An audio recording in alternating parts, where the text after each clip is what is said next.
No one was aware that he had married. After drifting through life, believing he had finally found a safe harbor, Jiang Yi retreated to the modest city of Jiangcheng, quietly supporting the fallen Yi family and nurturing his beloved, Yi Yanran, who, despite her youth, achieved great success and ascended to prominence. Just when he thought his tranquil days would continue, a divorce agreement from the Yi family cruelly discarded Jiang Yi. Upon signing the divorce papers, his phone, which had remained silent for 5 years, rang once more. The world trembled with the sound of that call. Chapter 1. A Divorce Agreement. In a CAF in Jiangcheng, during the plum rain season, a light drizzle pattered against the window. "Jiang Yi, you should be well aware of Mr. Ye's intentions," said Secretary Chun, dressed impeccably in formal attire, his expression impassive as he slid the divorce agreement across the table toward Jiang Yi. Jiang Yi's face betrayed little emotion. He merely lowered his gaze to glance at the document. "Is this your decision, or is it Yanran's?" he inquired. Divorces no longer require the parties involved to be present? A flicker of self-deprecation crossed Jiang Yi's eyes. Yi Yanran, the woman he had cherished as his one true love. They had been together since their university days, sharing countless seasons of joy and affection. Now, they had arrived at this juncture. Whose fault was it? Was it his for loving Yi Yanran to the core, rejecting all ambiguities, returning home promptly each night, eschewing social gatherings and games? Or was it that his wife, a celebrated figure known as the Ice Queen, too preoccupied with her flourishing career to be present, was to blame? In the end, such speculations were futile. Secretary Chen's eyes glimmered with disdain as he remarked, "Jiang Yi, at this point, it is best not to cling to Mr. Yi any longer.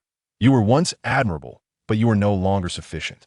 Mr. Yi has ascended to a level far beyond your reach, while you remain just a small-town doctor," he added, pausing before continuing. "Sign it quickly. To be blunt, you do not deserve Mr. Yi.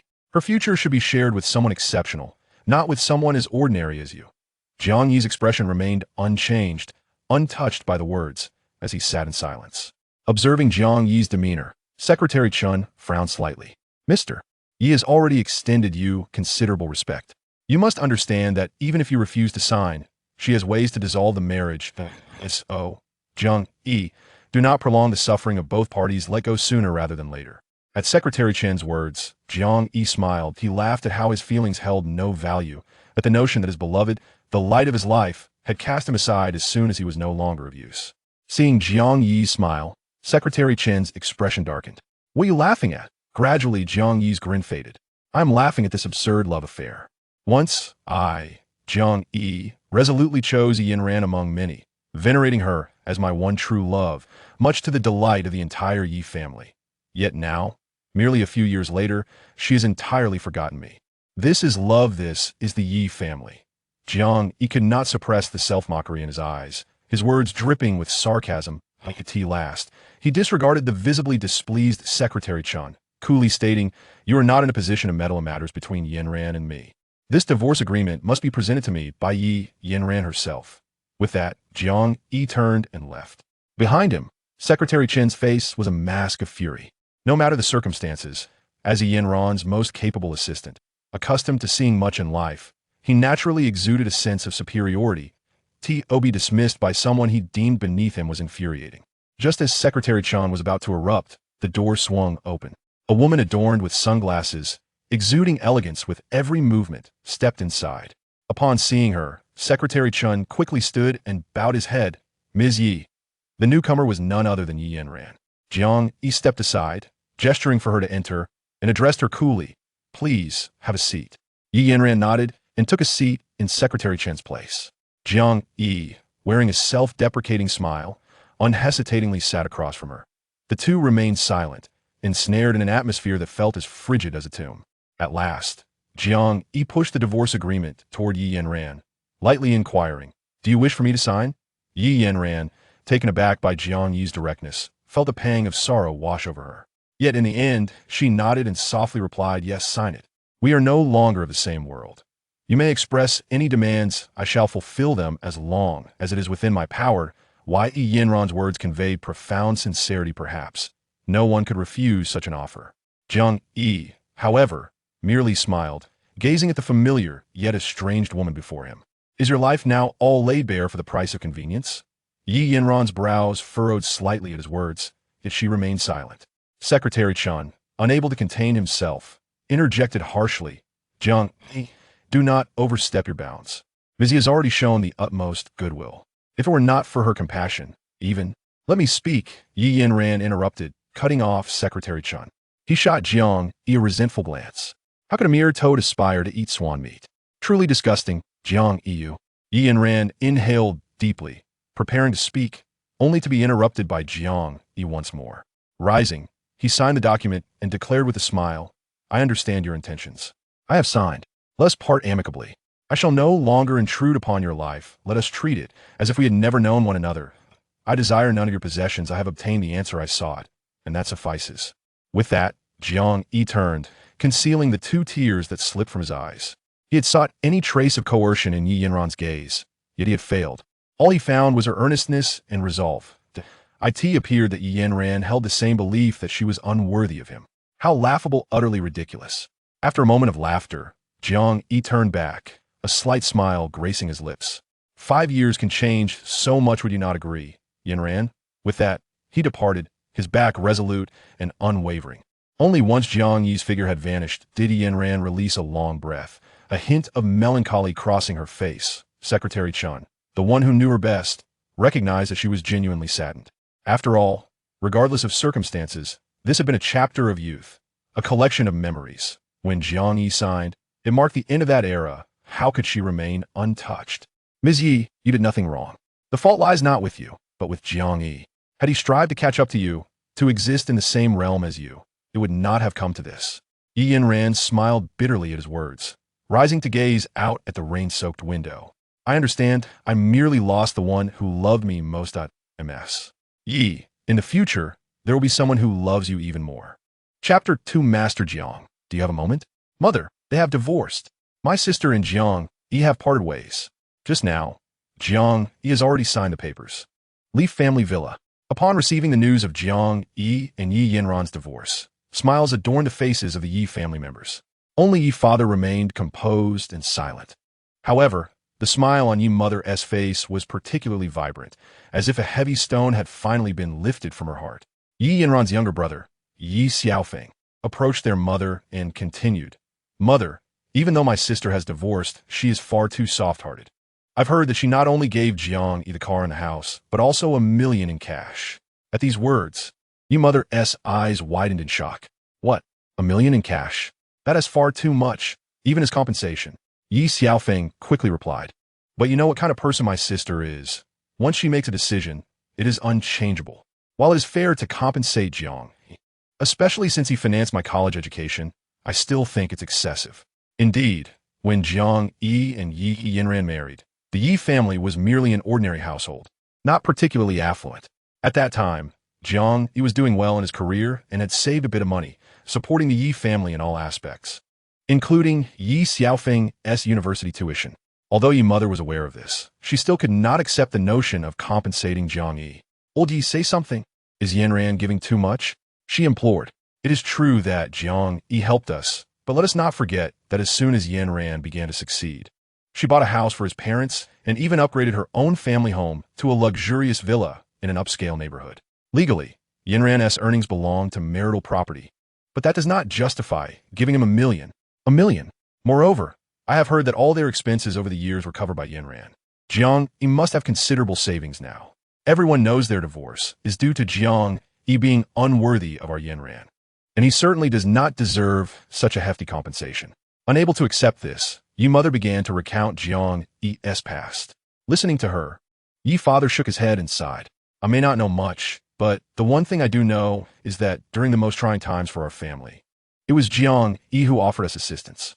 Furthermore, you were the one who wholeheartedly approved of their marriage.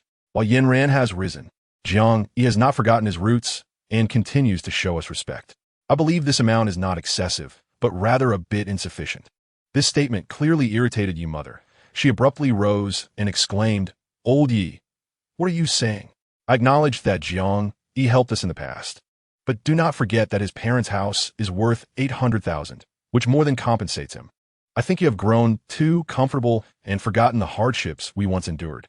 Hearing this, Yi father shook his head once more, sighed, and chose to leave. Indeed, he was unwilling to linger on the matter any longer. Watching him leave, Ye's mother was filled with fury. Mom, Dad is getting older, so let it be. I believe we should reclaim the 1 million or the house. Moreover, your daughter-in-law has recently set her sights on a car and has been pestering me for it. Yi Xiaofeng's voice chimed in. Ye's mother turned and pointed at him, exasperated, saying, if only you could be as worry-free as your sister. Nevertheless, she had made up her mind. The money must be retrieved, for the compensation given to him was already more than sufficient. Yet, she suddenly recalled something and continued. Jiang Yi may appear to be all smiles, but he harbors ill intentions. If the two of us approach him, he surely will not comply. I remember your sister had a suitor named Lu Tianyu. Why not give him a call for assistance? Upon hearing this, Yi Xiaofeng nodded eagerly. You mean Brother Tianyu? Mom, rest assured, this idea originated from him. As long as you agree, we can confront Jiang Yi about the money right now. With Brother Tianyu's support, I cannot fathom him refusing to pay. Ye's mother, upon hearing this, wasted no time. She slipped on her shoes and headed out. Gulme, my daughter's money will not be given away to such a person. In Jiang City, at the prestigious Haoyun Tianyuan Villa District, a place where only the most prominent individuals could afford to reside. Inside the villa, Jiang Yi sat on the sofa, gazing at the opulent decor surrounding him. It felt both familiar and alien, stirring a complex emotion within him. This villa bore witness to the journey he and Yi Yanran had undertaken together, a testament to their shared efforts. Although he had sensed the impending divorce, he had never anticipated it would actually occur, especially after Yi Yanran's rise to prominence. In a desperate bid to prevent such an outcome, he had exhausted all means to make her happy. Yet in the end, his heartfelt devotion had led to this disheartening conclusion. With a sigh, Jiang Yi shook his head, his gaze falling upon the cover of a magazine featuring a stunningly beautiful woman. She too had witnessed Yi Yanran's transformation from nothing to greatness. But who would have thought that the woman who once seemed to be reaching for the stars would now be the one beyond his grasp? Now, she stood as one of Jiang City's top 10 young entrepreneurs, distinguished not only by her exceptional talent, but also by her breathtaking beauty, having become a goddess in the hearts of countless admirers. Indeed, how could a self-made billionaire goddess, pursued by numerous talented young men and affluent heirs, ever be matched with someone like me, a mere doctor? Jiang Yi chuckled bitterly. Perhaps he had become an indelible stain in her life. After a moment of reflection, he flipped the magazine over, no longer wishing to gaze upon it. Taking one last look at everything in the house, he began to gather his belongings, intending to leave. Just then his phone rang. Master Jiang, I wonder if you have a moment? However, Jiang Yi chose to ignore the call, hanging up the phone instead. The persistent ringing continued, but he simply powered off his device. At this moment, he felt no desire to engage with the outside world. A fleeting glimmer of nostalgia passed through her eyes. Master Jiang? It had been a long time since anyone had referred to him in such a manner. After 5 years of silence, it was astonishing that someone still remembered him. This title felt ancient, and the power of time was undeniably formidable. Yet at that moment, Jiang Yi could not help but shake his head. While others revered me as Master Jiang, those closest to me regarded me as a thorn in their side, a source of their disdain. How absurd! After a brief pause, Jiang Yi rose, his expression serene. Perhaps no one realized that the current Jiang Yi was a figure beyond the reach of the Yi family. Equally, no one was aware that on the other end of the line, despair had already taken hold. In the city of Jiangsheng, within the antiquated and elegant Chen family mansion, a heavy cloud loomed over the household, known throughout Jiang province as the dominant force, the Chen family. Father, is there truly no one else who can save grandfather? The young master of the Chun family, Chun Kuan, exhibited growing impatience. Suddenly, the head of the Chun family struck Chun Kuan across the face, his expression grim. Tian Kuan, I will tolerate you speaking ill of me, but you must never utter a word against Master Jiang. If this reaches the outside world, even 100 lives would not be enough to pay for your transgression. Chun Shantian roared at the stunned Chun Kuan. Chun Kuan could not fathom that his father, who had always shown him affection, would strike him over someone he had never even met. Moreover, he had merely expressed a couple of thoughts. With this realization, Chun Kuan's stubbornness flared, and he lowered his head in silence. The other members of the Chun family turned their gazes toward Chun Shantian, who continued, I do not wish to elaborate further. You must understand one thing. Master Sun, the renowned healer, refers to Jiang Yi as his master. At this pronouncement, the room fell into an eerie silence. Sun Xingxiu, a figure known throughout the nation, a terrifying presence whose medical prowess could revive the dead and mend bones. That such an individual would regard Jiang Yi as his master was utterly astounding. Chen Kuan was left speechless, his complexion paling to a ghostly hue. Such a being was not someone even the Chun family dared to confront. He had just spoken such blasphemous words. Realizing the gravity of his statement, Chen Kuan hastily knelt, gazing imploringly at his father, panic evident in his voice. "Father, I was wrong."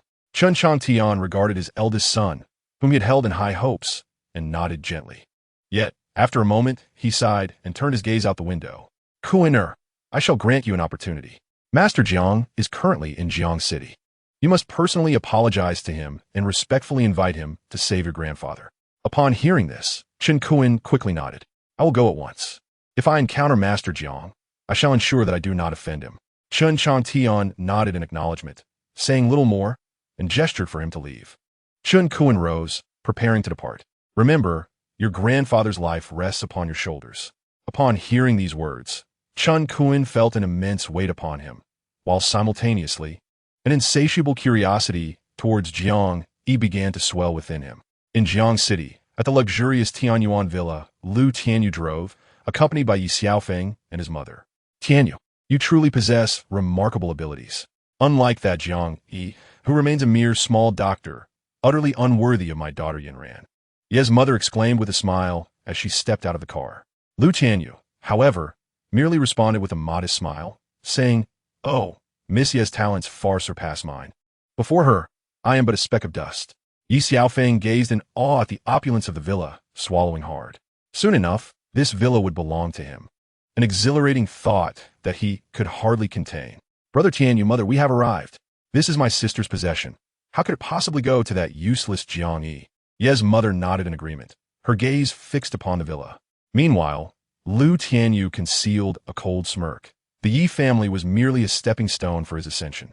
Securing Yi Yanran would enable him to transform the Yi family into his own within 3 years. By then, the Lu and Yi families would merge, and he would ascend as the sovereign of Jiang City, perhaps even rivaling the Chun family. With such thoughts, Lu Tianyu's spirits lifted, for the plan was unfolding flawlessly. "All right, let's enter. This villa rightfully belongs to Xiaofeng. Jiang Yi has no claim to it." Encouraged by Lu Tianyu's words, Yi Xiaofeng eagerly led the way to the villa's entrance, viewing Lu Tianyu as an omnipotent figure. With his assistance, the house would undoubtedly be his. At that moment, Jiang Yi had finished packing and sat on the sofa, gazing at the surroundings he and Yanran had personally decorated.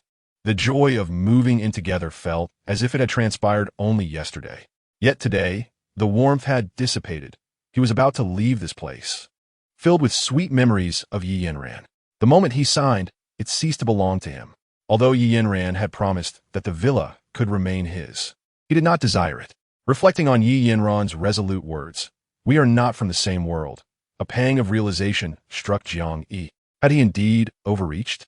For 5 years, though he had lived an ordinary life, his love for Yi Yanran was sincere and profound. He would have done anything for her, having given his heart unreservedly. Yet, what had he received in return? Only her declaration that they were from different worlds, a reflection of disdain and contempt. How laughable! How utterly absurd! Was love merely a transaction? As Jiang Yi wore a self-deprecating smile, the doorbell rang, snapping him from his reverie. With a furrowed brow, he rose to open the door, revealing 3 figures outside. "Mother, Xiaofeng, what brings you here?" Jiang Yi's words slipped out effortlessly. He had grown accustomed to it over the past 5 years. Yet upon hearing him, Yi Mu frowned, her eyes filled with displeasure and disdain. "Who is your mother? Speak carefully." Meanwhile, Yi Xiaofeng didn't even deign to glance at Jiang Yi, directly stating, "Hey, Jiang Yi, understand this. This is my sister's house, purchased by her. You haven't contributed a single cent." Her words were rather sharp, causing Jiang Yi to furrow his brows momentarily. He then turned his gaze to the impeccably dressed man beside him, Lu Tianyu. Chapter 4.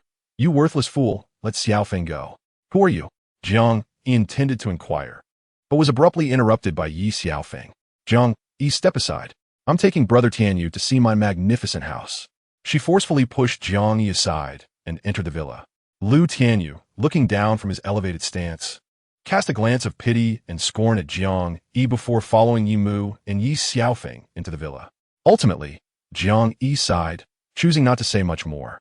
Deep down, he still hoped for an amicable parting with Yi Yanran. After all, they had been married for quite some time, and he wished to avoid any unnecessary embarrassment. With this thought in mind, he entered the villa, deftly retrieved cups, and poured water to place before the three of them. Yi Xiaofeng, filled with excitement, looked around, envisioning this villa as his soon-to-be possession. Lu Qianyu glanced at Jiang Yi, raising an eyebrow slightly. Jiang Yi, since you're already divorced, it would be best for everyone to part amicably. This villa does not suit you. Jiang Yi frowned slightly at his words. He had no desire for this villa, so how could it be deemed inappropriate for him to possess it? I do not know who you are, but this is a matter concerning my relationship with the Yi family.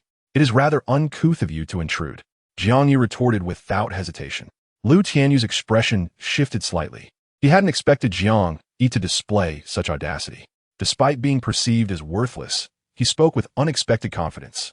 Yi Mu, upon hearing this, raised an eyebrow. Who told you this is merely a family matter? Jiang Yi, do you have no shame? Yanran has already divorced you. You have no connection to our Yi family anymore. Are you even a man? 5 years of living off her is not enough for you. Do you wish to continue in that vein? Let me tell you, the divorce was for the best. I was the one who urged Yanran to leave you. You are utterly unworthy of being with her. Marrying her was akin to a curse upon our family. Do you understand? You truly are a waste, having made no progress in 5 years. Only knowing how to rely on her. Yi Mu's attitude and words left Jiang Yi somewhat bewildered, but simultaneously, he felt a surge of anger. What had he said? Wasn't the matter of the villa a concern between him and the Yi family? An outsider dared to speak so freely. He had merely uttered a word and was met with such humiliation from his mother-in-law, and now they brought an outsider to further insult him? What was the meaning of this? He had signed the divorce papers and had no intention of claiming any assets. Yet now, not only was he met with ingratitude, but he was also subjected to scorn? How absurd. Living off her? 5 years ago, if it weren't for Jiang Yi, how could the Yi family have flourished? Over the past 5 years, if he hadn't paved the way for Yi Yanran, how could she have ascended to the upper echelons? Now, to dismantle the bridge after crossing the river and to turn the tables is truly amusing. At this moment, Yi Xiaofeng spoke up, his tone dripping with disdain. Jiang Yi, my mother speaks no falsehood. What is there for you to take pride in? 5 years of living off my sister's generosity is already enough. Otherwise, you would have been divorced long ago. Now, what my sister has given you is more than sufficient. You are unworthy of this villa, do you understand? Upon hearing this, Jiang Yi merely smiled, shaking his head, and stood up, speaking calmly. Since you have come here to insult me, I shall not see you out. I have severed all ties with your Yi family. He struggled to suppress his anger, genuinely wishing for an amicable separation with Yi Yanran, hoping to conclude their marriage on a positive note. At this juncture, Lu Tianyu interjected, Jiang Yi, if anyone is to leave, it should be you. This villa is purchased by Yi Yanran. It has nothing to do with you. It belongs to the Yi family. Have you not lived off her long enough? Do you still wish to take this villa with you? Lu Qianyu's words were like pouring oil on flames, causing Jiang Yi's eyes to flicker momentarily. Suddenly, a sharp sound echoed. A crisp slap resonated through the air. Jiang Yi slowly withdrew his hand. This is a matter between me and the Yi family. There is no need for your interference, he stated with an air of indifference. Jiang Yi, have you lost your mind, daring to strike Brother Tianyu? Yi Xiaofeng, witnessing the scene, erupted in fury, leaping toward Jiang Yi. Jiang Yi effortlessly grasped Yi Xiaofeng's wrist, his profound gaze betraying an unsettling calm. I extend you a courtesy. As long as you behave like a human being. Without that courtesy, you are merely a dog. Do you comprehend? The intense pain rendered Yi Xiaofeng pale, leaving him speechless, utterly unprepared for Jiang Yi's formidable strength. Jiang Yi realized that this mother and son had come here out of fear that he might claim the villa as his own. How absurd! To think that the benefits he had brought to the Yi family far exceeded this villa, yet they turned their backs on him without hesitation. Jiang Yi took pride in not possessing such shamelessness. Meanwhile, Ye's mother was left in shock, unable to fathom that a man rejected by Yi Yanran, a mere doctor, would dare to confront them in such a manner. Jiang Yi, you worthless fool! Release Xiaofeng at once. Before she could finish, a furious shout erupted. Jiang Yi, you are truly overstepping your bounds. Lu Qianyu, clutching his swollen face, glared at Jiang Yi with wrath. Jiang Yi, however, brushed Yi Xiaofeng aside as if discarding trash and turned his gaze upon Lu Qianyu, speaking with a dispassionate tone. "And who exactly are you?" His penetrating eyes bore into Lu Qianyu, who suddenly felt as if Jiang Yi had transformed into a terrifying tyrant. In that moment, Lu Qianyu was rendered speechless, paralyzed by fear. Jiang Yi, Ye's mother, at a loss for words, could only direct her anger towards him. As Jiang Yi calmly retrieved his phone, he spoke with a hint of indifference. "Since you wish to reclaim this villa, I have no objections. I shall call Yanran and seek her opinion. If she consents, I can relinquish anything. Rest assured, these possessions hold no value in my eyes." Upon witnessing Jiang Yi's actions, Yi Mu and the recently awakened Yi Xiaofeng were taken aback. Yi Mu hastily approached and snatched the phone from Jiang Yi's grasp. Yet, Jiang Yi merely smiled, a hint of delight evident on his face. Indeed, the Yi family duo simply desired the villa, completely neglecting to consult Yi Yanran. From his understanding of her, Yi Yanran would never engage in such despicable acts. After all, her current status was elevated. She lacked for nothing. Such trivialities would hardly compel her to compromise her principles, as her aim was to sever all ties with him. Lu Qianyu, consumed by rage, could hardly believe that he had been intimidated by such a worthless individual. He charged at Jiang Yi, throwing a punch. Chapter 5. You will eventually perish by my hand. Jiang Yi regarded him with disdain. Lu Qianyu's meager skills were laughable in his presence. Effortlessly, Jiang Yi evaded the blow and retaliated with a punch that struck Lu Qianyu squarely in the face. A sickening crack resonated through the air as Lu Tianyu's nasal bone shattered, blood gushing forth. Before Lu Qianyu could regain his composure, Jiang Yi delivered a powerful kick, sending him sprawling across the coffee table, shattering glass everywhere. The anguished cries that escaped Lu Tianyu's lips resembled the wails of a slaughtered pig. Jiang Yi showed no mercy. He would not hold back against someone like Lu Qianyu. Both Yi Mu and Yi Xiaofeng were paralyzed with fear, instinctively retreating several steps. They thought, "Is this really Jiang Yi?" The Jiang Yi of yore had been timid and cowardly, never one to engage in physical confrontation. They felt as though he had transformed entirely. In truth, Jiang Yi had always possessed such strength. He had merely chosen to endure, seeking to avoid trouble and live harmoniously with Yi Yanran. Now, however, he felt indifferent to everything. "You brought this upon yourself," Jiang Yi declared, fixing his gaze on Lu Qianyu. "Disappear from my sight at once. I do not wish to see you again.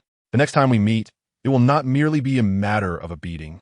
Having dealt Lu Qianyu a sound thrashing, Jiang Yi felt a sense of relief wash over him. To put it plainly, Lu Qianyu was merely a target, a fool who willingly presented himself as an outlet for Jiang Yi's frustrations. Lu Qianyu, having ceased his howling and slightly recovered, could not swallow the humiliation. He had always been the one dishing out punishment. This was the first time he had been so thoroughly bested. Prior to this encounter, he had boasted in front of Yi Mu and Yi Xiaofeng, asserting that he would easily subdue Jiang Yi and compel him to surrender the villa. He had aimed to impress Yi Mu with his bravado. As a result, Jiang Yi decisively dealt with Lu Qianyu, leaving him utterly humiliated. "Jiang Yi, just you wait. One day, you shall perish by my hand." Lu Qianyu seethed, glaring at Jiang Yi and uttering threats. In truth, he found himself unable to contend with Jiang Yi and resorted to bravado in an attempt to salvage some dignity. What is there to be proud of in being strong? I am the heir of the Lu family. Eliminating you will be as effortless as child's play.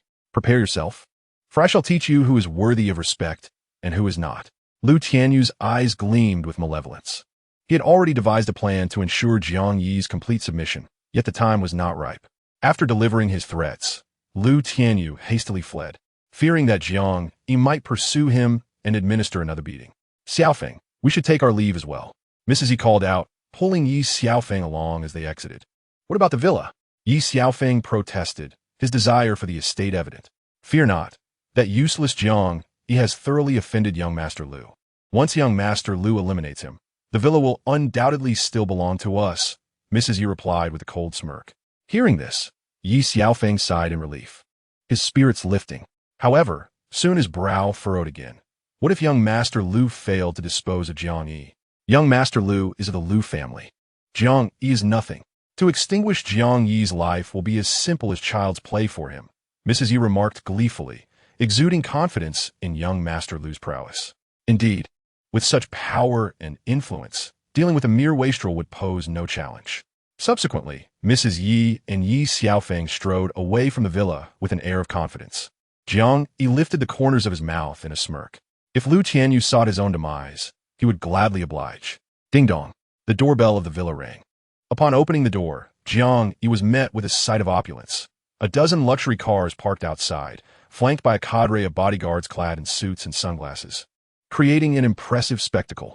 At the forefront stood a wealthy young gentleman, Chen Kuan, the heir of the Chen family. He had arrived swiftly by private jet to Jiang City and wasted no time in coming over. "Whom do you seek?" Jiang Yi inquired. "Are you Master Jiang?" Chen Kuan asked with a warm smile, momentarily setting aside his airs of privilege. Jiang Yi paused, taken aback. It had been many years since anyone had addressed him in such a manner. "I am the one you seek. I prefer brevity. Speak your business swiftly," Jiang Yi replied. His impatience evident. Chen Kuan stood frozen, akin to a statue. He had envisioned the fabled Master Jiang as an elder with a youthful visage. Yet he was surprised to find that Jiang Yi appeared to be of similar age, defying his expectations of a legendary healer. Meanwhile, in the hospital ward of Jiang City's first affiliated hospital, Yi Xiaofeng was feeding Lu Tianyu porridge. Lu Tianyu's face was contorted in agony, letting out groans every few minutes. However, Lu Tianyu was merely feigning his suffering. His injuries were superficial. He had intentionally admitted himself to the hospital, enlisting Yi Xiaofeng's assistance to capture the attention of Yi Yanran. "Oh, it hurts so much," Lu Tianyu cried out, then asked Yi Xiaofeng, "When will your sister arrive?" "I have already called her. She will come to see you shortly," Yi Xiaofeng replied. As soon as the words fell, Yi Yanran arrived, clad in professional attire. Her alluring figure and exquisite beauty nearly caused Lu Tianyu to lose composure. After a considerable moment, he reluctantly diverted his gaze. "Yanran, you should have divorced that scoundrel Jiang Yi long ago. He is nothing short of a madman," Lu Tianyu exaggerated. "I know Jiang Yi. He would never resort to violence." "Yanran, repaid. What I say is the truth," Lu Tianyu insisted. "If you doubt it, you may inquire with your sister. She was present at the time." Hearing this, Yi Yanran turned to Yi Xiaofeng. "Xiaofeng, is this true? Do not deceive me." "It is true. Jiang Yi is indeed an abuser. You have no idea who he truly is. His previous demeanor was merely a fade, designed to ensnare you," Yi Xiaofeng declared vehemently. "Yanran furuit herburoth." "Sister, I swear, everything I say is genuine. Jiang Yi believes that since he has divorced you, there is no need for pretense, thus revealing his true nature," Yi Xiaofeng added. Embellishing her words, Yi Yanran remained silent, choosing to place her trust in Jiang Yi. "I will call Jiang Yi," she stated, retrieving her phone to dial him. The call connected swiftly. "Jiang Yi, tell me, did you injure Lu Tianyu?" "I wish to hear the truth," Yi Yanran inquired. "Yes, it was I who did it." Jiang Yi's calm voice resonated from the other end. Yi Xiaofeng, witnessing Jiang Yi's admission, turned to Yi Yanran. "Sister, he has acknowledged it. His character is well known to us." Chapter 6. The Transaction. Yi Yanran was infuriated. "Why did you resort to violence?" She pressed on. "Ask your brother and that Lu fellow. I have matters to attend to." "I must hang up," Jiang Yi concluded, abruptly ending the call. This marked the first time Jiang Yi had hung up on her. A sense of disappointment washed over Yi Yanran. Why did he resort to such actions? She glanced at Lu Tianyu and Yi Xiaofeng, who began to feel uneasy. The fault lay with them. It was their wrongdoing. Yi Yanran had bestowed the villa upon Jiang Yi, and they had subsequently pressured him to relinquish it. Once Yi Yanran discovered this, her fury would undoubtedly be unleashed. Lu Tianyu struggled to fabricate a plausible excuse, ultimately settling on a feeble one. "I went to the villa community to handle a matter, and unexpectedly, Jiang Yi appeared and attacked me."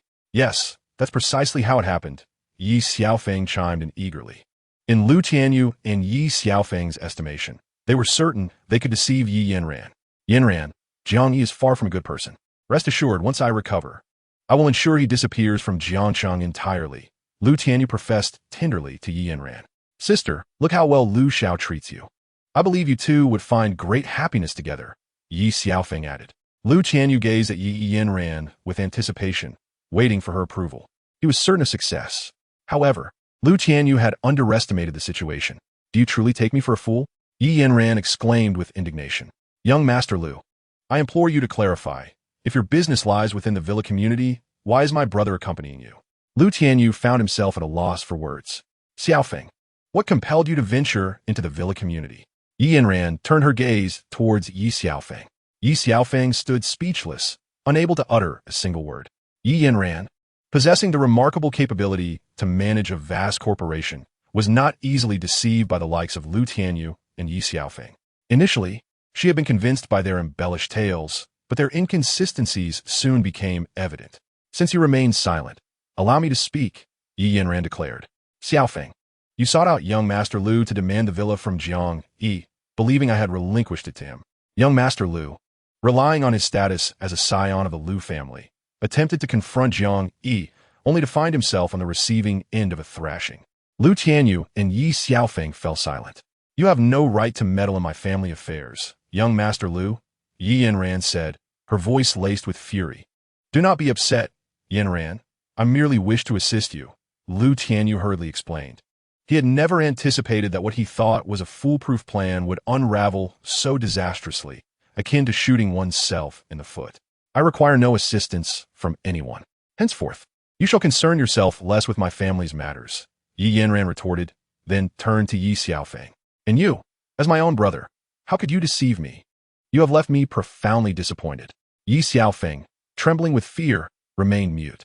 Consider your actions wisely, Yi Yanran concluded, then departed with determination. Lu Tianyu, seething with rage, clenched his teeth, fully aware that Yi Yanran's disdain for him had begun to take root. I shall ensure Jiang Yi pays for his transgressions, he vowed. Fury etched across his features. Even after our divorce, he continues to haunt me. The intensity of Lu Tianyu's expression frightened Yi Xiaofeng, prompting him to hastily abandon the hospital room. Meanwhile, in the villa's grand hall, Jiang Yi lounged leisurely on the sofa, while Chen Kun stood respectfully before him, his demeanor replete with obsequiousness. Do not remain standing. Take a seat, Jiang Yi gestured towards Chen Kun. Thank you, Chen Kun replied, finally settling onto the sofa. Should the scene be witnessed by the Yi family, their jaws would undoubtedly drop in disbelief.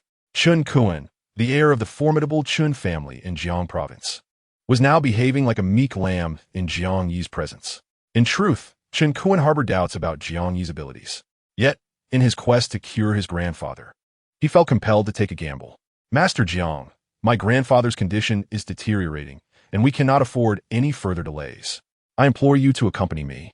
Tian Kun, this is earnestly. Jiang, he was already aware of the elder's plight.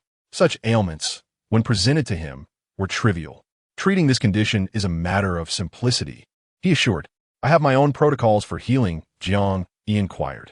This statement left Chen Kun somewhat bewildered. My protocols are straightforward. Prior to any treatment, a compensation must be rendered, Jiang Yi stated, taking a sip of tea. Master Jiang, this is a trivial matter. After Chen Kun finished speaking, he respectfully took a card from his pocket and handed it to Jiang Yi, saying, this is the VIP card from Jiang Province Bank, containing 20 million. I had it prepared before coming here. Jiang Yi did not accept the card. Mr. Jiang, if you find this amount insufficient, feel free to state your price. The Chen family is willing to pay any sum to save my grandfather. Chen Kun assumed Jiang Yi deemed the money inadequate. I did not require the funds. I need you, the Chen family, to assist me with the matter. Jiang Yi turned his gaze toward Chen Kun. Master Chen, please articulate your request. As long as it is within our family's capabilities, we shall exert every effort. Chen Kun quickly responded. Help me establish a formidable influence in the business community of Jiang City. Jiang Yi replied, no problem. Chen Kun readily agreed. This task was a mere trifle for the powerful Chen family. Jiang Yi raised an eyebrow. This transaction promised mutual benefits, ensuring neither party would incur a loss. Master Chen, when shall we depart for Lidu City? Tian Kun inquired. We shall leave at once, Jiang Yi declared, rising and making his way toward the door. Chen Kun hurriedly followed suit. A grand convoy set off toward Lidu City. The distance from Jiang City to Lidu City was short, taking merely 3 hours to arrive. Meanwhile, Yi Yanran, upon returning to the company, convened a meeting with all the leaders. The purpose of this meeting was to discuss a particular project, the largest the company had undertaken since its inception. Should this project succeed, it would bring immense benefits to the company. Firstly, the project could potentially yield several hundred million. Secondly, It would enhance the company's visibility and expand its market reach. However, failure would pose a significant threat, even risking bankruptcy. In summary, Yanran regarded this project with utmost seriousness. The conference room buzzed with chatter until Yanran entered, prompting a hush to fall over the attendees. The purpose of gathering you all today is to address this project. We must partner with a robust company for its success. Please share your thoughts on the most suitable candidate. Yanran got straight to the point. Yizong, considering Jiang City, the only fitting choice is the Lu Group. The planning department manager remarked. The other leaders concurred, asserting that the Lu Group was indeed the best option. Yanran remained silent. Yizong, there are many formidable companies in Jiang City. However, none are willing to collaborate with a smaller firm like ours. Only the Lu Group has extended an olive branch to us. Moreover, as you know, young Master Lu Tianyu is pursuing you, which presents an excellent opportunity for our company. The planning department manager continued, echoing the sentiments of the other leaders. Chapter 7. You have been deceived by this young man. Yanran felt a pang of helplessness. She was aware of Lu Tianyu's ulterior motives and recognized that he was not a commendable individual. Yet, for the sake of the company, Yanran found herself compelled to make a choice. You must remain vigilant regarding the project. I will handle the matter of finding a partner. This meeting is adjourned, Yanran announced before swiftly exiting the conference room. After returning to her office and contemplating for an extended period, Yanran ultimately resolved to engage with the Lu Group. Upon leaving the company, she drove back to the hospital. Lu Tianyu was deeply concerned that he may never have the opportunity to be close to Yanran again. To his surprise, Yanran suddenly returned, bringing him immense joy. I brought you some food, she said, placing the lunchbox on the table beside the hospital bed, offering Lu Tianyu a faint smile. This smile, however, was forced. Yanran harbored disdain for Lu Tianyu, yet for the sake of the company, she had to wear a facade of cheerfulness. Yanran, thank you. Lu Tianyu gazed at her tenderly, remarking, if I could have meals delivered by you every day, I'm certain my recovery would accelerate. Feeling the intensity of his gaze, Yanran felt uncomfortable. In the future, I will bring you meals daily, she managed to say with a strained smile. Lu Tianyu was taken aback by her kindness, realizing it was the first time she had treated him so well. He could hardly contain his elation, imagining he would wake up smiling from dreams. Yanran, I heard your company is seeking collaboration with a major firm, and it has been weighing on you, Lu Tianyu suddenly inquired. Can you assist me? Yanran asked. Absolutely, he replied eagerly. Our Lu Group is powerful. Such matters are trivial for us. Yanran felt a surge of joy within, though she concealed it from her expression. I will visit you tomorrow. Please rest well. She smiled once more and departed from the hospital room. As soon as she left, her smile vanished. Meanwhile, within the hospital room, Lu Tianyu felt a sense of triumph. Soon, Yanran will be mine. I will make her my woman, and her company shall become mine as well. He then took out his phone, dialing a subordinate to keep a close watch on Jiang Yi, plotting his revenge. At that moment, Jiang Yi had arrived in Lidu City, the capital of Jiang Province and its economic and cultural hub, known for its prosperity. Upon entering the city, Chen Kuan did not dare to waste a moment, leading Jiang Yi directly to the Chen family estate.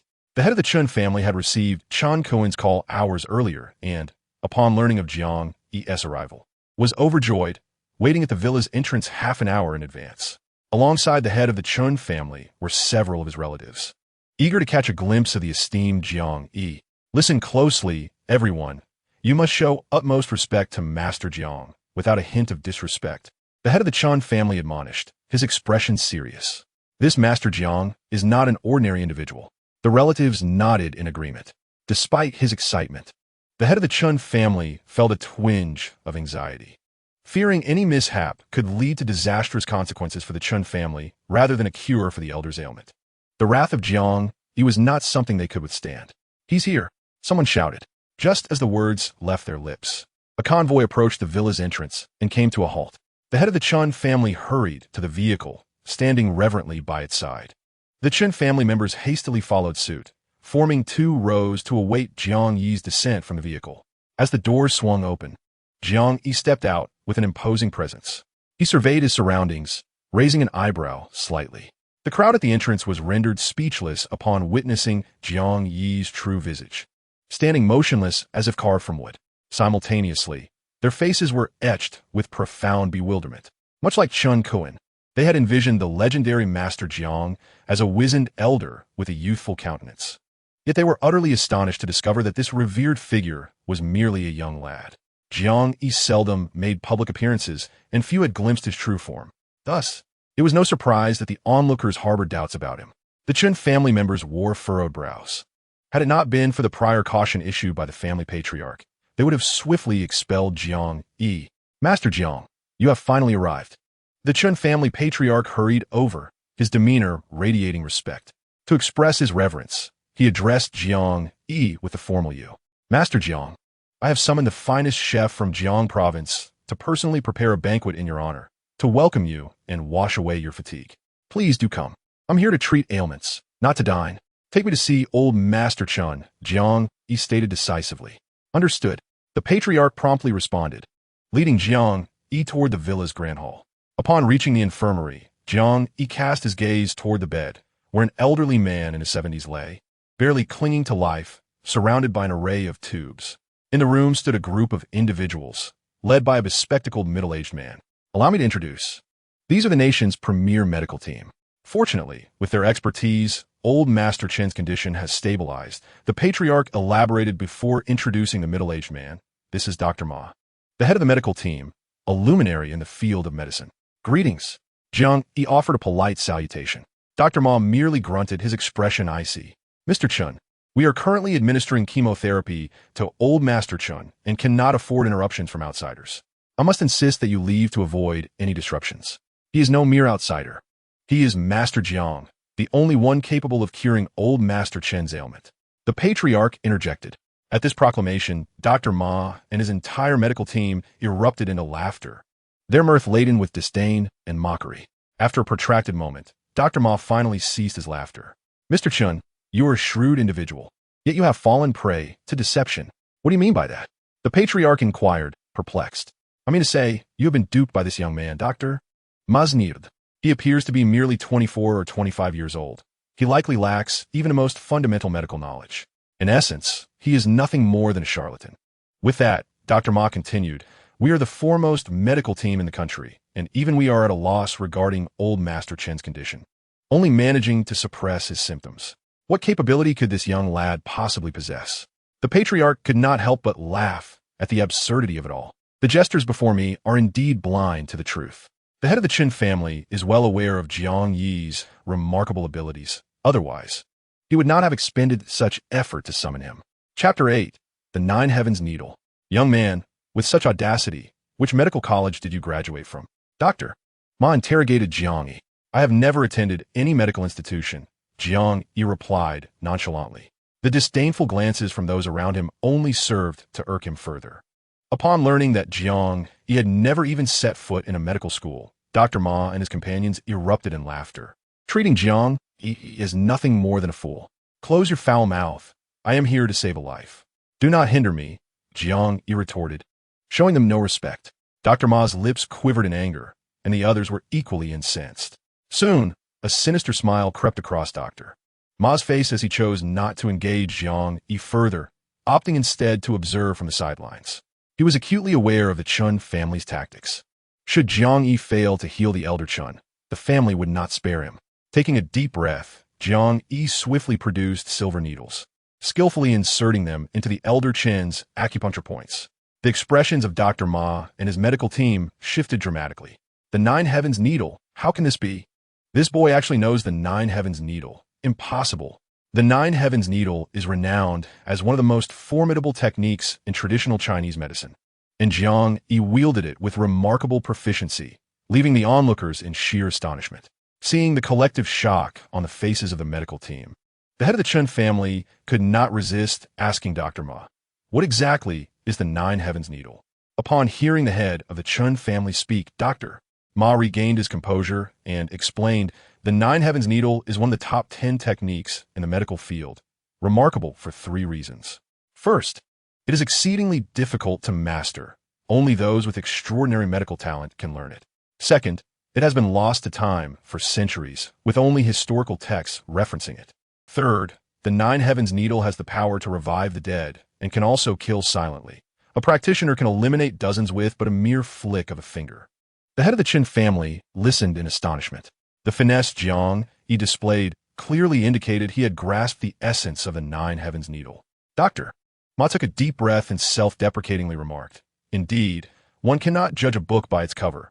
We mocked him earlier, and it turns out we are the true jesters." The other doctors echoed his sentiment, their attitudes towards Jiang Yi undergoing a complete transformation. Where once they had derided him, their gazes now brimmed with astonishment and respect. Suddenly, the elder Qin expelled a mouthful of black blood, causing everyone to turn in alarm. The foul stench was palpable. As Jiang Yi withdrew the silver needles, Dr. Ma promptly led his medical team to examine the elder Qin's condition. After their assessment, the entire team was left in shock. Indeed, it is the Nine Heavens needle. The elder's condition has begun to improve, Dr. Ma marveled. Jiang Yi raised an eyebrow, acknowledging that Dr. Ma possessed a modicum of insight. Master Jiang, we were blind to your talents earlier. Please forgive our earlier arrogance, Dr. Ma said, his face adorned with reverence as he bowed apologetically to Jiang Yi. Jiang Yi disregarded Dr. Ma. To practice medicine and heal others, one must first learn the essence of humanity. As the saying goes, a healer possesses a benevolent heart. Jiang Yi had no desire to engage with someone who lacked even the most fundamental qualities of a decent person. Dr. Ma, having been met with indifference, remained unfazed, reflecting that those of great ability often exhibit a naturally proud demeanor, which was not surprising. He expressed gratitude, acknowledging Jiang Yi's intervention that had saved the elder Qin's life, assuring that the Qin family would forever remember this profound kindness. Seeing the improvement in the elder Qin's condition, the head of the Qin family felt immense gratitude. "Do not rush to thank me. Jiang Yi intergestet Froning. The elder's illness has lingered too long. To achieve a complete cure, we must continue treatment for some time. However, rest assured, with my presence, the elder Qin will be saved. Then we shall trouble Master Jiang." The head of the Qin family promptly replied, "Please prepare some medicinal herbs." Jiang Yi recited the names of the required herbs, and the head of the Qin family hastily noted them down and dispatched someone to procure them. Subsequently, he escorted Jiang Yi downstairs and personally poured tea for him, standing respectfully beside him after serving. "Why are you behaving like your son? Am I truly that intimidating that you dare not sit?" Jiang Yi chuckled, glancing at the head of the Qin family. Upon hearing this, the head of the Qin family finally took a seat. No sooner had he settled than Shan Kun rushed in from outside, addressing his father. "Dad, there's a matter at the company that requires your personal attention." "You impertinent fool." The head of the Qin family, incensed, kicked Chen Kun, exclaiming, "Do you not see I am the company of Master Jiang? If you cannot handle even trivial matters, what use am I in raising you? You truly infuriate me." Chen Kun looked helpless. Ultimately, he summoned his courage and said, "Dad, this matter concerns the Yi family." "The Yi family?" The head of the Qin family barked in anger. "The Yi family of Jiang City. Tian Kun Claudieth. Master Jiang is the son-in-law of the Yi family, and I fear mishandling this matter could offend him. Hence, I came to seek your guidance." Upon learning that the matter was related to Jiang Yi, the head of the Qin family urgently inquired, "Quickly, tell me what transpired." Chen Kun recounted the events. Lu Tianyu's Lu group was under the Qin family's control, which meant that the Lu family required the Qin family's consent to proceed. They lacked the audacity to act independently. "Master Jiang's affairs are our Qin family's affairs. You must handle this personally," the head of the Qin family commanded sternly. "Understood." Tian Kun replied promptly. "Wait," Jiang Yi called out to Chen Kun, stating, "Please make a trip to Jiang City and ascertain all the details." Chen Kun was puzzled by Jiang Yi's intentions and glanced at the head of the Qin family. "What are you dawdling for? Do as Master Jiang instructs." The head of the Qin family scolded. Chen Kun quickly turned and departed for Jiang City. Suddenly, Jiang Yi's stomach growled. Having hurried from Jiang City to the Qin residence without eating, he was now quite hungry. The head of the Qin family, not wishing to neglect him, promptly had the chef prepare a meal and accompanied Jiang Yi for dining. After they had eaten their fill, the head of the Qin family arranged a room for Jiang Yi, assigning a dozen handsome servants to attend to him at the door of his room, ready to serve his every need. Jiang Yi was indeed fatigued and slumbered until the next day. Upon awakening, the head of the Qin family immediately instructed the chef to prepare a feast. Overwhelmed by the throngs of people surrounding him, Jiang Yi felt uneasy and dismissed everyone from the dining area, including the head of the Qin family. Just as the head of the Qin family entered the villa's grand hall, Chen Kun returned. "Father, Where is Master Jiang? Chen Kuan inquired. Master Jiang is dining. Do not disturb him now. You may visit him later, replied the head of the Chen family. Chen Kuan nodded and, appearing exhausted, sank into the sofa. Has the investigation been concluded? The head of the Chen family asked. Chapter 9. I bestow upon you a resounding slap. All has been uncovered. Young Master Lu Tianyu of the Lu family has taken a liking to the eldest daughter of the Yi family, which is why the Lu family has agreed to collaborate with the Yi family. I have also come across another matter, Chen Kuan said, shrouded in mystery. What matter? The head of the Chen family pressed further. Master Jiang has recently divorced Yi Yinjin, the eldest daughter of the Yi family, Chen Kuan revealed. Upon hearing this, the head of the Chen family fell into deep contemplation. Father, I have already consented to the Lu family's collaboration with the Yi family. Furthermore, I have arranged for a substantial investment in Miss Ye's company, Chen Kuan declared, his face brimming with pride. Father, I have done well, haven't I? You must reward me generously. Just as Chen Kuan anticipated praise from the head of the Chen family, a resounding slap landed squarely on his face. Slap. The force of the blow left Chen Kuan dazed. Father, I asked for a reward. Why did you hit me? Chen Kuan protested, looking bewildered. I bestow upon you a slap, the head of the Chen family retorted, angered, as he delivered a kick to Chen Kuan. You incompetent fool. Must you always act so thoughtlessly? Chen Kuan remained in a state of confusion. You have gathered all this information, yet you still commit such a foolish act. The head of the Chen family continued. Yi Yinjin is Master Jiang's woman, and Lu Tianyu seeks to exploit this opportunity to become a son-in-law of the Yi family. Lu Tianyu is a rival of Master Jiang. Your actions will only serve to alienate him. What should I do then? It seems every course of action I take is misguided. Chen Kuan lamented helplessly. Immediately informed the Lu family to temporarily halt the collaboration and investment. The head of the Chen family instructed, taking a deep breath. Dian Kun nodded. How did I end up with such a foolish son? You nearly drive me to despair. The head of the Chen family expressed his exasperation. Chen Kuan, chastised, fell silent. There is one matter I neglected to inquire about. How did you persuade Master Jiang to save grandfather? The head of the Chen family inquired, turning his gaze toward Chen Kuan. Chen Kuan, unable to conceal the truth, recounted the events in detail. Taking a deep breath upon hearing the account, the head of the Chen family remarked, You have indeed accomplished something commendable. This matter holds immense benefits for our family. Firstly, grandfather's illness can be treated, and secondly, it opens more avenues for our Chen family to associate with Master Jiang. Forming connections with such influential figures is exceedingly advantageous for us. Upon finishing, the head of the Chen family looked gravely at Chen Kuan. You must expedite this matter. Remember, there must be no slip-ups. Understood. Tian Kun responded promptly. Master Jiang is nearly finished with his meal. You may go now, the head of the Chen family instructed. Chen Kuan nodded and rose to head towards the dining hall. Upon entering, he respectfully greeted Jiang Yi. How is the investigation progressing? Jiang Yi inquired. I have thoroughly looked into it. Miss Ye's company is indeed facing significant challenges, Chen Kuan replied. He hesitated, continuing. Miss Yi frequently visits the young master of the Lu family, Lu Tianyu, hoping to collaborate with the Lu group. Please continue. I will not be angered, Jiang Yi urged. In his pursuit of Miss Yi, Lu Tianyu is doing everything in his power to assist her. I have heard that Miss Ye's mother has promised that if Lu Tianyu can resolve this matter, he will be allowed to marry her, Chen Kuan cautiously conveyed. Jiang Yi could not help but smirk inwardly at this revelation. His future mother-in-law certainly possessed some cunning. By enticing Lu Tianyu with such a significant incentive, the latter would undoubtedly strive to facilitate this collaboration. Lu Tianyu was not a commendable individual. One day, the Yi family would regret this association. Jiang Yi raised an eyebrow. Master Jiang, Lu Tianyu has the audacity to covet your woman. Shall I incapacitate him? Chen Kuan's eyes flashed with a hint of menace. Miss Yi is no longer my woman, Jiang Yi replied, taking a deep breath. I am now an outsider. I will not involve myself in the affairs of the Yi and Lu families. This matter ends here. Chen Kuan nodded in understanding. He possessed a keen sense of observation and could discern that, despite Jiang Yi's words of indifference, he still harbored lingering feelings. Regardless of Chen Kuan's actions, there was a possibility of offending Jiang Yi. Ultimately, he resolved to refrain from taking any rash actions without Jiang Yi's consent, choosing instead to adopt a watchful stance. After leaving the dining hall, Chen Kuan immediately contacted the Lu family. At that moment, in a hospital room at Jiangcheng First Affiliated Hospital, Lu Qianyu gazed tenderly at Yanran, who appeared distracted yet forced a smile. Thanks to you, my company can collaborate with the Lu Group, she expressed. Yanran.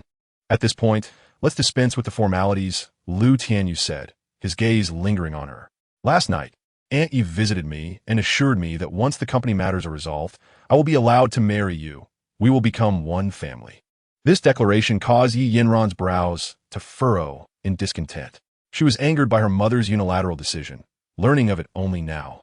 Disliking Lu Qianyu intensely, she had no desire to marry him and pondered how to extricate herself from this situation after resolving the company's issues. From now on, do not call me Lu Xiaoya. Refer to me as Qianyu instead. It sounds more intimate, Lu Qianyu said, his gaze softening as he reached for her waist. Master Lu, please conduct yourself appropriately. Yi Yanran quickly evaded his touch. Lu Qianyu smirked internally, thinking, even now you're putting on airs. Just wait until you are mine. We shall see how you maintain your decorum. In Lu Qianyu's mind, Yi Yanran could never escape his grasp. Yanran, in all of Jiangcheng, only I am worthy of you. You should be well aware of my capabilities, Lu Qianyu boasted. Yi Yanran remained silent. Let us take the affairs of your company as an example. I can resolve it with a mere sentence. How many possess such capabilities in Jiangcheng? Lu Qianyu's pride grew with each word. At that moment, the door to the hospital room swung open, and a member of the Lu family rushed in.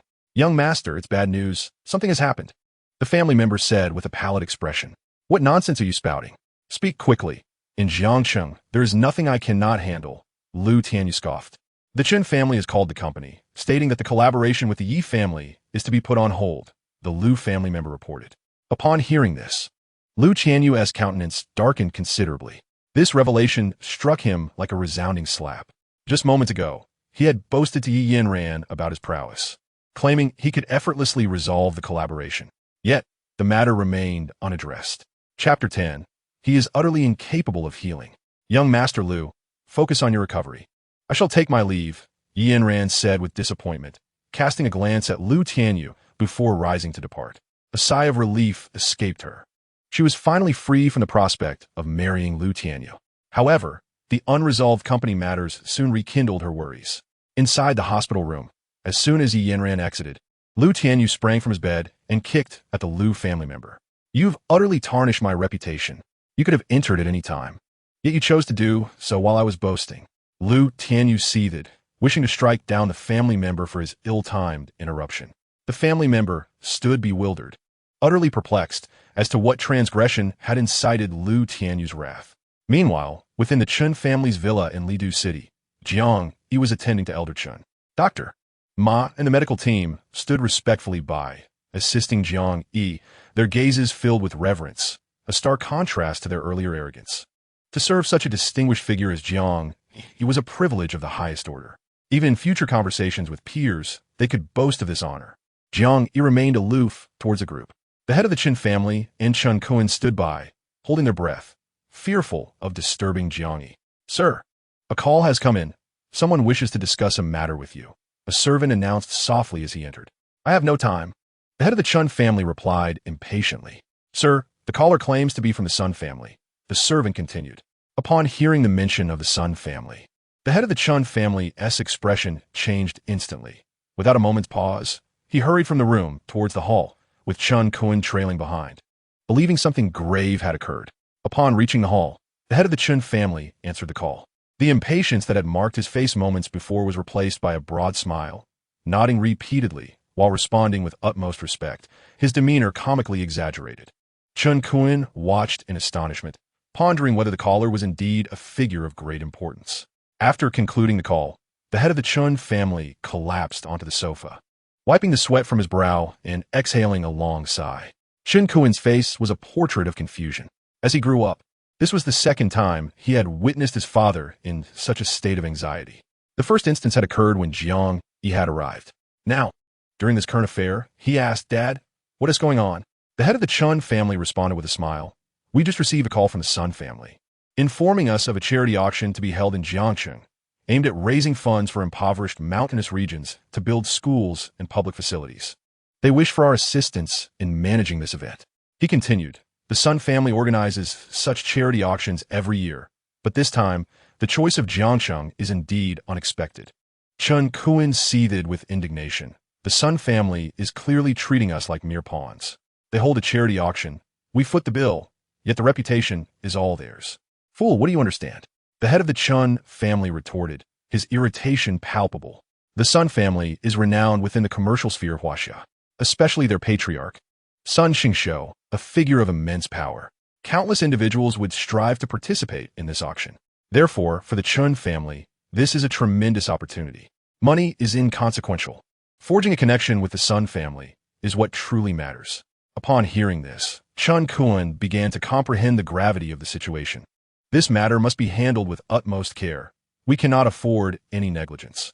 The Chen family must ensure that this charity auction is executed splendidly, declared the head of the Chen family. Yes, I will gather all members of the Chen family for a meeting immediately, Chen Kuan responded promptly. Additionally, we must not neglect our commitment to assist Master Jiang in establishing influence in Jiangqing. We need to act swiftly, the head of the Chen family added, his expression serious. Understood. Chen Kuan nodded in agreement.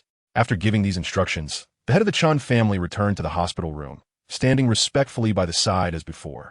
Noticing that the elder Chen's complexion had significantly improved, he felt a surge of joy, marveling at Jiang Yi's medical skills. Dr. Ma and the medical team were left astounded. Issues they could not resolve were swiftly addressed by Jiang Yi. In the following days, Jiang Yi treated the elder Chen daily. During his leisure time, he would enjoy a drink and admire the blooms in the villa's back garden, occasionally wandering through the urban areas of Lidu. This leisurely lifestyle brought him immense satisfaction. Today marked the final day of treatment, a critical juncture.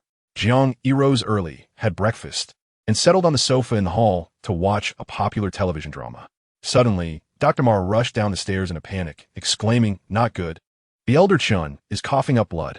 At that moment, the head of the Chen family and other relatives were present in the hall. Upon hearing this, chaos erupted. The head of the Chen family turned ashen with distress.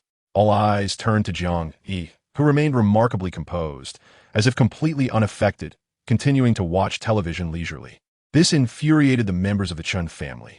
Isn't Master Jiang supposed to be highly skilled? How could he allow the elder to cough up blood?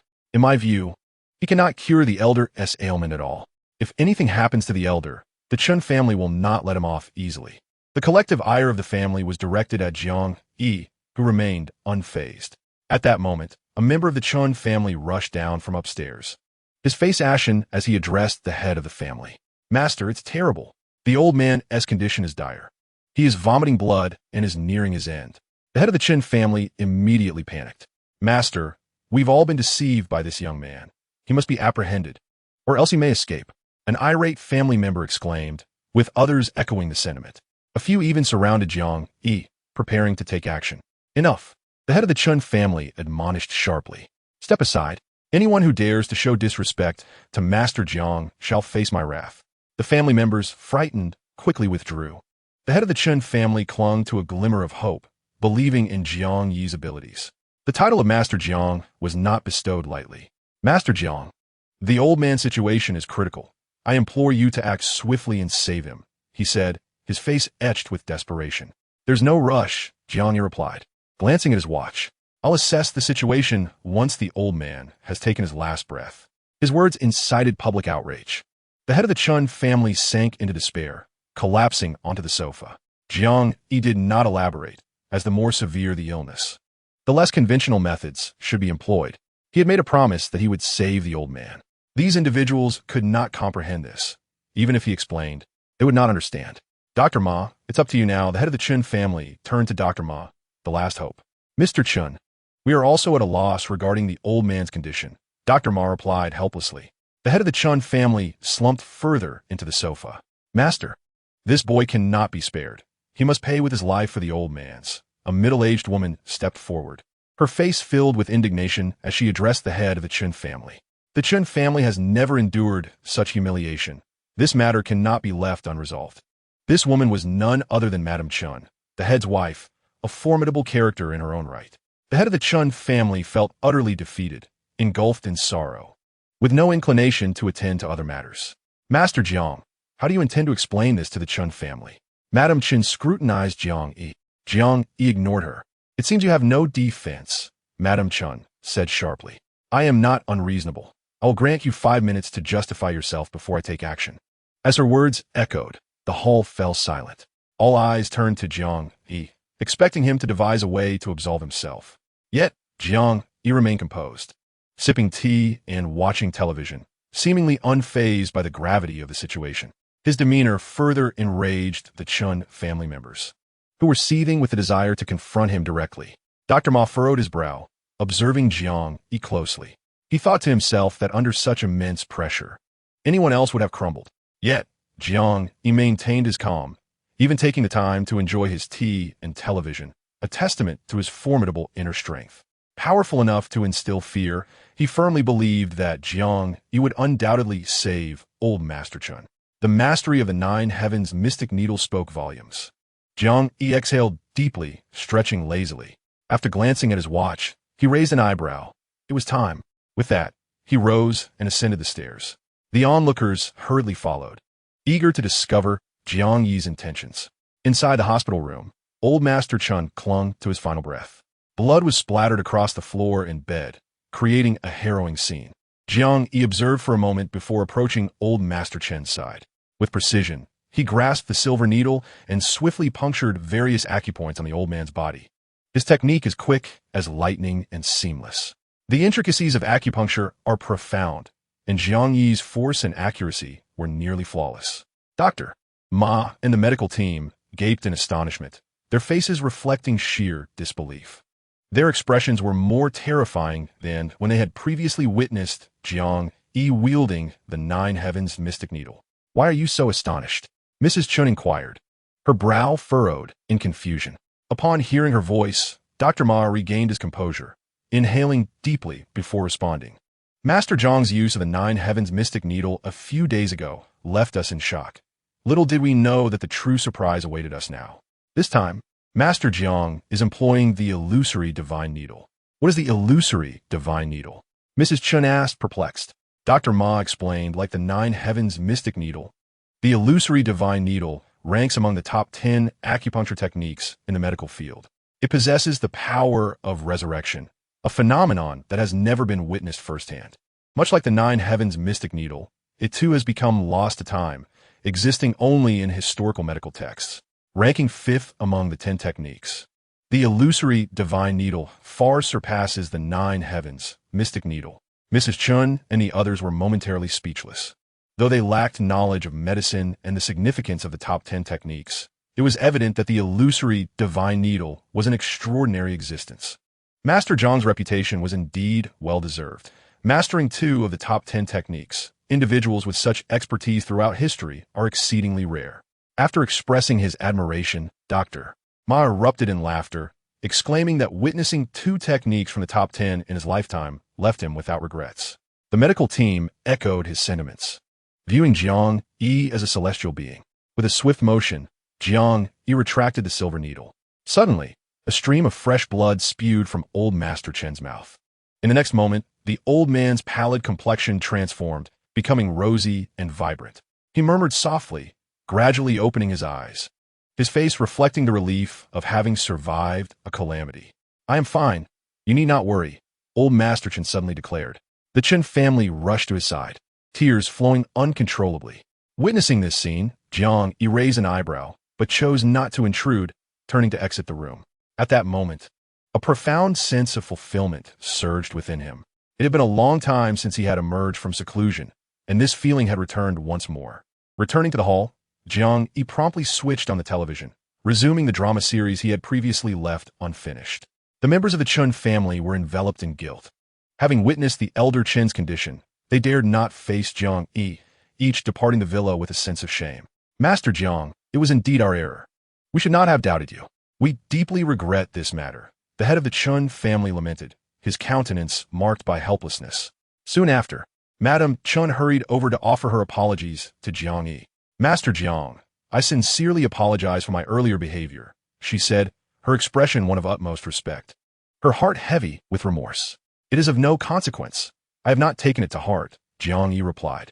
The manner in which I save lives may be beyond the comprehension of ordinary individuals, so you need not bear the blame entirely. He was not one to hold grudges. The sincerity of Madame Chun and the family head's attitudes reassured him, and he felt no need to harbor resentment. Master Jiang, please accept this small token of my appreciation. The head of the Chun family insisted, presenting Jiang Yi with a bank card. I cannot accept the money. We had an agreement that your family would assist me in establishing influence in Jiang City, and in return, I would help restore the elder Chen's health, Jiang Yi stated. Master Jiang, we, the Chun family, will devote ourselves to fulfilling our promise to you, but you must accept this money. Otherwise, we shall be troubled in our hearts. The family head asserted resolutely. Jiang Yi, seeing no point in further refusal, accepted the card. The elder Chun would require time for recuperation before regaining full health, and Jiang Yi anticipated needing to stay with them a while longer until the elder was completely well. Master Jiang residing with us is an honor for our family. We entrust the elder's recovery to your capable hands. The family head promptly offered. Madame Chun echoed his sentiments, her demeanor exceedingly respectful. Understanding Jiang Yi's preference for tranquility, the family head arranged for most of the villa's staff to vacate the premises, leaving only those to attend to Jiang Yi's needs. Additionally, Dr. Ma and the medical team remained to assist him. Chapter 12. You should be my bodyguard. In the blink of an eye, a week had elapsed. The elder Chun had fully recuperated, and his health was now more robust than ever. On the 7th day, Jiang Yi prepared to return to Jiang City. After finishing his meal, he intended to bid farewell to the head of the Chun family. However, before he could speak, the family head broached the subject of the Sun family's auction in Jiang City. The auction has been meticulously arranged and will commence in 3 days. He remarked with a smile. Fortunately, everything has gone smoothly. Had there been any mishaps, the Sun family would have held us accountable, bringing calamity upon our Chun family. Which Sun family? Jiang Yi inquired with curiosity. The Sun family from the capital, led by the esteemed medical expert, Master Sun, the family head replied eagerly. Upon hearing this, Jiang Yi paused momentarily, then chuckled inwardly. It had been many years since he had encountered that old fellow. He wondered how he was faring now. The family head was acutely aware of Master Sun's immense influence and reputation, yet he still addressed Jiang Yi as his master. Jiang Yi was the true figure of significance. Individuals like Jiang Yi and Master Sun were those whom the Chun family could only aspire to admire. Having secured Jiang Yi's assistance was an unparalleled honor for the Chun family. In this auction, numerous treasures were presented. The head of the Chun family expressed his goodwill, stating that should Master Jiang find any objects of interest, he need only give command, and arrangements would be made. After his words, he summoned someone to bring forth the auction list, which he respectfully handed to Jiang Yi. With the Chun family head's kind intentions, Jiang Yi felt reluctant to decline and casually perused the list. However, he found little interest in the so-called treasures until his gaze fell upon a jade pendant, causing him to pause momentarily. This jade pendant, known as the longevity jade, had been mentioned by his master in the past, and he was astonished to see it appear at this auction. The longevity jade emitted a chemical substance capable of slowing down cellular aging, an achievement beyond the current medical capabilities. In simpler terms, wearing the longevity jade for an extended period could prolong one's life, rendering it an exceedingly rare treasure. To describe its worth as priceless would not be an exaggeration. Upon glancing at the auction price, Jiang Yi could not help but chuckle. The bid was set at a mere 100,000. It was clear that no one had yet recognized the true value of the longevity jade. Jiang Yi resolved to acquire it by any means necessary. Soon, he discovered a few more items, all of which had very low starting prices. Yet their true worth could not be quantified in monetary terms. I am quite intrigued by this auction. I must see it in person. Jiang Yi remarked to the head of the Chun family. I shall make arrangements, the Chun family head replied, feeling a surge of excitement. While this was not a monumental affair, it offered a chance to foster a good relationship with Jiang Yi. The benefits of befriending someone of Jiang Yi's caliber were innumerable. Subsequently, Jiang Yi broached the subject of returning to Jiang City. The Chun family promptly dispatched someone to prepare a private jet for him, but Jiang Yi declined. He preferred to maintain a low profile and eschewed such grandiose displays. Upon arriving at the bus station, he purchased a ticket and took a coach back to Jiang City.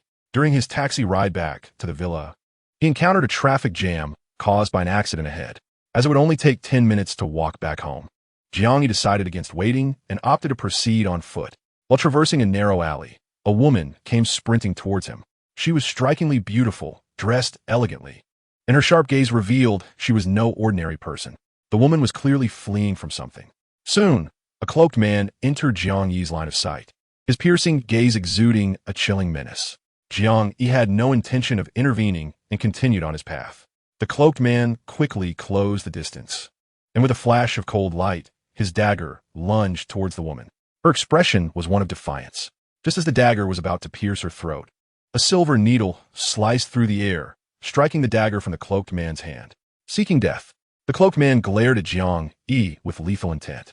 Unfazed, Jiang Yi focused instead on the scorpion tattoo adorning the man's wrist. He recognized this tattoo. It was the emblem of a notorious assassin organization in the country. Every assassin belonging to this group bore such a mark.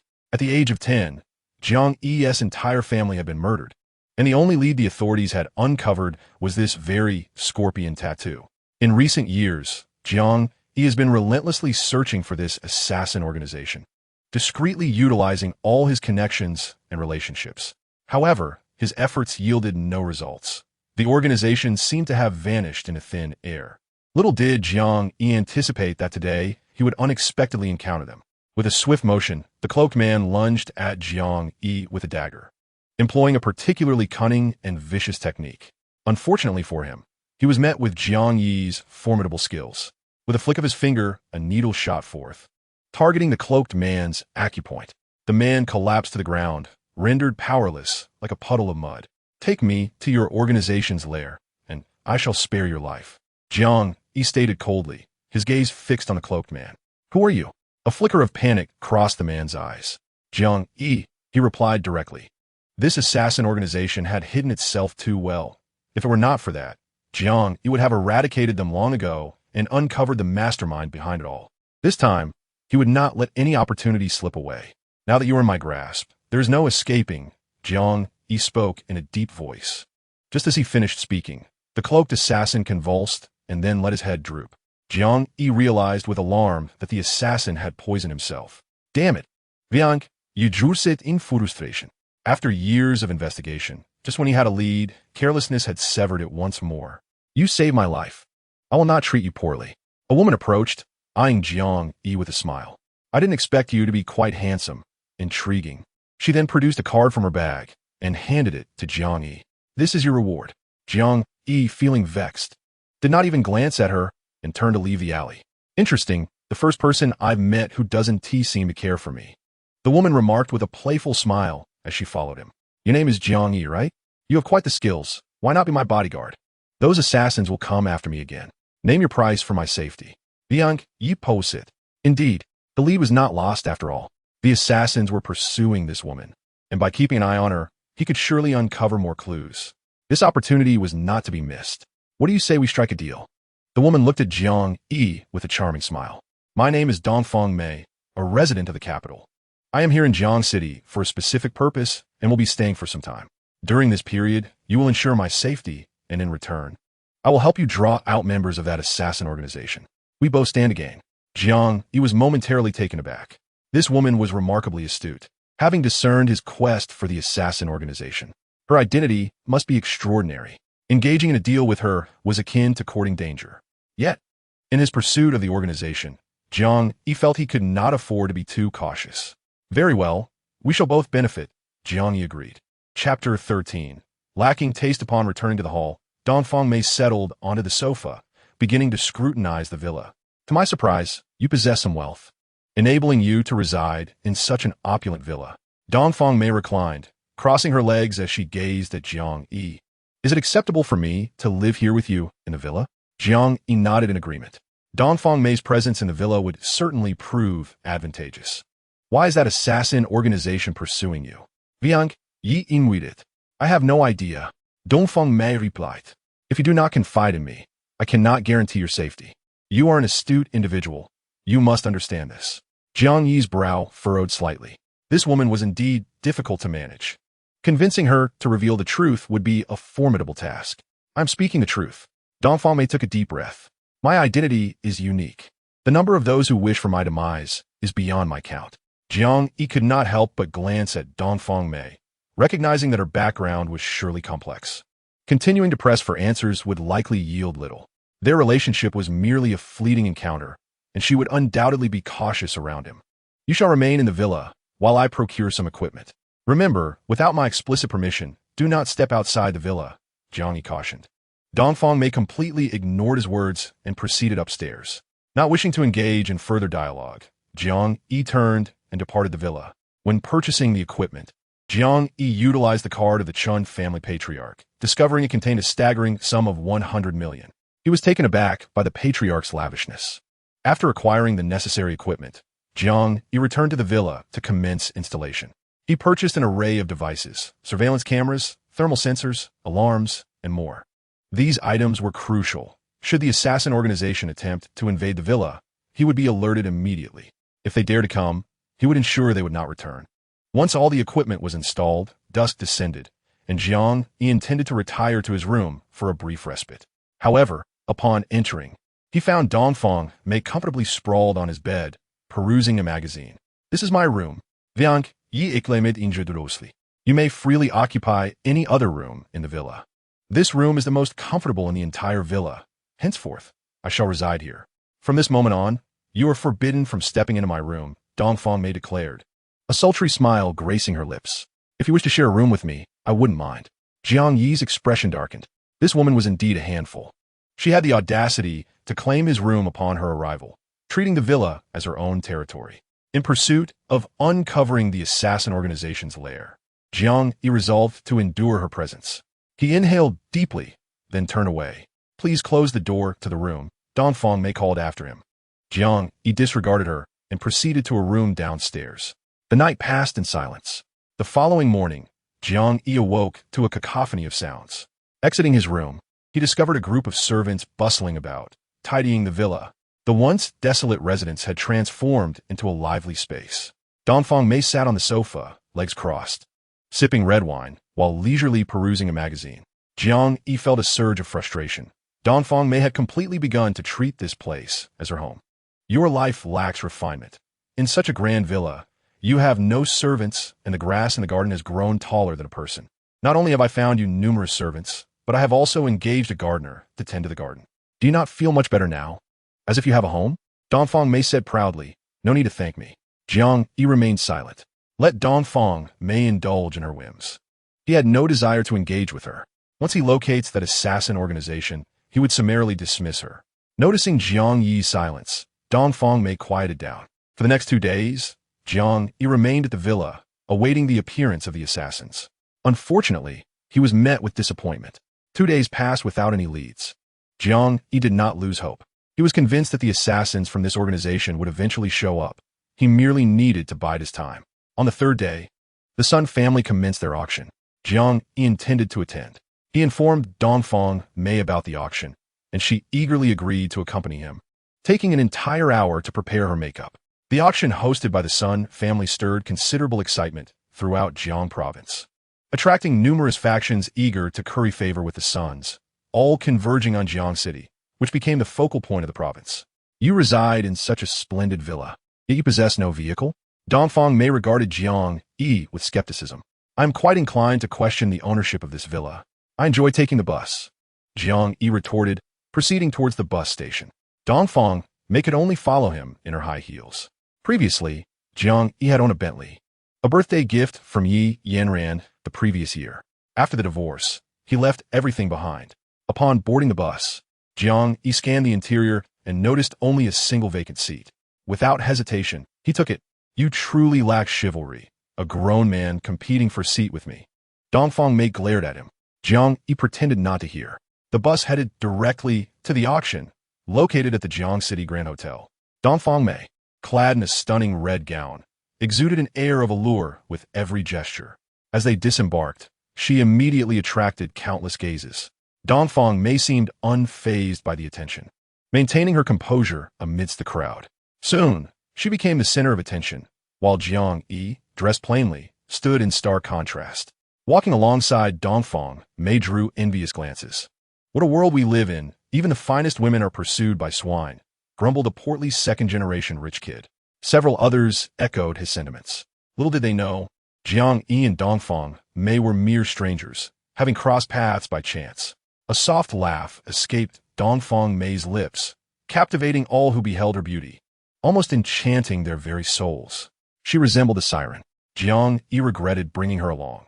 Had he foreseen this, he would have preferred she stayed in the villa. Indeed, she was stunning, yet his interest was non-existent. Do you have an invitation? The security guard obstructed the path of Jiang Yi and Dongfang Mei. Surrounding guards all fixed their gazes upon Jiang Yi. The attendees of this auction were all affluent and influential figures from Jiang province, either prominent corporate magnates or individuals of considerable power. Jiang Yi, dressed inconspicuously and lacking even a vehicle, was scrutinized by a mere security guard with blatant elitism. Dongfang Mei's tone carried a hint of indignation. "Miss, this is the protocol from above. We have no choice," the guard replied, his face adorned with a smile, albeit respectful. Dongfang Mei, resplendently attired, was evidently not an ordinary person. The guard's demeanor towards her starkly contrasted with his treatment of Jiang Yi. Chapter 14. The disheartened Yanran. "I possess an invitation," Jiang Yi stated, presenting the card with a calm and composed demeanor.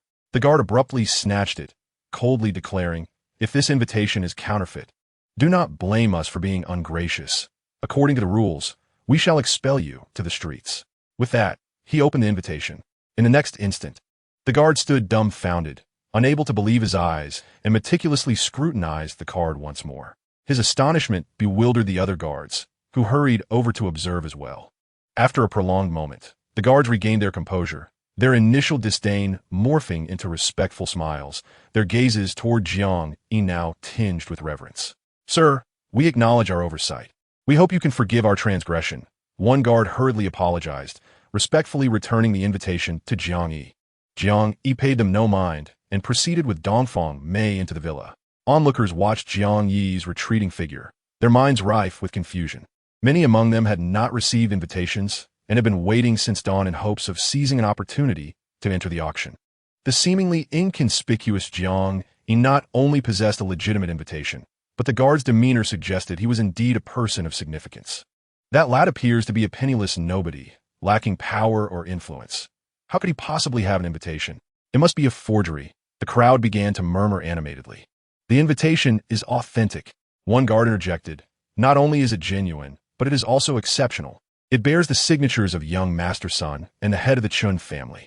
Only 10 such invitations exist for this auction, and that gentleman is certainly among the esteemed guests." This revelation left the crowd utterly astounded. Meanwhile, Jiang Yi had already arrived at the auction venue. He scanned the crowd and spotted Yi Yanran and Yi Xiaofeng, along with another individual, Lu Tianyu. At that moment, Lu Tianyu was seated beside Yi Yanran, engaged in conversation. Yi Yanran merely nodded, refraining from uttering a word. She harbored a strong aversion to Lu Tianyu, yet felt compelled to accompany him for the sake of the company.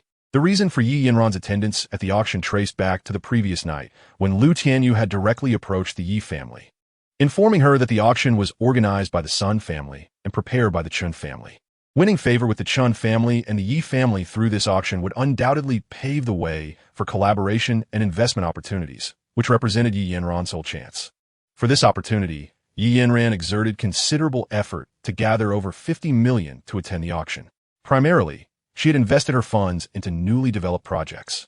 So managing to accumulate 50 million was quite commendable. How could that beggar Jiang Yi possibly show up here? Lu Tianyu's voice dripped with disdain, his gaze radiating hostility. He harbored a deep-seated desire to eliminate Jiang Yi, fully aware that only by doing so could he hope to become the son-in-law of the Yi family. Upon hearing that Jiang Yi had arrived, Yi Yanran could not resist glancing in his direction. When she spotted Dongfang Mei by his side, a hint of bitterness flickered in her eyes, and a cloud of melancholy shadowed her face. Lu Tianyu's eyes widened upon seeing Dongfang Mei. Noticing Yi Yanran nearby, he reluctantly averted his gaze. His actions were subtle, yet Yi Yanran perceived them, which only deepened her aversion towards Lu Tianyu. "Yanran, you mustn't be fooled," Yi Xiaofeng cautioned. "Jiang Yi intentionally brought a beautiful woman to the auction to provoke you. If you let him get under your skin, it will only fulfill his desires. I have no ties to him anymore. Why should I be upset?" Yi Yanran replied nonchalantly. Yet, despite her words, a twinge of discomfort lingered within her. "It seems you've come to terms with it. That's wonderful," Yi Xiaofeng exclaimed with delight. Yi Yanran remained silent, striving to mask her turmoil, determined not to let anyone, especially Jiang Yi, witness her distress. "Jiang Yi, too, noticed Yanran, but merely glanced at her before redirecting his attention. What is that woman to you? Dongfang Mei inquired with curiosity. She's my ex-wife. We have just divorced. Jiang Yi inhaled deeply. It was the first time he uttered the words, ex-wife. A playful smile danced on Dongfang Mei's lips as she leaned closer to him, linking her arm with his. What are you doing? Jiang Yi frowned. I am, of course, helping you provoke your ex-wife, Dongfang Mei replied with a grin. Jiang Yi prepared to pull her hand away. You won't do that. Dongfang Mei fixed her gaze on him. Jiang Yi's hand, poised to withdraw, hesitated before lowering back down, allowing her to remain linked to him. A bitter smile crept across Jiang Yi's face as he pondered his own actions, unsure why he was yielding. Perhaps he truly wished to unsettle Yi Yanran. Clearly, he was not entirely able to let go of her. Otherwise, he would not engage in such childish antics. Unexpectedly, that scoundrel Jiang Yi had quickly latched onto a wealthy woman. Thank goodness, Yanran, you divorced him. A man like that is hardly worthy of a lifetime commitment. Lu Qianyu continued to embellish. Sister, Lu Xiao is absolutely right. If you're seeking a husband, it must be someone like Lu Xiao, Yi Xiaofeng chimed in. Lu Xiao is the epitome of a good man. Marrying him would surely bring you true happiness. Yi Yanran absorbed none of their words, her mind swirling in disarray. Though Lu Qianyu lacked the courage to confront Jiang Yi at the Sun family auction, he was determined not to miss the chance to humiliate him. Lu Qianyu straightened his suit and confidently approached Jiang Yi. Jiang, you worthless parasite who relies on women. What right do you have to attend an auction organized by the Sun family? Lu Qianyu questioned, a mocking smile adorning his face. If I am worthless, then you are even less than that. Jiang Yi retorted sharply. Upon hearing Jiang Yi's insult, Lu Qianyu's lips quivered with rage. Isn't that true? Jiang Yi coldly remarked. If you weren't the young master of the Lu family, you would amount to nothing. What is there to boast about? Dare you claim that all your designer labels were purchased with your own earnings? Lu Qianyu's face flushed with embarrassment. He was determined not to lose face in front of the crowd, especially not in front of Yi Yanran. Regardless, I'm still the young master of the Lu family. In a few years, I shall become the chairman of the Lu group, Lu Qianyu declared with pride. And you are nothing but a nobody. If the Yi family hadn't taken you in, you would have starved on the streets. Now that you've been divorced by Yanran and cast out by the Yi family, you can no longer rely on her and will have to beg for scraps. Yi Xiaofeng approached as well. Jiang Yi, how shameless can you be? My sister has already divorced you, yet you still cling to the auction like a leech. Yi Xiaofeng mocked Jiang Yi. Jiang Yi remained unperturbed, choosing to ignore them. Lu Qianyu and Yi Xiaofeng resembled two rabid dogs, and engaging with them would merely reduce him to their level. Miss, your judgment is terribly flawed. Yi Xiaofeng directed at Dongfang Mei. With your beauty, how could you possibly be interested in a loser like Jiang? Even when he was our family's son-in-law, he was utterly useless. His only skill was living off women. Dongfang Mei, perceptive as she was, had pieced together the situation. She found it amusing. From the moment she laid eyes on Jiang Yi, she recognized his true potential. It's not that I lack discernment. Rather, it is your group that possesses such poor judgment, she replied with a smile. The Yi family will inevitably come to regret this. Though I have not known Jiang Yi for long and am unaware of his full capabilities, my instincts tell me he is indeed a person of significant talent. You short-sighted individuals are unworthy of even looking up to him. Her words encapsulated a scathing critique of everyone present, yet not a single curse escaped her lips. Initially, Dongfang Mei had no desire to involve herself in Jiang Yi's affairs, but Yi Xiaofeng's insistence had drawn her in. What a farce. To value a worthless person so highly, you will regret it in due time, Yi Xiaofeng said with malicious glee. Does this concern you? Dongfang Mei scrutinized Yi Xiaofeng. From your attire, you appear to be a young master of a minor family. If I am not mistaken, you have come to this event to forge connections with the influential, but do you truly believe anyone would pay attention to someone like you? With that, her gaze shifted back to Lu Qianyu. You seem to possess far greater wealth than that previous individual, likely a scion of a third-rate family. You intentionally humiliated Jiang Yi. Setting aside whether you hold the qualifications to do so, just take a look at your own character. A person like you, incapable of even basic decency, is nothing more than a wretched parasite, regardless of how affluent you may be. Dongfang Mei thoroughly chastised Yi Xiaofeng and Lu Qianyu, leaving them seething with rage. Their faces flushed yet rendered speechless. Jiang Yi was left astonished, Indeed, Dongfang Mei was a formidable character, silencing both Yi Xiaofeng and Lu Tianyu. Such a woman is a harbinger of misfortune for anyone who crosses her path. Observing the constrained expressions of Yi Xiaofeng and Lu Tianyu, Jiang Yi couldn't help but chuckle. The onlookers wished to laugh, but refrained, fearing Lu Tianyu's wrath, and thus stifled their amusement. Unbeknownst to Jiang Yi, he overlooked Yanran's expression as he approached the front row and seated himself in the first row. As soon as he settled, all eyes turned toward him. Some furrowed their brows, others wore expressions of confusion. Even Yanran and Lu Tianyu glanced in Jiang Yi's direction. This was hardly surprising, for that seat was not meant for just anyone. The Sun family, hosts of the auction, adhered to an unwritten rule. Participants were meticulously selected, with those of higher status and power granted seats at the front. Lu Tianyu could only occupy a chair in the middle, while Yanran sat at the back. Jiang Yi's mere presence overshadowed everyone. The positioning of the chairs served as a symbol of status and privilege. As many regained their composure, whispers began to circulate.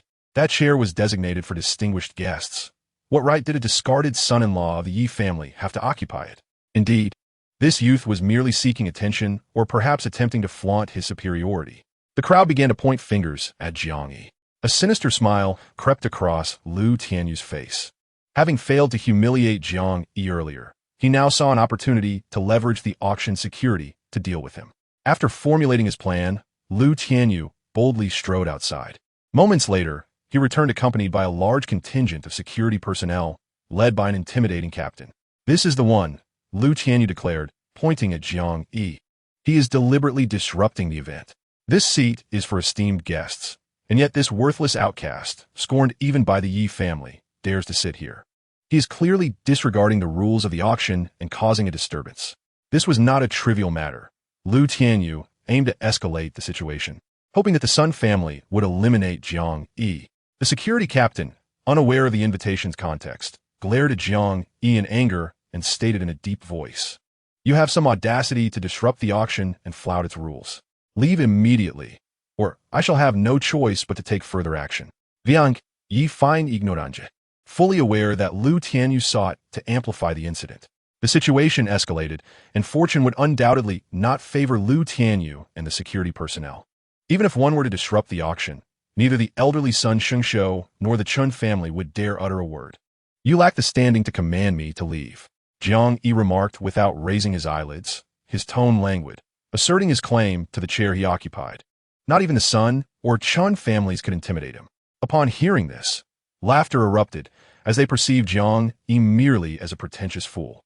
"You certainly have an audacious spirit, but with your modest status, you are unworthy of even serving as a footstool for the Chun and Sun families," Lu Tianyu sneered, eager to witness Jiang Yi's downfall. The head of security, unwilling to squander time, gestured for the surrounding guards to approach. They swiftly encircled Jiang Yi, prepared to expel him. Yet, Jiang Yi remained unfazed, having already discerned that Lu Tianyu had colluded with the head of security. Otherwise, such a minor incident would not warrant such a grand display of force. Unperturbed by the escalating tension, Jiang Yi decided to play along with their game. Suddenly, a voice resonated from behind the crowd, prompting onlookers to turn. They parted to reveal none other than Chen Kun. Upon his arrival, many rushed to greet him, their faces alight with deference. Ignoring them, Chen Kun strode purposefully toward Jiang Yi. "Brother Chen, why did you not inform me of your arrival in Jiang City? I would have prepared a banquet to welcome you." Lu Tianyu hastily ingratiated himself. "I came in haste, lacking the luxury of time." Chen Kun inhaled deeply. "I have numerous matters to attend to, and my father tasked me with assisting the Sun family in organizing the auction. I dare not delay." The two engaged in small talk. "You may find yourself in a predicament this time." Dongfang Mei smiled knowingly at Jiang Yi. He merely returned her smile, remaining silent, as such troubles were insignificant to him. "Brother Chun, your timing is impeccable. There is an audacious individual disrupting the auction. He must be taught a lesson. Lest the Chun family be disregarded in the future, Lu Tianyu deliberately sought to provoke Chen Kun. This tactic proved effective, as anger immediately etched itself upon Chen Kun's face. Positioned directly behind Jiang Yi, Chen Kun could only see his back, failing to recognize him. How audacious to cause a ruckus at an auction. "Today, I shall flay his skin." Chen Kun stormed toward Jiang Yi, his fury palpable. The crowd observed Jiang Yi as if he were a ghost. Chen Kuan was known for his ruthlessness. Those who crossed him often met dire fates. The youth was clearly unaware of the peril he faced, embodying the fearless spirit of a newborn calf. With Chen Kuan's arrival, his demise seemed inevitable. Even if he survived, he would surely suffer greatly. The crowd buzzed with speculation. As Chen Kuan approached Jiang Yi, merely 4 or 5 steps away, Jiang Yi turned to face him. Upon recognizing Jiang Yi's true identity, Chen Kuan stood in stunned silence, utterly taken aback. He had never anticipated that the person Lu Tianyu spoke of would indeed be Jiang Yi. After a prolonged moment, Chen Kuan finally regained his composure. "Young Master Chen, it is this fellow." The head of security pointed at Jiang Yi. With a swift motion, Chen Kuan delivered a resounding slap to the head of security, leaving him bewildered. The onlookers were equally astonished. This turn of events was entirely unforeseen. They had expected Chen Kuan to confront Jiang Yi directly, yet he had struck the head of security instead. What on earth is happening? Chen Kuan inquired in a low, serious tone. The head of security, unable to conceal the truth, hurriedly explained, "This seat is reserved for distinguished guests. This fellow simply sat down without permission. When I asked him to leave, he refused, leaving me no choice but to have him thrown out." Upon hearing this, Chen Kuan immediately comprehended the situation. With another swift motion, he struck the head of security once more. The 2 slaps landed on the same side of his face, causing it to swell like a bun. Even at this moment, the head of security remained oblivious to the reasons for his punishment. "This chair is reserved for Master Jiang. If Master Jiang is deemed unworthy to sit here, what makes you think you are?" Chen Kuan declared. He then turned to Jiang Yi with utmost respect. "Master Jiang, it is an honor for the Chen family to have you here." The crowd was left in stunned disbelief, as if carved from wood. The entire auction house fell silent. Moments ago, everyone had thought Jiang Yi was merely posturing by occupying that chair, only to discover it had been specifically reserved for him. They were left questioning why the Chen family would treat a perceived failure as a distinguished guest. Even more astonishing was the sight of the esteemed young Master Chen displaying such reverence before Jiang Yi. Had they not witnessed it themselves, they would never have believed it. In the entirety of Jiang province, few individuals received such treatment. "All of you, come forth and apologize to Master Jiang until he is satisfied." Chen Kuan bellowed at the security personnel. They hurriedly lined up before Jiang. "Master Jiang, we are truly sorry." They collectively offered an apology. Jiang Yi remained silent, leisurely sipping from his teacup. Chen Kuan could discern Jiang Yi's displeasure. "Slap yourselves. You shall not cease until Master Jiang has forgiven you." Chen Kuan shouted with fury. The security personnel, faced with this command, wore expressions of resignation. The head of security fully understood that he had offended someone he should not have. To save his own skin, he had no choice but to lead the others in self-punishment. Within 3 minutes, every security member bore swollen faces resembling buns. Yet, they dared not stop, continuing to strike their own cheeks. Jiang Yi said nothing, continuing to sip his tea. Lu Tianyu's expression darkened. After all this commotion, not only had he failed to confront Jiang Yi, but he had also brought ruin upon the head of security. He could not fathom why Chen Kuan exhibited such deference to Jiang Yi. After pondering for a long while, he remained perplexed. Others, like Yi Yanran and Yi Xiaofeng, shared his confusion.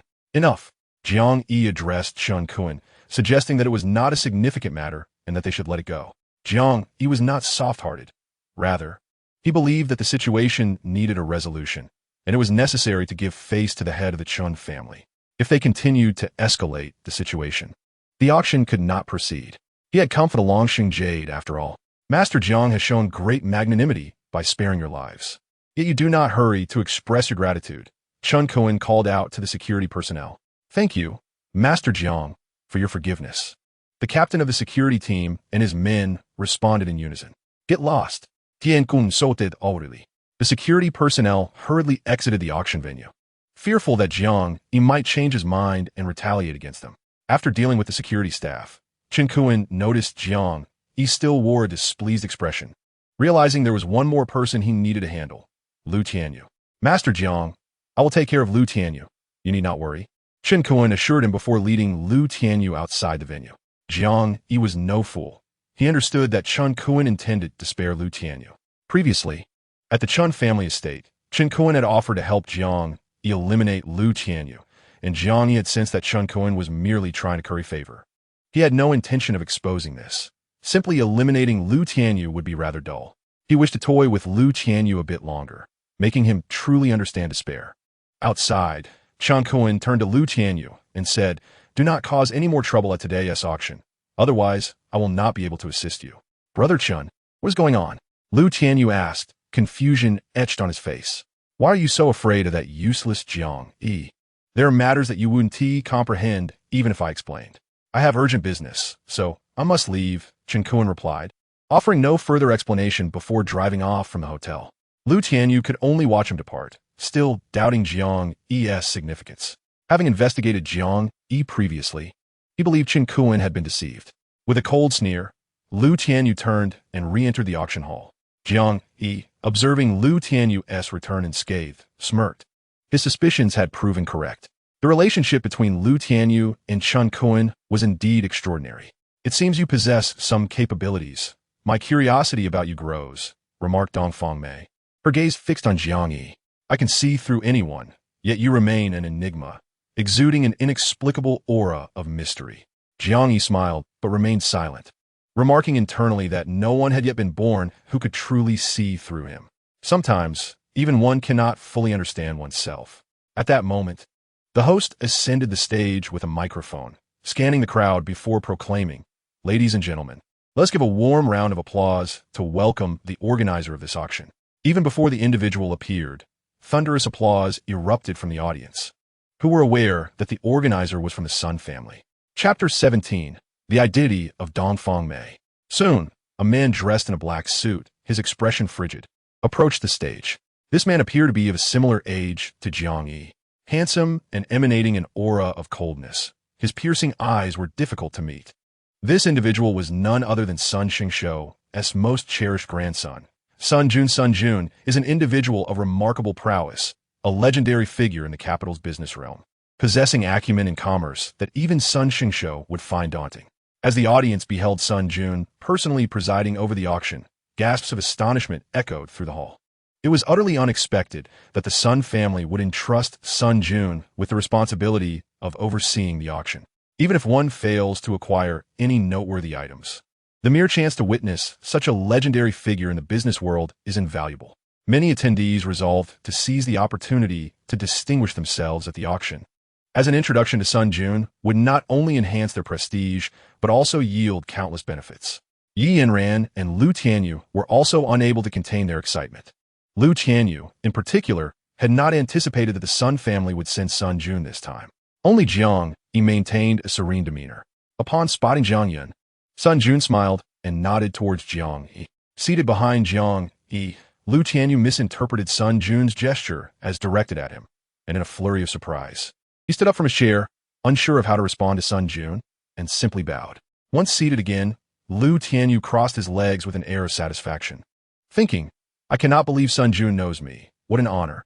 With a sense of triumph, Lu Tianyu turned to Yanran and declared, "Yanran, after the auction concludes, I shall approach Sun Jun regarding your company's affairs.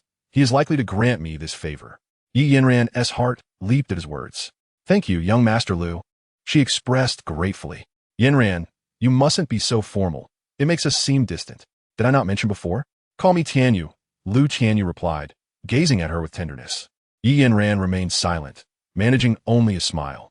In the front row, Jiang Yi turned to Dongfang Mei and inquired, "Sun Jun is also from the capital. Do you know him?" "I do not," she replied, her gaze momentarily faltering before she shifted the topic. "What exactly is your identity?" "Even someone as significant as Sun Jun acknowledges you with a nod and a smile." "I am merely the discarded son-in-law of the Yi family, as you are aware." Jiang Yi raised an eyebrow. Dongfang Mei appeared unconvinced, speculating that Jiang Yi was far from an ordinary individual. "If you choose not to disclose it, that is fine. I shall find a way to uncover the truth," she said, a flirtatious smile gracing her lips. "I am increasingly intrigued by you." Jiang Yi remained silent, indifferent to her interest, knowing that once he located the assassin organization, he would cast her aside as well. "Ladies and gentlemen, I extend my gratitude for your attendance at this auction on behalf of the Sun family," Sun Jun announced, surveying the crowd before declaring, "I hereby declare the auction officially open." With that, he instructed his aides to bring forth the auction items one by one. The first item for auction today is a jadeite piece, with a starting bid of 100,000. Sun Jun called out. Below, the audience began to fervently compete for bids. In an effort to capture Sun Jun's attention, Liu Tianyu raised his bid to over 1 million. Despite the fact that the jadeite's value was hardly more than 50,000. Many affluent entrepreneurs, eager to curry favor with the Sun family, have raised their bids from the initial sum of over 1 million to more than 3 million, with the auction still far from conclusion. They are fully aware that they are merely lining the pockets of the Sun family, yet not a single brow is furrowed among them. For these wealthy magnates, a few million is a trifling amount. As long as they can win the Sun family's goodwill, even the most extravagant expenditures are deemed worthwhile. Jiang Yi, having perused the auction list, found little interest in the items at the forefront and opted to doze off in his chair. Suddenly, a notification chimed from Dongfang Mei's phone. After glancing at the caller ID, she chose not to answer and exited the auction venue. Outside, a fleet of opulent vehicles was parked in front of the hotel. Dozens of professionally trained bodyguards disembarked, some of whom were even international boxers, yet they stood stoically at attention. A moment later, an elderly man emerged from one of the cars. With a cane in hand and a piercing gaze, he radiated an overwhelming aura of authority. Upon noticing Dongfang Mei leaving the hotel, the old man hurried over, his expression one of deference. "Miss, who sent you?" Dongfang Mei replied with a hint of displeasure. "It was the master's command," the old man quickly explained. "He learned of your troubles in Jiang City and instructed me to personally ensure your safety." He continued, "Rest assured, Miss, I will search every inch of Jiang City to locate those assassins, and I will not allow anyone who poses a threat to you to remain." With the Dongfang family's influence, excavating the entirety of Jiang City, let alone a significant portion of Huaxia, would be a trivial task. "I will return to Beijing with these men. I can handle my own affairs," Dongfang Mei stated coolly. "Yes, miss," the old man replied, his face filled with resignation. "Inform my father that I am safe," she added. "Understood," he responded. "And do not let me see any members of the Dongfang family in Jiang City again. I dislike being followed," she warned, casting a glance at the old man. He nodded in acknowledgement. After exchanging brief farewells, the old man departed. Though he did not wander far, as safeguarding Dongfang Mei was his duty, she surveyed her surroundings to ensure no one was watching before returning to the auction hall. Upon settling back in her chair, she noticed Jiang Yi with his eyes closed, dozing once more. A wry smile of self-mockery crossed her face as she murmured, "In just a few years, he has forgotten me completely. He still cannot recognize me." "What did you say?" Jiang Yi situdichit lazidi. Dongfang Mei was momentarily taken aback. She had not anticipated his awakening. "A few years ago, I was nearly killed while being pursued, and someone saved me, but took advantage of me. I have long wished to settle the score. Yet he has hidden away and married another woman." She inhaled deeply. Jiang Yi responded with a simple "oh." Observing his nonchalant demeanor, Dongfang Mei felt a fleeting sense of helplessness wash over her. When she glanced at Jiang Yi again, he had once more closed his eyes and resumed his nap. Sighing, she picked up her teacup and began sipping, occasionally turning to scrutinize Yanran. Yanran also sensed the atmosphere, yet she merely nodded and smiled, a hint of bitterness lingering in her expression. An hour later, over 50 items belonging to the Sun family were auctioned off at exorbitant prices. Chapter 18. A stone laid upon one's own foot. Liu Tianyu refrained from purchasing any items. Instead, he intentionally raised the bids, hoping to capture Sun Jun's attention. This tactic proved effective, as Sun Jun indeed noticed Liu Tianyu. However, Sun Jun chose to disregard him. The number of individuals eager to curry favor with the Sun family was countless, and Liu Tianyu's methods only served to evoke disdain from Sun Jun. The next auction item was the longevity jade. Li Jun announced loudly, with a starting price of 100,000. To the onlookers, this piece of longevity jade was deemed the least valuable item since the auction began. Nevertheless, someone stepped forward to bid. Liu Tianyu was the first. 500,000. After calling out his bid, Liu Tianyu did not forget to smile and nod at Sun Jun's son. Jun completely ignored Liu Tianyu. Following Liu Tianyu's bid of 500,000, the crowd relinquished their intentions. Everyone present wished to please the Sun family, but was unwilling to spend such a sum on something they deemed worthless. 600,000. A voice rang out. The crowd turned toward the direction of the sound, their eyes filled with mockery. The bidder was none other than Jiang Yi. "Jiang Yi, you penniless wretch. How dare you participate in the bidding?" Liu Tianyu remarked with derision. "My financial situation is of no concern to you. Jiang Yi replied nonchalantly. Is indeed of no concern to me. Lu Qianyu's face darkened, a cold sneer escaping his lips as he raised the bid to 1 million. Lu Qianyu intended to crush Jiang Yi. Jiang Yi continued to bid. This time, he was determined to acquire the longevity jade, and he would not easily relent. Lu Qianyu persistently raised the stakes. Jiang Yi showed no signs of weakness. Within 3 minutes, Lu Qianyu escalated the bidding to 20 million. Lu Qianyu planned to abandon the bid after Jiang Yi raised the price. A smile crept upon Jiang Yi's lips as he had anticipated Lu Qianyu's intentions. Money was not an issue for him. The 100 million given by the Chun family head remained untouched in his account. Lu Qianyu's arrogance prompted Jiang Yi to teach him a lesson. I concede, Jiang Yi said with a slight smile. Upon hearing this, Lu Qianyu was momentarily taken aback. Congratulations. The longevity jade is now yours. Li Jun looked toward Lu Qianyu. Thank you very much, Mr. Li. Lu Qianyu forced a smile. A tempest of frustration brewed within Lu Qianyu, yet he dared not unleash it. He had initially aimed to outsmart Jiang Yi, but ended up bringing misfortune upon himself. Lu Qianyu had not brought sufficient funds, so he discreetly stepped outside to call his father for money. Once the call connected, Lu Qianyu recounted the events. You fool. Spending so much for such a worthless jade. Do you think this will endear you to the Sun family? Truly foolish beyond measure. The head of the Lu family exploded in anger on the other end. Despite the scolding, the head of the Lu family instructed his secretary to transfer the funds to Lu Qianyu. Upon receiving the money, Lu Qianyu returned to the auction house as if nothing had transpired, taking a seat. Previously, the crowd had regarded Jiang Yi with the eyes of amusement, but now their gaze shifted towards Lu Qianyu. All present were astute individuals, well aware of the principle that while it was prudent to curry favor with the Sun family through financial means, there existed a threshold. Pleasing the Sun family was not merely a matter of lavish expenditure. The auction continued. The subsequent items for bidding had low starting prices and were rather ordinary, resulting in a lack of interest among the attendees. Jiang Yi, with his discerning eye for value, seized the opportunity to purchase 4 or 5 items in one fell swoop. Though these items appeared unremarkable, they were, in fact, the most valuable in the lot. Jiang Yi spent a mere 2 million acquiring them all. Should he choose to resell them, he stood to gain several hundred million. As the auction concluded, attendees gradually departed the venue, and Jiang Yi intended to leave as well. However, upon reaching the entrance, he was intercepted by Lu Qianyu. Jiang Yi, you are audacious enough to scheme against me. Lu Qianyu glared at Jiang Yi with palpable fury.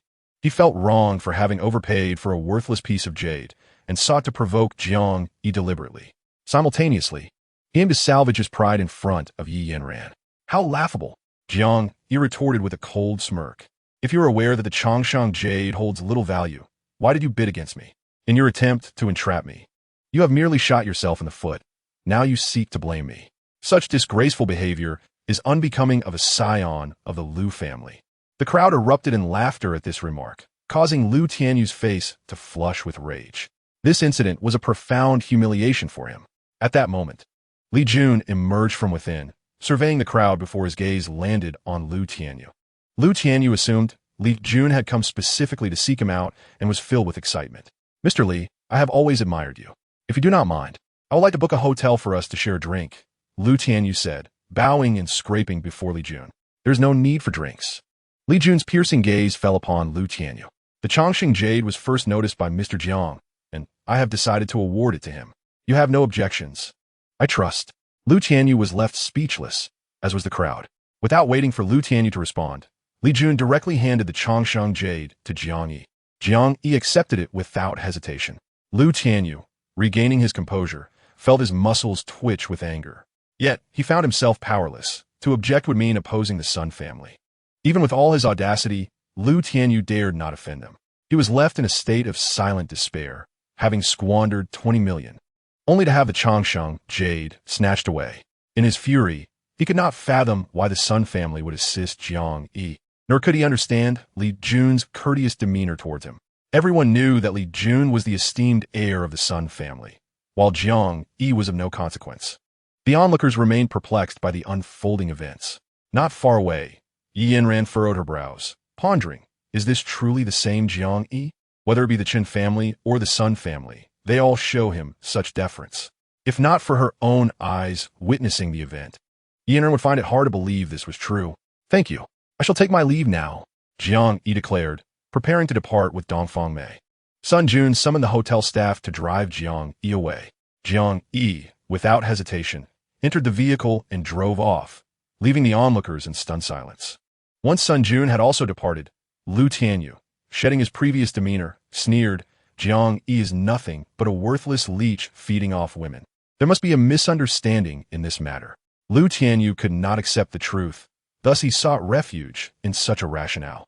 The spectators concurred, believing that a discarded failure from the Yi family could hardly possess any real capability, echoing Lu Tianyu's sentiments. Yi Yanran felt a profound sense of disappointment.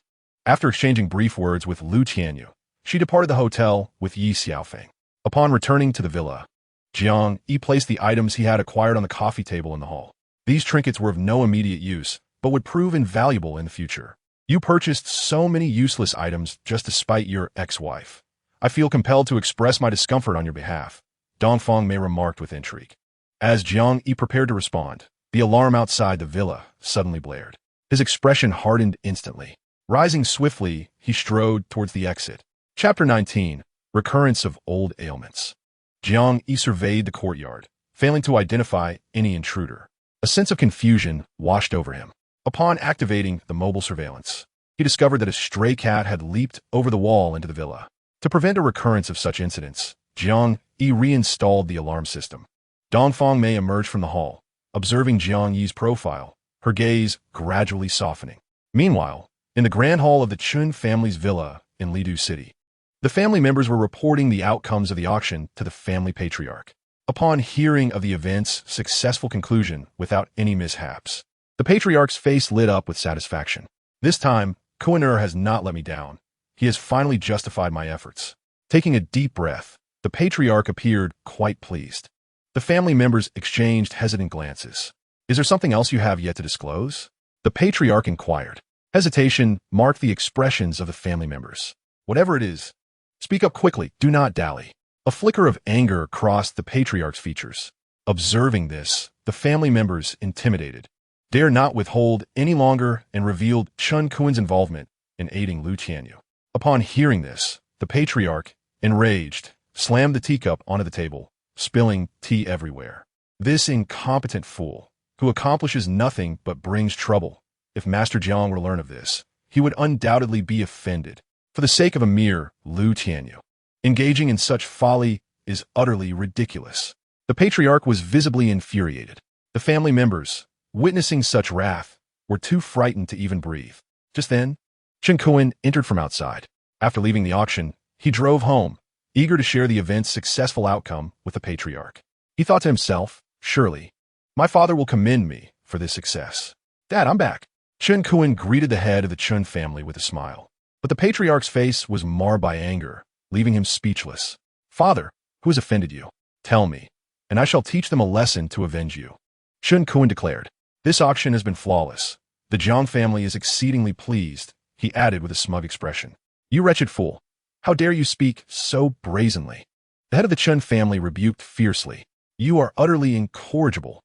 You are well aware of the animosity between Master Jiang and Lu Tianyu. Yet you clandestinely assist Lu Tianyu. Have you been kicked in the head by a donkey? Upon hearing this, Chun Kuen appeared unfazed. So, it turns out you are angry over this matter. Lu Tianyu was once my subordinate, and we shared a good rapport, so naturally, I must lend him a hand. As for Jiang Yi, my grandfather's illness has been cured. He is utterly irrelevant to us now. The patriarch of the Chun family was infuriated by these words. Assuming that the head of the family had absorbed his words in silence, Chun Kuen continued, Jiang Yi is powerless and holds no influence. He has lost all value to our family. Suddenly, a resounding slap echoed as the patriarch struck Chun Kuen across the face. Just as the head of the Chun family prepared to continue reprimanding Chun Kuen, a servant rushed down the stairs in a panic, exclaiming, It's bad. The old master is in trouble. Without a moment's hesitation, the patriarch abandoned Chun Kuen and hurried upstairs. Upon entering the room, he was met with the distressing sight of the old master bleeding profusely and unconscious. What is happening? He demanded angrily of the servant. The old master succumbed to his addiction and secretly drank a couple of sips of alcohol. The servant replied, his face pale with fear. The head of the Chen family turned ashen. Jiang Yi had warned him before leaving that the old master must not be allowed to drink, lest his old ailments resurface. Chen Kuan followed into the room, stunned by the old master's condition. Immediately go to Jiang City and summon Master Jiang to treat the old master. If you fail to bring him back, do not return. The patriarch bellowed at Chen Kuan. With a look of helplessness, Chen Kuan protested. What are you waiting for? Hurry. The patriarch trembled with rage. This time, I certainly cannot persuade Master Jiang. He is already aware of my assistance to Liu Tianyu during the auction. Tian Kun lamenteth. You must rectify your own mistakes. The head of the Chen family shouted. If you cannot bring Master Jiang to treat the old master, I will expel you from the Chen family. A foolish son like you, who only brings trouble, is of no use to me. The patriarch issued a stern ultimatum to Chen Kuan. Faced with such dire circumstances, Chen Kuan had no choice but to return to Jiang City to seek Jiang Yi. Meanwhile, Jiang Yi remained at the villa, awaiting the appearance of the assassin organization's hitman. 2 days had passed without a sighting, yet Jiang Yi remained undeterred. At noon, he ventured to the dining room to prepare a meal. Upon entering, he was taken aback by the sight before him. The table was laden with an array of delicacies, from exotic seafood to steak and fine wines. Notably, a single bottle of red wine was valued at over 200,000. The entire spread must have cost at least 700 to 800,000. Dongfang Mei sat gracefully in a chair beside the dining table, perusing a magazine. Upon noticing Jiang Yi's arrival, she set the magazine aside and smiled at him, saying, "These dishes are prepared by a renowned chef from Jiang City. Do indulge and tell me how they taste." Jiang Yi, having been quite famished, did not hesitate. He settled into a chair, picked up his chopsticks, and sampled the dish, finding it rather agreeable. However, as Dongfang Mei took a bite, her delicate brows furrowed in discontent. Indeed, the culinary skills of Jiang City cannot compare to those of the capital. This fare is disappointingly subpar, she remarked with a hint of disillusionment. She sampled a few more dishes before turning to a glass of red wine, clearly unsatisfied with the meal. Curiosity getting the better of him, Jiang Yi inquired, "Is this how you dine at every meal in the capital?" "Yes," Dongfang Mei nodded affirmatively. "We have the finest chefs in Huaxia home, who daily conjure an array of delectable dishes. I have savored every exquisite cuisine one can name." Jiang Yi felt slightly embarrassed, realizing the extravagant wealth of Dongfang Mei's family. Spending nearly $1 million on a single meal would accumulate to 50 or 60 million in a month, reaching over 100 million in dining expenses alone. Most families would deplete their fortunes in mere years. In matters of culinary skill, Jiang Yi prided himself on his exceptional abilities, harmonizing health and flavor to a level few could rival. During his time as a son-in-law of the Yi family, he had no opportunity to showcase his culinary talents. As meals were prepared by a housekeeper, "Can you cook?" Dongfang Mei suddenly asked. The question brought a smile to Jiang Yi's lips. If he could not cook, then surely no one could. With nothing but time on his hands, he decided to demonstrate his prowess. After a brief 10 minutes, Jiang Yi made his way to the kitchen, ready to showcase his skills. Though years had passed since he last cooked, his abilities had not waned in the slightest. Before long, a pot of nourishing soup was ready. Dongfang Mei had anticipated a spectacle, believing that the kitchenware had been untouched for months, and suspected Jiang Yi lacked any culinary knowledge. "You should eat on your own. I'm full," she proclaimed, making her way to the hall. Jiang Yi remained unfazed, chuckling softly as he lifted the lid of the pot. Instantly, a tantalizing aroma enveloped the dining room, drawing the attention of the villa's servants, who gathered at the doorway, watching the sumptuous soup with eager eyes and swallowing in anticipation. Jiang Yi sampled a half bowl, pleased with the result. "Don't let it go to waste. Help yourselves," he called out to the servants. Upon hearing his words, the servants rushed in eagerly. The fragrant dishes Jiang Yi had prepared were simply irresistible, and they could hardly contain their excitement. With a subtle smile, Jiang Yi excused himself from the dining area and ventured into the yard to check on the alarms and surveillance. Observing Jiang Yi's departure, Dongfang Mei tossed aside her magazine, swallowing hard as she hurried towards the dining area. As she reached the doorway, she slowed her pace, clearing her throat intentionally. Upon the arrival of Dongfang Mei, the servants promptly set down their bowls, bowing their heads in silence. The aroma wafting through the air was exquisite. Dongfang Mei leaned closer to savor the scent, her taste buds dancing with anticipation. Abandoning all semblance of decorum, she eagerly seized a spoonful her face instantly radiating delight, having indulged in countless culinary delights throughout her life. This delectable soup was a first for her. The surrounding servants, their mouths nearly watering, discreetly swallowed in envy. "Please leave," Dongfang Mei instructed, adding, "By the end of the month, each of you will receive a bonus of 100,000. Initially reluctant, as they too yearned for a taste of such deliciousness. The promise of a handsome reward soon had them departing the dining hall in high spirits. Once everyone had exited, Dongfang Mei swiftly closed the door and began to savor the soup alone, with only a small portion remaining. After Jiang Yi and 2 servants had consumed their share, she relished the last few spoonfuls. As she noticed Jiang Yi's imminent return, Dongfang Mei hurriedly wiped her mouth and exited the dining room, returning to the main hall to peruse a magazine, feigning nonchalance. "I heard from several servants that your soup is incredibly delicious. Sell me the recipe." "I would pay any price," Dongfang Mei remarked, her gaze fixed on Jiang Yi. "It's not for sale," Jiang Yi replied with a faint smile. "Why not?"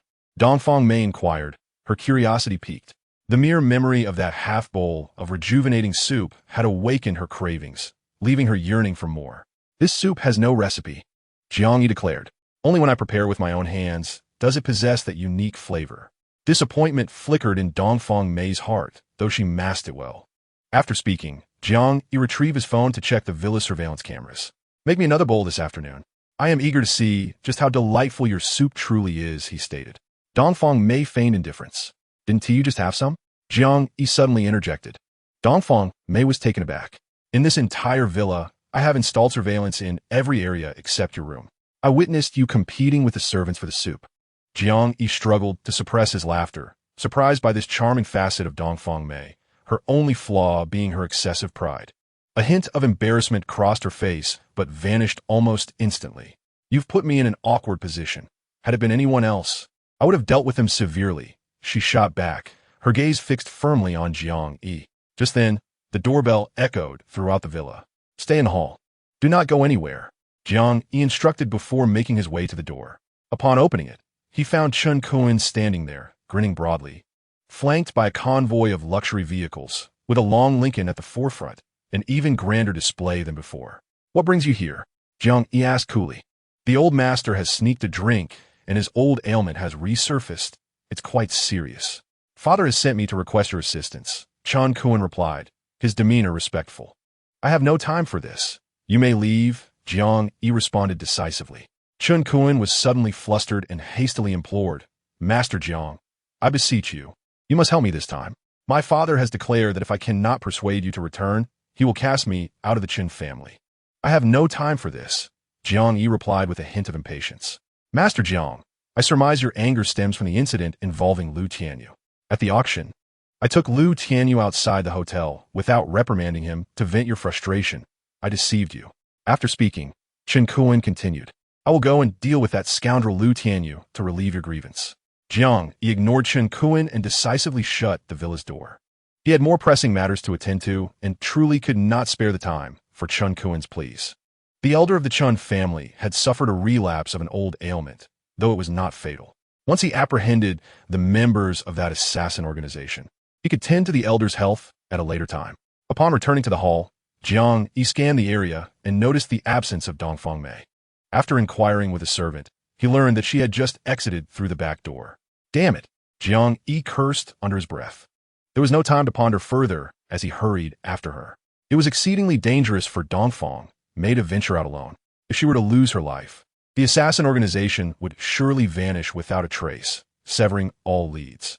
Outside the villa, Chen Kun's face was ashen. Regret coursed through him. He had presumed that Jiang Yi's reluctance to assist was due to the affront caused by the auction incident. "Young master, what shall we do now?" A member of the Chen family behind him inquired with a grim expression. "Stand at the door and wait until Master Jiang agrees to help." Chen Kun inhaled deeply. To demonstrate his sincerity, he respectfully positioned himself at the entrance, and the other family members followed suit. Chen Kun was acutely aware that if he could not persuade Jiang Yi, his fate would be sealed. The head of the Qin family was a man of his word. Stating he would expel him from the family was no jest. Meanwhile, Jiang Yi had just reached the street when he spotted Dongfang Mei boarding a taxi, heading towards the commercial district. He hailed a cab to follow her. Just as the vehicle was nearing the commercial area, it suddenly made a sharp turn into an underground parking lot. Jiang Yi trailed behind into the parking structure, where he observed the taxi driver blocking Dongfang Mei's path. The driver exuded an aura of coldness with a sharp gaze, unmistakably a professional assassin. Jiang Yi refrained from revealing himself, intending to take this opportunity to teach Dongfang Mei a lesson, ensuring she would not dare to sneak out of the villa again. "Miss Dongfang, I apologize." The taxi driver fixed his stare on her, his arm twitching as a gleaming knife slipped into his hand. "You cannot kill me." Dongfang Mei's face betrayed no hint of panic. The taxi driver momentarily hesitated, taken aback by her composure in such a perilous situation. "Someone has paid for your life. Once we strike, no one shall survive." A chilling malice reflected in the driver's eyes. "Is that so?" Dongfang Mei remained unfazed. In truth, her calm demeanor was feigned. She sought to buy herself some time. The taxi driver let out a cold laugh, his dagger aimed straight at Dongfang Mei's throat. This time, he showed no hesitation. Whoosh! A silver needle sliced through the air, striking the driver at a vital point behind him. In swift motion, Jiang Yi approached and extracted the poison from the taxi driver's mouth. Jiang Yi's intention was to keep him alive. Suddenly, a glimmer of cold light flew toward them, targeting Dongfang Mei. Besides the taxi driver, 4 or 5 assassins lay hidden nearby. Jiang Yi wrapped his arm around Dongfang Mei's waist, evading the attack. The other 4 assassins offered no respite, launching themselves at Jiang Yi. Yet, he stood his ground against 5 adversaries without faltering. To him, these assassins were utterly trivial. In less than 10 seconds, all 5 lay on the ground, astonished, unable to fathom the strength Jiang Yi possessed. They had executed many assassination missions, but had never encountered such a formidable opponent. Blood trickled from the corners of their mouths as they lay lifeless. All 5 assassins were dead. They had consumed poison beforehand, intending to prevent Jiang Yi from capturing any of them alive. Unfortunately, they had miscalculated. The taxi driver remained in Jiang Yi's grasp. Jiang Yi, not in haste to interrogate the driver, rendered him unconscious with a silver needle and placed him in the trunk. Dongfang Mei stood still, her gaze fixed on Jiang Yi, a hint of tenderness in her eyes. "Why did you leave the villa without permission?" Jiang Yi glared at her, feeling a surge of anger. "I'm not your prisoner. You have no say in where I go." Dongfang Mei huffed, stepping into the taxi in her high heels. Jiang Yi was at a loss for words. After getting in, they drove away from the parking lot. Just as they departed, an elderly man and a group of bodyguards emerged from the corridor. The man was none other than the steward of the Dongfang family. He scanned the lifeless bodies on the ground, a look of surprise crossing his face. These assassins were all top-tier experts. Yet that young man had dispatched them effortlessly. His prowess was truly remarkable. The bodyguards also appeared astonished. "He is certainly no ordinary individual," the steward declared with certainty. "Call and have someone investigate this young man's background. For the safety of the young lady, we must ascertain the details of anyone who has come into contact with her. There can be no negligence." "Understood," one of the bodyguards responded, promptly pulling out his phone to make the call. Meanwhile, Jiang Yi drove the car onto the street and parked beside it. "Get out." He turned to Dongfang Mei. "Get out for what?" She frowned, her brows furrowing. "Of course, there is something to attend to." Jiang Yi raised an eyebrow. Hearing this, Dongfang Mei hesitated, then opened the car door to step out. Soon, she sensed something amiss and reached for the door to open it, only to find Jiang Yi had locked it. "Our transaction ends here," he said to her. "I've obtained what I wanted. From this moment on, we have no ties." With that, Jiang Yi drove away, leaving her behind. The elderly man in the parking lot and the bodyguard concealed themselves adeptly, yet they could not elude Jiang Yi's keen observation. Jiang Yi had already discerned their presence. With so many individuals safeguarding Dongfang Mei, she was undoubtedly secure, which was precisely why Jiang Yi abandoned her midway. He was disinclined to engage in further entanglements with her. On his way back to the villa, he encountered a traffic jam. By the time he returned, the evening had descended. Just as he alighted from the vehicle, he spotted Chen Kuan stationed at the entrance, accompanied by a multitude of bodyguards. The weather was sweltering, and Chen Kuan appeared thoroughly fatigued, his clothing drenched in perspiration. In his endeavor to solicit Jiang Yi's assistance, Chen Kuan could only endure. Upon seeing Jiang Yi's return, he hurriedly approached with a broad smile, addressing him as Master Jiang. Jiang Yi paid no heed to Chen Kuan. Instead, he opened the trunk and dragged the taxi driver from within, unceremoniously tossing him into the villa's courtyard. Chen Kuan attempted to follow, but Jiang Yi promptly closed the villa's grand entrance. With a resigned expression, Chen Kuan remained at his post. After rousing the taxi driver, Jiang Yi fixed him with a piercing gaze. "Tell me, where is your stronghold? I shall spare your life. Just kill me." The taxi driver retorted coldly. Jiang Yi furrowed his brow. This man was obstinate, and extracting information about the assassin organization from him would not prove easy. Nevertheless, Jiang Yi possessed an abundance of patience. "Do you require assistance?" A familiar voice resonated from behind. Jiang Yi turned to glance, feeling exasperated. The speaker was none other than Dongfang Mei, draped in a seductive gown. She swirled a glass of red wine in her hand, observing Jiang Yi with keen interest. "Thinking you can shake me off is no simple feat. You hardly need my protection. Why follow me?" Jiang Yi fixed his gaze upon Dongfang Mei. "I have nowhere else to stay, so I must reside with you." Dongfang Mei replied, her face illuminating with a beguiling smile that could soften even the hardest of hearts. "Who could resist your charm? It's no wonder I find myself unable to leave you. If it were anyone else, they would have faltered long ago." Yet, regrettably for her, she had encountered Jiang Yi. "How about we strike another deal? I will help you locate that assassin organization, and you agree to let me stay. How does that sound?" Dongfang Mei proposed, her eyes fixed on Jiang Yi. "Agreed." Jiang Yi acquiesced. As long as he could uncover the assassin organization, he would depart from Jiang City. He had no intention of keeping the villa.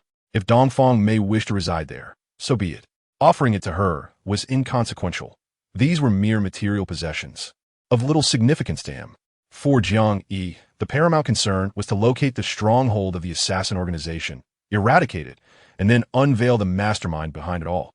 "It's a deal," Dongfang Mei declared, advancing towards him, her captivating gaze settling on the taxi driver. "Tell me where your stronghold is, and I shall ensure the safety of your family." Upon hearing this, the taxi driver's face reflected uncertainty. "You are well aware that I am the eldest daughter of the Dongfang family. This task is trivial for me." Dongfang Mei threatened, "Should you refuse to cooperate, not only will you lose your life, but your family will also face dire consequences." The taxi driver's brow furrowed even deeper. "I have conditions. If you agree, I shall cooperate," the taxi driver stated. "What conditions?" Dongfang Mei inquired. Chapter 22, A Personal Visit. "First, I will provide you with my family's address. You must find a way to transport them to the United States. Second, grant me 10 million. With this sum, my life will be secured. Once these matters are settled, I will divulge the location of your organization's stronghold," the taxi driver articulated. "Not a problem." Dongfang Mei readily acquiesced. After the taxi driver revealed his family's address, Dongfang Mei picked up her phone and made a call. "I have arranged for someone to take care of it. Just wait for the news." A faint smile graced Dongfang Mei's lips as she turned and walked directly towards the hall. Jiang Yi disposed of the taxi driver in the warehouse of the courtyard before returning to the hall. "How long will this take?" Jiang Yi gazed at Dongfang Mei. "I cannot say," Dongfang Mei replied. "The assassin organization is not foolish. Once the taxi driver is captured, they will undoubtedly take action. However, rest assured, the person I have arranged for this task will undoubtedly succeed. As for how long it will take, that remains uncertain." Jiang Yi shrugged and retreated to his room. That evening, Jiang Yi activated his phone surveillance, discovering that Chen Kuan and the bodyguards had departed at some point. He paid it no mind. The following morning, while Jiang Yi was dining with Dongfang Mei in the restaurant, a servant rushed in, visibly alarmed. "Mr. Jiang, there is someone outside claiming to be the head of the Chen family who wishes to see you," the servant exclaimed. Jiang Yi smiled slightly. "I did not expect even the head of the Chen family to come in person. Please let him in." "Yes," the servant replied and exited the restaurant. Jiang Yi set down his utensils and made his way to the hall. Moments later, the servant entered, accompanied by the head of the Chen family and, notably, Chen Kun. "Master Jiang, I apologize for the disturbance," the head of the Chen family implored. "Please, Mr. Chen, lend your assistance to save the old master. Our Chen family will undoubtedly repay your kindness. I am currently preoccupied. Let us discuss this in a few days," Jiang Yi responded. The head of the Chen family appeared helpless. Jiang Yi indeed had pressing matters to attend to. The head of the Chen family assumed Jiang Yi's reluctance stemmed from a desire not to intervene, hence the gentle refusal. Slap! The head of the Chen family turned and struck Chen Kuan across the face. "You fool! This is all you're doing. Master Jiang has shown us great kindness. How could you aid that scoundrel Liu Tianyu?" Chen Kuan felt a burning pain on his face but dared not utter a word. "Get out. From this moment on, I do not wish to see you again." Upon returning, I will announce your expulsion from the Chun family. You shall no longer be a member of the Chun clan. You no longer have that right, the head of the Chun family declared with disappointment directed at Chun Kun. Dad, Chun Kun pleaded, kneeling on the ground. Do I need to take matters into my own hands? The head of the Chun family said sternly. Despair was etched across Chun Kun's face. Finally, he despondently exited the hall. The head of the Chun family showed no mercy. Jiang Yi's brow furrowed slightly. If Chun Kun were to be expelled from the Chun family, who would assist him in establishing influence in Jiangcheng? Jiang Yi's gaze fell upon Chun Kun, reminding him that the matter he had promised was yet to be resolved.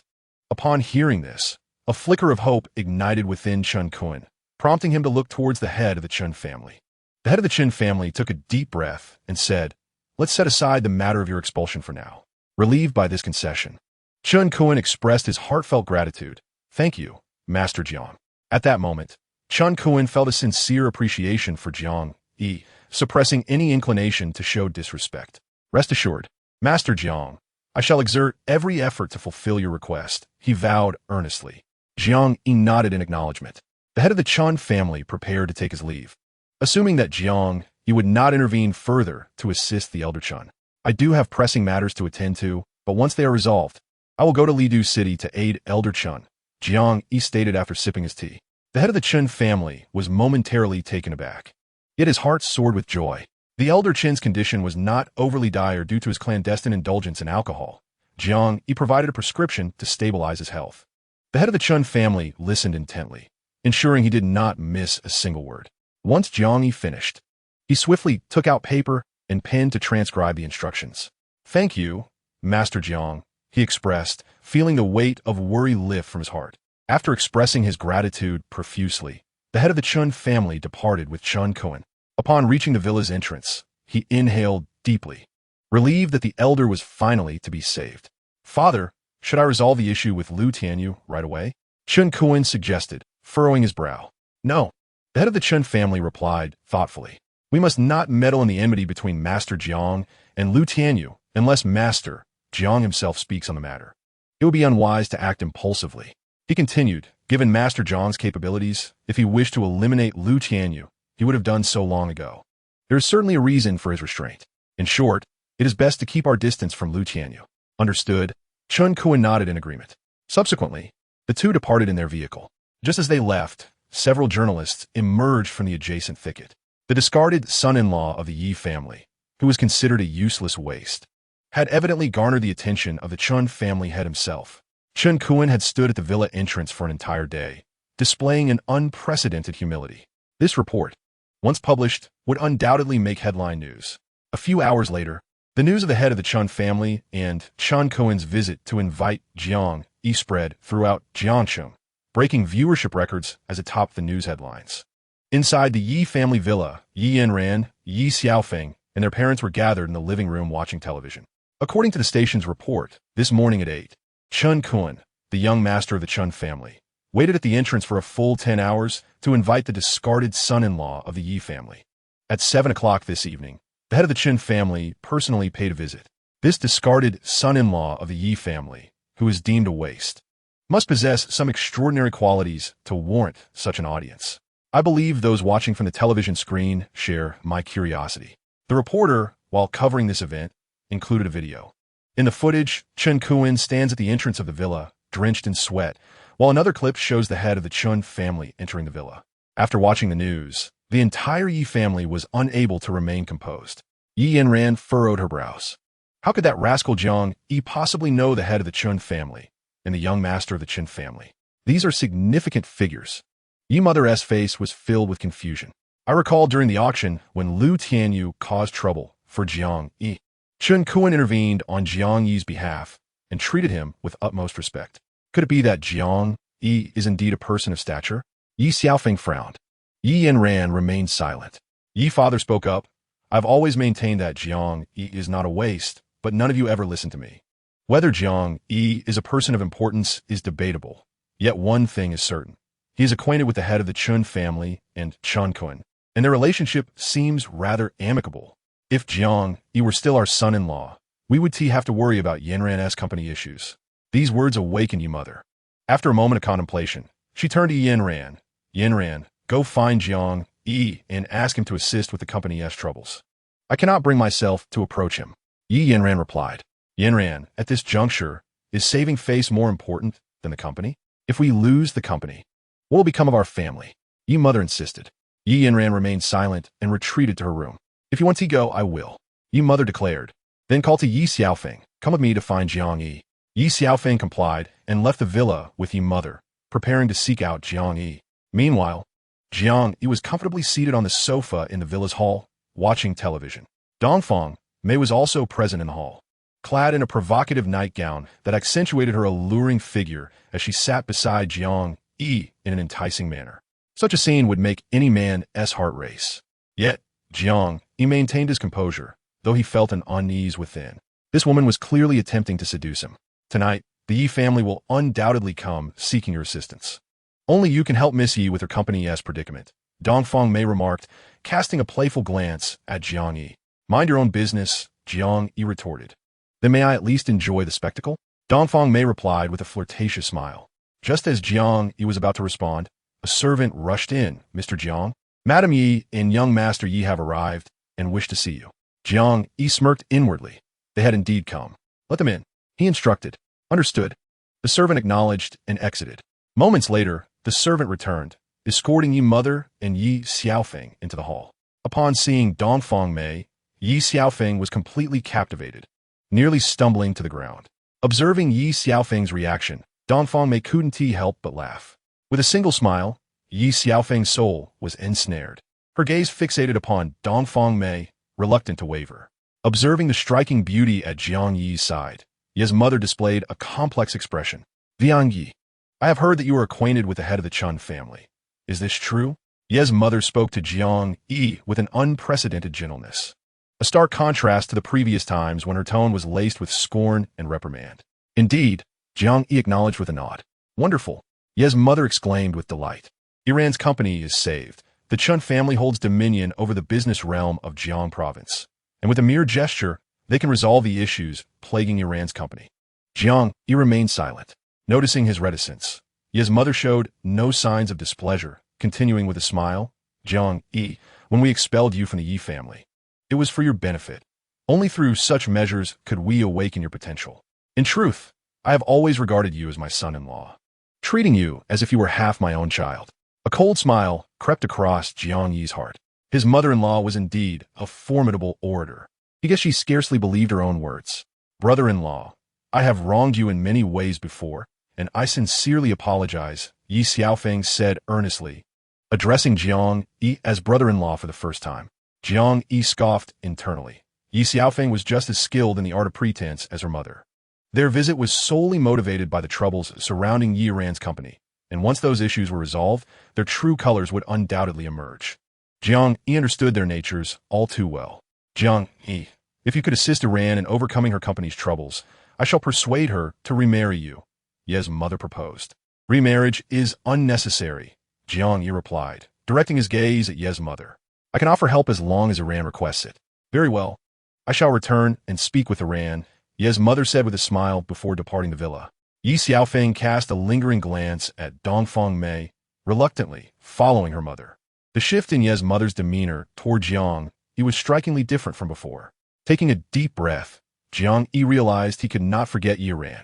Meanwhile, upon returning home, Yi's mother summoned Yanran to the hall and stated, Yanran, the situation has turned in our favor. Tomorrow, make sure to present yourself beautifully when you meet Jiang Yi.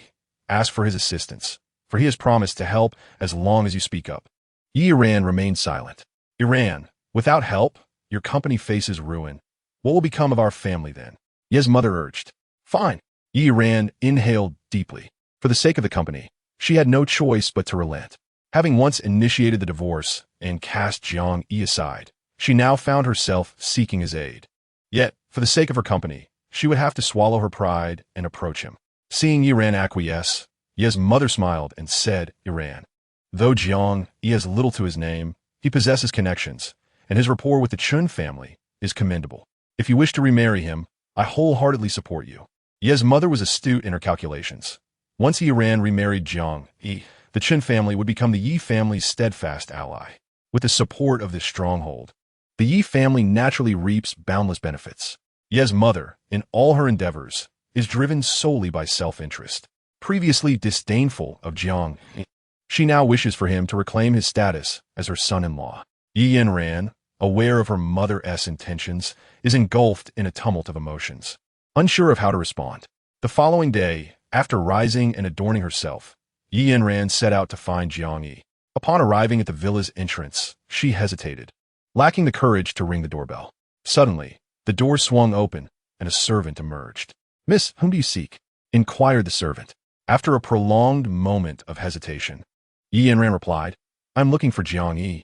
Please inform him that I am Yanran. Please wait a moment while I notify Mr. Jiang." The servant responded before retreating into the villa. These servants had been recruited only after Dongfang Mei's arrival. Thus, they were unfamiliar with Yanran. At that moment, Jiang Yi sat languidly on the sofa in the living room, idly scrolling through his phone. The servant entered to announce, "Miss Yanran has arrived." Jiang Yi was taken aback, not expecting her to come in person. "Please let her in." Jiang Yi commanded. "Yes, sir." The servant complied and ushered Yanran into the living room. Upon entering, Yanran's gaze fell upon Jiang Yi, poised to speak. When Dongfang Mei emerged from a room, this room had once belonged to Jiang Yi and Yanran, now claimed by Dongfang Mei. Yanran felt a pang of discomfort, believing Jiang Yi had indeed become involved with Dongfang Mei, yet she masked her feelings, maintaining a facade of composure. "I have come to ask for your assistance," Yanran stated, recounting the troubles her company faced. "No problem. Wait for my news," Jiang Yi replied, meeting her gaze. "Once I finish my current matters, I will be leaving Jiangqing. As we once shared a bond, I will do my utmost to assist you." Yanran's brows furrowed slightly. She sensed the transformation in Jiang Yi. He now spoke and acted with decisiveness, unlike the indecisive man she once knew. His demeanor exhibited a breadth of character uncommon in most. Had it been another, they would have disregarded her plea, perhaps even shaming her in the process. "Do you have any further matters?" Jiang Yi inwitted. Yanran, jolted back to reality by his voice, responded, "No, thank you." She then turned and walked away from the villa. Jiang Yi watched her retreating figure, inhaling deeply. He pondered that perhaps this was the last time he would see Yanran. His agreement to help stemmed from a desire to bid her farewell, marking a definitive end to their relationship. Now, Jiang Yi felt an unprecedented lightness, shedding the oppressive weight that had burdened him. He retrieved his phone and dialed the head of the Chen family. After explaining the situation, the Chen family head immediately consented to assist. Upon returning home, Yanran received a phone call from the head of the Chen family himself. The head of the Chen family announced that tomorrow the general manager of the Chen Group subsidiary would meet with Yanran to discuss a potential collaboration. In addition to investing $1 billion into Yanran's company, Yanran was momentarily taken aback, her heart brimming with astonishment. She had not anticipated that Jiang Yi would resolve matters so swiftly, and that the head of the Chen family would personally make the call. Did Jiang Yi agree to help? Ye's mother inquired. Jiang Yi has already done his part. Yanran recounted the events. After hearing her story, the entire Yi family was unable to contain their excitement. Ye's mother, astonished, remarked, "I never imagined Jiang Yi was so closely connected to the Chen family. He managed to secure such a significant matter with just a phone call, although the collaborating entity was merely a subsidiary of the Chen family. It far surpassed Lu Qianyu's company in terms of strength, and the investment of $1 billion was nothing short of a monumental surprise." Ye's mother appeared quite exhilarated, and both Ye's father and Yi Xiaofeng bore expressions of enthusiasm. Collaborating with a subsidiary of the Chen family was undeniably a matter of prestige, with benefits that were immeasurable. Despite the resolution of the dilemma, Yanran found it difficult to rejoice. "See, I was not mistaken. Jiang Yi is far superior to Lu Qianyu. Yet no one believed me," sighed Ye's father. "Had I known Jiang Yi possessed such capabilities, I would never have allowed him to divorce Yanran," Ye's mother added. "However, it matters not. I shall seek out Jiang Yi tomorrow and persuade him to remarry Yanran. He holds her in high regard, and once I speak, he will undoubtedly come running back to her." "Mother, do you not feel embarrassed for me?" Yanran retorted, visibly irate. "I am doing this for your own good," her mother insisted. Enraged, Yanran ignored her mother and retreated to her room. Meanwhile, Jiang Yi received an unexpected call while purchasing a vehicle. The caller was his university counselor, who informed him of a gathering at the Royal Hotel that evening, to which all classmates would be invited, including Yanran. While ostensibly a dinner, It was essentially an occasion for mutual comparison. Jiang Yi was pursuing a degree in economic management, a field chosen by those aspiring to establish their own enterprises post-graduation. Most of his classmates would either start companies or factories, becoming prominent business owners, while Jiang Yi remained without a company, having married into the Yi family as a son-in-law. Each year, during reunions, his classmates mocked him, and even the counselor's remarks were laced with disdain, viewing Jiang Yi as the most ineffectual and unremarkable student he had ever taught. Jiang Yi had previously tolerated such treatment for the sake of his relationship with Yanran, but now that they were divorced, he cared little for their opinions. He felt compelled to attend the gathering. Many classmates arrived at the Royal Hotel half an hour early, all clad in designer attire and arriving in flashy sports cars, each more ostentatious than the last. Yanran also made her entrance. As she stepped out of the car, she was immediately surrounded by admirers. Once the belle of the school, Yanran remained immensely popular among her peers, and one commented, "Yanran, you are becoming more and more beautiful." A sensuous woman clad in a pink dress approached, linking her arm with Yanran's, and remarked with a smile, "I heard you expelled Jiang Yi from the Yi family. Is it true?" Yanran wished to avoid this topic. The woman, Hua Xiaomei, was Yanran's closest confidant from university. Having married into affluence and founded her own company, she was regarded as exceptionally successful among their peers, seemingly having reached the pinnacle of her life. Previously, Jiang Yi was Yanran's husband, and their classmates had shown restraint out of respect for her. However, now that Jiang Yi and Yanran were divorced, many began to speak without decorum, treating Jiang Yi as a mere joke. Most of them had established businesses in other cities and were unaware of the head of the Chun family personally seeking out Jiang Yi. They continued to regard him as a worthless man living off women. Yanran felt increasingly distressed, remaining silent. Hua Xiaomei chattered incessantly. "Attention passengers. Please hold on and steady yourselves. The next stop is Baiyun Road. Passengers preparing to disembark, please get ready." A bus halted at the nearby station, drawing everyone's gaze. They gathered at this hotel annually, and every year, Jiang Yi would disembark from that very bus at this precise time. Sure enough, as the bus doors opened, Jiang Yi stepped down. Laughter erupted among the crowd. Among all the classmates taking the bus, he was the sole one. The others, arriving for their reunion, had driven luxurious cars. A man in a suit fixed his gaze on Jiang, mocking him. "Jiang Yi, our class is the most distinguished in the school's history. Out of 56 graduates, not one has opened a mere grocery store. After all these years, you have descended to the brink of begging." This man, Su Hui, was Jiang Yi's rival from university, who had harbored feelings for Yanran, only to see her marry Jiang Yi. This incident had long since festered in Su Hui's heart, and even after all these years, his resentment remained. Chapter 25, Seeking One's Own Demise. Su Hui was deliberately humiliating Jiang Yi, aiming to make Yanran aware that her choice of Jiang Yi had been a monumental error, and that selecting him would have been the right decision. "You all boast of your companies and factories. I ask you, how many of you can honestly say that your success is not attributed to your parents?" Jiang Yi retorted with a cold smile. The crowd fell silent, particularly Su Hui. Everyone was aware that Su Hui was the vice chairman of the Su Group. Yet his success was not solely his own. "Even if we haven't achieved our current status through our own efforts, it is still superior to your plight." Su Hui scoffed. "Ever since you were cast out by the Yi family, you have become nothing, devoid of identity, status, and reduced to a mere pauper, the biggest joke in Jiang City." The incident of Jiang Yi's expulsion from the Yi family had indeed rendered him a laughingstock. "Su Hui, do you truly wish to provoke me?" Jiang Yi glared at Su Hui. Considering their shared past as classmates, Jiang Yi contemplated offering Su Hui a chance. However, if Su Hui insists on courting disaster, I shall show no mercy. Haha. Su Hui threw his head back and laughed heartily, declaring, "Indeed, I am here to make your life miserable. I wish to humiliate you. What will you do about it?" Su Hui regarded Jiang Yi with utter disdain. The Su family is one of the most prominent business clans in Jiang City, boasting power that far surpasses even the Liu family, which must tread lightly in their presence. Slap! Jiang Yi raised his hand and struck Su Hui, leaving everyone in stunned silence. Even Yanran was taken aback. No one anticipated that Jiang Yi possessed the audacity to lay a hand on Su Hui.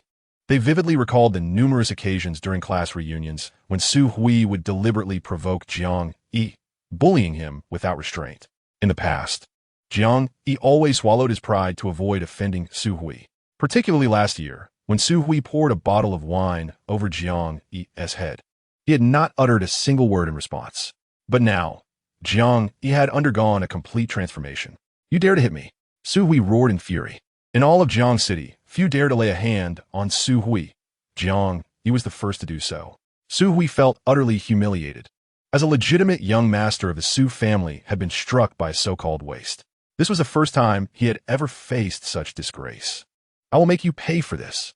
Su Hui venomously pointed at Jiang Yi before rushing to his Mercedes, opening the trunk to retrieve a baseball bat, and charging at Jiang Yi. The onlookers, fearing they might be drawn into the fray, quickly stepped back. No one attempted to dissuade Su Hui. They were eager to witness the spectacle. Jiang Yi remained calm. If Su Hui wished to meet his demise, he would gladly oblige. As the baseball bat swung toward his face, Jiang Yi effortlessly dodged, then delivered a swift kick that sent Su Hui sprawling. After a long moment, Su Hui, nursing his pain, rose defiantly and lunged at Jiang Yi once more. Jiang Yi responded with another kick, sending Su Hui flying again. At this point, Su Hui's former bravado had vanished, leaving him in a pitiful state. The spectators dared not intervene, astonished that Jiang Yi could retaliate even against Su Hui. Jiang Yi felt a sense of satisfaction. However, he knew that once Su Hui summoned the Su family, his fate would be sealed. Although Jiang Yi was formidable in combat, it would be of little consequence, as the Su family could eliminate him with ease. The crowd regarded Jiang Yi as if he were a doomed soul. While he remained composed, glancing at his phone, noting the late hour, Jiang Yi decided to end this altercation and dialed Chen Kuen's number. The call connected swiftly. "Master Jiang, how may I assist you?" Chen Kuen's respectful voice came through the line. "Are you familiar with the Su family in Jiang City?" Jiang Yi inquired. "Yes. They are one of the foremost families in the Jiang City business scene," Chen Kuen replied. "Eliminate the Su family," Jiang Yi commanded directly. One of Jiang Yi's motives for attending the reunion was to teach Su Hui a lesson, and he intended to settle both old and new scores with him. "Understood." On the other end of the line, Chen Kuen responded. The Su family, a prominent clan in Jiangcheng, meant little in comparison to the Chen family, the dominant force in Jiang province. To deal with the Su family was hardly a challenge for them. The rise of the Su family had encroached upon the interests of the Chen family in Jiangcheng, and the head of the Chen family had long harbored intentions to eradicate the Su clan, making this endeavor seemingly inevitable. As for Su Hui, despite multiple attempts to confront Jiang Yi, he found himself at a disadvantage. In frustration, he took out his phone and dialed his father, Su Boss. Having had Su Hui later in life, Su Boss was exceedingly fond of him. Su Hui was, in essence, the apple of his eye. Upon learning that someone dared to lay hands on Su Hui, Su Boss was furious, immediately gathering a group of bodyguards and driving straight to the Royal Hotel. Half an hour later, Su Boss arrived at the Royal Hotel. Spotting his father, Su Hui rushed over, his face a mask of grievance, as he implored Dad. "Jiang Yi has dealt me a cruel blow. You must avenge me. Fear not, my son. I shall ensure that wretch pays dearly for his actions." Su Boss reassured him. Then, Su Boss surveyed the crowd with a fierce glare, demanding, "Who is Jiang Yi? Step forward. Whoever dares to harm my son will live to regret it." Jiang Yi emerged with a cold smirk. "So you're Su Hui's father, Su Boss?" he stated. "I am the one who struck Su Hui. My actions were not without reason. They were intended to teach him a lesson in humility." This declaration incensed Su Boss, who pointed an accusatory finger at Jiang Yi, exclaiming, "Were you? My son does not need your guidance. You are not worthy to even carry his shoes." With that, Su Boss glared at Jiang Yi, declaring, "You shall die today." As soon as the words left his lips, a dozen bodyguards drew electric batons and lunged at Jiang Yi. Instantly, Jiang Yi's demeanor shifted to one of fierce resolve. He raised a leg and sent the foremost bodyguard flying.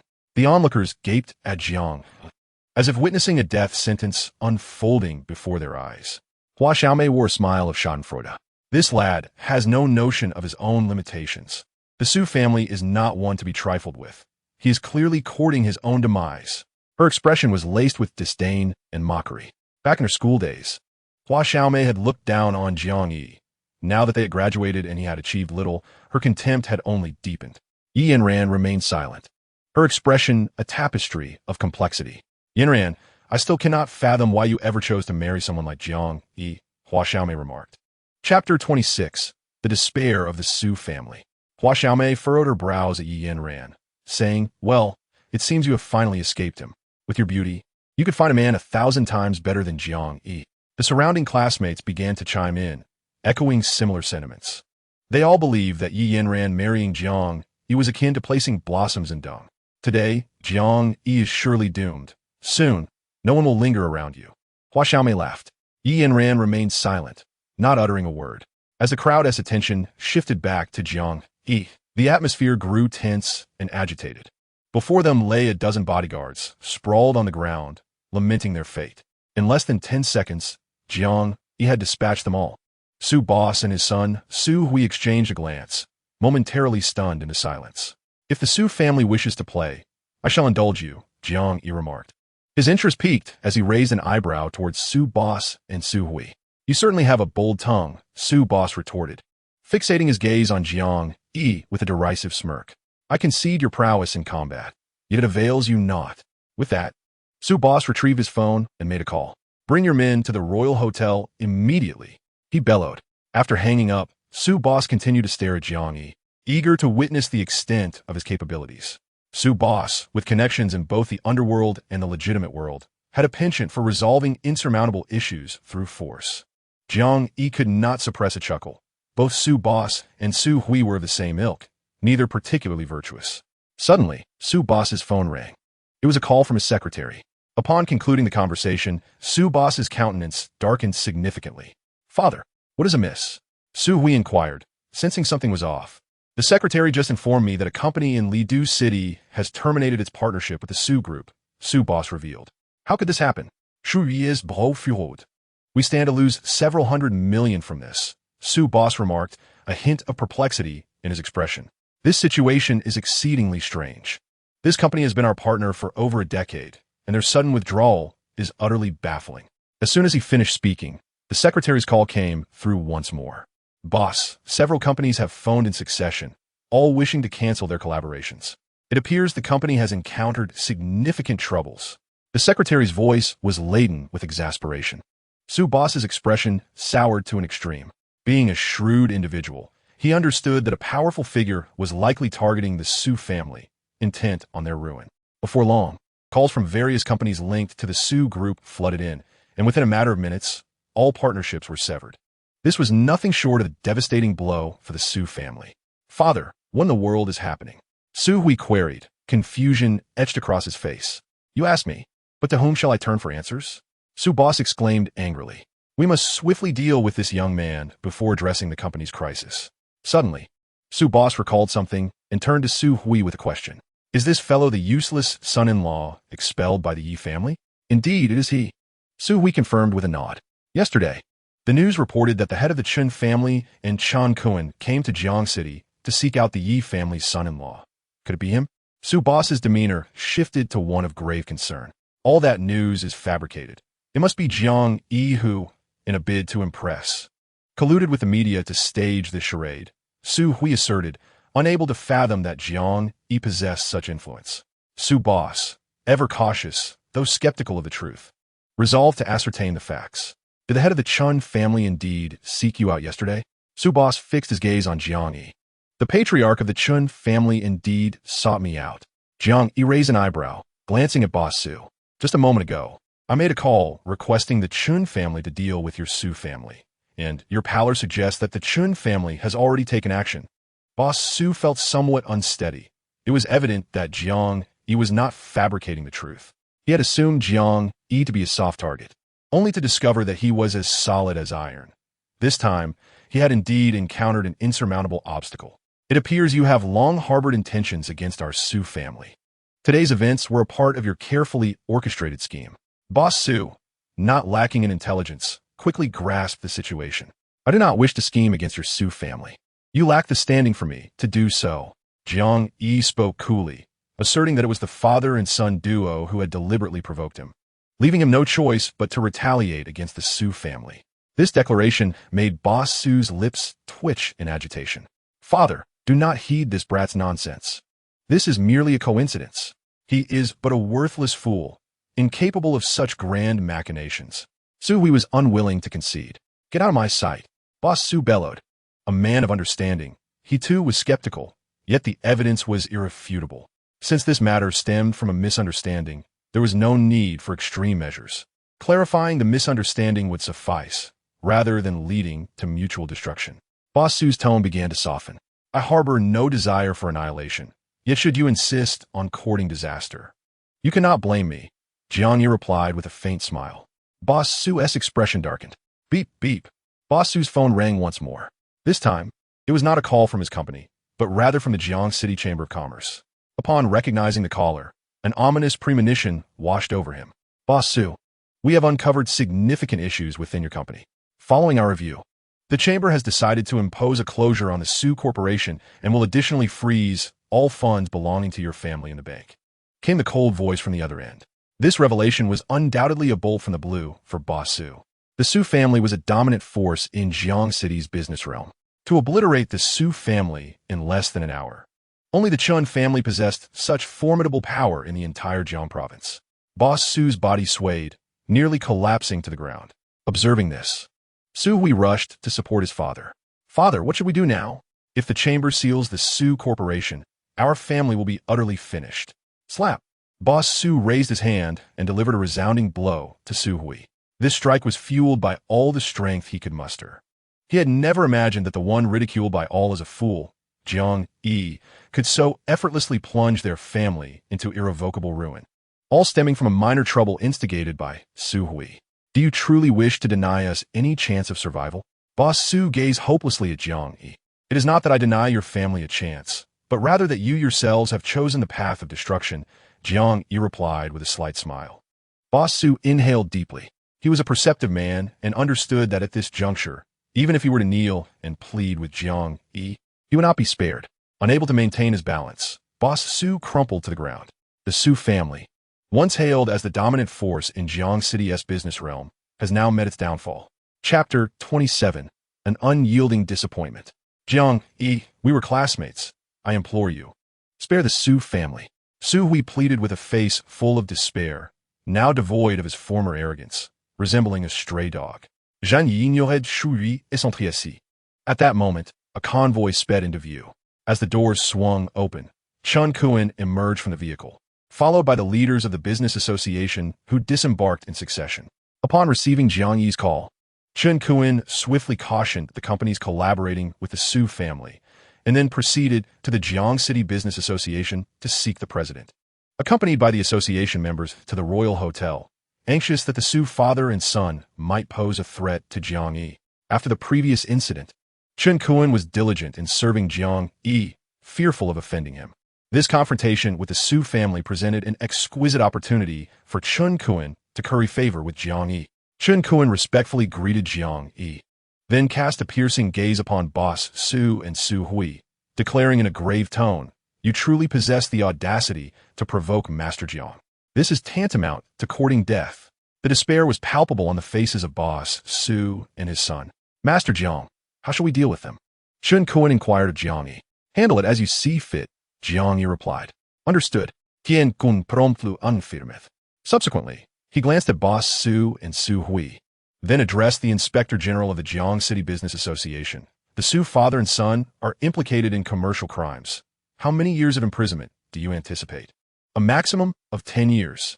The Inspector General responded quickly. 10 years is insufficient. If they are released, they will wreak havoc upon others. Find a way to ensure they serve 40 to 50 years. That should be feasible, correct?" Tien Kun Kvesten. "No problem," the Inspector General nodded. Jiang City's economic development lags slightly behind other cities, and the business association members have long relied on the Chun family for sustenance. When the Chun family requests assistance from the Jiang City Business Association, compliance is assured, as all staff members are affiliated with the Chun family. Moreover, we cannot let anyone connected to the Chun family off easily. Ensure that all possible targets are dealt with. Chun Kuan commanded. "I understand." The Inspector General nodded, affirming that no one associated with the Chun family would be spared. Chun Kuan was pleased with this response, as he aimed to eradicate the Chun family completely. To ingratiate himself with Jiang Yi, he was resolute in his approach. "Take them away," Chun Kuan instructed. The Inspector General complied immediately, directing personnel to drag the Chun father and son to a vehicle, their treatment reminiscent of that of slaughtered pigs. "Master Jiang, Is there anything else you wish to command? Chun Kuin scanned the crowd and addressed Jiang Yi. If there is anyone else you wish to deal with, simply let me know, and I guarantee they will regret ever being born. The onlookers were so intimidated they scarcely dared to breathe. With the Su family, once the tyrants of Jiang City, now facing such a fate, Jiang Yi's wrath would be as effortless to unleash as crushing an ant. Particularly, Hua Xiaomei and those who had mocked Jiang Yi earlier felt their hearts racing with apprehension. You may carry on with your affairs. I have no further requests at this moment, Jiang Yi stated. Yes, Chun Kuin responded with an acknowledgement before finally departing in his vehicle. Once Chun Kuin's car vanished from sight, a collective sigh of relief escaped the onlookers. The events that had just unfolded felt surreal, as none could have anticipated the Chun family taking direct action to assist Jiang Yi against the Su family, nor could they fathom Chun Kuin's profound respect towards Jiang Yi. To aid Jiang Yi in confronting the Su family, the Chun family had even mobilized the Jiang City Chamber of Commerce. In Jiang City, such influence was unparalleled. It was evident to even the most naive observer that the Chun family was striving to curry favor with Jiang Yi. Yanran was equally taken aback. She had previously doubted that the head of the Chun family would come to Jiang City to seek out Jiang Yi, yet now the reality lay stark before her. Was this truly the same Jiang Yi of yore? Yanran found herself repeatedly questioning her own perceptions. The others were similarly bewildered. This was no mere incompetent. This was a formidable figure, a veritable king of hell. Who would dare provoke him and emerge unscathed, even if offered tenfold their courage? They would not utter a single word of disrespect towards Jiang Yi, fearing they might share the same grim fate as the Su family. Swiftly, the crowd gravitated towards Jiang Yi, eager to ingratiate themselves. Jiang Yi, you are truly remarkable. Even the dominant Chun family of Jiang province heeds your commands.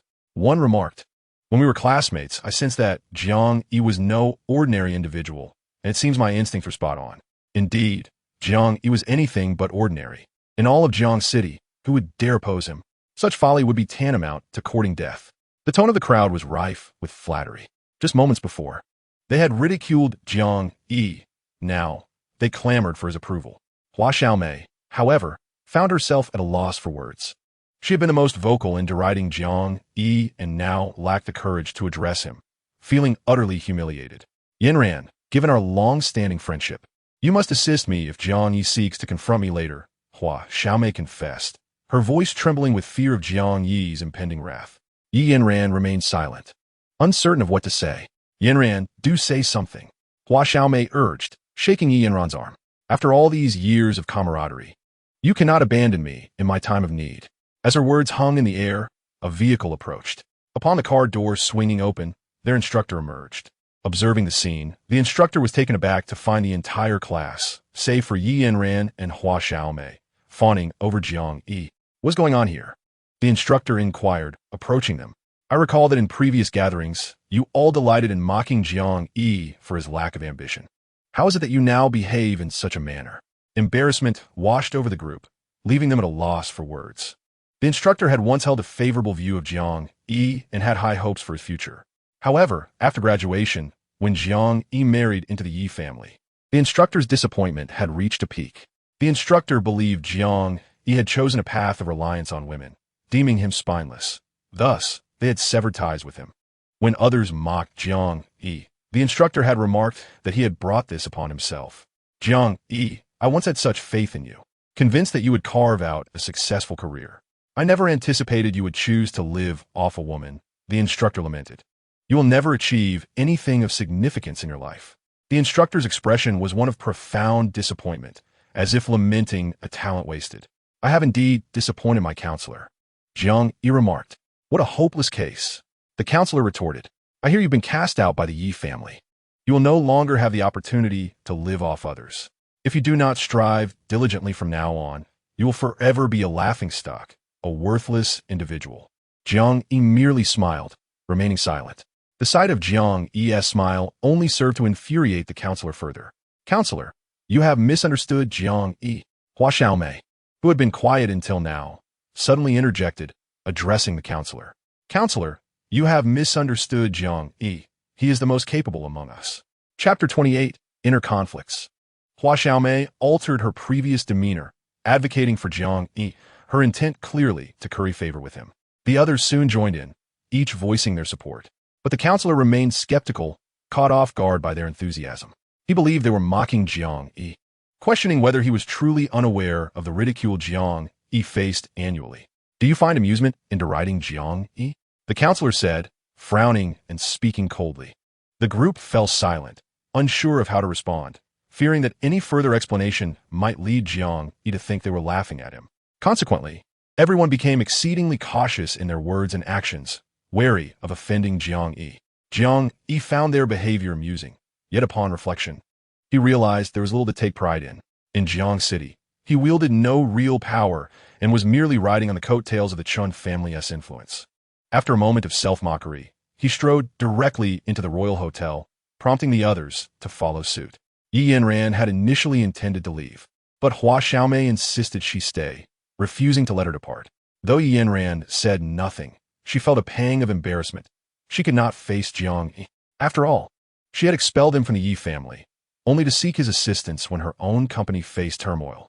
As they settled in with food and drink, the conversation turned to Jiang Yi's recent reprimand of the Su family. Initially skeptical, the counselor began to believe their enthusiasm as the group animatedly discussed the incident. Though he kept his thoughts to himself, he felt a sense of joy, indulging in several glasses of wine. His interest in Jiang Yi stemmed from his past friendship with Jiang Yi's father. He had hoped to nurture Jiang Yi's potential, yet had been repeatedly disappointed. Jiang Yi understood that the counselor was tough on the outside, but soft-hearted within. He raised his glass in a silent toast to the counselor, who reciprocated without a word, drinking the toast in silence. Jiang Yi himself was uncertain whether he felt joy or sorrow that evening, yet he consumed a considerable amount of wine, pouring glass after glass down his throat. Suddenly, Yanran's phone rang.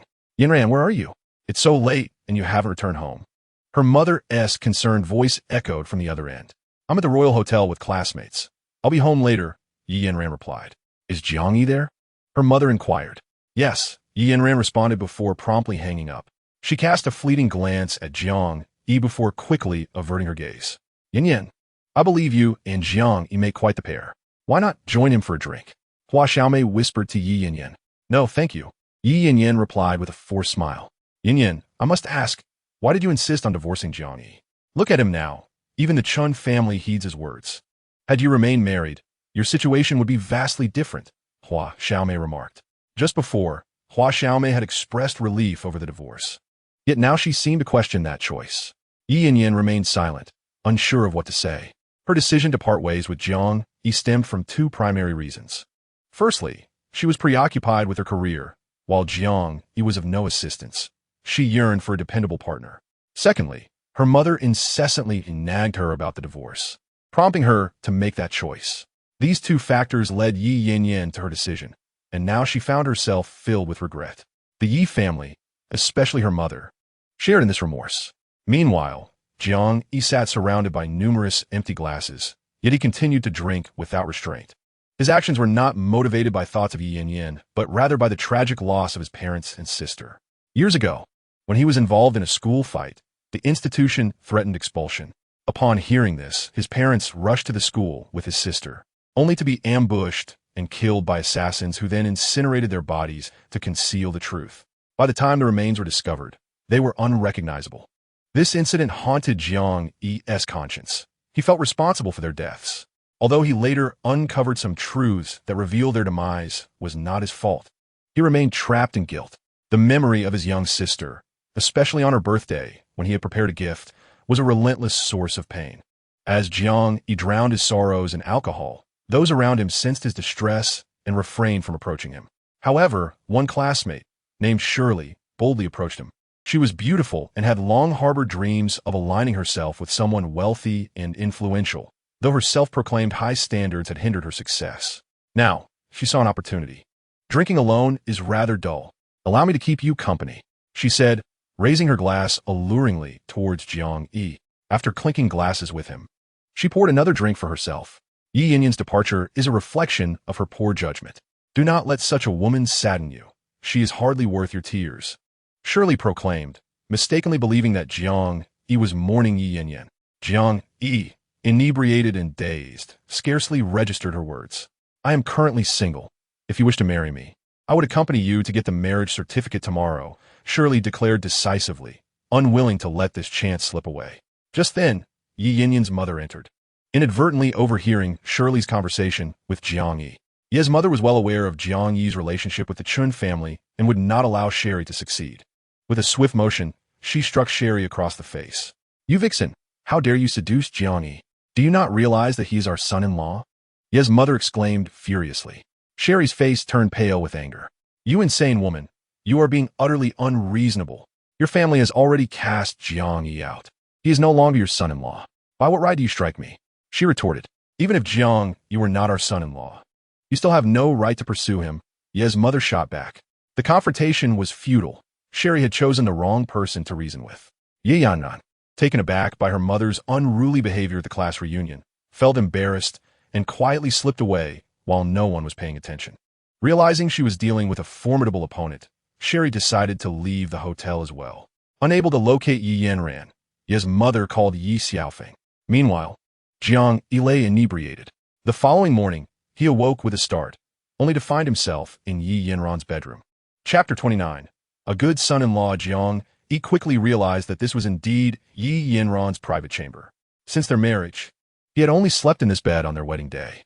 After the ceremony, he hadn't even been allowed to approach the room without facing Ye's mother's wrath. Downstairs, Yi Xiaofeng kept glancing up the stairs. "What on earth is going on?" Ye's father inquired, furrowing his brow at Ye's mother and Yi Xiaofeng. "Jiang Yi got drunk at the reunion last night and was nearly seduced by a vixen. I couldn't bear to leave him, so I had Xiaofeng help me bring him home," Ye's mother explained. "Absurd," Ye's father exclaimed, visibly agitated. "This is no trivial matter. Jiang Yi is not an ordinary person. Even the Chun family treats him with utmost respect. I have decided that once Jiang Yi awakens, I will speak with him. We must find a way to reunite him with Yanran." Ye's mother's expression was grave. She deeply regretted her previous actions and was determined to restore Jiang Yi's status as the son-in-law of the Yi family. Ye's father, growing increasingly frustrated, replied, "It was you who urged Yanran to divorce Jiang Yi, and now you wish to reverse that decision?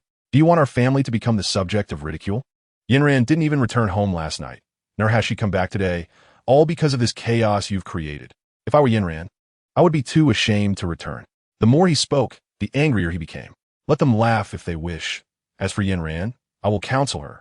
Ye's mother retorted dismissively, "Father, with such a capable brother-in-law, if he reconciles with my sister, our family will undoubtedly become the foremost family in Jiang City." Yi Xiaofeng chiming. Upon hearing this, Ye's father was rendered speechless with rage. "Oh, I forgot the chicken soup I made for Jiang Yi," Ye's mother exclaimed, hastily rising from the sofa and rushing to the kitchen. "Xiaofeng, I just bought some hangover medicine. Please find it and give it to Jiang Yi once he wakes up. Don't forget." Her voice echoed from the kitchen. Yi Xiaofeng did not dare to delay and hurried to fetch the hangover remedy. It was unprecedented for Yi Mu to treat Jiang Yi with such kindness. This was the first time. Jiang Yi had just emerged from the room in the Yi family house, and he had overheard everything that had been said. With a cold smirk, he descended the stairs. "Brother-in-law, you're awake." Yi Xiaofeng greeted Jiang Yi warmly. However, Jiang Yi ignored him and strode straight out of the Yi family villa. Yi Mu, carrying a bowl of chicken soup, exited the kitchen and, upon seeing Jiang Yi leave, angrily scolded Yi Xiaofeng. "How could you let Jiang Yi go? I painstakingly brought him back, and I haven't even had the chance to discuss the possibility of remarriage with him." "Brother-in-law won't even acknowledge me," Yi Xiaofeng said, a look of grievance on his face. "Enough." The father-in-law glared at the mother-in-law and remarked, "Given the way you treated Jiang Yi back then, if I were him, I wouldn't bother with you either. There's no point in your scheming. It's futile. From now on, we must treat Jiang Yi better. As long as he can remarry Yanran, I will do whatever it takes." The mother-in-law insisted, "Jiang Yi is our son-in-law. I will not allow anyone to take him away." His willingness to help Yanran demonstrates that he still cares for her. Utterly hopeless, the father-in-law, incensed, chose to ignore Yi Mu. Yet, she remained indifferent, pondering how to facilitate Jiang Yi's remarriage with Yi Yanran. "Mom, I think it's quite simple to encourage brother-in-law to remarry my sister. We just need to create opportunities for them to interact more," Yi Xiaofeng proposed. "Tomorrow is the Mid-Autumn Festival, a time for family reunion. Why not invite brother-in-law to our home to celebrate together?" Upon hearing this, Yi Mu clapped her thigh and exclaimed, Xiaofeng, this idea is brilliant. She continued, if Jiang Yi agrees, it would indicate that he still wishes to return to our family. At that point, we can apologize to him and give him a way back. And he will likely agree to rejoin us. Mom, I will invite brother-in-law tomorrow, Yi Xiaofeng eagerly replied. He was keen to seize this opportunity to curry favor with Jiang Yi. His small factory had been operating a loss. And fostering a good relationship with Jiang Yi would make it nearly impossible for him not to succeed with Jiang Yi's assistance. Yi Xiaofeng had already mapped out his entire plan, waiting for the moment to request Jiang Yi's help. At that moment, Yi Yanran returned home. Yanran, where have you been? Why are you back so late? Yi Mu poured a glass of water for Yi Yanran and said, I think Jiang Yi is quite a good match. We discussed it and believe that having you remarry him is the right choice. I plan to invite him over tomorrow to celebrate the Mid-Autumn Festival together. Sister, I know you find it difficult to lower your pride, so I will handle this matter with Mom. You need not worry about anything. Yi Xiaofeng said with a cheerful smile. You can stir up whatever you wish. This is your affair, not mine. Yi Yanran replied curtly before heading straight to her room. Mom, it seems sister is very unhappy. What should we do? Yi Xiaofeng asked helplessly. Don't mind her. We'll stick to our original plan. This time, it's all up to you. Whatever it takes, ensure that Jiang Yi comes to our home for the Mid-Autumn Festival, Yi Mu instructed. Yi Xiaofeng nodded in agreement. Meanwhile, Jiang Yi returned to the villa and sank onto the sofa. Dongfang Mei reclined on the sofa, leisurely sipping her red wine. Upon seeing Jiang Yi return, she smiled and remarked, Your mother-in-law certainly possesses a unique talent, taking advantage of your inebriation to bring you home and boast about having you as her son-in-law, even flaunting it to the security guards at the villa. Jiang Yi was well aware of his mother-in-law's nature, and such behavior from her did not surprise him in the slightest. How did you know? He inquired, casting a glance at Dongfang Mei. Noticing his displeasure, she swiftly changed the subject, asking, You're not seriously considering remarrying Yanran, are you? You seem quite invested in my affairs. Why is that? Jiang Yi asked. Because I like you. Dongfang Mei replied with a flirtatious smile. This confession left Jiang Yi momentarily speechless. He suspected that Dongfang Mei was merely teasing him and chose not to dwell on it. Rising to retreat to his room. Having consumed a considerable amount of alcohol the previous night, he intended to rest. As he walked away, Dongfang Mei's expression shifted to one of disappointment. She had summoned considerable courage to voice her feelings, yet Jiang Yi appeared indifferent. By afternoon, Jiang Yi departed the villa, intending to seek out someone, his former counselor. During his father's lifetime, he had maintained a cordial relationship with this individual. Jiang Yi believed he might uncover some clues through his counselor, who had retired last year and now operated a small factory. Jiang Yi had visited this factory once, but had been harshly reprimanded by the counselor and had not returned since. This visit was not solely for the purpose of investigating his parents' matters. Jiang Yi also wished to offer assistance to his counselor, as a gesture of gratitude for the guidance he had received during his 3 years at university. Chapter 30, Feigning Illness. Jiang Yi was a man who repaid enmity with enmity and kindness with kindness. Although the counselor had scolded him for his lack of ambition over the years, Jiang Yi remained grateful for the care he had received during his university days. He hailed a cab, intending to purchase a few items before visiting the counselor. Just as he was about to enter the vehicle, his phone rang. It was a call from Chun Cohen. He informed Jiang Yi that he had successfully negotiated with the president of Tianxin Group, and that upon Jiang Yi's approval, they could immediately sign the acquisition agreement. In addition to acquiring 10 more companies to merge into Tianxin Group. If successful, Tianxin Group would become the largest company in Jiang City, with Jiang Yi as the chairman. Just handle it as you see fit, Jiang Yi replied. Master Jiang, you may need to come in person, Chun Cohen responded on the other end of the line. The president of Tianxin Group has requested your assistance with a small favor. After relaying the address, Chun Cohen ended the call, and Jiang Yi set off. Meanwhile, in the office of Tianxin Group, Chairman Huang wore a worried expression. I have consulted countless esteemed physicians for my daughter's ailment, yet her condition remains unchanged. He sighed. Rest assured, Master Jiang is a miraculous healer. There is no illness he cannot cure, Chun Cohen said with a reassuring smile. Thank you, young Master Chun. Chairman Huang expressed his gratitude. Mr. Huang remarked, if Master Jiang can cure my daughter's ailment, I am willing to offer Tianxin Group to you at a reduced price. My daughter is my lifeblood. She is more important than anything else. Upon hearing this, Tian Kun smiled faintly. Moments later, the office door swung open, and a woman in her 20s entered. This woman, with her pure and exquisite beauty, donned a floral short skirt, embodying the essence of a top-tier beauty. She was Mr. Huang's only daughter, Jiang Yi. "Dad, you call me to the company. Is there something you need?" Jiang Yi inquired of her father. "Young Master Chun knows a miraculous physician. I intend to invite this doctor to examine you. There's a chance your condition may be cured," Mr. Huang said, his voice filled with paternal affection. Upon hearing this, a flicker of displeasure crossed Huang Yi's face. "This is young Master Chun." Mr. Huang began the introduction. "Greetings, young Master Chun." Huang Yi greeted with a smile. "Hello," Chen Kun replied, his gaze beginning to appraise Huang Yi. "Mr. Huang, what affliction does Miss Huang suffer from? She appears to be in good health." Chen Kun expressed his confusion. "Although Yi seems well, her condition is quite grave. During episodes, she faints and takes half the day to recover. Numerous esteemed physicians have examined her, yet no cause has been found." Mr. Huang sighed deeply. "Master Jiang will surely be able to cure Miss Huang," Chen Kun asserted with confidence. Having witnessed Jiang Yi's remarkable skills firsthand and holding unwavering faith in his medical prowess, Huang Yi displayed a hint of disdain. "Knock, knock." The office door echoed. "Come in," Mr. Huang called out. As the door opened, the secretary entered the office, addressing Mr. Huang. "Chairman, Master Jiang has arrived." Upon hearing this, Mr. Huang hastily rose, quickly. "Please escort Master Jiang in. Do not delay." "Yes," the secretary responded before stepping back out. Chen Kun also stood from his chair.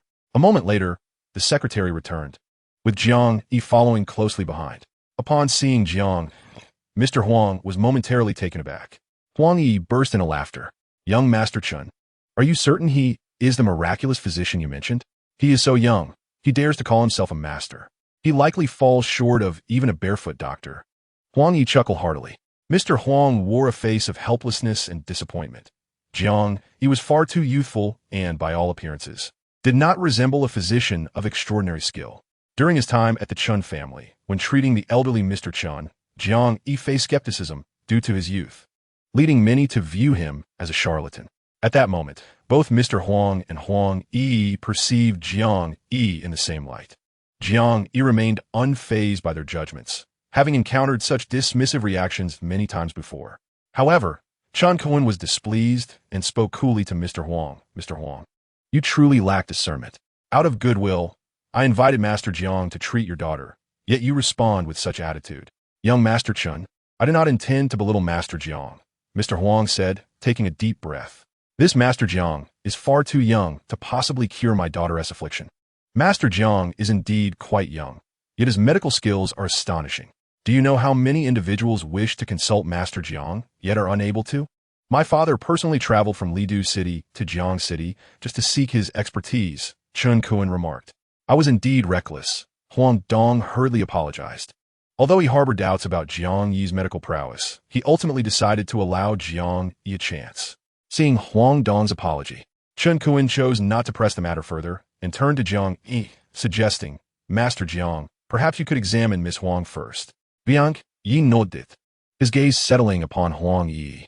In an effort to avoid disturbing Jiang Yi, Chen Kun left the office alongside Huang Dong. "You are quite audacious to have deceived me," Huang Yi said, fixing her gaze upon Jiang Yi. "I do not wish to escalate this matter.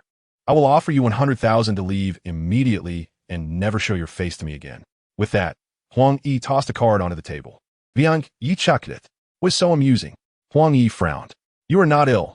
You are merely feigning sickness," Jiang Yi replied. This statement left Huang Yi momentarily taken aback. Soon, however, she regained her composure. "You are indeed a fraud. I am perfectly fine. Why would I pretend to be ill?" Huang Yi scoffed, adding, "Do not spout nonsense, or I shall not hesitate to be unkind." Her tone was laced with anger. "Stop pretending." Jiang Yi raised an eyebrow. "You may have deceived others, but not me. The reason you fainted is due to a specific drug that induces a state of false death for a brief period." He continued, "The drug you ingested was concocted by the renowned Sun Xingqiu. Am I correct? In all of Huaxia, only Sun Xingqiu has the ability to create such peculiar medicines." Huang Yi stood frozen, as if carved from wood. Jiang Yi had accurately deduced everything.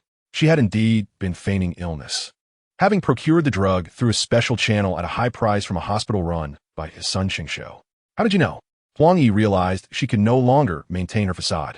This drug causes purple spots to appear on the nails, which remain visible. I can identify it at a glance. Jiang Yi smiled slightly. Huang Yi raised her hand to inspect her nails, confirming the presence of the purple spots. Not wishing to continue with Huang Yi's charade, Jiang Yi turned to leave. Wait. Huang Yi quickly called after him. Please do not tell my father about this. I am willing to pay any amount to ensure your silence. Jiang Yi remained silent. He had no interest in deception. Healing and saving lives must be grounded in truth. My father is pressuring me to marry, and this is the only way I can cope, Huang Yi expressed with a hint of helplessness. Just as she finished speaking, Huang Dong and Chen Kuan entered the office. Master Jiang, can my daughter's condition be treated? Huang Dong inquired. Huang Yi repeatedly cast glances at Jiang Yi. Jiang Yi fine ignorante. Miss Huang is not ill, he stated. How can that be? Huang Dong questioned, his face etched with skepticism. Yi often faints. If she is not sick, how could such occurrences happen? That is a question for Miss Huang. Jiang Yi raised an eyebrow. Upon hearing these words, Chairman Huang cast a glance at Huang Yi. Yi, have you been deceiving me all along? Speak the truth, and I shall not hold it against you. Realizing she could no longer maintain her facade, Yi confessed. The expression on Chairman Huang's face was one of exasperation. You have been utterly foolish. Do you have any notion of how much I worry? He was visibly irate. Dad, if you force me to marry one of those wealthy scions, I have no choice but to feign illness. Huang Yi clung to Chairman Huang's arm, adopting a coaxing demeanor. Father, you care for me the most. It was my fault. I should not have lied to you. Yet, I'm left with no alternative. I do not wish to wed those debauched heirs. I simply desire to marry the one I truly love. This matter is not subject to your whims. You may indulge your desires in other matters. But when it comes to marriage, you must heed my counsel. Chairman Huang's countenance was grave. No amount of Yi's coaxing would sway him. Return home for now. I have matters to discuss with Mr. Chen. Chairman Huang stated firmly. As Huang Yi passed by Jiang Yi, she whispered, just wait. With that, she departed. Jiang Yi paid her little mind. Master Jiang, thank you. Chairman Huang respectfully addressed Jiang Yi. The change in Chairman Huang's demeanor was stark compared to his previous attitude. Subsequently, Chairman Huang and Chen Kuan finalized the acquisition contract. Tomorrow, Tiansheng Group would officially transfer ownership. The Chen family had invested nearly 10 billion in acquiring Tiansheng Group, aiming to curry favor with Jiang Yi and cure old Master Chen's ailment. After leaving Tiansheng Group, Jiang Yi intended to visit his counselor. Master Jiang, allow me to drive you, Chen Kuan offered, not waiting for Jiang Yi to decline before bringing the car around. The head of the Chen family had repeatedly advised Chen Kuan that Jiang Yi was no ordinary individual, urging him to cultivate a relationship with Jiang Yi for future benefits. Chen Kuan, being astute, understood the importance of this. Master Jiang, I plan to stay away from Lidu City and follow you instead, Chen Kuan said, stealing glances at Jiang Yi as he drove, eager to gauge his reaction. That sounds agreeable. Once Tiansheng Group is established, I will require assistance in its management. Jiang Yi responded affirmatively. Upon hearing Jiang Yi's consent, Chen Kuan was filled with excitement, having anticipated a refusal. Thank you, Master Jiang. I will certainly put forth my best effort, he exclaimed eagerly. Jiang Yi nodded in acknowledgement, remaining silent. Once Tiansheng Group was operational, a trustworthy individual would be essential for its management. He had little interest in the intricacies of running a company and needed a capable aide. Chen Kuan was the most suitable candidate. An hour later, the car halted at the entrance of a residential complex where the counselor resided. Jiang Yi had visited once before. This time, he intended to inquire about his parents, hoping to uncover some leads. To his dismay, he discovered that the counselor had long since moved away. His attempts to call went unanswered. Just as Jiang Yi was about to leave, a group of people suddenly emerged from the adjacent room, blocking both ends of the corridor. At the forefront stood a bald man. What is your relationship with old man Wang? The bald man fixed his gaze upon Jiang Yi and Chen Kuan, asserting that old Wang's son owed them 10 million. They had come to demand money from old Chen, referring to the counselor. He pressed for old Wang's whereabouts, threatening to break their legs if they did not divulge. The bald man bore down on Jiang Yi and Chen Kuan. You possess great audacity. Chen Kuan bellowed. Do you know who I am? Depart immediately, lest you jeopardize your wretched life. Upon hearing this, the bald man erupted into laughter, his companions joining in a chorus of derision. Pray tell, what esteemed figure are you? He mocked. Chun Kun, incensed, felt the sting of humiliation for the first time. Listen closely, I am Chun Kun, the young master of the Chun family in Lidu City. You blind fools, emboldened by audacity, dare to mock me? I shall show you how to write the word for death. Chun Kun's face turned a furious shade of green as his words elicited another round of raucous laughter. These thugs were mere street ruffians, entirely ignorant of the Chun family and their significance. Prepare to regret this, Chun Kun declared, retrieving his phone to call for assistance. Your people are in Lidu City. They won't arrive in time, Jiang Yi remarked. Chun Kun paused, reluctantly putting his phone away. Master Jiang, you should leave. I will handle them. Chun Kun's expression was grave, regretting not having brought reinforcements. Jiang Yi remained silent, watching with keen interest. Chun Kun would need to learn how to fend for himself. First, he would assess his capabilities. Charge, the bald man commanded, cautioning do not kill them. I still need them to collect money from old Wang. Understood. The thugs responded, rushing towards them. Chun Kun, having previously trained in boxing, quickly dispatched 2 of the assailants. However, outnumbered, he soon found himself overwhelmed, taking several blows that left him sweating profusely. Aware he could not win, Chun Kun pressed on, unwilling to wait for his demise. Suddenly, a metal rod swung toward the back of Chun Kun's head. He could not evade it, and the strike would surely cost him dearly. Just as the rod was about to make contact, Jiang Yi intervened, delivering a kick that sent the thug flying.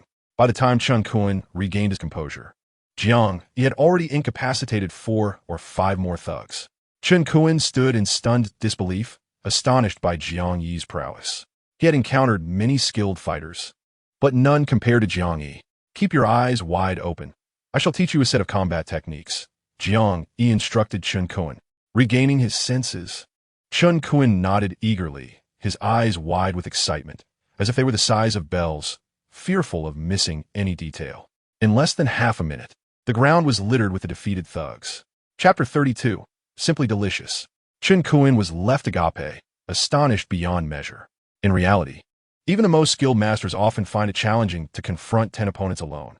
However, Jiang Yi accomplished this feat with remarkable ease, leaving Chun Kun envious. As an enthusiast of boxing and martial arts, Chun Kun dreamed of becoming such an adept fighter. Did you understand? Jiang Yi inquired of Chun Kun. I grasped a bit.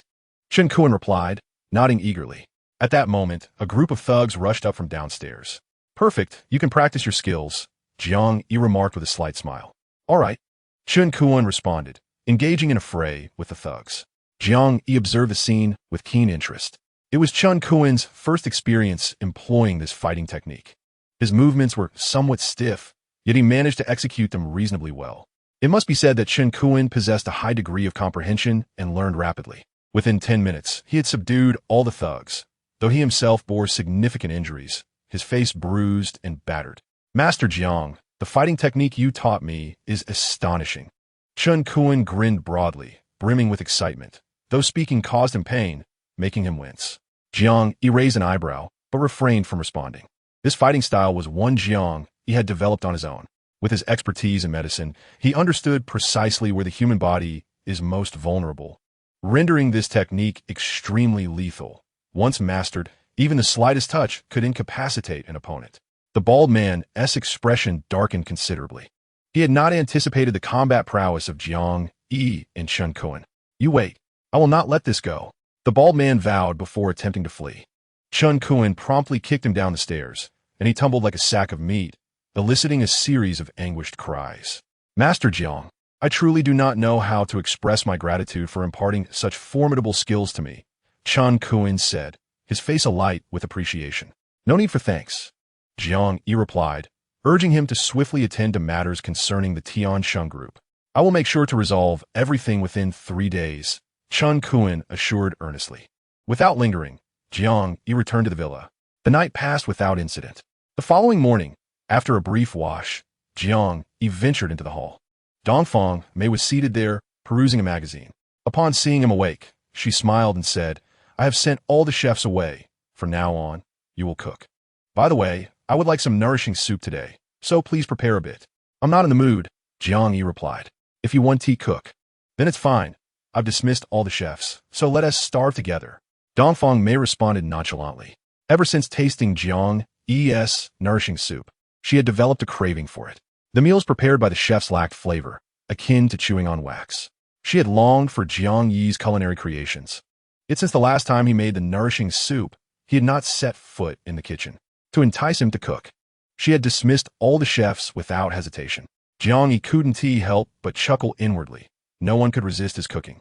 Let's make a deal, Jiang Yi said with a slight smile. Help me find a counselor, and I'll prepare you a meal. How does that sound? No, you must prepare 10 dishes.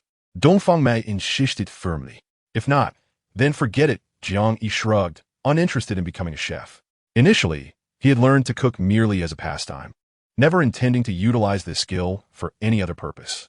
All right, I will make one meal. Dongfang Mei compromised, albeit with the stipulation of at least 10 dishes.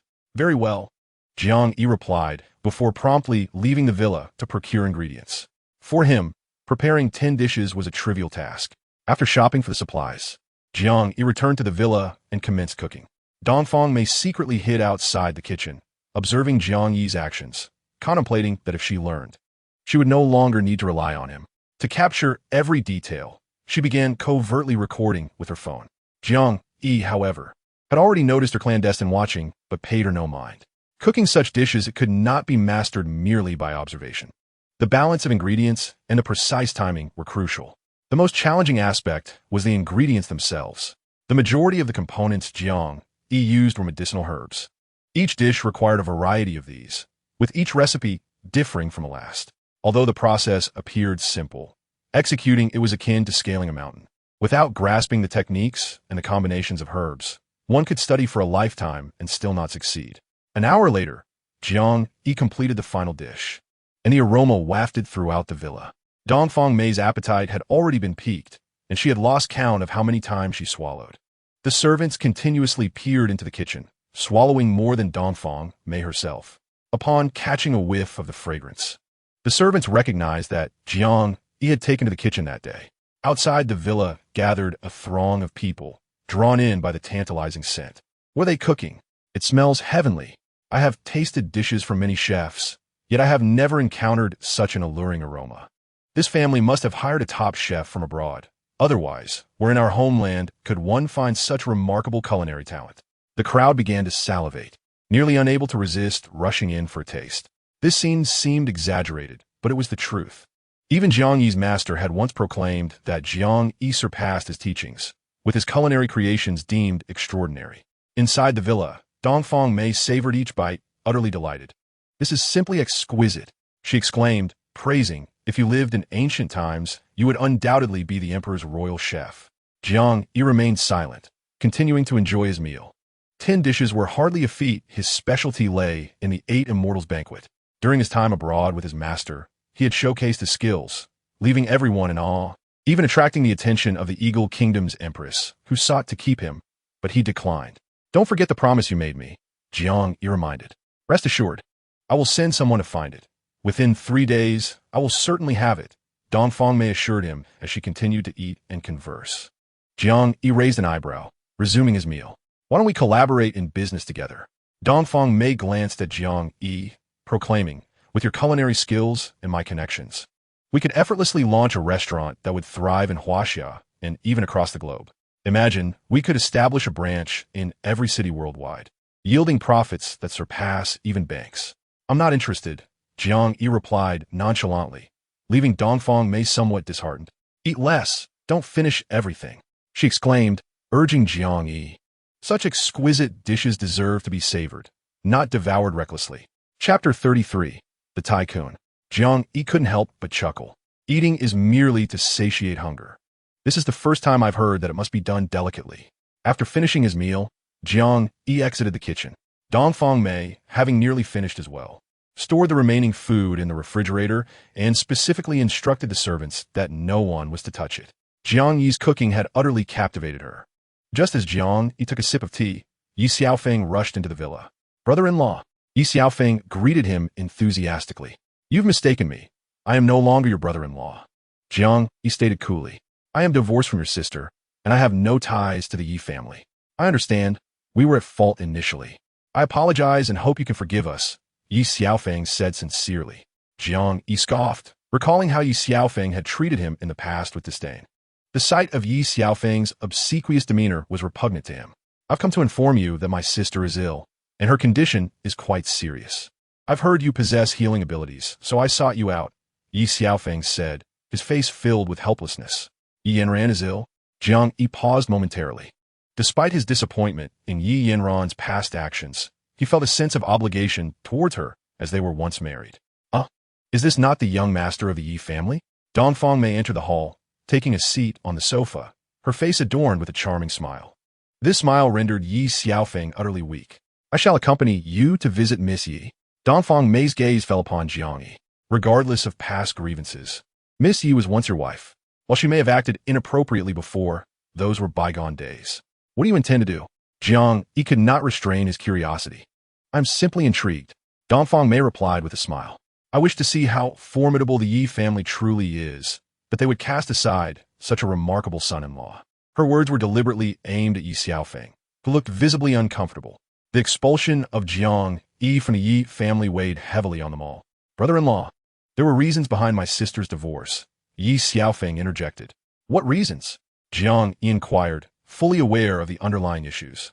Yi Yanran was a fiercely ambitious individual, and as she would put it, the Yi family did not harbor idlers.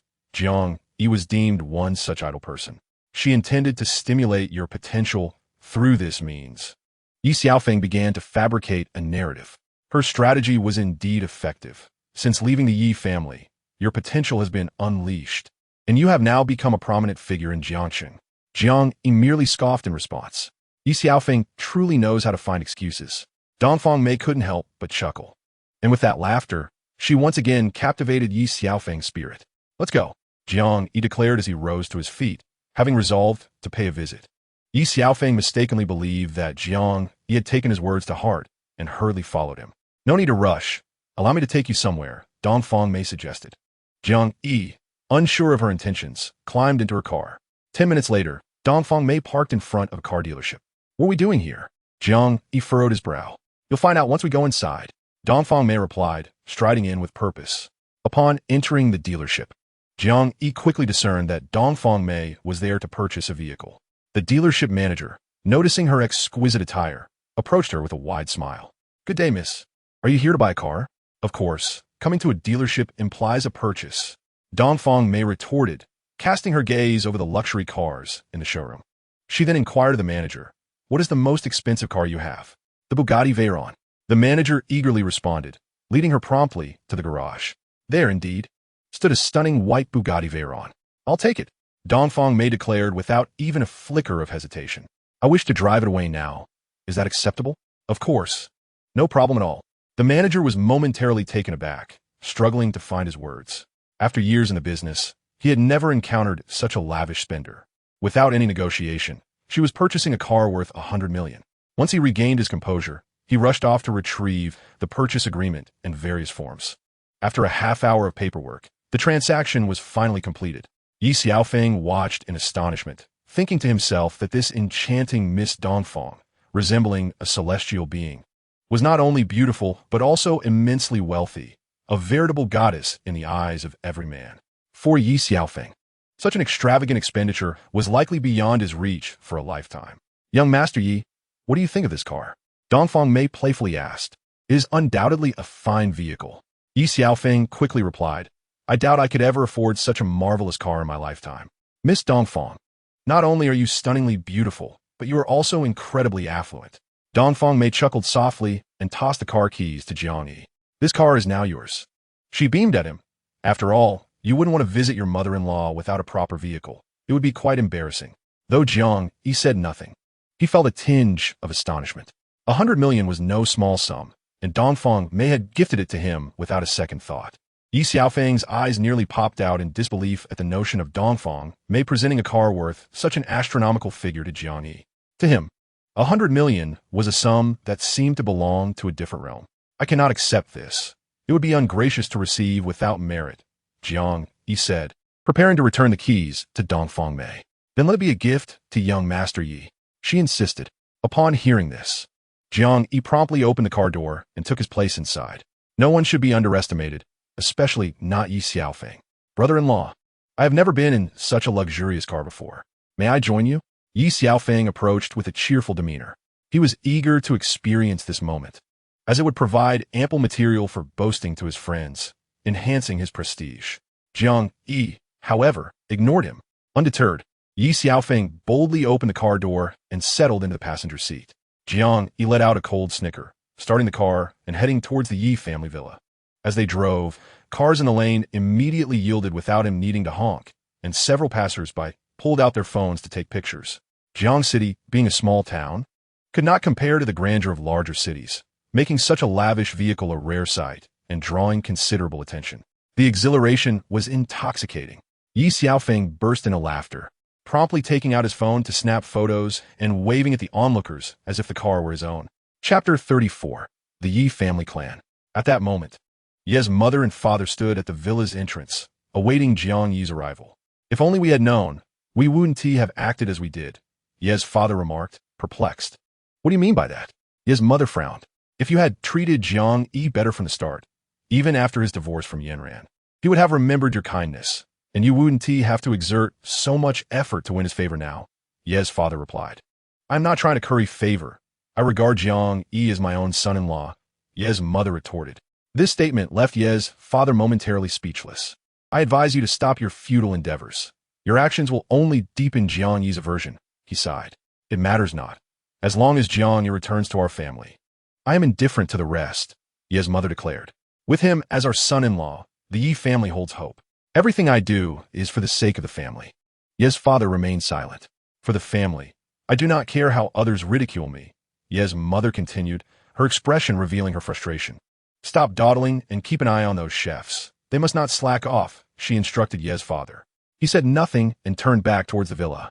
To prepare for Jiang Yi's arrival, Ye's mother had gone to the extent of hiring a hotel chef, an expense that the Yi family typically avoided. Hiring a chef to cook at home cost at least several $100,000 a day, a significant sum for the Yi family. This was their first indulgence of such extravagance. Just then, a luxury car approached and parked directly in front of the Yi family villa. As the door swung open, a middle-aged man stepped out, dressed in a black suit and carrying a briefcase. Following him was an elegantly attired middle-aged woman. It was evident that they were a couple.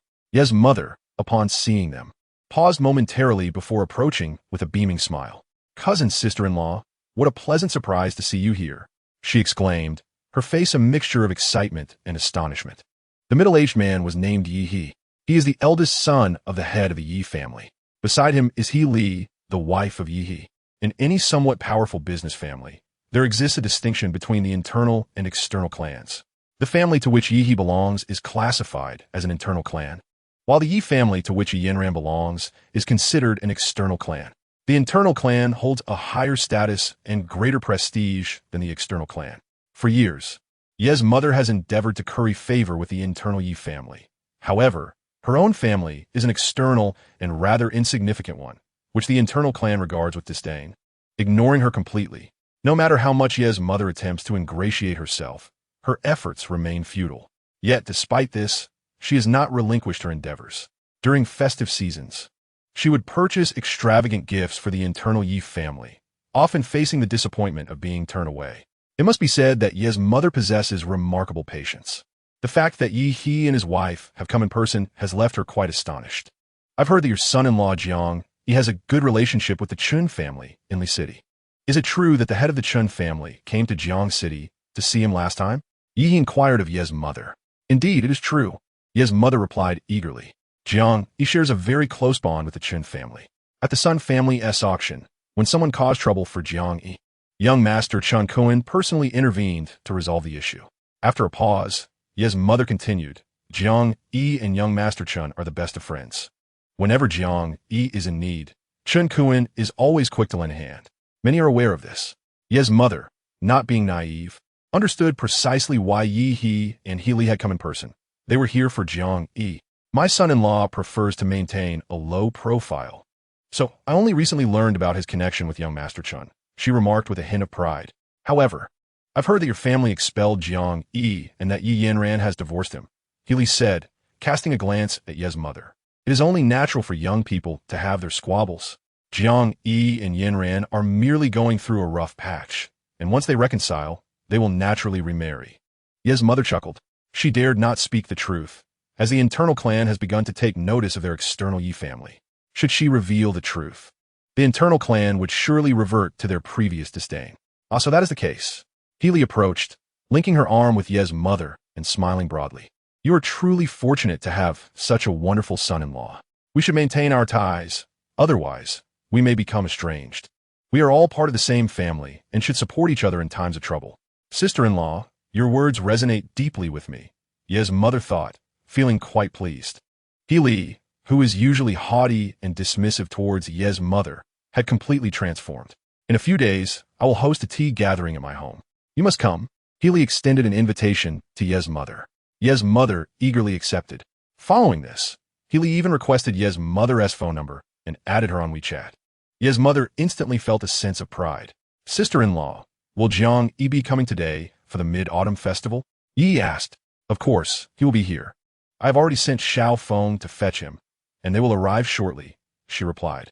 Mother Yi hurriedly remarked that although Jiang Yi had quarreled with Yanran, they were still family. The Mid-Autumn Festival was a time for family reunions, and naturally, Jiang Yi should celebrate this occasion with them. Upon hearing this, Yi decided to stay and meet Jiang Yi, as he also wished to cultivate a closer relationship with him. The Yi family was considered a prominent clan in Jiangcheng, yet in the presence of the Chun family, they were insignificant. If he could forge a good relationship with Jiang Yi, it might lead to connections with the Chun family, which would offer numerous advantages, even if direct ties with the Chun family were unattainable. Establishing a rapport with Jiang Yi would be beneficial in seeking his assistance in the future. Anyone involved in the business world understands that interpersonal relationships hold greater significance than anything else. Mother Yi, not daring to be negligent, promptly invited Yi He and He Li to their home, attending to them with great care. Father Yi was somewhat taken aback upon seeing Yi He and He Li. It was the first time members of the Yi internal clan had visited their home. Mother Yi would invite them annually, yet they had never accepted until now. After a brief exchange of pleasantries, Father Yi left the hall to find Mother Yi, who was waiting at the door for Jiang Yi. What is going on? Father Yi inquired. They have come for Jiang Yi. Mother Yi replied proudly, expressing that she had never felt so esteemed. She had resolved to do whatever it took to ensure that Jiang Yi and Yanran remarried. Such a remarkable son-in-law was not to be relinquished to anyone else. Chapter 35, Face. Mother Yi continued, recalling the regret she felt for having driven Jiang Yi away. Now even members of the Yi internal clan were visiting her, treating her with such courtesy. Upon hearing this, Father Yi immediately grasped the situation. He, too, valued his reputation, though he was more reserved than Mother Yi. He certainly did not wish to lose Jiang Yi as a son-in-law. I worry that Jiang Yi might not come. Father Yi's brow furrowed slightly. You were too harsh on him back then, driving him away so abruptly. If I were Jiang Yi, I would not set foot in this house again. You need not worry. Jiang Yi will undoubtedly come today, Mother Yi asserted with a hint of pride. Are you so certain? Father Yi asked, taken aback. Absolutely. Mother Yi concluded, glancing back at the hall before telling Father Yi not to linger outside, but to go in and welcome their esteemed guests properly. Father Yi nodded and returned to the hall to continue attending to Yi He and He Li, who displayed no airs and appeared very amiable. Their transformation left Father Yi feeling somewhat unaccustomed. An hour later, as Mother Yi noticed that Jiang Yi had yet to arrive, she grew anxious and took out her phone to call Yi Xiaofeng. The call connected swiftly. Has Jiang Yi arrived? Where are you? Mother Yi inquired. We will be there in a few minutes, came Yi Xiaofeng's voice from the other end. Upon hearing this, Mother Yi finally put her phone away. Just then, Yi Yanran returned from the company. Mother, why are you standing at the door? Yi Yanran asked, her brows furrowed. I am waiting for Jiang Yi. Today is the Mid-Autumn Festival, said Mother Yi with a smile. I asked Xiaofeng to bring him over so that our family can reunite. Yi Yanran's eyebrows furrowed once again. Yanran, Jiang Yi is almost here. You should quickly dress up, urged Mother Yi. With a sense of resignation, Yi Yanran turned and headed back to the villa. Upon entering the hall, she was momentarily taken aback to see He and He Li seated there. When Yi Yanran's company encountered difficulties, she had sought assistance from the Yi family, only to be humiliated by its members. This incident remained etched in her memory. Now, seeing Yi He and He Li come to her personally, wearing smiles, was quite surprising. Yi Yanran, being astute, quickly deduced that they were there for Jiang Yi. Otherwise, a mere branch of the Yi family would not warrant such a visit, nor would their demeanor be so amicable. Yanran, We truly had no means to assist you last time. I hope you can overlook it. Yi said, continuing, we are family. And if you ever need help from our clan, do not hesitate to ask. Indeed, we are family, and family should support one another, Yi echoed. A cold smile crept across Yanran's face internally. She had long seen through their true colors. You esteemed members of the Yi family. We are not worthy of your status, Yanran replied before turning straight to her room. Her words left Yi and Healy feeling awkward, their faces betraying their discomfort. Please do not take offense. Yanran has a temper and speaks this way to us as well. Yi father quickly interjected to ease the tension. No worries, we elders will not hold it against our juniors. Yi responded with a smile. Yi Yanran's attitude did not concern him. Their visit was solely for Jiang Yi. I'll go check if Jiang Yi has arrived, Yi father announced. We'll go with you. Yi and Healy stood up. Yi father hesitated for a moment but soon regained his composure. Upon reaching the villa's entrance, their gazes turned toward the driveway, where two cars were approaching. Leading the way was a Bugatti Veyron worth a staggering 100 million. Following closely was a car from Dongfang Mei. Healy's face was filled with envy upon realizing how wealthy Jiang Yi was to drive such an exquisite vehicle. Seeing Jiang Yi in such a luxurious car, Yi and Healy were convinced of all the rumors surrounding him. They firmly believed that his connection with the Chun family was extraordinary. How much is that car worth? Mother Yi inquired with curiosity, mirrored by Father Ye's interest. That's a Bugatti Veyron, valued at 100 million, Healy explained. Neither Healy nor Yi had ever driven such a fine car. Spending so much on a vehicle was indeed a lavish affair. Upon hearing the price, both Mother and Father Yi were taken aback. It was beyond their imagination. Father Yi owned a car worth just over 300,000, whereas Jiang Yi's car could purchase several hundred of his. As the car door swung open, Jiang Yi stepped out, exuding an air of confidence. A crowd eagerly approached to warmly welcome Jiang Yi. After all these years, this was the first time Jiang Yi had experienced such courteous treatment, akin to that of a distinguished guest. In the past, when he was merely the son-in-law of the Yi family, he was regarded as inferior to even a servant in their eyes. Now, the shift in attitude was astonishing. Jiang Yi, you have finally arrived. Ye's mother exclaimed with a beaming smile. Just a moment ago, Yanran was mentioning you. Now that you are here, she must be overjoyed. Continuing, she added, you two should have a good chat.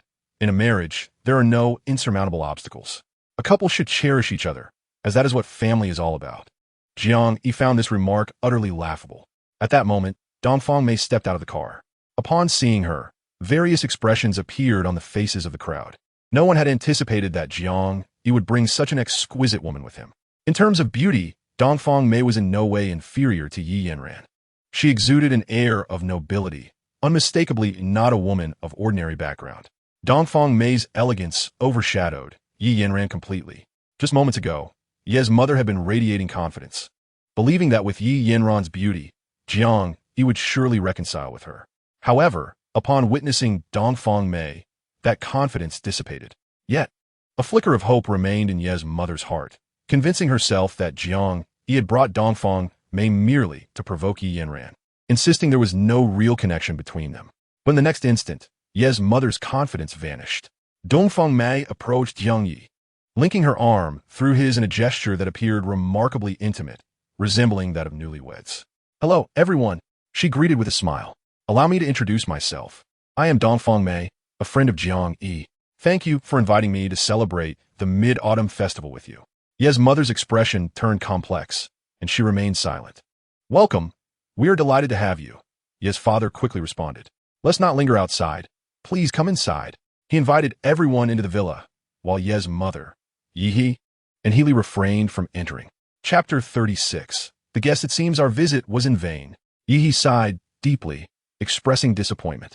With a son-in-law like Jiang Yi, your family will not be able to keep him.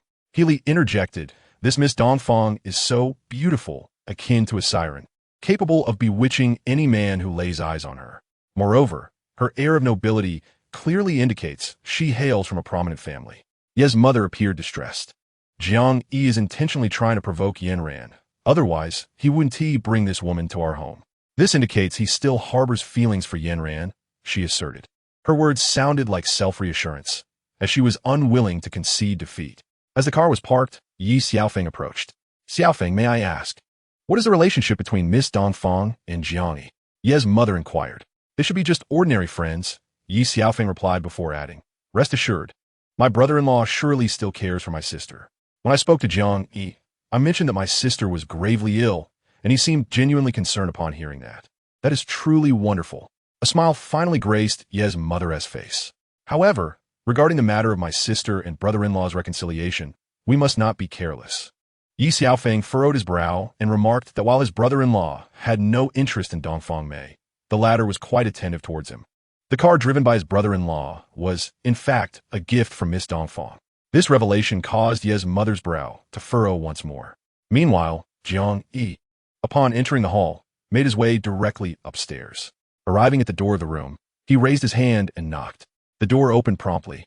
Upon seeing Jiang, Yanran was momentarily taken aback. Quickly regaining her composure, she asked if he had business with her. Jiang Yi replied that Yi Xiaofeng had mentioned her serious illness, prompting his visit. Seeing Yanran again, Jiang Yi appeared quite at ease, with no hint of awkwardness. Yanran understood that Yi Xiaofeng had deliberately deceived her into bringing Jiang Yi home under the pretense of illness. You've been tricked by Xiaofeng, she said to Jiang Yi. Today is the Mid-Autumn Festival. Since you are here, let us celebrate together. Her tone was exceedingly polite, as if addressing a guest. Jiang Yi recognized the ruse but felt no anger. He intended to stay and witness their folly. Once they had looked down upon him, and now, he seemed beyond their reach. Very well, a free meal is an opportunity not to be missed, he thought, raising an eyebrow before descending to the hall and seating himself on the sofa. Yi Yanran gazed at Jiang Yi's retreating figure with a complex expression. Yi Mother, Yi Xiaofeng, Yi He, and Healy soon followed into the hall. After the dishes were served, they gathered around the table. Ye's mother attended to Jiang Yi with greater care than she showed her own son, pouring him wine and serving him food. Both Yi He and Healy wore smiles as they conversed with Jiang Yi. However, he felt an icy disdain, observing them as one would a troop of clowns. He had encountered Yi He and Healy on several occasions. In the past, they had looked down on him, but now, upon learning of his connection with the Chun family, they sought to curry favor, acting subserviently before him. Come, let's all raise a glass to Jiang Yi, Ye's mother proclaimed. At her words, everyone lifted their glasses and stood. Yi Yanran forced a smile and raised her glass towards Jiang Yi, saying, Thank you for your assistance with the company matters. I shall certainly repay this favor. After finishing her drink in one gulp, she declared, I'm full, and stood to leave the dining room. Ye's mother, concerned that Jiang Yi might take offense, quickly smiled at him, saying, Yanran is feeling unwell. Please do not take it to heart. Jiang Yi remained silent, taking a sip from his glass. Let us depart, he called to Dongfang Mei, and together they strode towards the exit. Observing their obsequious behavior, he felt his objective had been achieved and had no desire to linger further. No matter how kindly Ye's mother treated him, it was of no consequence. He had long seen through their true nature. Ye's mother attempted to follow, but Ye's father restrained her. Enough, he sighed. Ye's mother ignored Ye's father and hurried after him. By the time she reached the villa's entrance, Jiang Yi had already driven away. With no choice, Ye's mother returned. Has Jiang Yi left? Yi inquired with a complex expression. He has. Ye's mother forced a smile and replied. Jiang Yi mentioned he had very important matters to attend to, but he promised to visit us again next time. This child truly possesses filial piety. Her words indeed had an effect. The frowns on Yi He and He Li's faces instantly relaxed. As long as Jiang Yi would come back, they still had a chance to meet him and cultivate a good relationship. We came in a rush this time and didn't bring any gifts. Please let us know in advance next time Jiang Yi visits, so we can prepare accordingly. Yi said with a smile. All right, I will inform you in advance next time. Ye's mother nodded in agreement. With Jiang Yi gone, Yi He and He Li found it meaningless to linger any longer, and after exchanging pleasantries, they drove away. What had been lively moments were now left to just Ye's father, Ye's mother, and Yi Xiaofeng. Sigh. Ye's father exhaled deeply and spoke to Ye's mother. See? It was all for naught. Jiang Yi doesn't take you seriously at all. I certainly won't let him go as my son-in-law. Ye's mother replied, as you all saw. The internal family members of the Yi clan were exceedingly polite to us. If it had been in the past, they wouldn't have regarded us at all, and any attempts to please them would have been ignored. I believe what my mother said is absolutely correct. Our current standing is due to my brother-in-law. We must ensure he remarries my sister. Yi Xiaofeng chimed in. I am well aware of these matters. But have you considered whether Jiang Yi would agree to remarry after you drove him away? Ye's father remarked. And as for Yanran, judging by her demeanor, a remarriage seems utterly impossible. Her attitude towards Jiang Yi makes that evident. Ye's mother's brows slightly furrowed. She was a perceptive individual and understood the situation well. Her reluctance stemmed from a sense of regret. To have such a capable son-in-law expelled from their home was a decision she deeply regretted. We need to find another way. She mused thoughtfully. Perhaps we should abandon the idea of remarriage, Ye's father suggested. Jiang Yi is not ungrateful. When he was stranded in Jiang City, it was our family that took him in. Even if he does not remarry Yanran or remain our son-in-law, should our family encounter difficulties, he would undoubtedly lend a helping hand. I understand, but how could we possibly let him go as our son-in-law? Ye's mother countered. Indeed, Jiang Yi's presence in our home has garnered respect even from the internal clan members. Countless people wish to curry favor with us, and only by having him as our son-in-law can we ensure his genuine support. Yi Xiaofeng added. No, we must find a way to facilitate Jiang Yi's remarriage with Yanran. We cannot delay any longer, Ye's mother asserted with a grave expression. Though Jiang Yi is merely friends with Dongfang Mei, who knows if their companionship might blossom into something deeper over time. The enchanting Dongfang may not only possess a striking beauty, but also considerable wealth, making any man as heart flutter, especially that of Jiang Yi. Mr. Yi remained silent. In truth, he harbored fondness for Jiang Yi, having vehemently opposed Yi Yanran's divorce from him. Yet at that time, no one heeded his counsel. Had they listened, matters would not have deteriorated to their current state. Meanwhile, Jiang Yi was driving home, lost in thought. You are truly an enigma, Dongfang Mei remarked, glancing at him from the passenger seat. The Yi family treats you this way. If I were in your position, I would have unleashed a torrent of rebuke upon them. They cast you out with such cruelty, and now they feign goodwill. Their audacity knows no bounds. Still unsatisfied, she continued, Yi Xiaofeng is no better, deceiving you as if you were a fool. It was the Yi family that sheltered me. Jiang Yi took a deep breath. I was indeed furious earlier, yet remembering how they once took me in, I managed to restrain my anger. Surprisingly, Dongfang Mei smiled. I lacked the capability back then and was deemed unworthy by the Yi family. I brought this upon myself. Jiang Yi chuckled self-deprecatingly. What truly vexes me is Yi Yanran's willingness to disregard our years of affection and seek divorce. However, I have since quelled my anger. It no longer matters. He had completely relinquished any attachment to the Yi family's affairs. What Jiang Yi yearned for most was to locate the assassin organization and uncover the mastermind behind it, seeking vengeance for his parents and sister.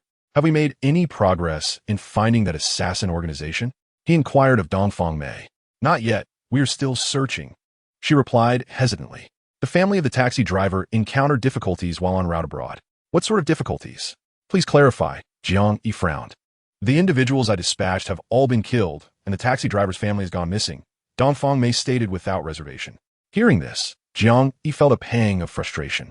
Previously, Dongfang Mei had boasted of her ability to manage the situation effortlessly, yet such a significant complication had arisen. Once the taxi driver learns of this, persuading him to speak will be nearly impossible. Do not be concerned, I will handle this matter. With the influence of the Dongfang family, there is nothing we cannot accomplish in Huaxia, Dongfang Mei assured with a slight smile. Jiang Yi remained silent, contemplating her confidence. Perhaps she would soon find the taxi driver's family. He decided to leave this matter in her capable hands and bide his time.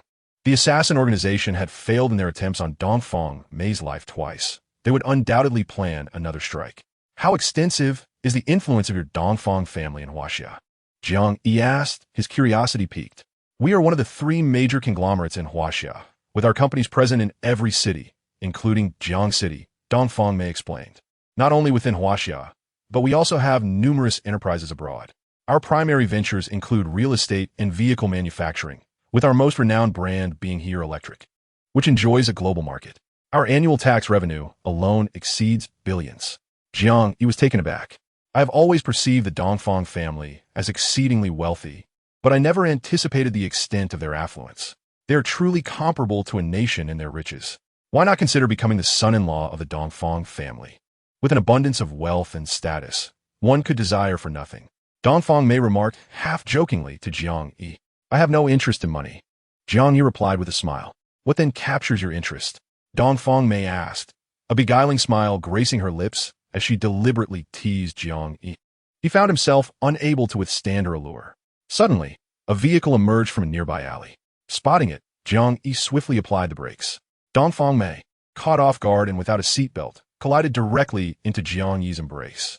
Her body tensed momentarily, a hint of shyness crossing her face. Quickly regaining her composure, Dongfang Mei scrambled out of his arms, and an awkward atmosphere enveloped them. Seeing her flustered demeanor, Jiang Yi could not help but chuckle, taken aback by the rare sight of Dongfang Mei in an embarrassed state. How can you still laugh? She furrowed her brows in mock irritation. In truth, while her face bore a frown, inwardly she was delighting in the unexpected closeness with Jiang Yi. The vehicle that had nearly caused an accident fled the scene in fright. Are you all right? Jiang Yi inwidit. I'm fine. Dongfang Mei replied with a smile, surprised by his thoughtfulness and concern. I truly wonder what Yanran was thinking when she divorced you. If I were in her shoes, I would be overjoyed. Jiang Yi chose to remain silent, pondering Dongfang Mei's frequent teasing, uncertain of her intentions. Noticing his silence, her expression shifted to one of boredom. Upon returning to the villa, as Jiang Yi parked the car in the courtyard, a servant hurried over. Mr. Jiang, a gentleman has come to see you regarding an urgent matter, he announced. Upon entering the hall, Jiang Yi discovered it was Chun Kuan. Rising quickly from his seat, Chun Kuan greeted him. Master Jiang, yes, Jiang Yi replied, settling onto the sofa and taking a sip of tea before asking, what brings you here? It's nothing of great significance, Chun Kuan responded. I wanted to inform you that I have acquired 10 companies, all of which are now under the banner of Tiansheng Group. Everything has been arranged, and we can hold the inauguration ceremony tomorrow. I didn't expect you to be so capable. Accomplishing such a significant task in just 3 days is impressive. Jiang Yi remarked with a smile. My abilities are trivial compared to yours, Master Jiang, Chun Kuan replied humbly. I possess no skills beyond healing. Jiang Yi raised an eyebrow, skeptical of Chun Kuan's self-assessment. I want to be attending the inauguration. You can oversee it, he stated, looking at Chun Kuan. Do not disclose my position as chairman of Tiansheng Group to anyone. If there are pressing matters that require attention, you shall handle them. Chapter 38. The Craft of Perfume. Chun Kuan was left momentarily stunned. Previously, Jiang Yi expressed his disinterest in managing the company, a sentiment that Chun Kuan found hard to believe at the time. However, he has since come to accept it as truth. I shall convene a press conference and extend invitations to the titans of the business world for the grand opening ceremony of Tiansheng Group. Chun Kuan spoke with a hint of pride, asserting that with his personal outreach, all the notable figures from various industries in Jiang City would surely attend, including the leaders of the Jiang City Chamber of Commerce. This opening ceremony would undoubtedly be the most splendid event in the annals of Jiang City's business community. Chun Kuan exuded confidence in this matter, as the Chun family reigned supreme in the local business landscape, with countless individuals eager to curry favor with them.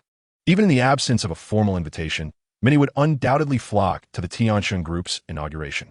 It is likely that even the Liu and Yi families would willingly participate. No one would dare to miss an opportunity to ingratiate themselves with the Chun family. Master Jiang, do you have any further instructions? Chun Kuan inquired respectfully. I have no additional directives. You need only ensure the successful execution of this matter, Jiang Yun replied with a gentle smile. Understood. Tian Kun responded promptly, assuring. You need not worry. I shall not let you down.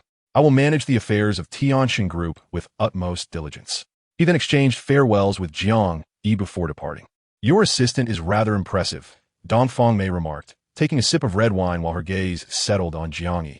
I am quite curious about the nature of your relationship with the Qin family. They acquired Tiansheng Group, along with several other companies.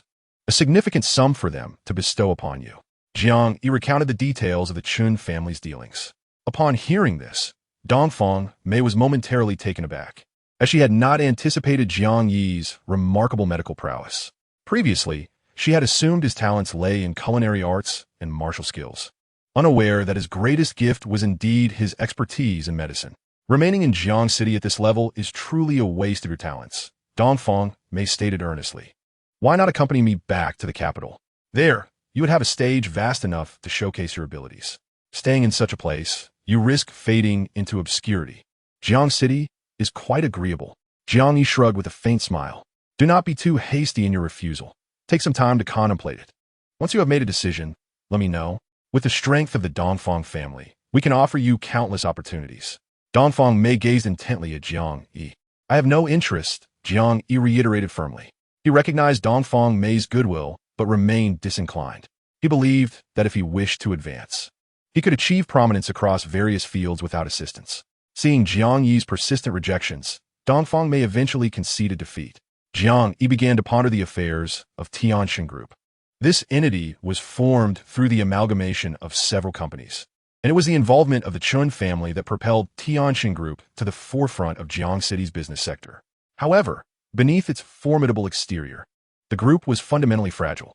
To truly establish Tianxin Group as an undisputed leader in Jiang City's commercial realm, it must introduce products that would astonish the marketplace. Products are the very foundation of any enterprise. The Leagama Group, for instance, ascended to the pinnacle of the food industry in Huaxia through the success of a single sauce. There are numerous examples of this nature. If one possesses the ambition to establish a business, one must strive to expand and strengthen it. Jiangcheng may be a small city, yet it is of little consequence. Jiang Yi intends to elevate Tianxin Group into a premier enterprise not only in Huaxia, but across the globe. Aspiring to penetrate the ranks of the Fortune 500, a smile spread across Jiang Yi's face. Without hesitation, he rose and walked towards the hall's exit. Dongfang Mei, bearing a look of confusion, was uncertain of Jiang Yi's intentions. Her curiosity piqued, she set down her glass of red wine, grabbed her handbag, and pursued him. "What are you up to, acting so mysteriously?" she inquired. "It's a secret," Jiang Yi replied, raising an eyebrow. Upon hearing this, Dongfang Mei's interest intensified, and she promptly took a seat in the passenger seat. Jiang Yi paid no heed as he drove away from the villa, heading to the medicinal herb wholesale market in the city center to procure various herbs. Subsequently, he visited numerous locations, amassing a substantial collection of items. Jiang Yi planned to utilize these materials to develop products capable of transforming Tianxin Group into a genuine powerhouse. Upon returning to the villa, he instructed the servants to clear out the cluttered storage room in the backyard, and then he commenced his endeavors within the space. Dongfang Mei watched in astonishment, her keen intellect unable to decipher Jiang Yi's purpose. Finally, unable to contain her curiosity any longer, she asked, "What exactly are you tinkering with?" "Perfume," Jiang Yi declared. Dongfang Mei was momentarily taken aback, then burst into laughter. "Did I hear you correctly? You intend to study perfume?" She could hardly restrain her amusement, continuing, "There are countless varieties of perfume in the world, and such products rely heavily on branding, like Chanel, Lancôme, Estée Lauder, and the like." She elaborated, "There are not many renowned perfumes in Huaxia. Most expensive fragrances are imported from abroad, making it exceedingly difficult to establish a foothold here. Achieving any sort of success appears nearly impossible." Dongfang Mei held a rather bleak view of the perfume industry. The Dongfang family had operated several perfume companies for decades, perpetually overshadowed by foreign luxury brands. Setting aside the question of potential growth, consider the production of perfume. How could handmade creations possibly compete with the advanced technology employed in perfume manufacturing? In terms of both output and quality, one cannot rival high-end technology, let alone surpass it. With a smile, Dongfang Mei advised, "I suggest you reconsider. You may end up squandering your time and energy." Jiang Yi halted, raising an eyebrow as he responded, "How can one know it won't work without trying? Foreigners may be formidable, but they possess only one brain. Are we, the people of Huaxia, any less capable? With 5,000 years of history, we cannot be defeated by a mere bottle of perfume." Jiang Yi had long harbored the intention to experiment. If you enjoy toiling away, then by all means, do so. When your interest wanes, you will abandon it on your own. Dongfang Mei chuckled and turned to leave. Unfazed by her skepticism, Jiang Yi remained confident in his ability to craft perfume. While it is true that various industries today are dominated by remarkable high technology, there exist certain things that cannot be replicated through advanced means. For instance, Jiang Yi is preparing to create a perfume. His distinctive method of production is something that high technology cannot replicate. He comprehends the principles articulated by Dongfang Mei. His decision to craft this fragrance undoubtedly stems from a profound confidence in his abilities. Were he to possess no assurance at all, he would not squander so much time on an endeavor devoid of significance. Dongfang Mei does not truly understand Jiang Yi. Had she been familiar with him, she would not have raised so many questions. Chapter 39, Profound Truths. It was only by nightfall that Jiang Yi returned to his room to rest. The following morning, as he switched on the television, he was inundated with news from the Tianxin Group. Various reports flooded in, creating a tremendous stir throughout Jiang City. According to our station's reports, Tianqing Group is set to hold its grand opening ceremony, an event that has captivated the entire city. Experts have indicated that the emergence of Tianqing Group will stimulate economic development in Jiang City. The Jiang City Chamber of Commerce places significant importance on Tianqing Group and has announced that the president and several leaders will personally attend the ceremony. Today, titans from various industries in Jiang City's business community, along with elites from all sectors, are expected to be present at Tianqing Group. The chairman of Tianqing Group has yet to make an appearance, piquing everyone's curiosity. Speculation arises that the chairman could be a prominent figure from the capital's business realm, though no concrete evidence supports this theory. Jiang Yi raised an eyebrow, surprised that the opening ceremony of Tianqing Group would provoke such a considerable commotion in Jiang City. No media outlet mentioned the Chun family of Ladushi, yet everyone was acutely aware of the relationship between Tianqing Group and the Chens. On the television screen, the entrance of Tianqing Group was already teeming with people, resembling a sea of humanity. The streets leading to the entrance were completely blocked by the crowd, rendering vehicles unable to pass and resulting in significant traffic congestion. Such a spectacle is a rare occurrence in Jiang City, almost unheard of in decades. Just as Jiang Yi was about to turn off the television, a man in a suit within the crowd caught his attention. This man appeared to be in his 30s, wearing a mask and sunglasses that obscured his features. He drew Jiang Yi's interest when, while drinking water, a tattoo on his arm inadvertently became visible. This tattoo bore a striking resemblance to that of a notorious assassin organization. The image was fleeting, leaving Jiang Yi unable to ascertain whether it was indeed the tattoo in question. Jiang Yi resolved to visit Tianqing Group. Aside from Dongfang Mei and the Chun family, no one was aware of Jiang Yi's position as the chairman of Tianqing Group. Thus, even if he were to appear, his identity would remain concealed. As Jiang Yi stood up, Dongfang Mei descended from the upper floor. The assassin from that organization still lingered in Jiang City.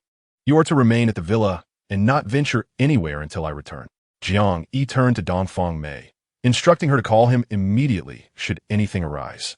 Having spoken, he left the hall and drove out of the villa. Half an hour later, Jiang Yi arrived at the street opposite Tianqing Group, where throngs of people filled the road, rendering it impassable for vehicles. Jiang Yi parked his car on the roadside and proceeded on foot. At this moment, the crowd was incessantly gazing toward the entrance of Tianqing Group. An hour remains until the grand opening ceremony of Tianqing Group. Yet many are already unable to contain their anticipation.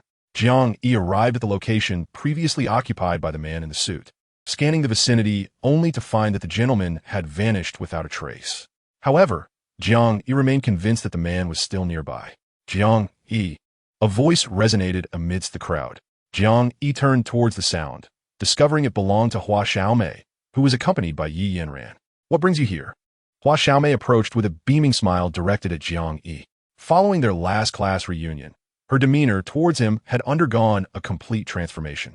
I have some matters to attend to, Jiang Yi replied nonchalantly, preoccupied with his search for the man in the suit, hardly inclined to engage with Hua Xiaomei. She mistakenly interpreted his indifference as lingering resentment over past events. Are you still upset about what happened before? Hua Xiaomei's expression turned to one of helplessness. I was indeed quite excessive. I realize my mistakes now. Please forgive me. It was all Su Hui's fault. He always incited us to humiliate you. She shifted the blame entirely onto Su Hui, who had already been imprisoned, thus rendering her words unchallenged. At that moment, Jiang Yi continued to scan the crowd for the man in the suit, completely disregarding Hua Xiaomei's words. Moreover, he had no desire to engage with her.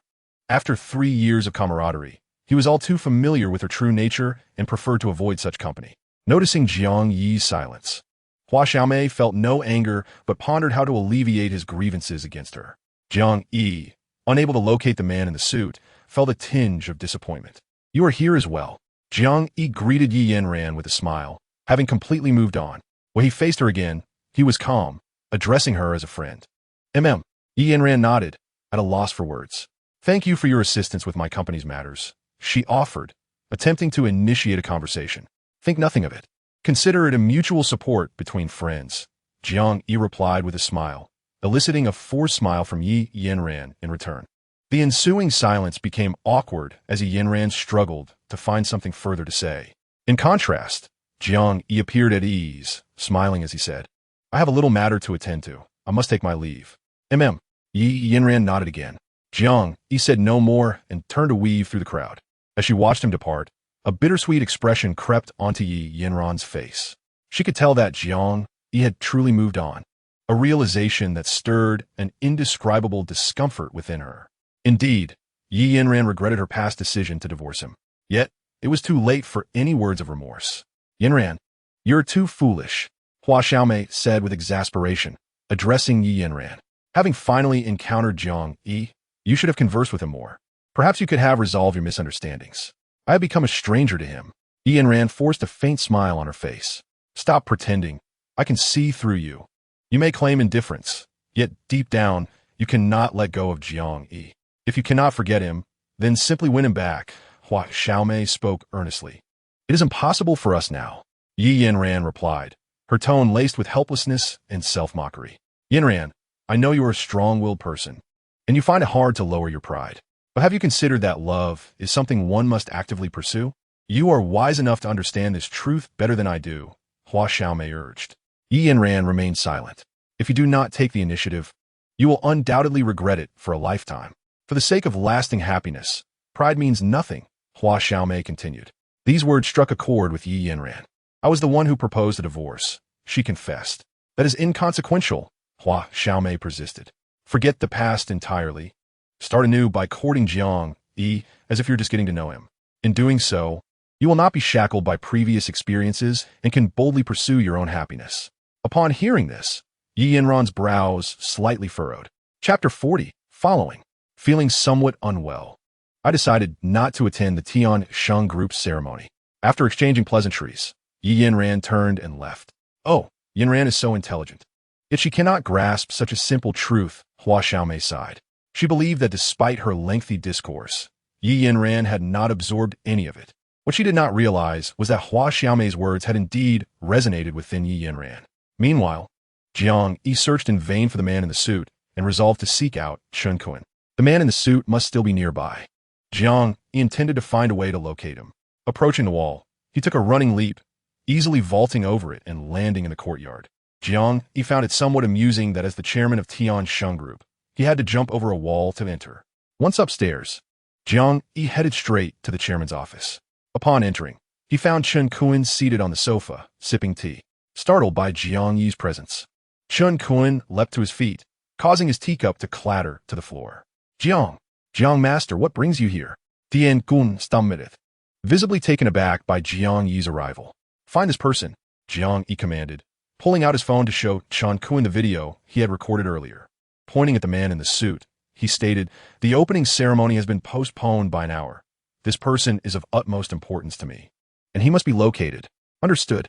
Tian Kun replied promptly. Remember, do not alert him.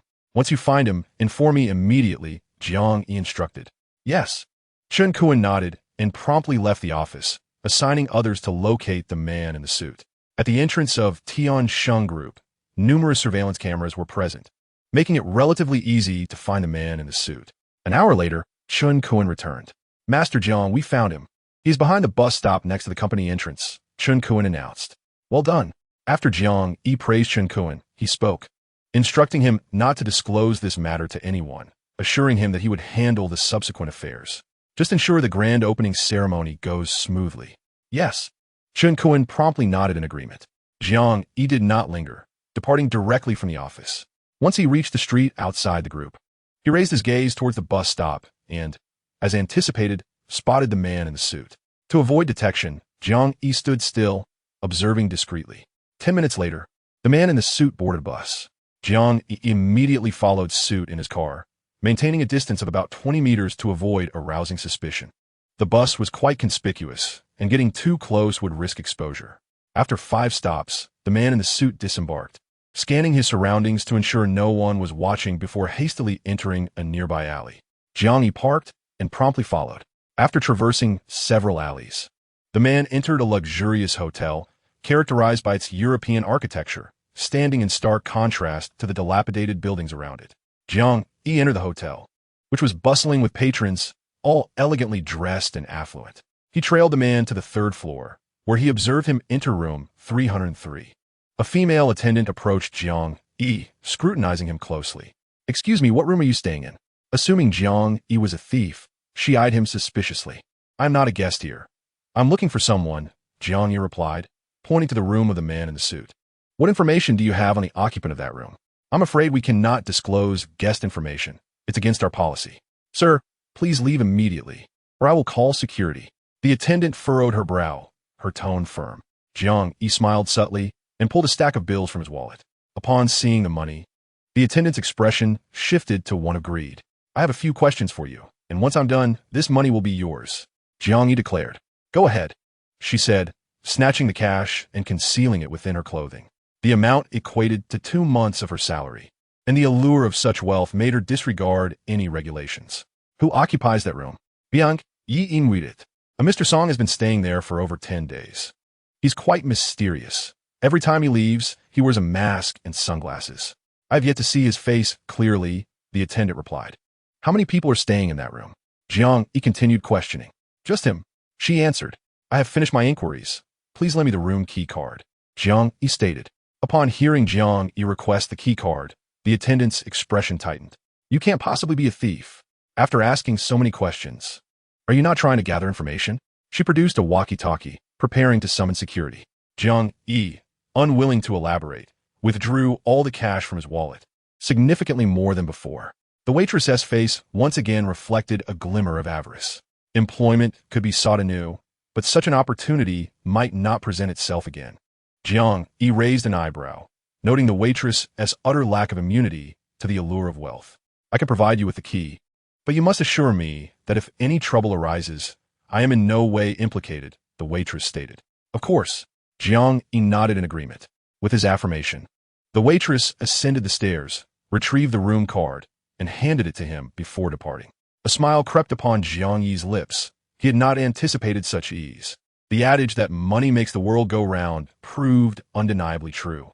In the face of financial temptation, many succumb, even forgetting their own names upon encountering riches.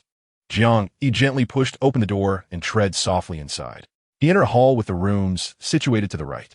At that moment, peculiar sounds emanated from one of the rooms. Approaching cautiously, he opened the door to find a man in a suit entangled with a voluptuous woman. The sight momentarily stunned Jiang Yi. He had not expected another woman to be present. The woman bore a semblance that struck him as familiar. Suddenly, it dawned on him. This woman was none other than Liu Tianyu's father's young mistress, Liu Tianyu's stepmother. Liu Tianyu's mother had passed away the previous year, and his father had since taken a new wife, a woman of similar age to Liu Tianyu. The marriage had caused quite a stir in Jiang City, even making headlines. Jiang Yi couldn't suppress a chuckle. Indeed, the Liu family was a peculiar lot. Disinterested in the unfolding drama, he shifted his gaze to the suited man's arm, only to feel a wave of disappointment wash over him. The man's tattoo was not a scorpion, merely resembling one, rendering Jiang Yi's efforts futile. After such a prolonged endeavor, it seemed entirely in vain. Turning away from the room, Jiang Yi stepped into the corridor, preparing to leave when suddenly 2 familiar figures approached. It was none other than Liu Tianyu and his father, Liu Yong. Liu Yong's expression suggested he was oblivious to his young wife's infidelity. Otherwise, he would not appear so composed. "Isn't this the useless son-in-law expelled from the Yi family?"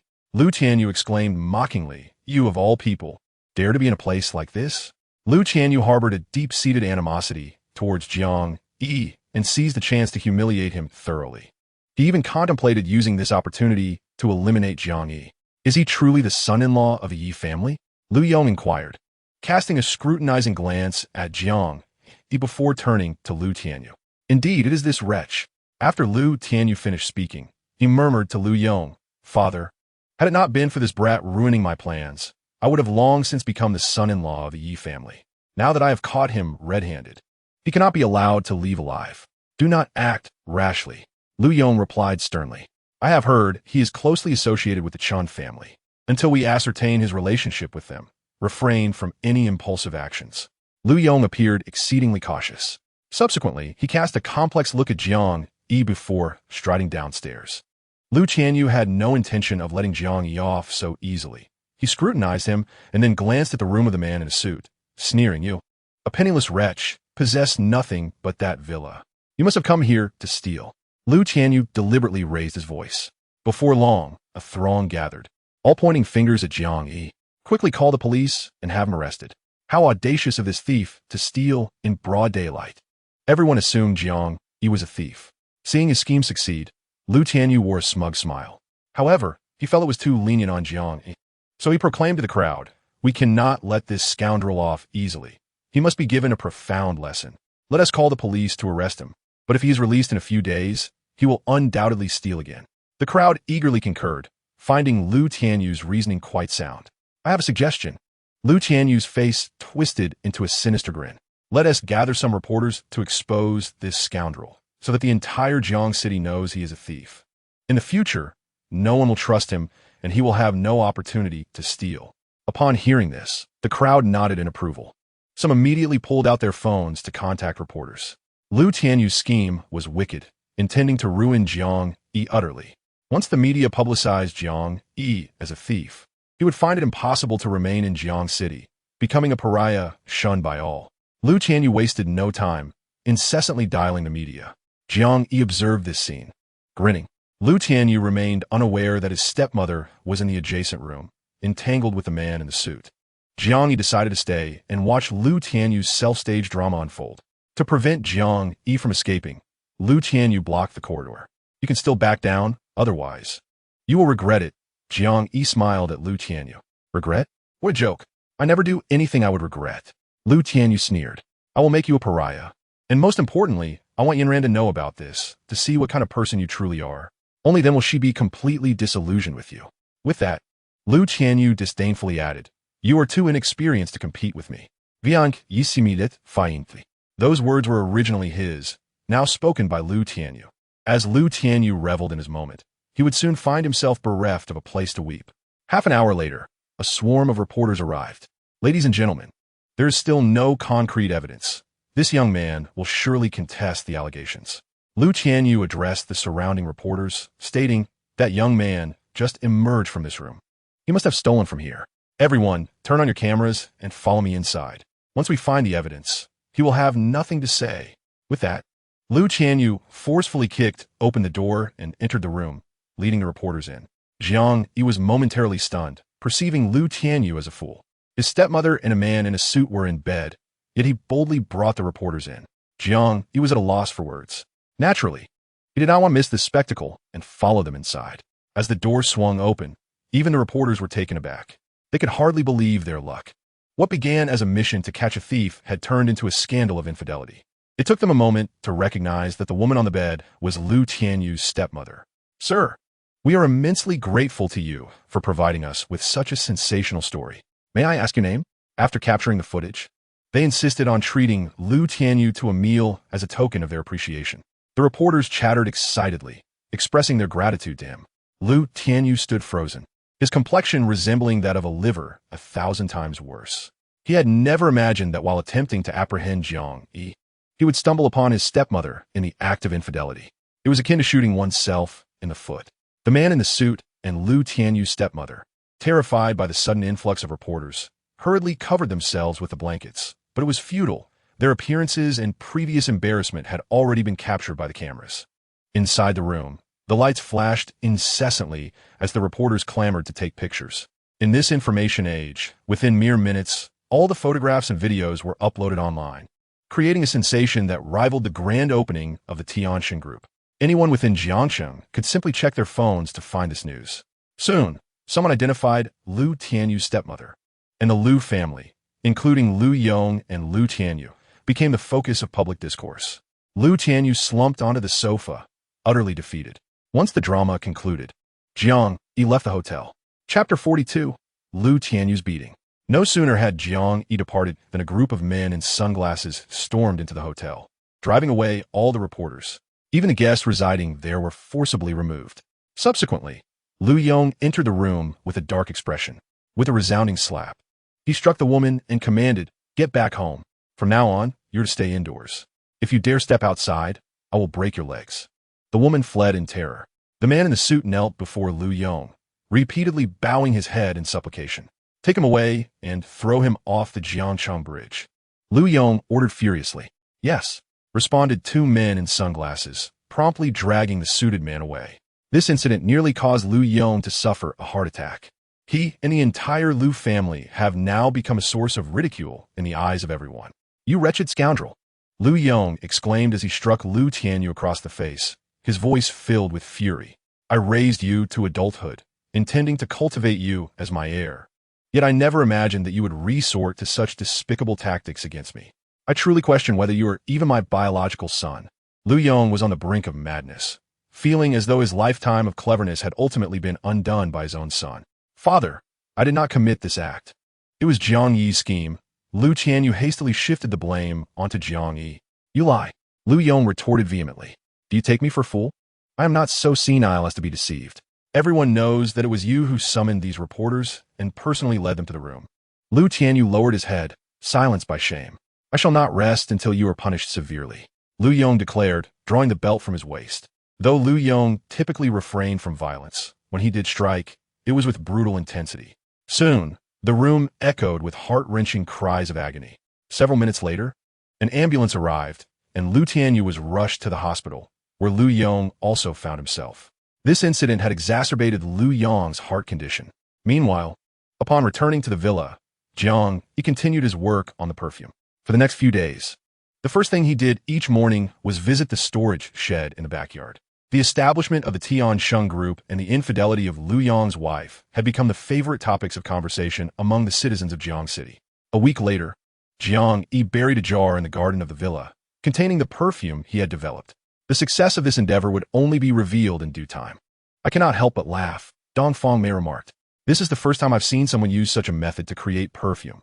You are truly wasting your time." Jiang Yi remained silent, confident that he had a 90% chance of success. Once the perfume was completed, Dongfang Mei would have no choice but to cease her skepticism. "What is the current status of the assassin organization?" Jiang Yi inquired. "No updates," Dongfang Mei replied. "However, rest assured, my contacts have uncovered some leads. We will soon locate the family of that taxi driver, and once they are sent abroad, we can extract information regarding the assassin organization's hideout from him." Jiang Yi felt a sense of frustration. Dongfang Mei had once claimed that this could be resolved in a matter of days. Yet nearly half a month had passed with no progress. It appeared that this assassin organization was not easily dealt with. Jiang Yi decided to wait another 2 weeks. If there were no results by then, he would take matters into his own hands. "I have a piece of news that I believe will pique your interest," Dongfang Mei said mysteriously. "What news?" Jiang Yi asked. On the day of the grand opening ceremony for the Tiansheng group, Yanran returned home and locked herself in her room for an entire week. It seems she is grappling with some unresolved issues, thus choosing to reflect in solitude. Dongfang Mei stated with a smile. Jiang Yi's expression remained impassive. "Yanran is no longer connected to me. Her affairs are beyond my jurisdiction. It appears you have come to terms with this and have let go of Yanran," remarked Dongfang Mei. "I let go long ago," Jiang Yi replied, turning his gaze towards Dongfang Mei. "This is a matter for the Yi family. Only they are privy to it. How an outsider like you know? Clearly, you must have bribed someone from the Lu family to glean information. Money can indeed move mountains, a truth you are well aware of," Dongfang Mei said with a seductive smile. Jiang Yi could only feel speechless. At that moment, a servant approached. "Mr. Jiang, Madam Yi has arrived. Claiming there is something urgent she wishes to discuss with you," the servant announced. "Tell her I'm not here," Jiang Yi retorted. He had no desire to meet with Madam Yi. During the days he spent creating perfume, Madam Yi and Yi Xiaofeng had persistently sought him out, insisting on a meeting, which he had consistently refused. He wished to sever all ties with the Yi family. A short while later, a commotion erupted outside the villa, accompanied by shouts. "You blind fools, do you take me for a fool? Jiang Yi is my son-in-law. How could you deny me? You are clearly obstructing me on purpose. Get out of my way. I must see Jiang Yi today." Madame Ye's voice was filled with fury. The few servants were no match for her determination. Soon, she stormed through the villa's entrance. Upon seeing Jiang Yi, her anger dissipated, and she spoke. "Yanran has been locked in her room for some time, never stepping outside. I am genuinely worried." Jiang Yi remained silent. "Jiang Yi, Yanran's condition is largely your doing. Even if I must beg you, please come with me to see her. If she sees you, it will surely bring her joy," Madame Yi pleaded with a face full of desperation. "You must be mistaken. Jiang Yi replied. She is no longer my wife. Her state has nothing to do with me. If you have no other business, I kindly ask you to leave." I have matters to attend to. Are you asking me to kneel and beg? Madame Yi countered. Begging will be of no use. I cannot assist you in this matter. Jiang Yi said coolly. Last time during the Mid-Autumn Festival, Yi Xiaofeng had deceived him once, and he would not be fooled again. Just then, Yi Fu entered. Jiang Yi, my wife and I have acted inappropriately in the past. I feel ashamed to come to you, but for Yanran's sake, I must. I implore you for my sake. To meet with her, Yi Fu implored. He looked visibly worn, his worry for Yi Yanran evident. Initially, he was the only one in the Yi family who treated Jiang Yi well, and Jiang Yi had always remembered this kindness. Since you have asked, I shall accompany you to see her. However, I must make it clear, if I cannot help her, do not blame me, Jiang Yi stated. Her condition is certainly not my fault. If she had feelings for me, she would not have divorced me in the first place. I do not blame you. Yi Fu nodded in agreement.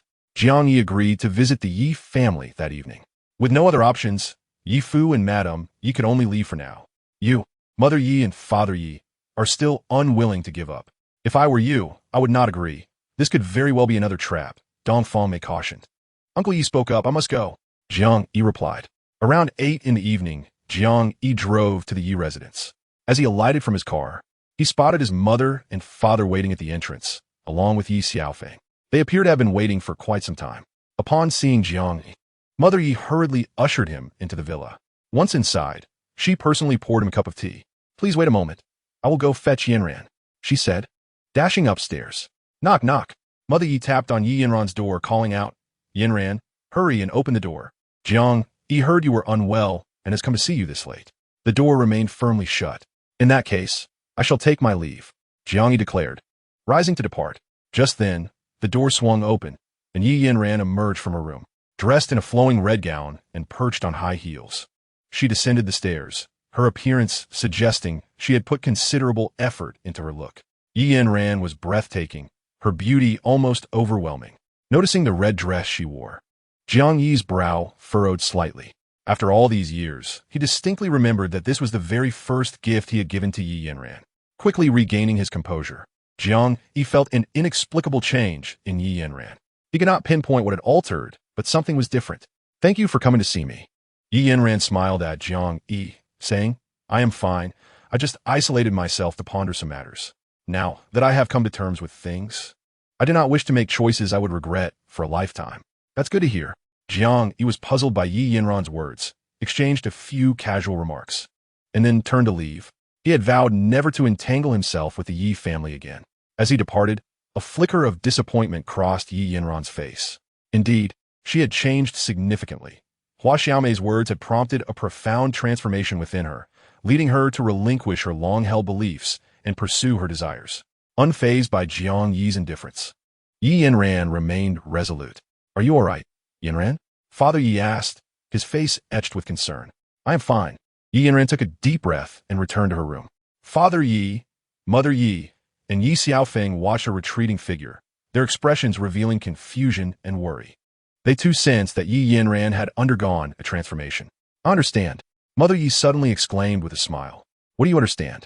Father Yi asked, bewildered. Yanran must have come to a realization and decided to remarry Jiang Yi. Now that simplifies matters. As long as Jiang Yi agrees, the remarriage will undoubtedly succeed. Mother Yi expressed her delight. Father Yi wore an expression of disinterest. Do not wear such a sour face. Some matters are beyond the understanding of men. Yanran is my own daughter, raised by my hand.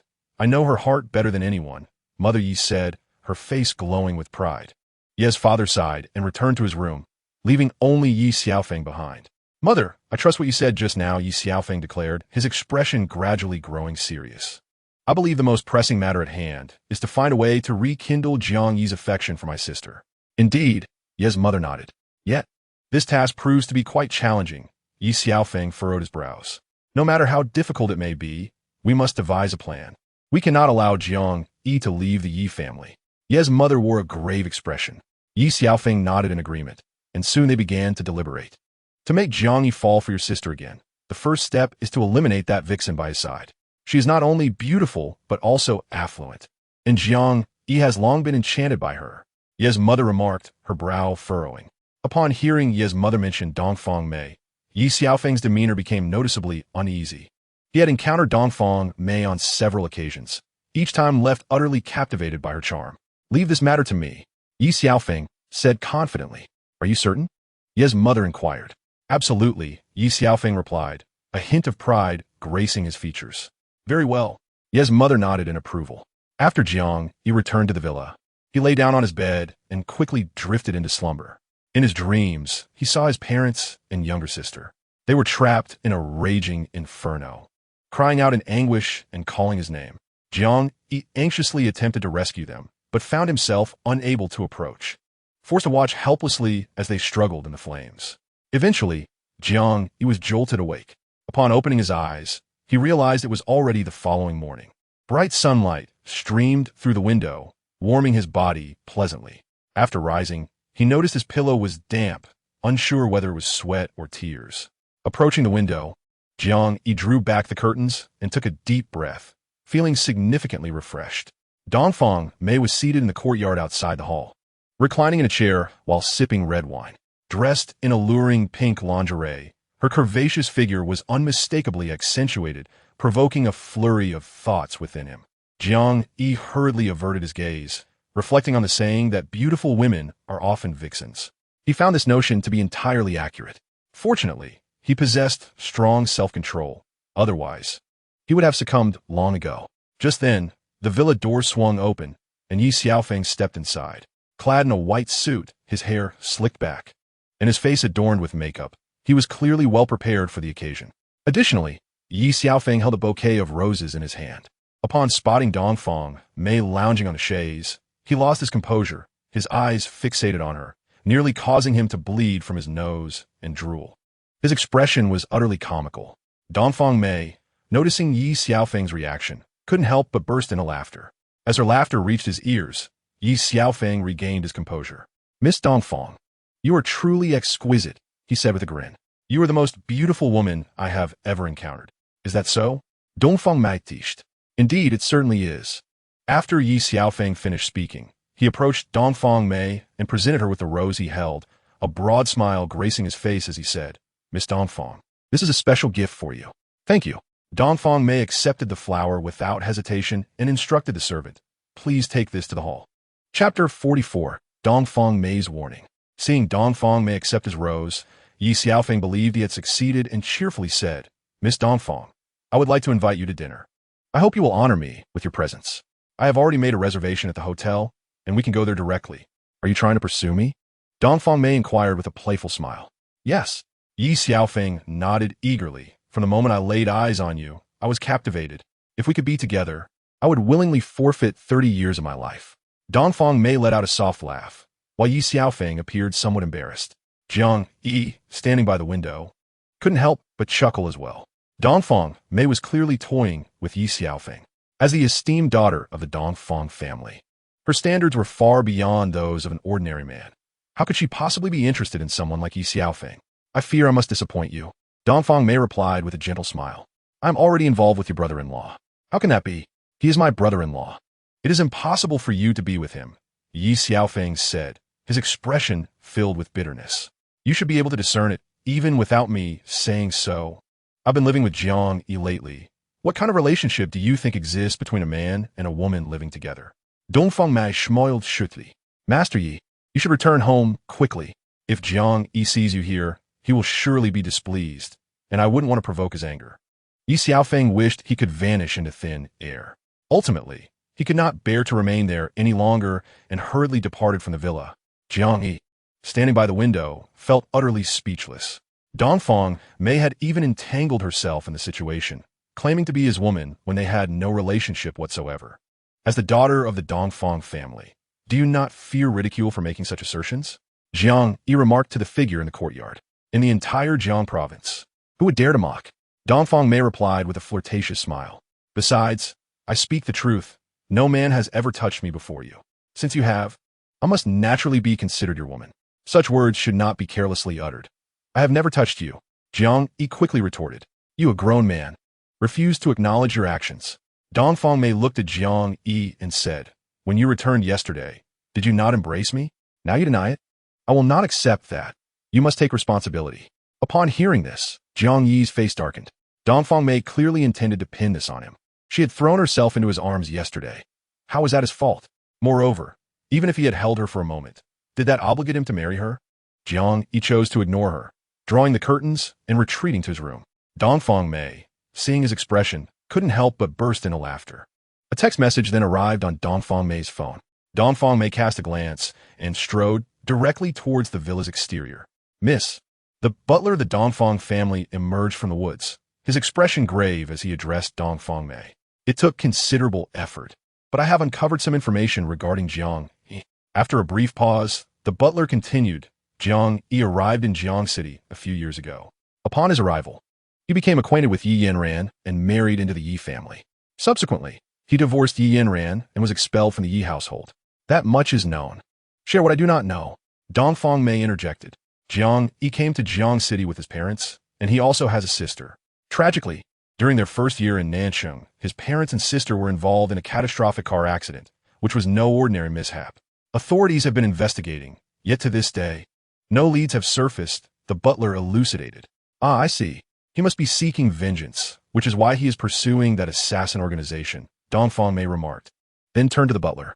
Have you managed to investigate his circumstances prior to arriving in Jiang City? I have found nothing. Not only Jiang, but also the past of his parents and sister remains shrouded in mystery. It is as if they appeared from thin air. The butler replied. Dongfang Mei's brows knitted together.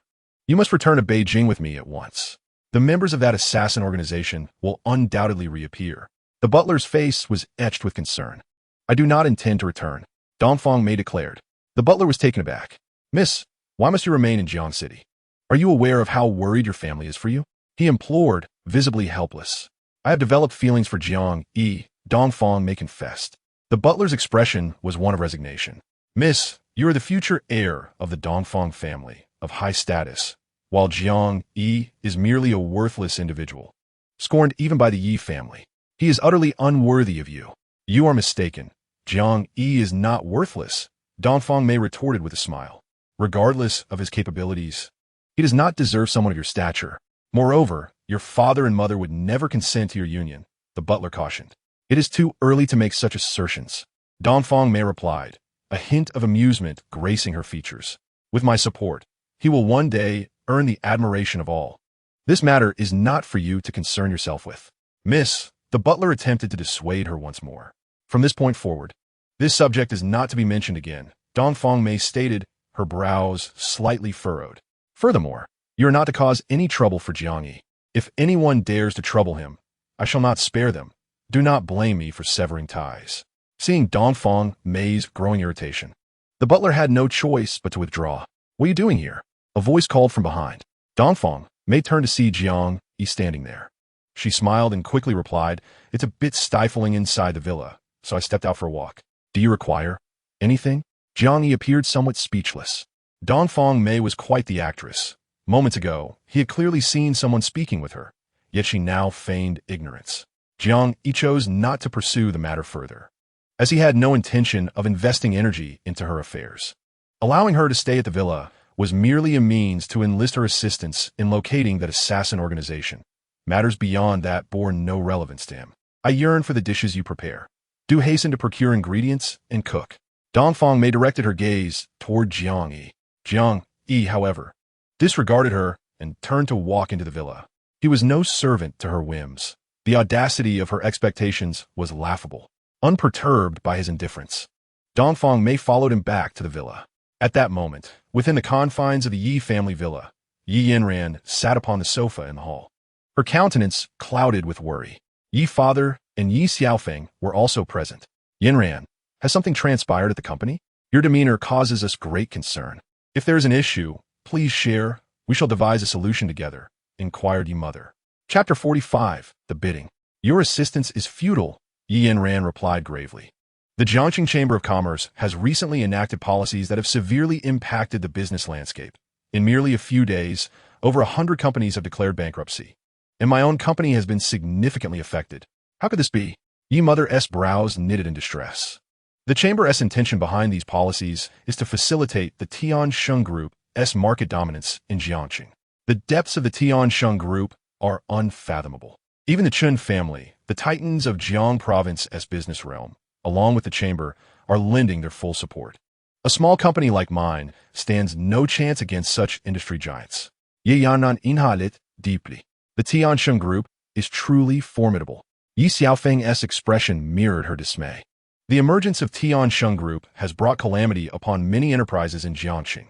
They have now firmly established themselves as the overlords of the local business scene, rendering small firms like Yanran utterly powerless, remarked Yi father, well-versed in economics and fully cognizant of his daughter's precarious situation.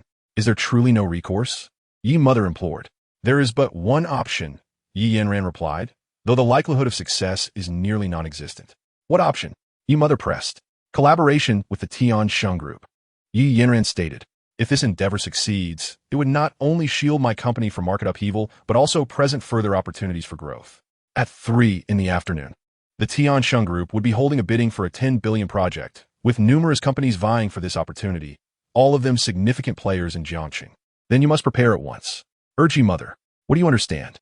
Ye fatar interjected, adresing ye motiv. Yanran's company is merely a third-rate enterprise.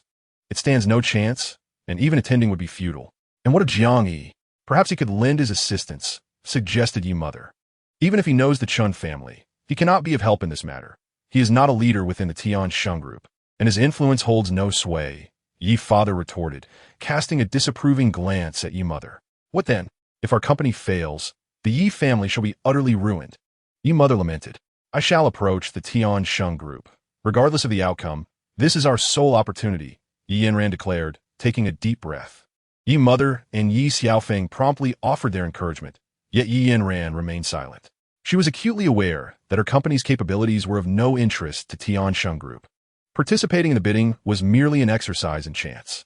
Jiang Yi, feeling rather bored in the villa, decided to take a stroll around Tiansheng Group. Since its establishment, he had never visited the place. All matters, great and small, were managed by Chen Kuan. As the chairman of Tiansheng Group, it seemed rather inappropriate for him not to have made an appearance even once. Upon leaving the villa, Jiang Yi drove directly to Tiansheng Group. Apart from Chen Kuan, no one had ever laid eyes on Jiang Yi, and the entire staff was curious about the identity of the chairman. Jiang Yi's office was located on the 5th floor, the only office on that level. Upon entering, he was momentarily taken aback. The office was extraordinarily opulent, resembling a palace. The renovation costs alone must have exceeded 10 million. Jiang Yi placed a call to Chen Kuan, who hurried over upon receiving the call. Chairman, you have arrived. Chen Kuan greeted him enthusiastically. He had promptly begun to address Jiang Yi as chairman. Jiang Yi found this rather disconcerting. Chairman, several executives of the company wish to meet you. Perhaps you should see them. After all, you're the chairman of Tiansheng Group. It would be somewhat awkward if these senior leaders did not know you. Chen Kuan suggested. Jiang Yi nodded in agreement. Indeed, he ought to meet the prominent leaders of the group. If no one recognized him, how could he fulfill the role of chairman? Upon receiving Jiang Yi's consent, Chen Kuan swiftly made a call to summon the company leaders to the office.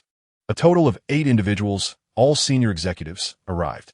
Upon seeing Jiang Yi, who appeared to be in his 20s, they were momentarily stunned, taking quite a while to regain their composure, and then hurriedly greeted him. Jiang Yi, devoid of any airs, responded to each of them in kind.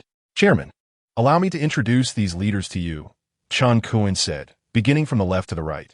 This is Manager Yang from the planning department. And next to him is the sales department manager. Chen Kuan proceeded to introduce all 8 leaders. I hope you will continue to exert your utmost efforts in assisting Chen Kuan in managing the company. I'm a person who believes in clear rewards and punishments. Should you achieve success in your respective roles, I assure you that I will not neglect your contributions, Jiang Yi remarked as he surveyed the group. Yes, they all replied eagerly, assuring him that they would wholeheartedly manage the company and not disappoint him. Jiang Yi nodded. All right, you have all met the chairman now. Please return to your duties, Chen Kuan stated. They acknowledged him and left the office. Once everyone had departed, Chen Kuan hesitated for a moment before addressing Jiang Yi. Chairman, there's a matter I must report to you personally. What is it? Jiang Yi inwided. It concerns the Yi family, Chen Kuan replied, continuing. In an effort to help Tiansheng Group capture a larger market share in Jiangxing, I requested the Jiangxing Chamber of Commerce to formulate policies favorable to our group. Unfortunately, this has forced many companies in Jiangxing, including those belonging to the Yi family, into a dire situation.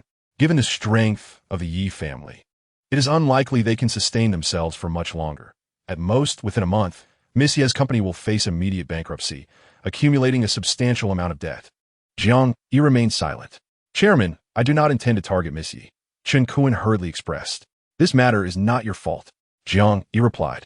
Upon hearing this, Chen Kun felt a sense of relief, as he had been anxious that Jiang Yi would be angered by the situation. Chairman, how should we handle the issues regarding Miss Ye's company? Chen Kun inquired cautiously. He was well aware of the relationship between Jiang Yi and Yi Yanran. If this matter was not handled appropriately, it would certainly displease Jiang Yi. Having learned from past experiences, Chen Kun had become meticulous. Whenever there was anything related to Yi Yanran, he would consult Jiang Yi in advance, fearful of inadvertently provoking his ire. Let us give the Yi family an opportunity, Jiang Yi stated. Ye's father has treated me quite well. This time, consider it a favor for him, not for the Yi family, nor for Yi Yanran. Understood. I will contact Manager Dong and have her handle this matter, Chen Kun responded before exiting the office. Upon reaching the upper floor, Chen Kun found Manager Dong Rue. The reason Chen Kun selected Dong Rue from the recruitment at Lidu City to Tiansheng Group was not merely due to her beauty, but rather because she was an exceptionally capable talent. Dong Rue's abilities far surpassed those of Chen Kun. Throughout the establishment and launch of Tiansheng Group, many matters were discussed with Dong Rue beforehand, and she had consistently delivered excellent suggestions. The smooth operations of Tiansheng Group were largely attributed to her contributions. Deputy Chairman, what brings you here? Dong Rue inquired with a smile. The chairman has asked for your assistance with Miss Yi Yanran. Given your intelligence, you should know how to proceed. Chen Kun replied. Rest assured, I know exactly what to do. Dong Rue nodded. We have a 10 billion project bidding coming up, and I will reserve this opportunity for Miss Yi. I trust you to handle this, Chen Kun affirmed. However, I am curious as to why you did not ask me why the chairman is helping Miss Yi. Chen Kun could not help but inquire. As subordinates of a chairman, we simply carry out his requests without question, Dong Rue answered. With your character, the chairman will surely appreciate you. When the opportunity arises, I will recommend you to him. Chen Kun said with a smile. Thank you, Deputy Chairman, Dong Rue expressed gratefully.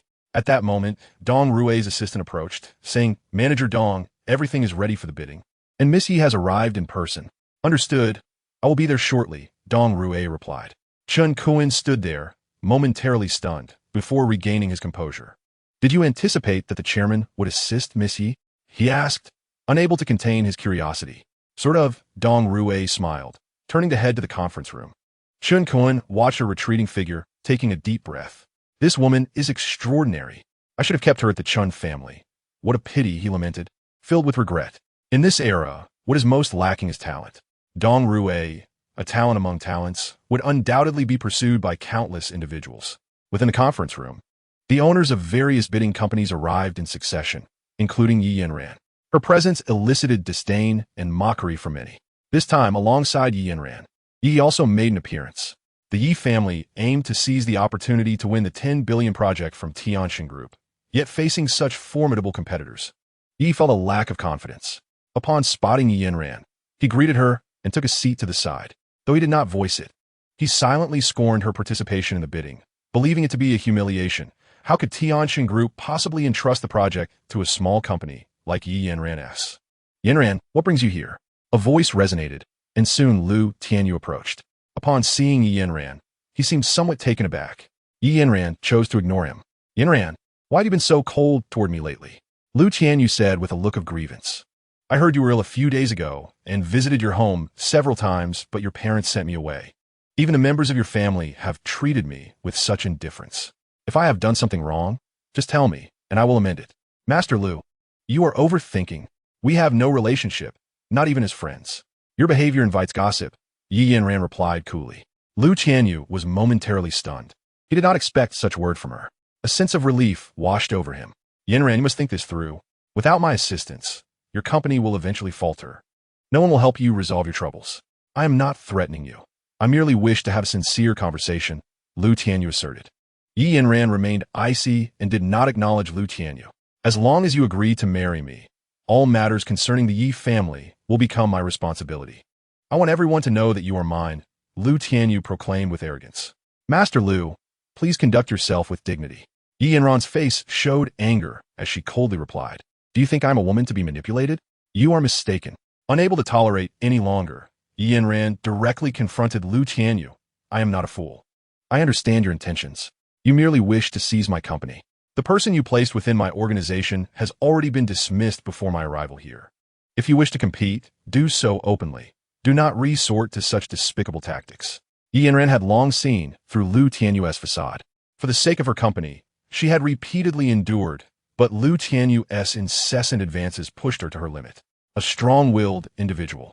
Yanran's patience had finally reached its end.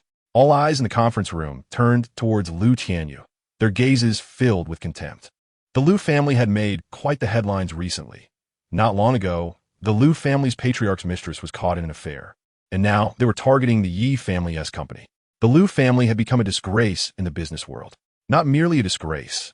They were indeed the shame of the Jiangcheng business community. Lu Jiada's reputation has been tarnished. We must not allow ourselves to be tainted by such a family. Nor should we ever consider collaborating with them again, lest we find ourselves entangled in their misdeeds. These murmurs ignited a blaze of fury within Lu Tianyu. Yet he had no choice but to suppress it. Among those present were numerous titans of the Jiangcheng business world. A public quarrel would bring no benefit to the Lu family. Yanran, were it not for my intervention, your company would have perished long ago. And now you dare to burn the bridge behind you. Mark my words, you will come to regret this. Lu Tianyu could no longer contain his rage and unleashed it. Pray tell, when have you ever assisted me? Yanran it. During the last project crisis your company faced. It was I who pleaded with the Chun family on your behalf, granting your company the opportunity to collaborate with their subsidiary, and they even invested significantly in you. Lu Tianyu retorted, his voice raised. Young Master Lu, you are nothing short of a fool, Yanran scoffed. The only reason your company partnered with the Chun subsidiary is due to Jiang Yi's efforts. How dare you claim credit for his work? Your audacity knows no bounds. Lu Tianyu was left speechless, his face flushed with embarrassment. Is Jiang Yi truly capable of such feats? Do you take me for a fool? He sneered.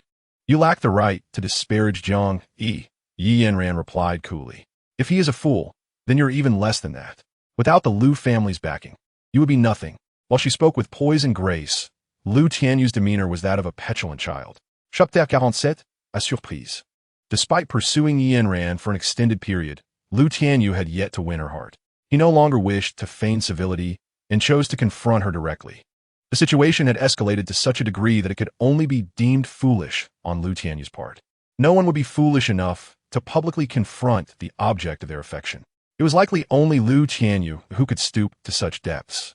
This farce ended with Lu Tianyu suffering a humiliating defeat. Once the flames of his fury had subsided, he was consumed by regret, and he gazed at Yanran with newfound tenderness, saying, Yanran, I am sorry. I should not have acted this way. It was my fault, and I apologize. Yanran remained unresponsive. Yanran, I truly care for you. My earlier outburst stemmed from my overwhelming affection, which I could not control, Lu Tianyu implored repeatedly. Yet, Yanran's expression remained as frosty as ever, exuding an air that dissuaded any approach. Yanran, you cannot treat me like this, Lu Tianyu exclaimed, his face a mask of frustration. He then reached out to grasp Yanran's arm, insisting, I know you harbor feelings for me. When I was hospitalized, you cared for me daily. Release her. Yi stood up from his seat, fixing a steely gaze upon Lu Tianyu. Young Master Lu, it will be wise for you to keep your distance from Yanran. This is Tiansheng Group, not a place for your antics. With a derisive laugh, he continued, your audacity is astounding. Yanran has already dismissed you, yet you persist in clinging to her. Perhaps you should take a long, hard look at yourself and consider whether you are worthy of her affections. Lu Tianyu's face turned a shade of green with fury. This matter concerns Yanran and me. What right do you have to interfere? He exclaimed angrily. Have you forgotten that I, too, bear the surname Yi? If Yanran is wronged, I shall naturally intervene. Yi replied calmly. Should you dare to bully Yanran again, our Yi family will not spare you. The muscles in Lu Tianyu's face twitched. He had not anticipated that the Yi clan would come to Yanran's aid. The strength of the inner Yi family was not inferior to that of the Lu family. And given that they were in Tiansheng Group, should this escalate, not only would Lu Tianyu face ruin, but the entire Lu family could be implicated as well. At that moment, he knew Lu Yong would surely beat him to death. Reluctantly, Lu Tianyu conceded and sat back down in his chair. A look of resentment etched on his face. Thank you, Uncle Yi. Yanran expressed her gratitude to Yi. She understood that Yi was helping her to curry favor with Jiang Yi, yet she still felt compelled to thank him. Yanran, you are too polite. We are family. It is only right for me to assist you. Family should support one another, Yi replied with a smile. Yanran smiled professionally in response. Yanran, just call me uncle. There is no need to add it feels too distant. Do you think I am unworthy of being your uncle? Yi remarked. That is not what I meant. Yanran hurriedly responded.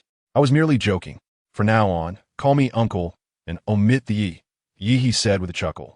All right. Yanran responded with a smile. Yet, she understood that Yi's kindness was primarily due to Jiang Yi. Had it been in the past, the inner Yi family would not have regarded her at all. Just moments ago, Yi would have likely mocked her instead of coming to her aid. At that juncture, Dong Rui entered with a group of people.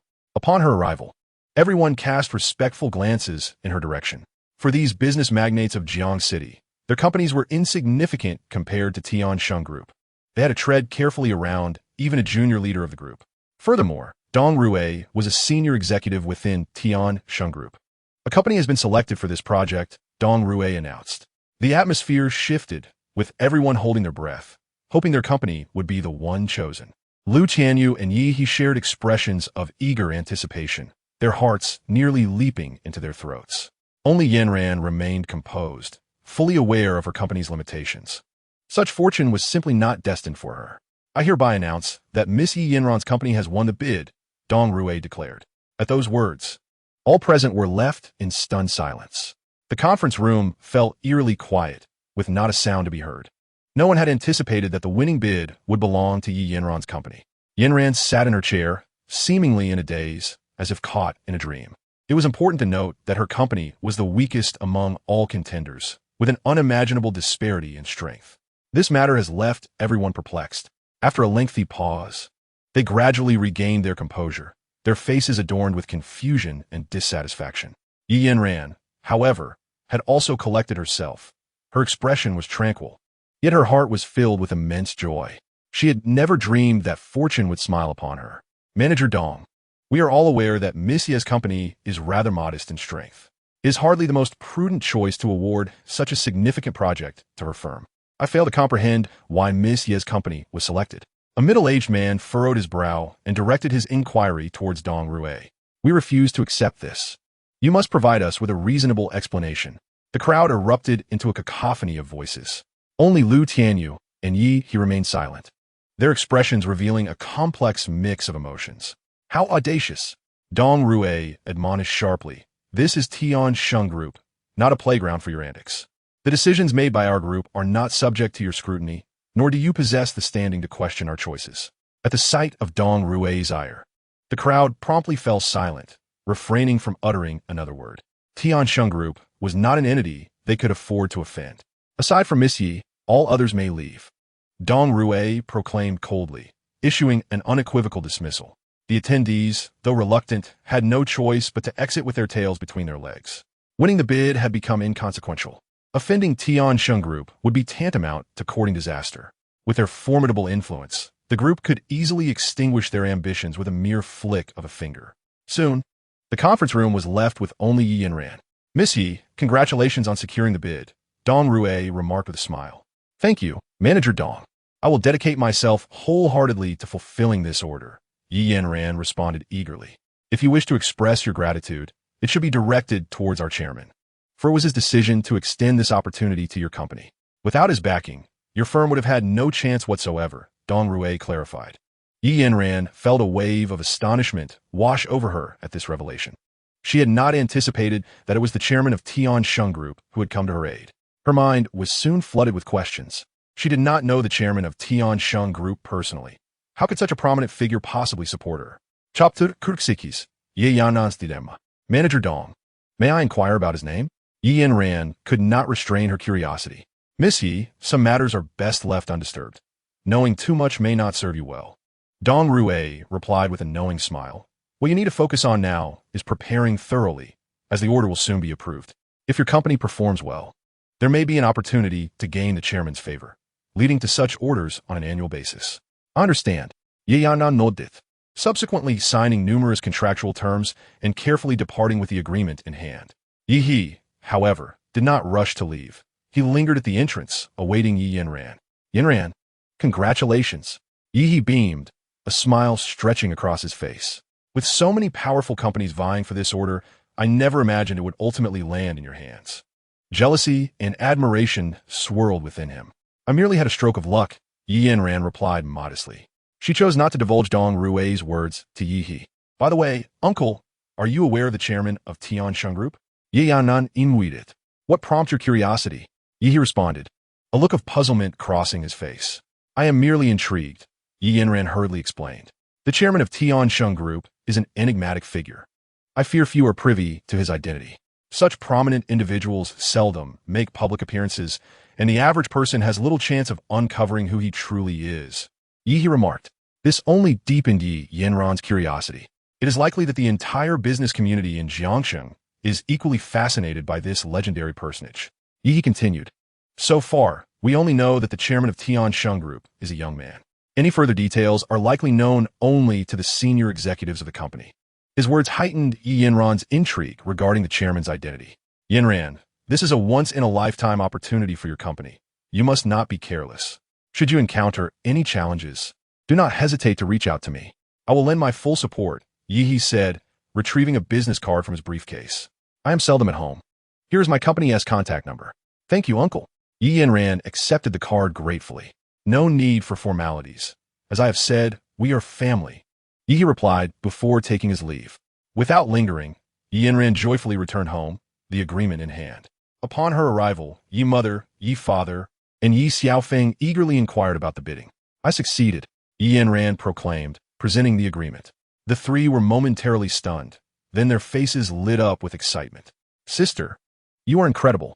You accomplished what many large companies could not, Yi Xiaofeng marveled. As he reached for the agreement to see what it looked like, smack. Yi mother swiftly slapped his arm and pulled him away. Do not be reckless. This is a 10 billion yuan agreement. If it gets damaged, we would be unable to compensate even if we sold you. Yi Xiaofeng shrugged, retracting his hand. Yanran, how much can we earn from this? Yi mother asked curiously. We can earn several billion. Yanran responded, continuing. However, the profit is secondary. This batch of orders from Tiansheng Group is crucial for my company to navigate this crisis and will play a pivotal role in its future development. My goodness, with such benefits, this is truly wonderful. This event is a momentous occasion for our family, Yi mother exclaimed. Shall we celebrate today? Yi Xiaofeng suggested. Sure.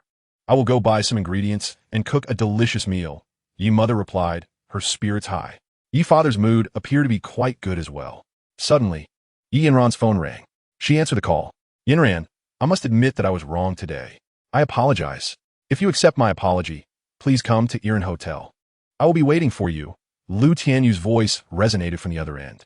Yanran had no desire to engage. You are well aware of my temperament. If I cannot possess something, I would rather destroy it myself than allow it to benefit anyone else. Thus, I hope you contemplate this carefully. Lu Tianyu said from the other end of the line. Lu Tianyu's true nature was finally revealed. Yanran promptly hung up the phone. Noticing the distress on Yanran's face, Ye's mother inquired, Yanran, what is the matter? Did something happen at the company again? Ye's father and Yi Xiaofeng also turned their attention towards Yanran. It's nothing, Yanran replied. It's Lu Tianyu. He has threatened me to meet him. How outrageous Lu Tianyu was. How could he possibly be worthy of Yanran? He clung to her like a loathsome dog, which was utterly revolting. Ye's mother exclaimed in anger. Yanran, Lu Tianyu is of a malicious disposition. You must exercise caution. These matters must not reach Jiang Yi, or he will be displeased. Ye's mother was concerned that Jiang Yi might misunderstand the relationship between Yanran and Lu Tianyu. This is all your fault. Ye's father took a deep breath and addressed Ye's mother. You promised to marry Yanran to Lu Tianyu, which is why he acts so arrogantly. If you hadn't provoked him, Yanran would not be entangled in such troubles. I did not foresee Lu Tianyu would turn out to be such a person, Ye's mother replied helplessly. Do not worry, Yanran reassured. The scandal involving the Lu family's minor wife has kept the Lu family in the midst of public scrutiny. Lu Tianyu will not dare to act recklessly. At that moment, Jiang Yi had returned to the villa. Dongfang Mei was seated on the sofa, sipping red wine. Upon seeing Jiang Yi, she spoke. You once claimed you would sever all ties with the Yi family. Yet when Yanran's company encountered difficulties, you rushed to assist her. It appears you cannot let go of Yanran. Jiang Yi found himself at a loss for words. His actions were not to aid Yanran, but rather to repay a favor to her father. Wait a moment. How did you come to know about the Tian Sheng Group's matters?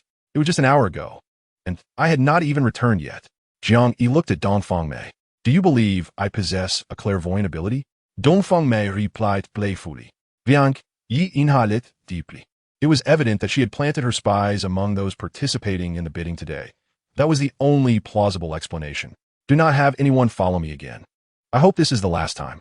Otherwise, do not blame me for being unkind. Jiang Yi's gaze sharpened. What will you do if I disregard your wishes? Will you kill me? Dongfang Mei said with intrigue.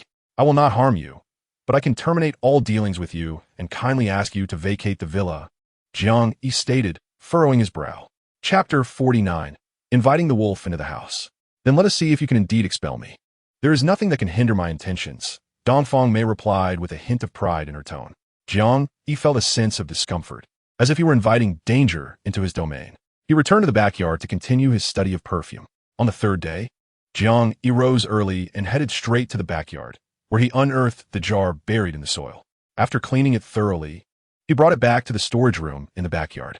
Once all preparations were complete, Jiang Yi opened the jar, and an enchanting fragrance immediately wafted forth, filling the entire storage room with its captivating aroma. Jiang Yi took a deep breath, feeling an overwhelming sense of tranquility wash over him. Success! He beamed. His efforts over the past few days had not been in vain. This perfume he had crafted was no ordinary scent. It was not only delightfully fragrant, but also possessed significant medicinal properties, with countless benefits. With current technology, it was impossible to replicate such a perfume. Only Jiang Yi held the secret to its creation, even surpassing the capabilities of his master. He filled a prepared bottle with the perfume and sealed the remaining essence in a container. While the perfume was finally made, Jiang Yi found himself troubled by one concern. Would anyone accept this fragrance? Its uniqueness lay solely in its distinct scent, while its true value, the medicinal benefits, could only be appreciated upon use. Jiang Yi resolved to find someone to test it. Dongfang Mei was the ideal candidate. Coming from a noble background, she mingled with the upper echelon of society, and her daily necessities, including perfumes, were always of the highest quality. Jiang Yi smiled to himself as he made his way to the hall. Upon arriving, he discovered that Dongfang Mei was not present. Where could she have gone? He inquired of a servant. Miss Dongfang just stepped out. She asked me to tell you she would return shortly. The servant replied promptly. Do you know where she went? Jiang Yi sit. I'm not sure. The servant shook his head. She didn't mention anything when she left. However, I did see her get into a car with a middle-aged woman as she departed the villa. Jiang Yi's mind was filled with questions. In Jiang City, apart from knowing him, Dongfang Mei had no acquaintances. It struck him as odd. Could it be someone from the Dongfang family? He grew increasingly concerned for her safety. The assassin organization surely had members still lurking in Jiang City. After their failed attempt on her life, they had likely been searching for a better opportunity to strike again. Without him by her side, Dongfang Mei would be unable to fend off those assassins. She must not come to harm. Otherwise, he would have no one to assist him in locating that assassin organization. It was imperative to find Dongfang Mei immediately to ensure her safety. Jiang Yi took out his phone and dialed her number. However, just as he connected, she hung up. He felt exasperated. She was fully aware of the assassins trailing her, yet chose to roam freely, even refusing to answer her phone. Suddenly, his phone rang. Upon checking, it was Dongfang Mei calling back. Jiang Yi answered the call. On the other end of the line, Dongfang Mei did not explain why she had abruptly ended the call with Jiang Yi. Instead, she stated, I am in box 202 at the Star Emperor restaurant. When you arrive, please stop by the clothing store to purchase an outfit. Also, remember to drive the car I gifted you. I will be waiting for you at the Star Emperor restaurant. Just as Jiang Yi was about to respond, Dongfang Mei hung up the phone.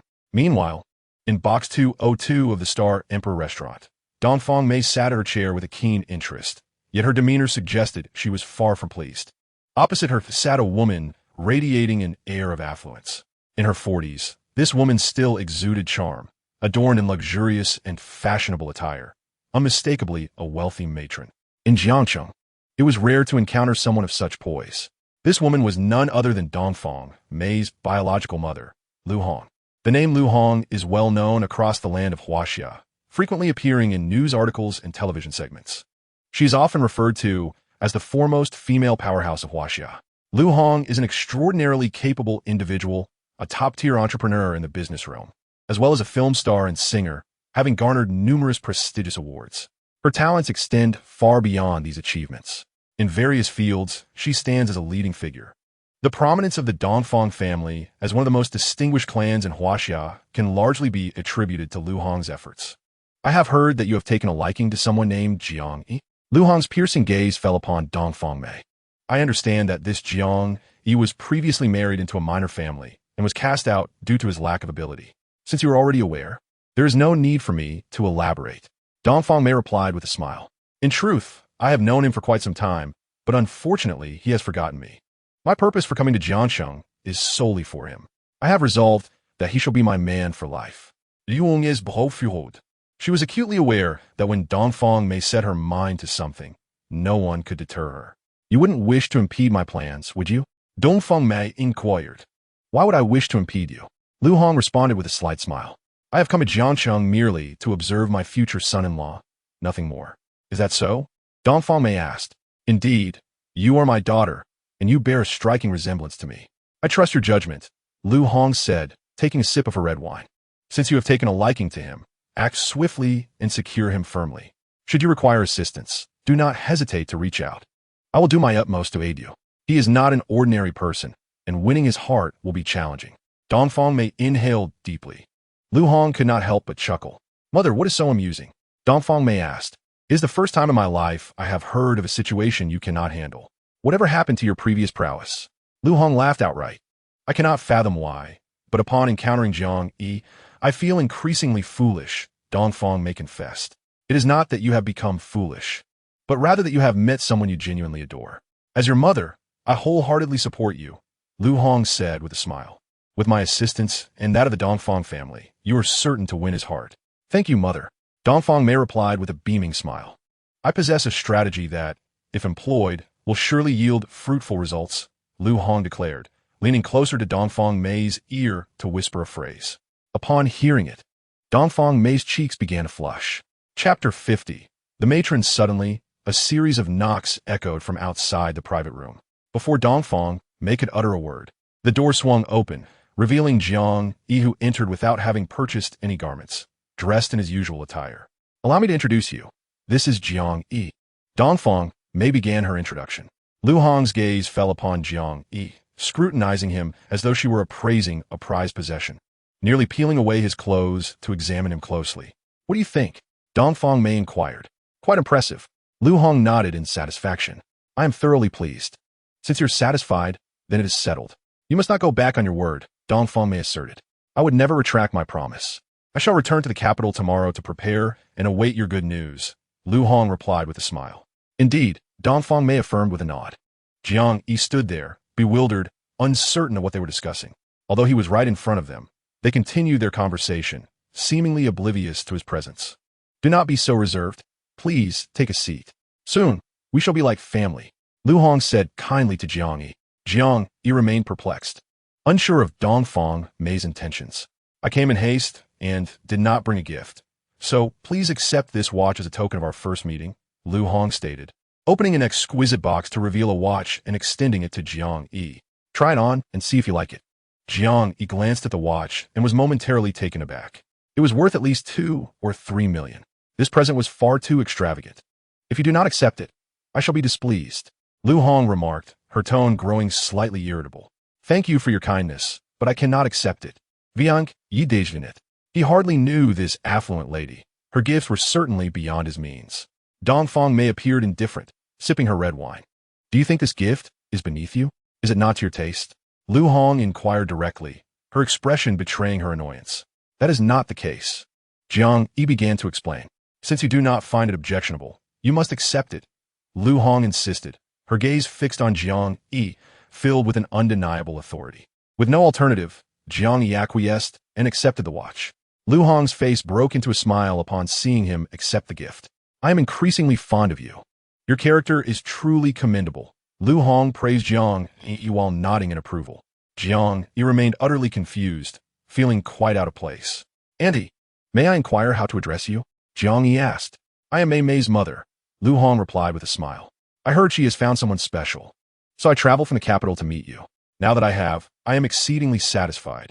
Upon hearing this, Jiang Yi nearly toppled from his chair. After all this time, he realized she was indeed Dongfang Mei's mother.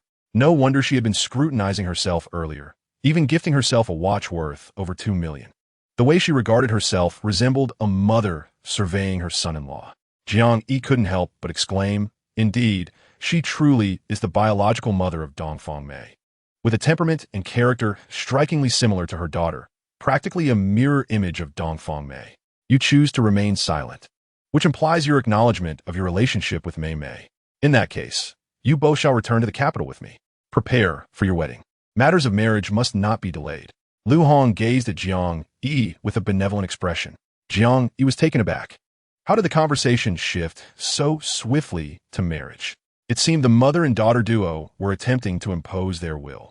"Aunt, you misunderstand. I can only consider Miss Dongfang as an ordinary friend. Not even that." Jiang Yi hastily interjected. "Moreover, I am merely an ordinary person, a divorcee at that.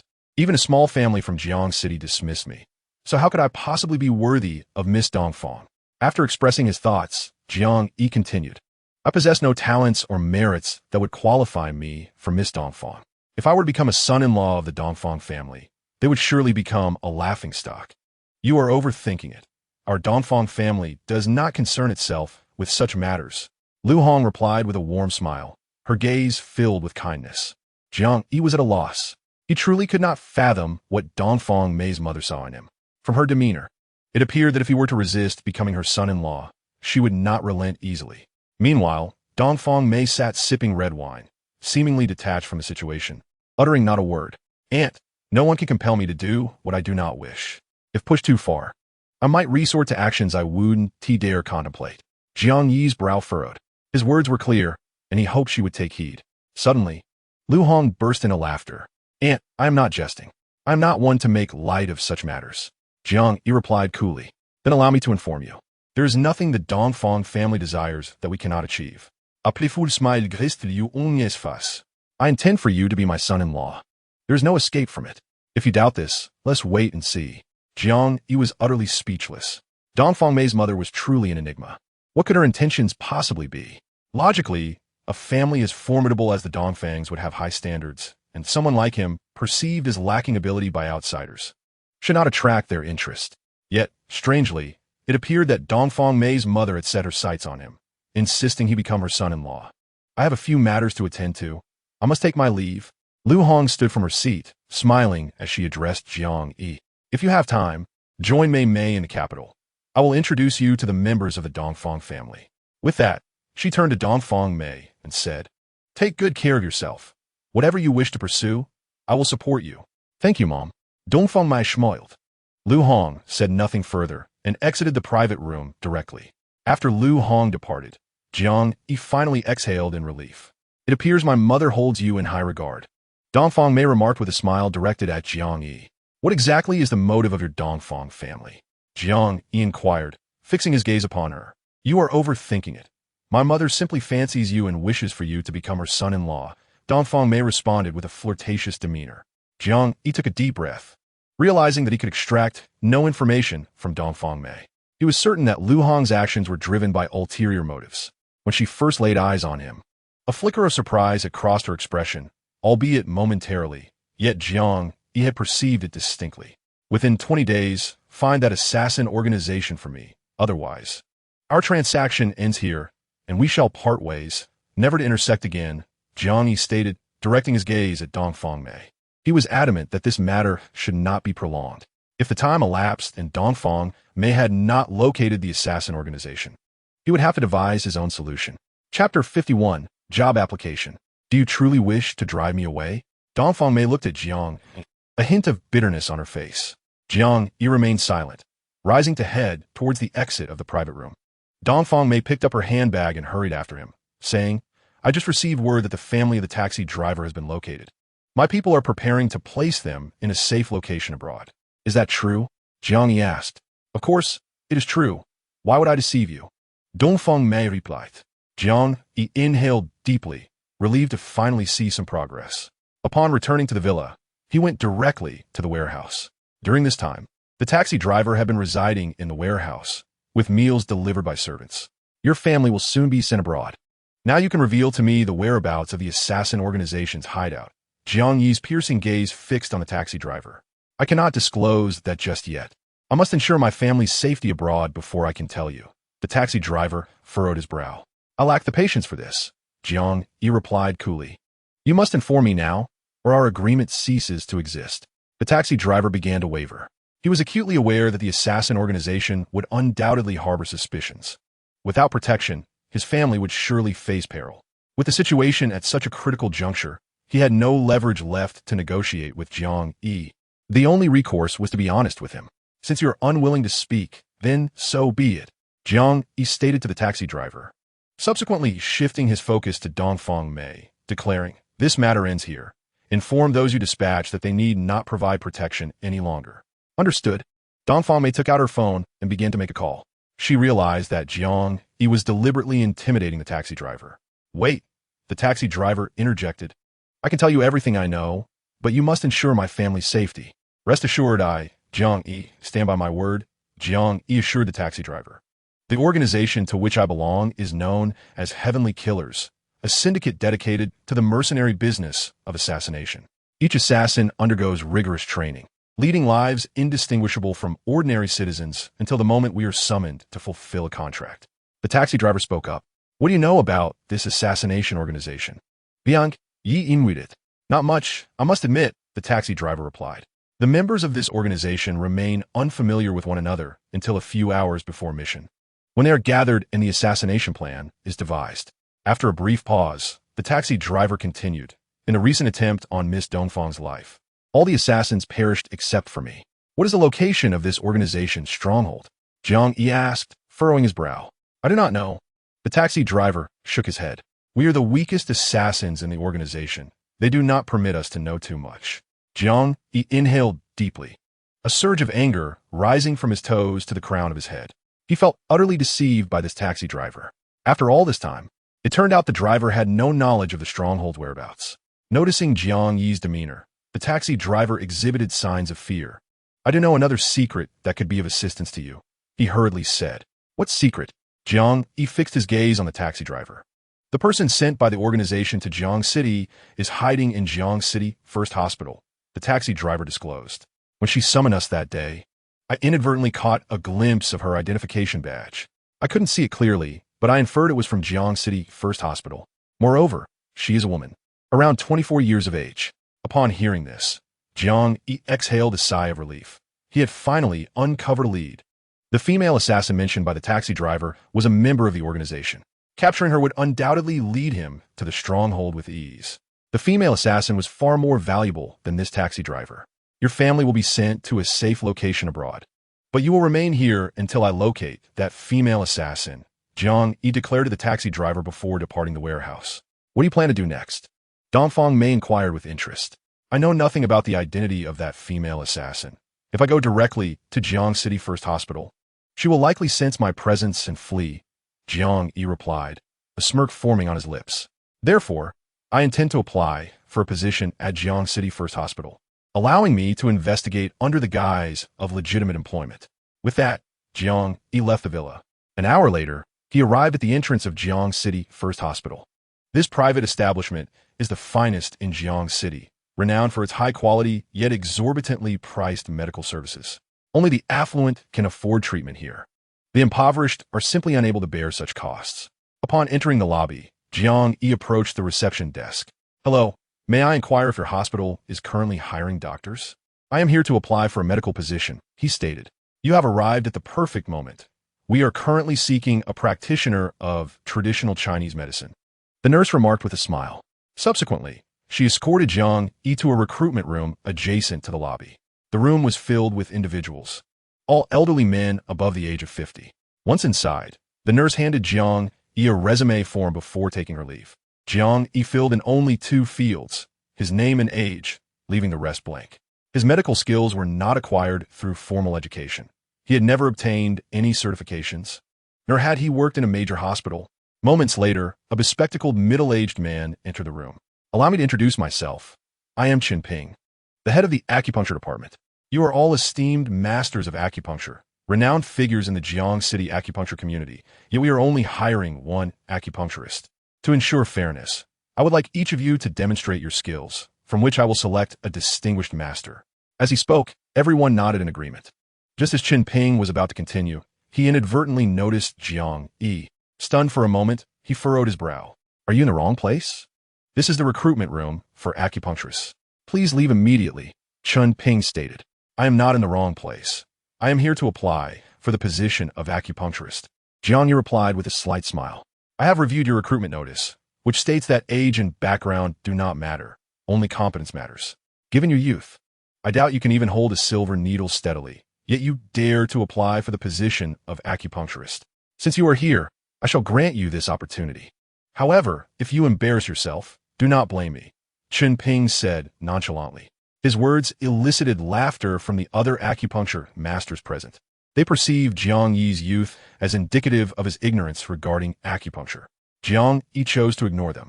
Engaging in disputes with such uninformed individuals would only diminish his own wisdom.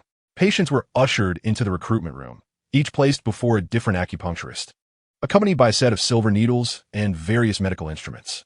Gentlemen, you have 3 hours. During this time, I will document your performances, and after 3 hours, only one of you will be deemed worthy to remain, Ping declared.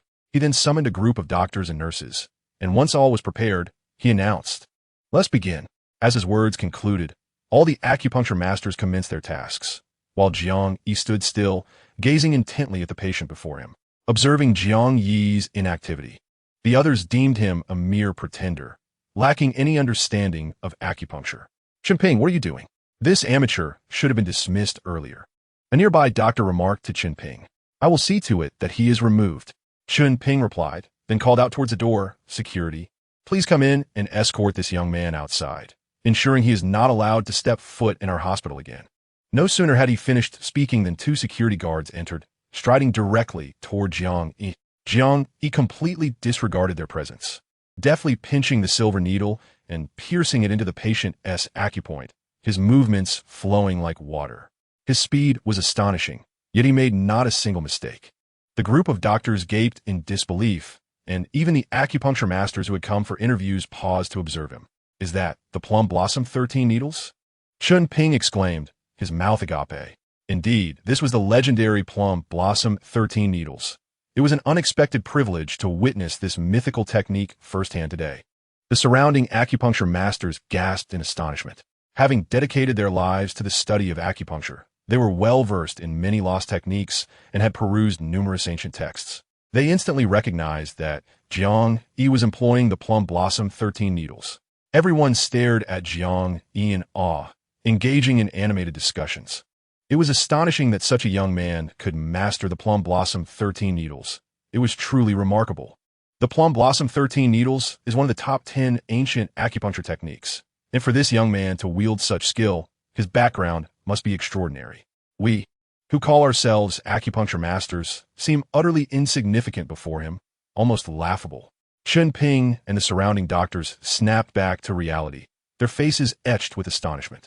Go fetch the deputy director, Ping urgently called to a nearby nurse. The nurse acknowledged and hurried off to find the deputy director. Seeing Jiang Yi's remarkable talents, Ping worried that his earlier comments might have offended him, leaving him no choice but to summon the deputy director instead.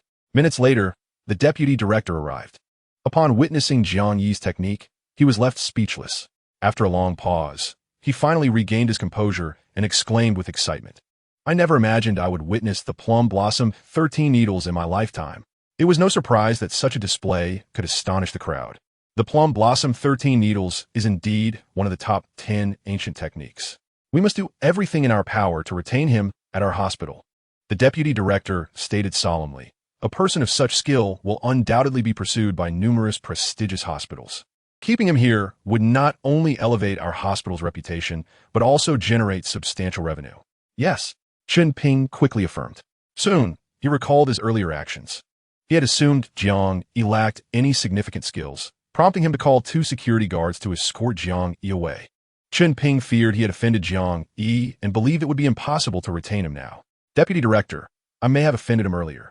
If I attempt to reach out to him now, I doubt it would succeed, Ping confessed, unable to conceal his concerns. What happened? The Deputy Director asked. Furrowing his brow, Ping recounted the entire incident. After listening, the Deputy Director slightly frowned, contemplating for a moment before addressing Ping. Apologized to him later. I will devise a way to keep him. Ping nodded eagerly. Meanwhile, Jiang Yi paused after administering the final needle. Looking at the patient again, he noted that the patient's complexion had completely returned to normal. The patient, afflicted by congenital ischemia due to vascular blockage, had remained unhealed and become a persistent ailment. However, Jiang Yi's plum blossom 13 needles miraculously eradicated this chronic condition. Witnessing the astonishing efficacy of the plum blossom 13 needles, the crowd erupted in admiration once more. Master, I beg your pardon for my earlier ignorance. Please do not take it to heart. Ping approached Jiang Yi, his demeanor radiating respect. Jiang Yi, however, chose to ignore Ping's overture. Allow me to introduce, this is our hospital's vice president, Ping announced. Greetings. The vice president extended his hand to Jiang Yi, his face alight with a warm smile. Your acupuncture technique is truly remarkable. It is an honor for our hospital to have you consider joining us. Whatever conditions you may require, we shall make every effort to accommodate you. Jiang Yi remained silent, surveying the room and noting the reverent expressions directed toward him, which filled him with a sense of regret. Earlier, upon seeing the patient, he had acted impulsively, applying the plum blossom 13 needles without a second thought.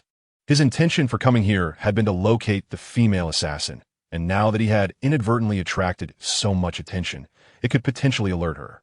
Noticing Jiang Yi's silence, the vice president began to panic, assuming Jiang Yi was not inclined to stay. He quickly proposed, Master, how about this? You can serve as the director of the hospital with a monthly salary of 5 million. The vice president attempted to entice Jiang Yi with a generous offer. Yet, Jiang Yi expressed disinterest. I'm rather laid back. If possible, I would prefer a more relaxed position. As for the salary, it must be no less than 10 million. A penny less, and I shall take my leave immediately. This declaration left the vice president in a state of hesitation. He had not anticipated Jiang Yi's audacious demand for a salary of 10 million. In the entire hospital, the highest salary was merely 1 million. Jiang Yi was indifferent to the amount of money. His intention was strategic. By presenting himself as someone with significant desires, he could naturally integrate into the hospital's framework without raising the female assassin's suspicions. Very well, I shall agree to a monthly salary of 10 million. The vice president conceded through gritted teeth. He realized that with Jiang Yi's extraordinary skills, the benefits he would bring to the hospital would far exceed this sum. Take, for instance, the patient Jiang Yi had just treated. Within mere minutes, he had generated several million for the hospital. 10 million was hardly a substantial cost. I have one more condition. If you agree, I shall remain at your hospital, Jiang Yi stated. What condition? The vice president inquired. I will spend 2 days each week at the hospital. The rest of the time will be at my discretion. I will come and go as I please. And no one shall infringe upon my freedom, Jiang Yi replied with a slight smile. The vice president furrowed his brow slightly. This stipulation posed a significant challenge for the hospital to accept. He was a person with a strong desire for control, hoping to leverage Jiang Yi's talents to generate further profits. Yet he feared he would be unable to restrain Jiang Yi in the future. Jiang Yi held little regard for his position as deputy director. If he could not have his terms met, he would seek out other hospitals. After his declaration, he strode purposefully toward the door, fully aware that his mastery of the plum blossom 13 needles would attract numerous hospitals eager to solicit his expertise. This particular establishment would undoubtedly not permit his departure. The renown of his technique alone was sufficient to astonish the medical community of Jiang City and even the entire Jiang province. Wait, the deputy director called out, hastily acquiescing to Jiang Yi's conditions. Jiang Yi halted, a smirk gracing his lips. What is your name? The deputy director inquired. Upon hearing the question, Jiang Yi's brow furrowed slightly. Revealing his true name would alert the female assassin lurking within the hospital to his intent. It would be a futile endeavor. Glancing at the resume on the desk, he swiftly crossed out his name and scribbled an arbitrary one instead. His movements were quick, and, with so many people around, no one noticed the act. This is my name, Jiang Yi declared, handing the modified resume to the deputy director. Are you Jiang San? The deputy director scrutinized the name on the resume, his brow furrowing slightly. Indeed, Jiang Yi nodded. The deputy director, not one to be easily fooled, recognized that Jiang Yi had deliberately obscured his true name, opting for a fictitious one. Nevertheless, he was unconcerned. In his eyes, those with genuine skill often preferred to remain low-key, and adopting a pseudonym was hardly unusual. Very well, I shall henceforth refer to you as Jiang San, the deputy director announced, shifting his gaze to Chen Ping. You will assist Jiang San in his duties. Understood, Chen Ping replied eagerly. The other physicians, observing the opportunity bestowed upon Chen Ping, revealed expressions of disappointment. Jiang Yi was a man of considerable talent. Working alongside him promised immense learning and prestige, not to mention additional advantages. If you require anything, do not hesitate to come to my office, the deputy director addressed Jiang Yi. Jiang Yi nodded in acknowledgement. Everyone may disperse now, the deputy director instructed, prompting the crowd to gradually exit the recruitment room. He specifically instructed Chen Ping to prepare a spacious office for Jiang Yi, along with an assistant named Li Qing, a recent medical school graduate whose captivating beauty bore a hint of Eastern allure, albeit somewhat lacking compared to the true essence of it. Seated comfortably with tea in hand, Jiang Yi observed as Chen Ping and Li Qing stood respectfully across from his desk. What are the working hours of the hospital? Jiang Yi inquired. Work begins at 8 in the morning and concludes at 5 in the afternoon, Li Qing responded, with a 1-hour break for lunch. Chen Ping interjected, Master Jiang, given your unique status as our hospital's most skilled physician, your working hours are entirely at your discretion. Jiang Yi raised an eyebrow. You may attend to your own affairs. Of course. Chen Ping and Li Qing acknowledged and left the office. As they stepped into the corridor, a nurse hurried over to inform Li Qing that the vice president requested her presence in the office. Li Qing responded affirmatively and followed the nurse to the vice president's office. Upon arrival, the vice president dismissed the nurse, closed the door, and took a seat. What is your impression of Jiang San? The vice president inquired. Li Qing was momentarily taken aback.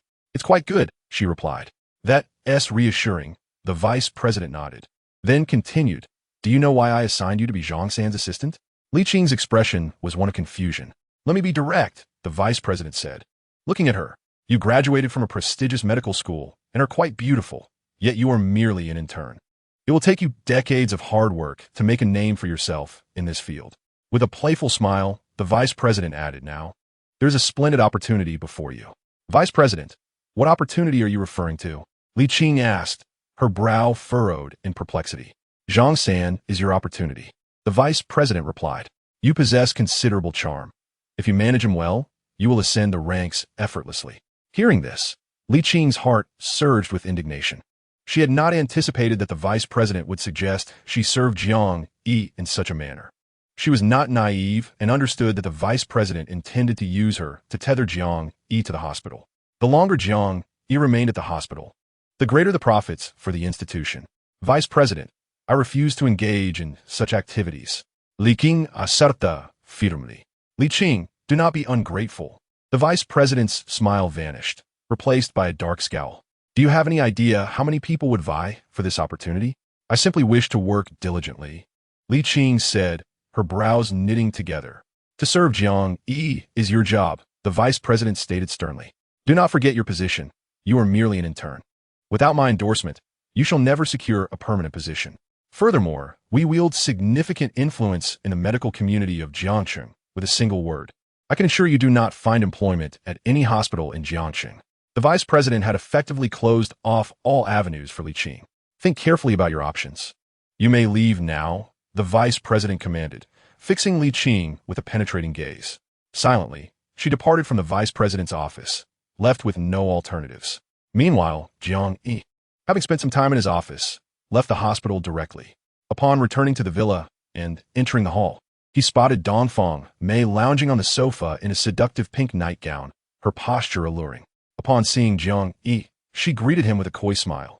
Where have you been? Why are you only returning now? Dongfang Mei asked as she looked at Jiang Yi. The sound of her voice snapped Jiang Yi back to reality.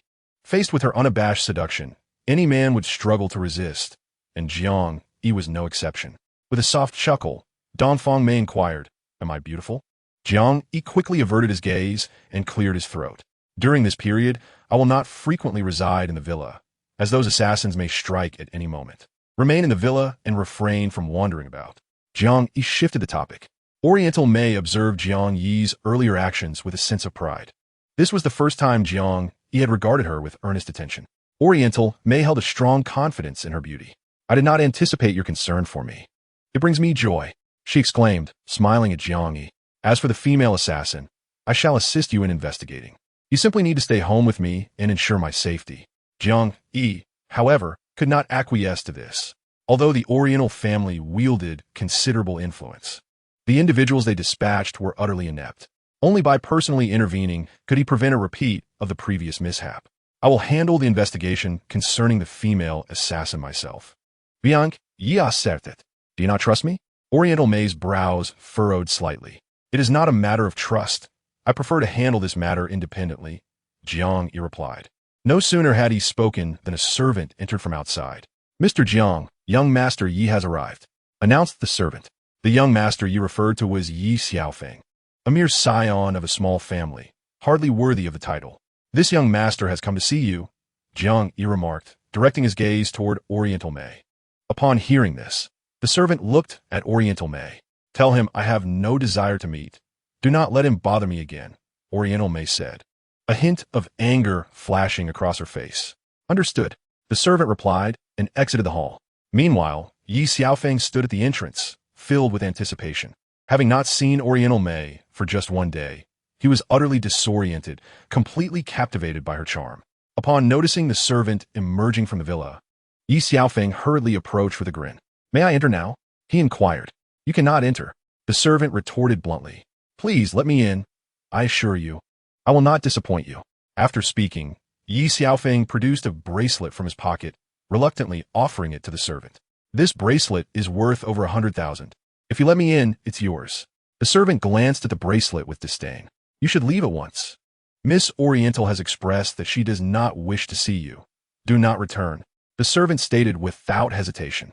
A mere bracelet worth over 100,000 was of little consequence to the servant. Oriental May generously provided them with a monthly salary of 10,000, along with bonuses at the end of the month. The servant was no fool. She had no intention of jeopardizing such a lucrative position for a trivial sum. Previously, her earnings as a servant amounted to only a few thousand a month. The wages earned here in a single month equaled what she had previously earned in 1 or 2 years. Yi Xiaofeng's face was a portrait of helplessness and disappointment. Young Master Yi, I must say, you stand no chance with Miss Oriental. The servant scoffed. With her beauty and wealth, how could she ever be interested in you? The last time she met you was merely out of boredom. She was toying with you. The servant continued. Do you have any idea how extravagantly Miss Oriental spends? Every day, she consumes a bottle of red wine worth over 1 million. And with your meager funds, you wouldn't even be able to cover a fraction of her wine expenses. This remark struck a heavy blow to Yi Xiaofeng. However, he was not inclined to surrender. He pondered over ways to amass substantial wealth, believing that only then would he be worthy of Dongfang Mei. You should leave at once. The servant jested. Focus on earning money. Perhaps one day, when you become the wealthiest in Jiangcheng, there might be a glimmer of opportunity. Yi Xiaofeng was no fool. He discerned the sarcasm in the servant's words. Do not underestimate me. One day, I shall make you see me in a new light. Yi Xiaofeng retorted angrily. The servant merely scoffed, disregarding him, and strode into the villa, slamming the grand door behind him. Ultimately, Yi Xiaofeng had no choice but to depart in disgrace and return to the Yi family villa. Meanwhile, Jiang Yi presented a bottle of the perfume he had concocted, placing it on the table. Could you take a look at this perfume for me? He inquired of Dongfang Mei. No need to inspect it. Dongfang Mei replied with a smile. I'm not trying to discourage you, but just by its color, this perfume is rather subpar. The transparent bottle allowed her to swiftly perceive the hue of the fragrance. Jiang Yi too acknowledged that the color was indeed lackluster. It seemed further research was necessary. Yet, there was little he could do. This perfume was formulated using hundreds of traditional herbs, making it impossible to eliminate impurities without compromising its quality. Let us not be hasty in our judgment, Jiang Yi stated as he twisted off the cap. Instantly, an enchanting aroma wafted through the air. Dongfang Mei could not resist inhaling deeply, her face revealing an expression of astonishment. Subsequently, she held the bottle closer to her nose. her countenance transforming into one of sheer delight. "What do you think?" Jiang Yi asked. "Absolutely perfect," Dongfang Mei exclaimed. "I have used numerous top-tier perfumes, yet none compare to this. This is the essence of true fragrance." The alluring scent drew all the servants of the villa toward them. "I must admit, your talent is quite remarkable." Dongfang Mei gazed at Jiang Yi in surprise. "This bottle of perfume is capable of surpassing all luxury brands." "Isn't that a bit of an exaggeration?" "Jiang, you idiot." "Not in the slightest," Dongfang Mei replied with a serious expression. "I have encountered more perfumes than you can imagine, and I can discern their quality with just a whiff." Jiang Yi grinned broadly, reveling in his success. He intended to present this bottle of perfume to Chen Kun, aiming to establish a brand for Tiansheng Group, thereby solidifying the company's foundation. Nevertheless, Jiang Yi was not in haste. He first planned to auction this batch of perfume to gauge consumer reactions. Given the high production costs, the price would naturally be steep, making it unaffordable for the average person. "This bottle is a gift for me," Dongfang Mei declared. "Of course," Jiang Yi readily agreed, assuring her that Tiansheng Group would produce more of such perfumes, fulfilling any demand she might have. The significance of this particular bottle was indeed extraordinary. Eastern Beauty, with palpable enthusiasm, remarked, "This is the first gift you have bestowed upon me, and indeed the inaugural bottle of perfume, which holds profound sentimental value." Chapter 55, Talent. Jiang Yi was momentarily taken aback. Gift? Had he ever explicitly referred to it as such? Upon returning to the courtyard, Jiang Yi meticulously transferred the remaining perfume into small bottles, filling no fewer than 20. The sole drawback of this fragrance was its inability to be mass-produced. By the time he completed this task, night had fallen. Jiang Yi summoned Chen Kun, who had finished work, to the offices of Tiansheng Group, along with Dong Rui. Dong Rui, a woman, possessed a deeper understanding of perfumes than Chen Kun. "Chairman, you summoned us. Is there something you wish to convey?" Chen Kun inquired respectfully. "Tomorrow, I need you to temporarily set aside your current tasks. I have a mission for you," Jiang Yi announced, gesturing towards the perfume on the table. "You are to take these fragrances to the auction house for sale, with a reserve price of 100,000. Not a penny less." Chen Kun and Dong Rui were taken aback by his words. They had anticipated a significant matter, only to find Jiang Yi assigning them the task of auctioning perfume. "Chairman, Tiansheng Group has just been established. There are numerous matters that require our attention. To call us here at this late hour to auction perfume. How can you expect to manage Tiansheng Group effectively?" Dong Rui interjected boldly. Chen Kun hastily signaled Dong Rui with his eyes, urging her to refrain from further commentary. However, Dong Rui disregarded his plea and continued, "Chairman, it is not my intention to contradict you, but as your subordinate, I implore you not to bring trivial matters into the company." Dong Rui was known for her forthrightness, unafraid to voice her thoughts.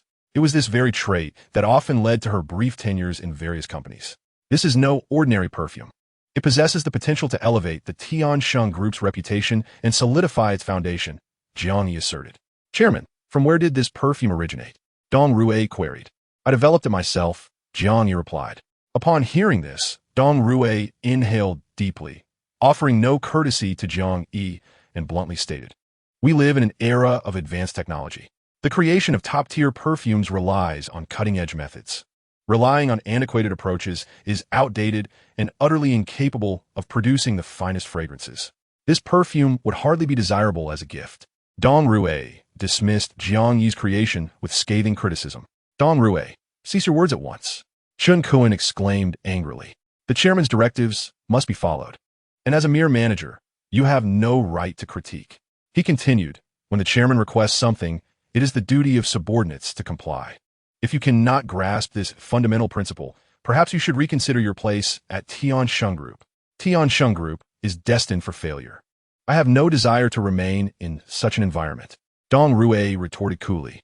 A heated exchange ensued between Dong Rui and Jiang Yi. Chen Kun and Dong Rui anticipated that Jiang Yi would be infuriated. However, to their surprise, he not only remained calm, but broke into a smile. This reaction left Chen Kun and Dong Rui perplexed. Jiang Yi appreciated Dong Rui's character.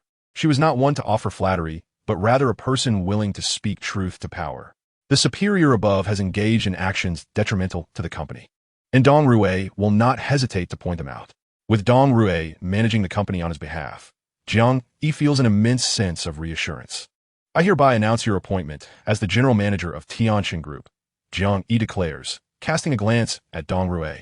Upon hearing these words, Dong Rui is momentarily taken aback, akin to a statue. She had anticipated that Jiang Yi would dismiss her outright, yet to her astonishment, he appointed her as the general manager instead. Chairman, Dong Rui looks at Jiang Yi with a mixture of confusion and disbelief. This is the first time she has encountered such a situation. Previously, whenever she offered suggestions to her superiors, she faced either dismissal or subtle sabotage. This time, however, she was neither dismissed nor undermined, but rather entrusted with significant responsibilities. Your courage to speak the truth and your lack of sycophancy are invaluable. With individuals like you in the group, our prospects are promising, Jiang Yi articulates. Continue to assist me in the company. Whatever conditions you require, feel free to voice them, and I shall accommodate. Jiang Yi is confident in his judgment. Dong Rui is undoubtedly among the finest talents, possessing capabilities that far surpass those of Chen Kun. Chairman, your magnanimity truly commands my respect.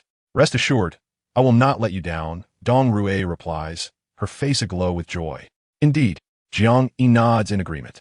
However, Chen Kun appears somewhat awkward. I trust you, but you must also trust me. Jiang Yi addresses Dong Rui. The perfume I have developed is not an ordinary fragrance. Upon hearing this, Dong Rui hesitates.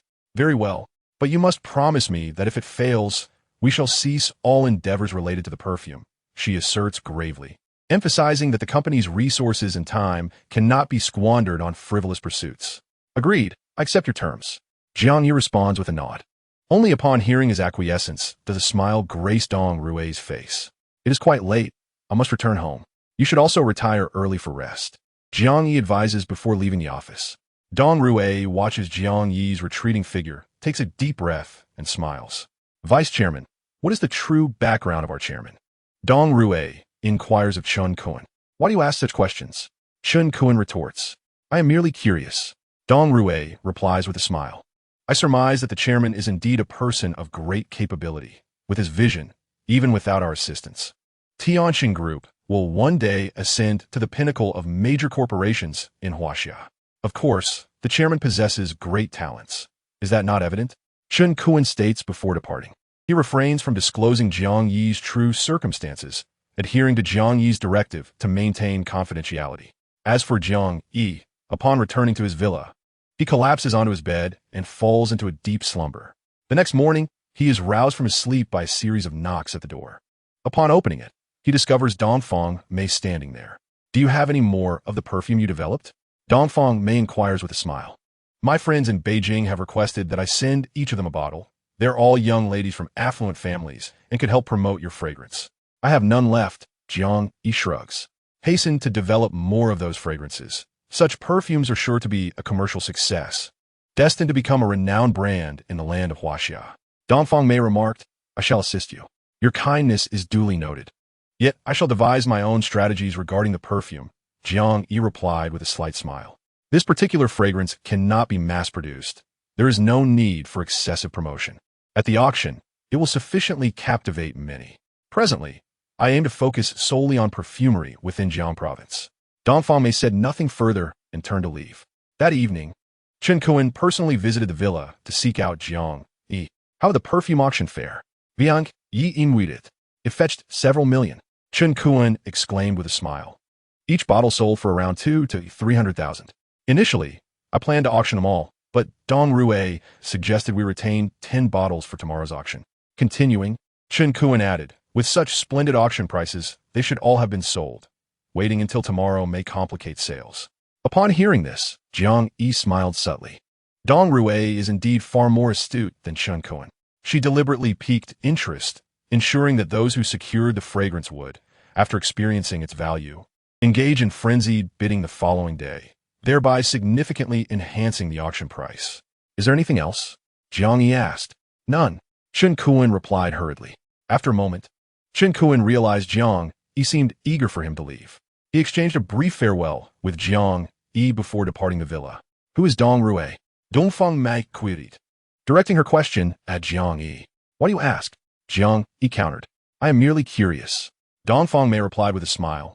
I find myself rather bored. Perhaps you could arrange some work for me at Tianxin Group? Sales, project planning. I'm adept at all these tasks. Do not underestimate my capabilities. These endeavors are mere trifles for me. I think it best to refrain. You are the young lady of the Dongfang family. I dare not presume to assign you tasks. Jiang Yi responded before retreating to his room, disinterested in further banter with Dongfang Mei. Silence enveloped the night. The following morning, upon arriving at the hospital, Jiang Yi encountered Li Qing and the vice president. Their conversation halted as they noticed his arrival. Zhang San, today is the weekend. You need not work. The vice president chuckled, producing a few tickets to hand to Jiang Yi. These are tickets for today's auction. I asked Li Qing to accompany you.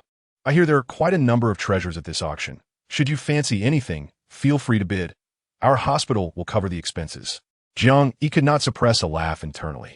The vice president truly knew how to wield influence, treating him so well to ensure his continued presence at the hospital. Jiang Yi accepted the tickets, understanding that refusing them would seem rather peculiar. Shall we go? Jiang Yi smiled at Li Qing. With such an opportunity, we would be remiss not to attend. A faint smile appeared on Li Qing's face as she followed Jiang Yi. Having not driven today, he summoned a ride and proceeded directly to the auction. As the vehicle approached a bend, Jiang Yi instinctively leaned closer to Li Qing. Jiang Yi did not intend for this to happen. The habitual nature of his actions inadvertently led to a tilt of his body. Ah! Li Qing, startled, quickly pulled away. Jiang Yi was momentarily taken aback, questioning if he appeared so fearsome. Are you all right? He inquired. Me fine, Li Qing hastily replied, though her face was etched with conflict and hesitation. After a brief pause, she took a deep breath and addressed Jiang Yi. After we attend the auction, let us proceed to the hotel. The room has already been booked. Upon uttering this, a self-deprecating and helpless expression crossed her face. Internally, she was filled with reluctance. Yet compelled by the vice dean's coercion, she found herself with no alternative but to acquiesce to preserve her job. Huh? Jiang Yi looked at Li Qing in astonishment. I will not go back on my word, Li Qing asserted, leaning closer to Jiang Yi. What are you doing? Jiang Yi quickly pushed her away. I must do this. Otherwise, I will lose my job, Li Qing stated with resignation. What is going on? Jiang Yi asked. After a moment of hesitation, Li Qing recounted the events. Upon hearing her explanation, Jiang Yi grasped the situation. The vice dean had threatened Li Qing, compelling her to seduce him, intending to bind him to the hospital through such means. It was unexpected that the vice dean, who appeared to be an upstanding gentleman, was, in truth, a despicable scoundrel. Jiang Yi scoffed. But that is not all. Li Qing divulged further. The vice dean instructed me to record our interactions on camera, claiming it would be of great use in the future. Upon hearing this, Jiang Yi's gaze sharpened. The vice dean's tactics were indeed vile. He sought to ensnare him. After much contemplation, Jiang Yi resolved to deal with the vice dean later. His purpose in the hospital was solely to locate that female assassin. Until he found her, he could not afford any distractions. After the auction, you should head straight home. Tomorrow, inform the vice dean that we have already visited the hotel, Jiang Yi advised Li Qing. Observing her pitiful demeanor, he decided to extend his assistance. Thank you, Master Zhang. Li Qing expressed her gratitude, her face radiant with appreciation. Jiang Yi remained silent, leaning back in his seat, closing his eyes to rest. He did not wish to involve himself further in such matters. His sole objective in the hospital was to seek out the female assassin. Engaging too deeply in other affairs could lead to unforeseen complications. That assassin was the only lead to the stronghold of the assassin organization. And Jiang Yi dared not be careless. An hour later, the vehicle came to a halt at the entrance of the auction house. Jiang Yi, accompanied by Li strode confidently inside. Upon entering the auction venue, Jiang Yi settled into a position near the corner. Soon, attendees began to arrive for the auction. These individuals were either affluent or noble, all adorned in opulent attire, clearly members of high society. Nearby, several female entrepreneurs commenced a conversation. Do you know how extraordinary the bottle of perfume I acquired yesterday is? A woman in a red dress remarked to her companions. It's just a bottle of perfume. How extraordinary can it be? Another long-haired female entrepreneur chuckled. You won't believe it when I tell you. The lady in the red dress spoke after returning home yesterday. I sprayed a little of it on myself, and I slept soundly throughout the night. I have suffered from insomnia for the past 3 years, consulting numerous esteemed doctors without success. This bottle of perfume has completely cured my insomnia, and this morning I feel remarkably refreshed. Upon hearing this, the surrounding businesswomen displayed expressions of astonishment. Soon, many gathered around, engaging in animated discussions about the perfume. The fragrance from the Tiansheng group is truly miraculous. I accidentally applied a bit to my face, and to my amazement, my freckles vanished overnight. This perfume is indeed extraordinary. I previously battled asthma, experiencing multiple attacks daily. Yet after using the perfume yesterday, my asthma has not flared up. I consulted my doctor, who informed me that my condition is gradually improving. What is this? After using the perfume, my anorexia has completely resolved. This morning, I devoured an entire lobster along with 3 bowls of rice. It can only be described as miraculous. Chapter 57. The Fragrance Fiasco. The entire auction hall buzzed with discussions about the perfume. Those who failed to acquire it yesterday began to stir with anticipation. To them, it was no mere fragrance, but a panacea. At that moment, Chun Kuan and Dong Rue entered from outside, intent on bidding for the remaining 10 bottles of perfume. As soon as they appeared, the crowd converged upon them. Chun Kuan and Dong Rue heard the murmurs of the crowd and were left in stunned silence. They had not anticipated the extraordinary nature of the perfume provided by Jiang Yi, had they not heard it with their own ears. They would hardly have believed it to be true. Initially, they thought it was just an ordinary fragrance. Mr. Chun, do you still have any of the perfume from yesterday's auction? I wish to acquire all of it, bidding 500,000 for each bottle. I bid 1 million. I want as many as you have. Mr. Chun, I offer 2 million. Give them all to me. The crowd surged around Chun Kuan and Dong Rue, clamoring to purchase the perfume, each one in a frenzy. Even before the auction commenced, they began to place their bids. The auction staff were taken aback by the scene. In their years of experience, they had never witnessed such a coveted auction item. Manager Dong, why not sell directly? 2 million per bottle is more than 10 times yesterday's price, Chun Kuan suggested. No, we must auction it. Private transactions are not permitted. Dong Rue replied with a smile. The popularity of this perfume could yield unexpected rewards through auction. Moreover, the chairman instructed us to auction it for the sake of its reputation. Only through auction can we elevate its prestige and ensure everyone understands its true value. Indeed, thank you for the reminder. Otherwise, I might have jeopardized the chairman's grand plans. Chun Kuan chuckled. Dong Rue surveyed the crowd and announced, Ladies and gentlemen, there were originally only 20 bottles of this perfume. 10 were auctioned yesterday, and today, we have decided to auction only 5. Miss Dong, is it not too few bottles for auction? The woman in the red dress addressed Dong Rue, stating, This perfume is exceedingly precious. There are merely 10 bottles remaining, hence only 5 will be auctioned. Dong Rue replied, I need not elaborate on the allure and rarity of this fragrance. You are all well aware of its significance. With that, she and Chun Kuan turned and departed. The attendees hurried back to their seats, retrieving their phones to prepare their funds. They understood that acquiring this perfume would entail a fierce competition, as every individual present had their sights set on the 5 bottles being auctioned today. Jiang Yi observed this scene with a faint smile, pleased that his creation had surpassed expectations. I wonder who developed such an extraordinary perfume, Li Qing remarked in astonishment. Jiang Yi raised an eyebrow, but remained silent. Li Qing, filled with curiosity, longed to see the remarkable fragrance herself. Half an hour later, the host ascended the stage and announced, Ladies and gentlemen, the first item up for auction today is the enchanting perfume developed by Tiansheng Group. To provide everyone with ample opportunity to bid, we will auction 1 bottle at a time. The starting price is 100,000. As soon as the words left the host's lips, the crowd erupted into a frenzy of bidding. Within a mere hour, the price soared to over 6 million. Never before had such an exorbitantly priced perfume been witnessed. 7 million. The woman in the red dress exclaimed through gritted teeth. This figure exceeded the psychological limit for many. No one dared to raise their bid again. A smirk of triumph appeared on the red-dressed woman's face. 8 million. I shall take all 5 bottles being auctioned today. A pale voice suddenly rang out from the crowd. Anger flashed across the woman's face as she turned to locate the source of the voice, discovering an elderly man with graying hair, wielding a dragon-headed cane and exuding an air of authority. This man was evidently not an ordinary individual. Beside him stood an 11 or 12-year-old girl, delicate and charming, who, upon noticing the attention, hurriedly hid behind the old man. As the crowd recognized the elder's visage, many felt a tremor of fear.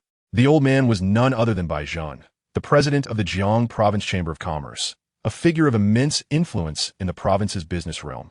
Renowned as the foremost authority in Jiang's commercial landscape, Bai Zhan was also considered one of the three giants of Jiang Province, on par with the provincial military commander. Even the formidable Chun family, with its powerful commercial legacy, would defer respectfully in Bai Zhan's presence. The moment the attendees laid eyes on Bai Zhan, they were struck with astonishment. No one had anticipated that he would personally appear in Jiang City, let alone attend an auction for perfume. This was indeed momentous news. Amidst their astonishment, excitement surged within them. For individuals like Bai Zhan, they were akin to legendary figures, and this was their first opportunity to witness him in person. President Bai, your presence here at our auction house truly elevates our standing. The auction house's general manager rushed over, eager to flatter. I am here for the perfume. Bai Zhan replied succinctly. Bai Zhan began to speak, stating that he had come to Jiang City for an inspection and had inadvertently overheard the president's wife of the Jiang Chamber of Commerce mentioning the remarkable benefits of a particular perfume, prompting him to visit personally. He then continued, I shall take all 5 bottles of perfume. Is that agreeable? Absolutely, the general manager of the auction house replied eagerly, nodding. This course of action would indeed tarnish the auction house's reputation, but it was a necessity. Bai Zhan was not someone whom a mere auction house could provoke. As for the others present in the auction hall, they dared not voice any dissent. No one would dare to casually antagonize Bai Zhan. With a mere word, he could extinguish any merchant's existence. Even the Jiang Chamber of Commerce was compelled to heed his commands. Bai Zhan instructed his subordinates to settle the payment, and then took the 5 bottles of perfume, departing with the little girl. The onlookers could only watch in astonishment as Bai Zhan exited with the perfume in hand. Mr. Chen, why not auction off the remaining 5 bottles of perfume from Tiansheng Group? They would undoubtedly fetch a handsome sum. The general manager of the auction house suggested with a broad smile towards Chun Kun. That is out of the question. Tian Kun rit lead coolly. We have made it abundantly clear that only 5 items are to be auctioned today. The general manager, feeling helpless, refrained from further comment.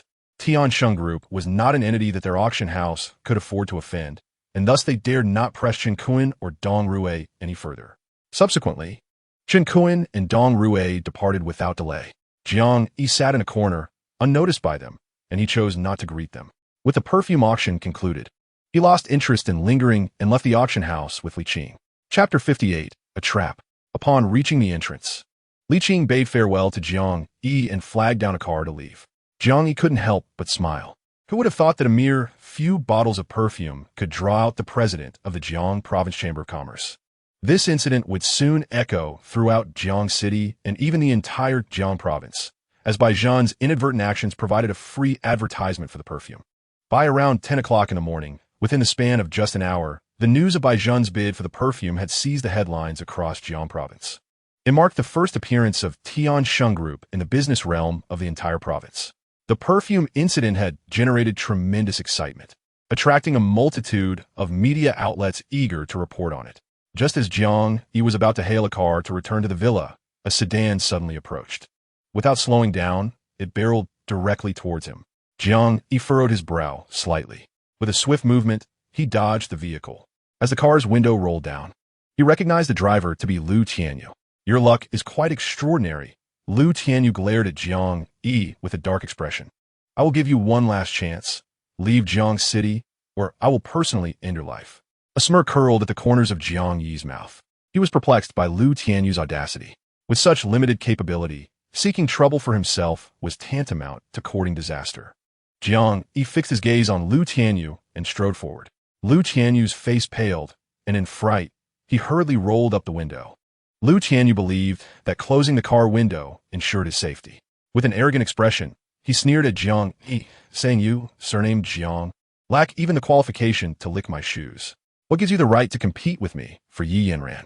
Today, I shall surely run you over. After uttering these words, Liu Tianyu prepared to start the car, intending to further provoke Jiang Yi. Initially, Jiang Yi had contemplated sparing Liu Tianyu's life. But since he had come seeking his own demise, Jiang Yi decided to oblige him. With a swift motion, Jiang Yi smashed his fist through the car window, striking Liu Tianyu squarely in the face. Liu Tianyu's nasal bone shattered, blood gushed forth, and he cried out in agony. Suddenly, Liu Tianyu's phone rang. If you have the guts, come after me. I will show you how to write the word death, he threatened menacingly to Jiang Yi before fleeing in his car. Jiang Yi, however, had no intention of letting Liu Tianyu escape and pursued him. Liu Tianyu slowed his vehicle deliberately, waiting for Jiang Yi to catch up. A cold smile crept across Jiang Yi's face. He discerned Liu Tianyu's ploy to lure him into a trap. The earlier collision was merely a tactic to provoke him. Such trivial schemes could not elude Jiang Yi's keen perception. He instructed the taxi driver to follow closely, curious to see what tricks Liu Tianyu had up his sleeve. In the face of absolute strength, any conspiracy would crumble. Half an hour later, Liu Tianyu's car entered a repair shop. Jiang Yi paid the taxi fare and walked straight inside, only to be surrounded by a gang of thugs. There were at least 50 of them, each one a menacing figure.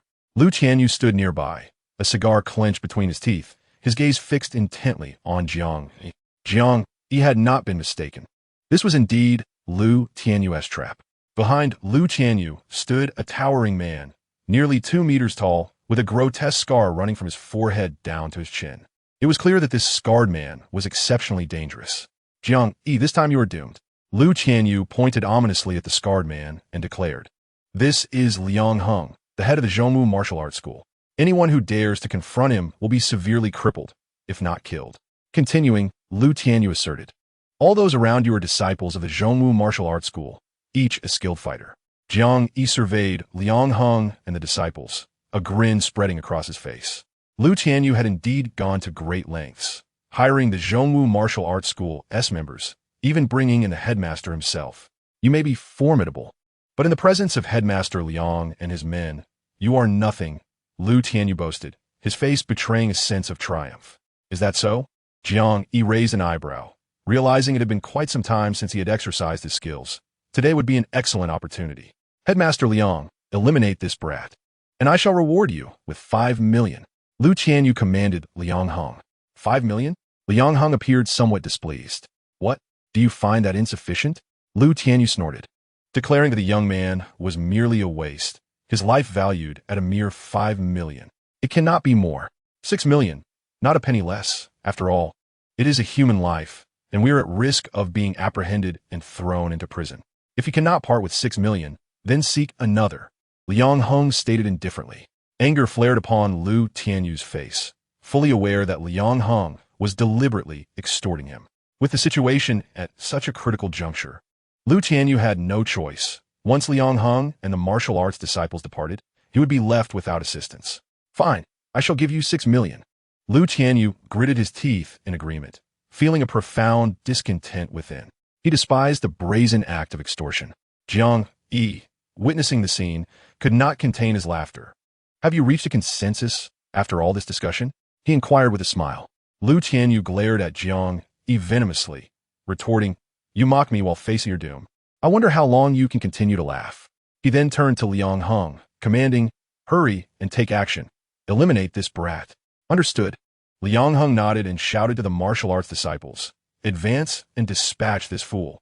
As the command was issued, over 50 disciples surged forward. Unperturbed, Jiang Yi calmly removed his jacket and charged at them, propelling a kick that sent the foremost disciple flying, followed by a punch that felled another. Faced with more than 50 combatants, Jiang Yi remained serene. They were utterly no match for him. Meanwhile, a figure stood outside the repair shop, observing with keen interest the unfolding events involving Jiang Yi and Liu Tianyu. This individual was none other than Dongfang Mei.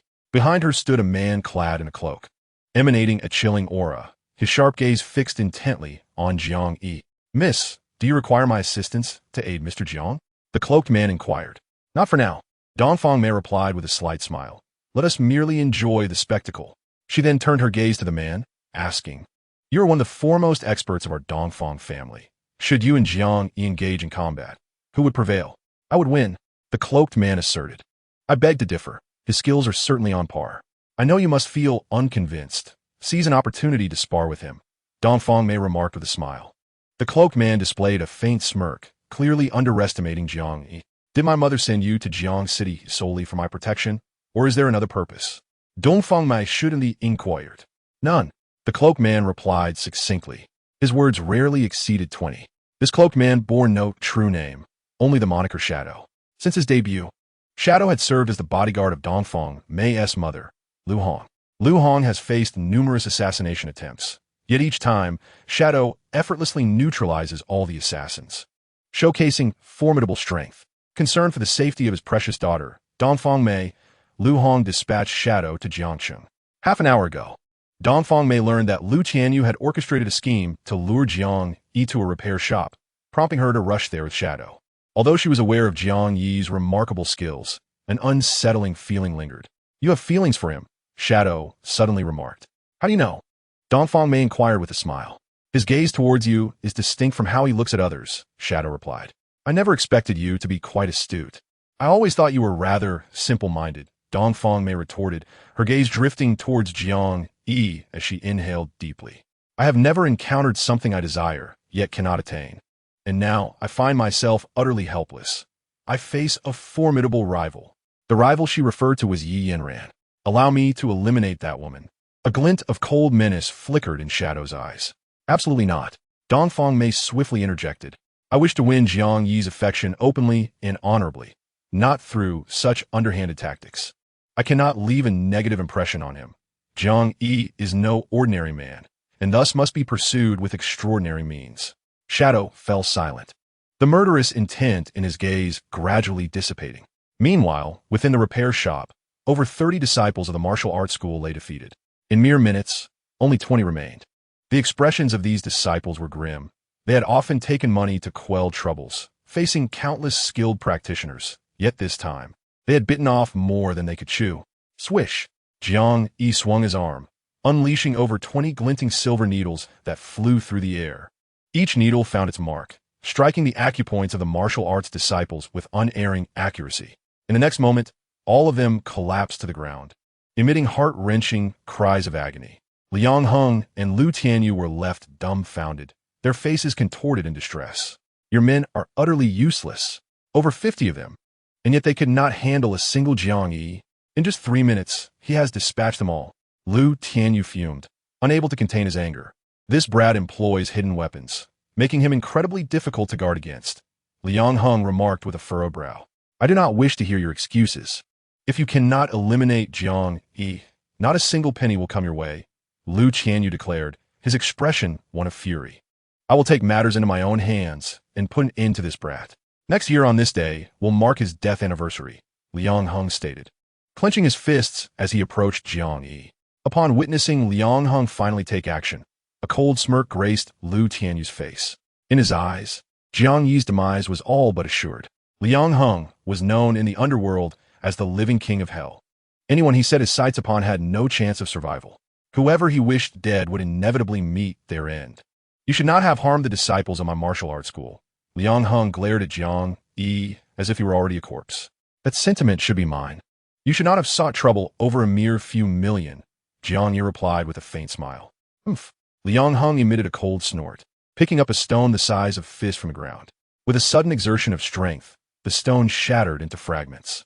Jiang Yi observed this scene, his brows furrowing slightly, realizing that Liang Heng indeed possessed some skill. This was no mere display of acrobatics. Liang Heng's strength in his right hand was formidable. "Ha!"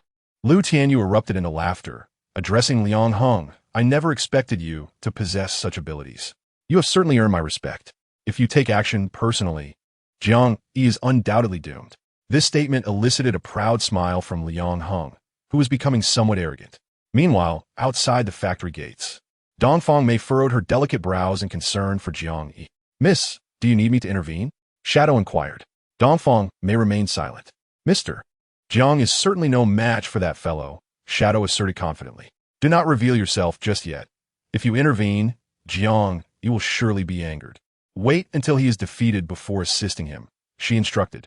"Understood," Shadow replied, as a dagger slipped from his sleeve into his hand. He believed that Jiang Yi would soon succumb to Liang Heng, and without his intervention, Jiang Yi would inevitably perish. In the courtyard, Liang Heng had already launched his attack, swinging a fist towards Jiang Yi. Should that fist connect, it would surely shatter Jiang Yi's bones. Yet, Jiang Yi did not evade. He stood his ground, motionless. The onlookers were bewildered, questioning why Jiang Yi chose not to dodge. Soon, they concluded that he must have resigned himself to his fate, waiting for death. However, in the next moment, everyone was astounded. Jiang Yi seized Liang Heng's fist, then lifted his leg and kicked Liang Heng squarely in the abdomen. Liang Heng was sent flying.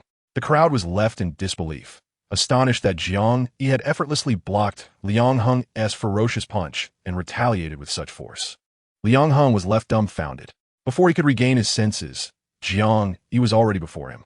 With a swift motion, Jiang Yi delivered another kick to Liang Heng's head, striking precisely at a vital point. Liang Heng collapsed unconscious. Although Jiang Yi had not killed him, Liang Heng would awaken to find himself paralyzed. Dongfang Mei sighed in relief upon witnessing this. Shadow's eyes widened in astonishment. As a practitioner of martial arts, he understood the sheer power behind Liang Heng's punch and had never anticipated that Jiang Yi would so easily counter it.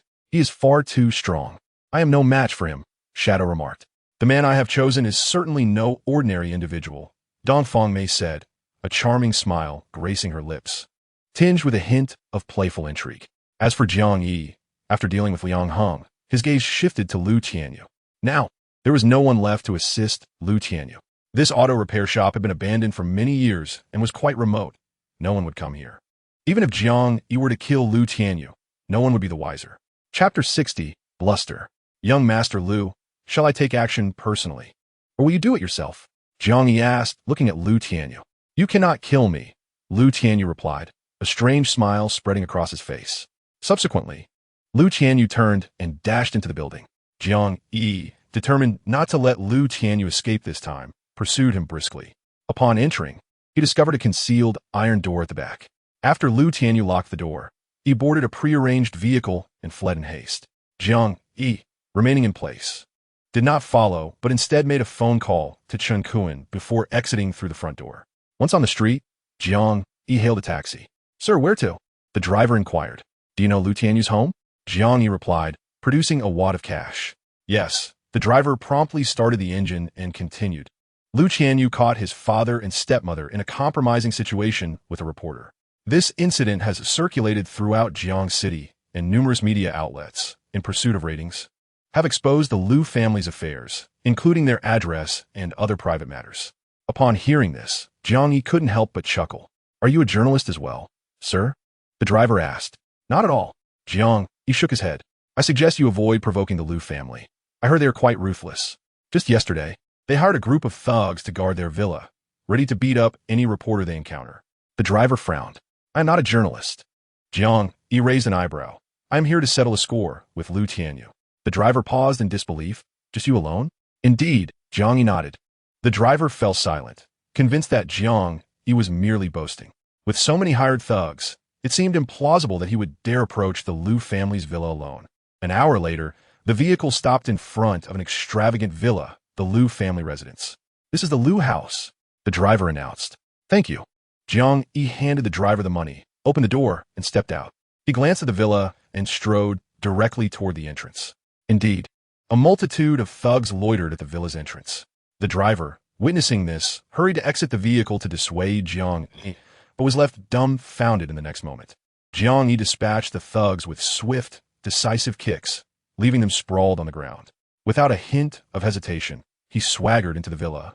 The driver had never witnessed such a spectacle before. The scene resembled something out of a film, undoubtedly more thrilling than any cinematic experience. In the courtyard stood the very vehicle Lu Tianyu had used to flee. Just moments prior, Lu Tianyu had returned. Inside the hall, the head of the Lu family glared at Lu Tianyu with fury. Lu Tianyu appeared disheveled, incessantly gulping water, his spirit nearly shattered with fear. He silently thanked his fortune for having narrowly escaped disaster. Have you gotten into trouble again? The head of the Lu family demanded angrily. I just want to confront that Jiang Yi, Lu Tianyu retorted, his voice laced with indignation. Last time, my stepmother was caught in bed with a reporter, turning our family into a laughingstock in Jiang City. I must avenge this insult. The head of the Lu family had investigated the matter and concluded that Lu Tianyu had essentially sabotaged himself, causing their family to be ridiculed.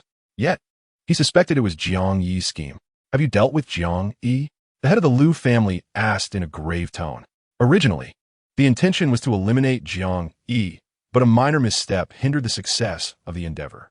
Nonetheless, it is of little consequence. Though we may not vanquish Jiang Yi this time, Numerous opportunities will arise in the future. I refuse to believe that we cannot rid ourselves of this scoundrel. Lu Tianyu's heart brimmed with resentment. He still could not comprehend why. Whenever he sought to trouble Jiang Yi, it was he who ended up suffering, never managing to gain any advantage. You are overly reckless, admonished the head of the Lu family coldly. One should not act without absolute certainty. Leave this matter to me. With your limited abilities, you will only bring shame upon yourself. I shall devise a means to eliminate him myself. Upon concluding his words, the expression on the Lu family head's face began to contort into a sinister visage. Neither Lu Tianyu nor his father were virtuous individuals. They were cut from the same cloth. You may find your opportunities dwindling. A voice echoed from beyond the hall. Both the Lu patriarch and Lu Tianyu swiftly turned towards the source of the voice. Upon recognizing Jiang Yi, their faces turned ashen. How did you enter? The Lu family head glared at Jiang Yi, seething with anger.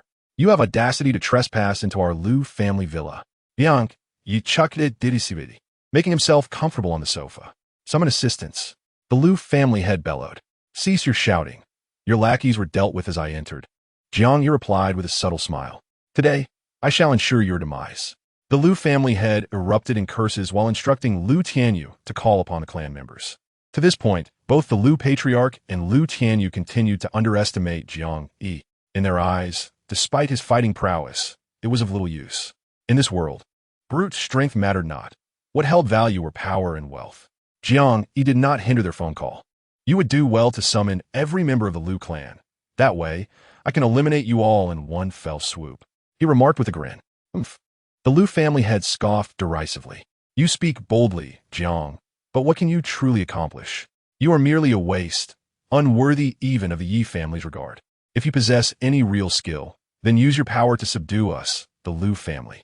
Upon hearing this, Jiang Yi found amusement. Very well, he replied with a faint smile. Today, I shall not employ my fists against you. Instead, I intend to demonstrate that the gravest folly you have committed is provoking me. A hearty laugh erupted from the Lu family head, with Lu Tianyu joining in, their laughter brimming with mockery. Jiang Yi, today marks your demise. Lu Tianyu, emboldened by Jiang Yi's declaration of restraint, retorted, You are woefully ignorant of your situation. Do you comprehend the magnitude of our Lu family's influence? We are among the foremost commercial families in Jiang City, second only to the Tiansheng Group and the Jiang City Chamber of Commerce. We hold no regard for anyone in this city. At this, Jiang Yi could not contain his laughter. The Lu father and son remained blissfully unaware of their own precarious position. Had they known, they would never have dared to utter such words. Engage with them thoroughly, allowing them to comprehend the essence of despair. The Lu family must be eradicated today. There is no need to waste words on this imbecile. He is utterly oblivious to the reality of power. The head of the Lu family remarked with a cold smile. Chapter 61. Experience the reality. Indeed, Lu Tianyu responded with a grin, for he, a mere waste, had no understanding of true authority. Today, he would witness it firsthand. With that, Lu Tianyu erupted into a proud, boisterous laugh. Jiang Yi remained silent, amused. Soon, Lu Tianyu would no longer find cause for laughter. At that moment, a cacophony erupted outside the villa. Moments later, a throng of over 30 individuals entered, all members of the Lu clan. The sudden influx of so many bolstered Lu Tianyu's confidence. Head of the family, I have invited some tycoons from the business world to lend their support. They will arrive shortly, one of the Lu clan members announced. Why bother with a sledgehammer to crack a nut? A mere Jiang Yi does not warrant the attention of such business magnates. The head of the Lu family retorted with a chuckle. Indeed, what is this fool? There is no need for such a grand display. The business titan's presence would be wasted on him, Lu Tianyu boasted. The business magnates invited by the Lu family were influential figures from various industries with ties to their clan. Jiang Yi was somewhat surprised that the Lu family had summoned these individuals. Who was this audacious fool daring to provoke the Lu family? A corpulent middle-aged man strode in, exuding arrogance. Upon seeing the head of the Lu family, he quickly extended his greetings. Soon thereafter, 6 or 7 company owners arrived in succession. Boss Pang, I did not expect you to come in person. The head of the Lu family said with a smile. It is nothing of great concern. Merely a short-sighted youth who injured one of our servants and has come here to create a ruckus, boldly threatening to annihilate our Lu family. Which fool is it? Boss Pang inquired. It is this brat. The The head of the Liu family pointed disdainfully at Jiang Yi. Upon hearing this, the gazes of several business owners turned towards Jiang Yi. Noticing his ordinary attire and lack of affluence, they immediately displayed expressions of disdain and mockery. This lad is simply courting death. Boss Peng guffawed. Allow me to introduce him. His name is Jiang Yi, formerly the son-in-law of the Yi family. He is nothing but a waste, living off the likes of Yanran, only to be cast out by the Yi family, Liu Tianyu declared, never forgetting to humiliate Jiang Yi. His words elicited uproarious laughter from the crowd. The business owners joined in the ridicule. It seems our visit was in vain. With this boy, the Liu family could extinguish him with but a finger's motion. The youth of today are utterly unaware of their limitations. Indeed, how dare he provoke the Liu family? Is this not a self-destructive endeavor? Boss Peng laughed the hardest. You are surnamed Peng and are in the building materials business? Jiang Yi inquired with keen interest. Indeed, I am the chairman of the Peng Group. Boss Peng fixed his gaze upon Jiang Yi, a cold smile curling his lips.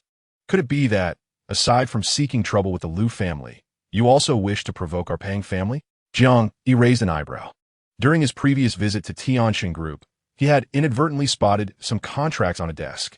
A cursory glance revealed a company named Peng Group, evidently in collaboration with Tianxin Group. From the nature of their partnership, it was clear that all of Peng Group's projects were sourced from Tianxin Group. The man before him, Boss Peng, was the chairman of this very Peng Group.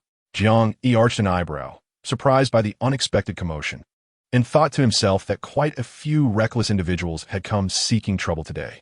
Kid, do you know who this Boss Peng is? His Peng Group's backing is none other than Tianxin Group.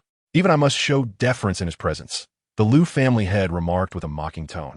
Indeed, Tianxin Group is my stronghold, Boss Peng replied with pride. Jiang Yi could no longer contain himself and burst into laughter. What do you find so amusing? Do you think I'm boasting? Boss Peng demanded angrily. I never claimed you were boasting. Jiang Yi replied with a slight smile. It's just that the situation is rather ironic. What do you mean by that? Boss Peng's ire intensified.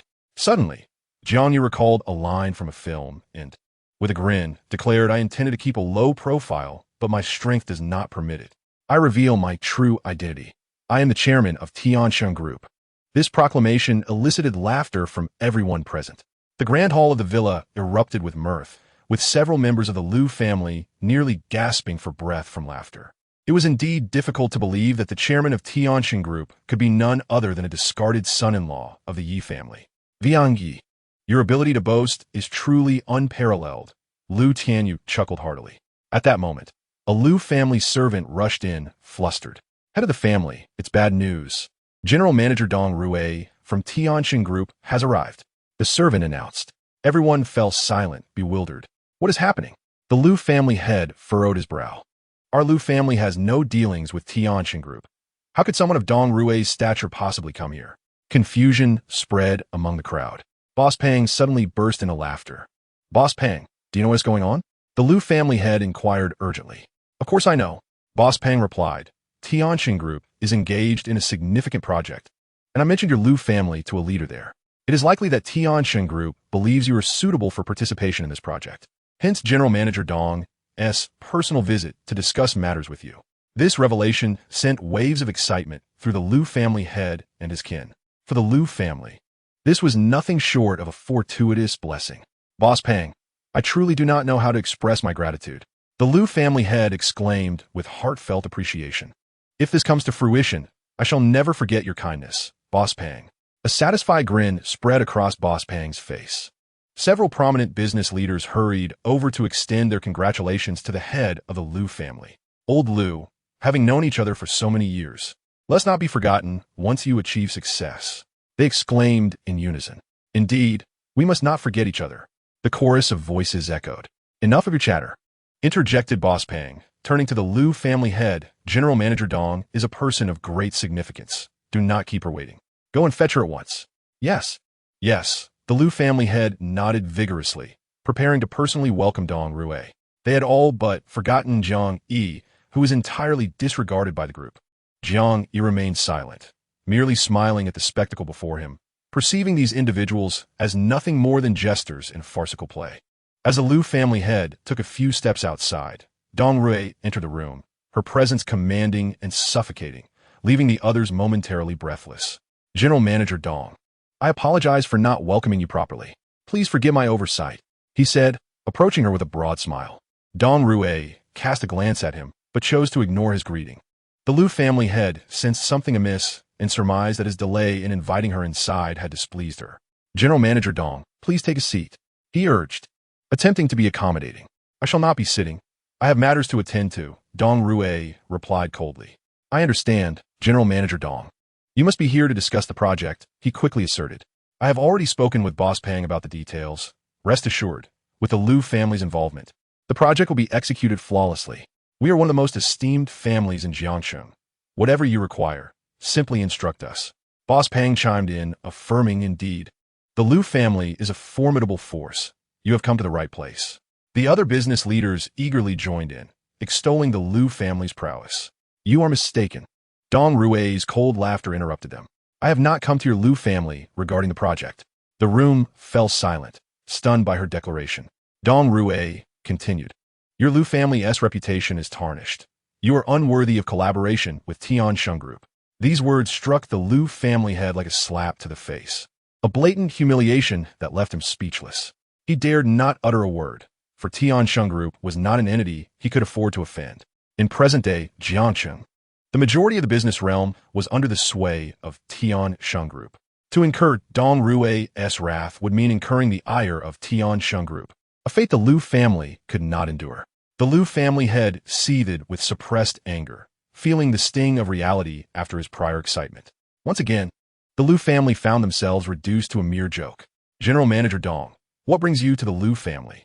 Boss Pang mustered the courage to inquire. I am here to seek out our chairman, Dong Rue stated. There is a matter of utmost importance that I must personally report to him. I went to his residence, but he was not there. Upon hearing he had come to the Liu family, I had no choice but to come here. Once more, the room fell into stunned silence. General Manager Dong, you must be mistaken. How could the chairman of Tiansheng Group possibly be in the Liu family? Boss Pang interjected. I said the chairman is here. So he is. Dong Hui replied coldly. This statement only deepened the confusion among the crowd. Ignoring their bewilderment, Dong Rue strode directly into the throng. Upon reaching Jiang Yi, she came to a halt. With utmost respect, Chairman Dong Rue addressed Jiang Yi, sir. Jiang Yi nodded in acknowledgement. Chairman, there is a matter I must personally report. Dong Rue maintained her respectful demeanor. Haven't I already stated that all company affairs, big or small, should be handled by you and Chen Kuan? I have pressing matters to attend to. You can manage this on your own, Jiang Yi replied. Chairman, this concerns the issue with the Marin perfume, Dong Rue quickly clarified. It is not a significant matter. You can handle it, Jiang Yi insisted. Understood. Dong Rue responded promptly. The matter of the perfume was not something Dong Rue dared to manage lightly, but now that she had Jiang Yi's consent, her worries dissipated entirely. At this moment, the onlookers stared at Jiang Yi in stunned silence. They could hardly believe that he was the chairman of Tiansheng Group, yet the evidence was undeniable. The moment Dong Rue appeared, she addressed Jiang Yi as chairman and exhibited such deference. This could not be a mere act. Dong Rue, the esteemed general manager of Tiansheng Group, would not frivolously engage in a charade before so many. As the crowd regained their composure, whispers began to circulate. Good heavens! This is almost too incredible to accept. A discarded son-in-law of the Yi family is, in fact, the chairman of Tiansheng Group. It feels like a dream, utterly unreal. If the Yi family were to learn of this, they would surely regret their decision. Where could they find such a capable son-in-law now? Boss Pang and several others displayed expressions of despair. They were the ones truly regretting their actions, having intended to support the Liu family against Jiang Yi, only to realize that he was a force they could not contend with. The head of the Liu family and its members wore expressions of utmost dismay, particularly Liu Tianyu, who could scarcely believe the reality before him. Yet the truth was undeniable. Chairman, what has transpired? How did you end up at the Liu family? Dong Rue inquired curiously. The young master of the Liu family sought to trouble me, so I came to confront them, only to find several prominent figures, led by Boss Pang. Here to assist the Liu family, Jiang Yi explained to Dong Rue. What do you think I should do? Deal with them all, Dong Rue asserted. Jiang Yi remained silent, tacitly approving. With Jiang Yi's permission, Dong Rue's piercing gaze fell upon Boss Pang and the other prominent figures, causing them to avert their eyes in fear. Boss Pang, you truly lack discernment.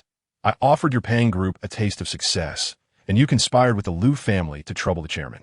That is quite audacious. Dong Rui fixed her stare on Boss Pang. Beads of sweat began to form on his forehead. General Manager Dong, I was unaware that Mr.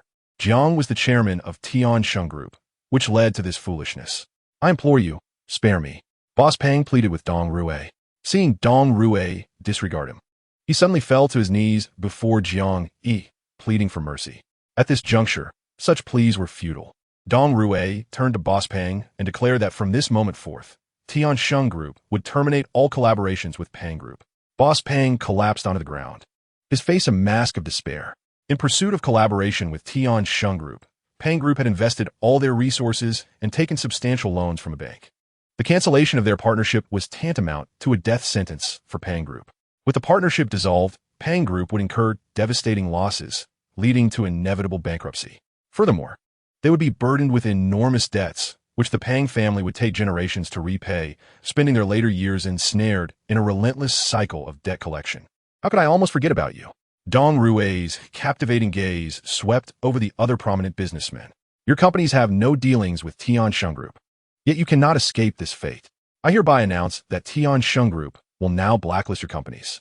The expressions of the other businessmen mirrored Boss Pang's despair. Although their companies were not as severely impacted as Pang Group, they would nonetheless suffer collateral damage, becoming sacrificial pawns alongside Pang Group. Chapter 63. The Big Shot Mr. Liu. You have brought me to ruin. Boss Pang seethed. How dare your Liu family provoke the colossal Tiansheng Group? It is akin to courting death. If your family wishes to perish, that is one matter, but to drag us down with you is unforgivable. He turned his ire towards the head of the Liu family, accusing him. I see now this is your scheme. Aware of your inevitable demise at the hands of Tiansheng Group's chairman, you conspired against us to secure our downfall alongside your own. The other businessmen echoed Boss Pang's sentiments, directing their anger at the Liu family. Mr. Liu, even if I perish, I shall ensure you suffer as well. Mark my words, before the demise of Pang Group, I will exact my revenge. Boss Pang stormed off in fury.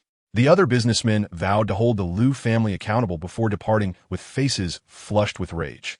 The head of the Liu family appeared more dismal than a liver, and he refrained from offering explanations. At this point, it would be futile. Jiang Yi, I never anticipated you would masquerade as a fool while cunningly outmaneuvering us. Your strategy is indeed ruthless. The head of the Liu family regarded Jiang Yi with a complex expression.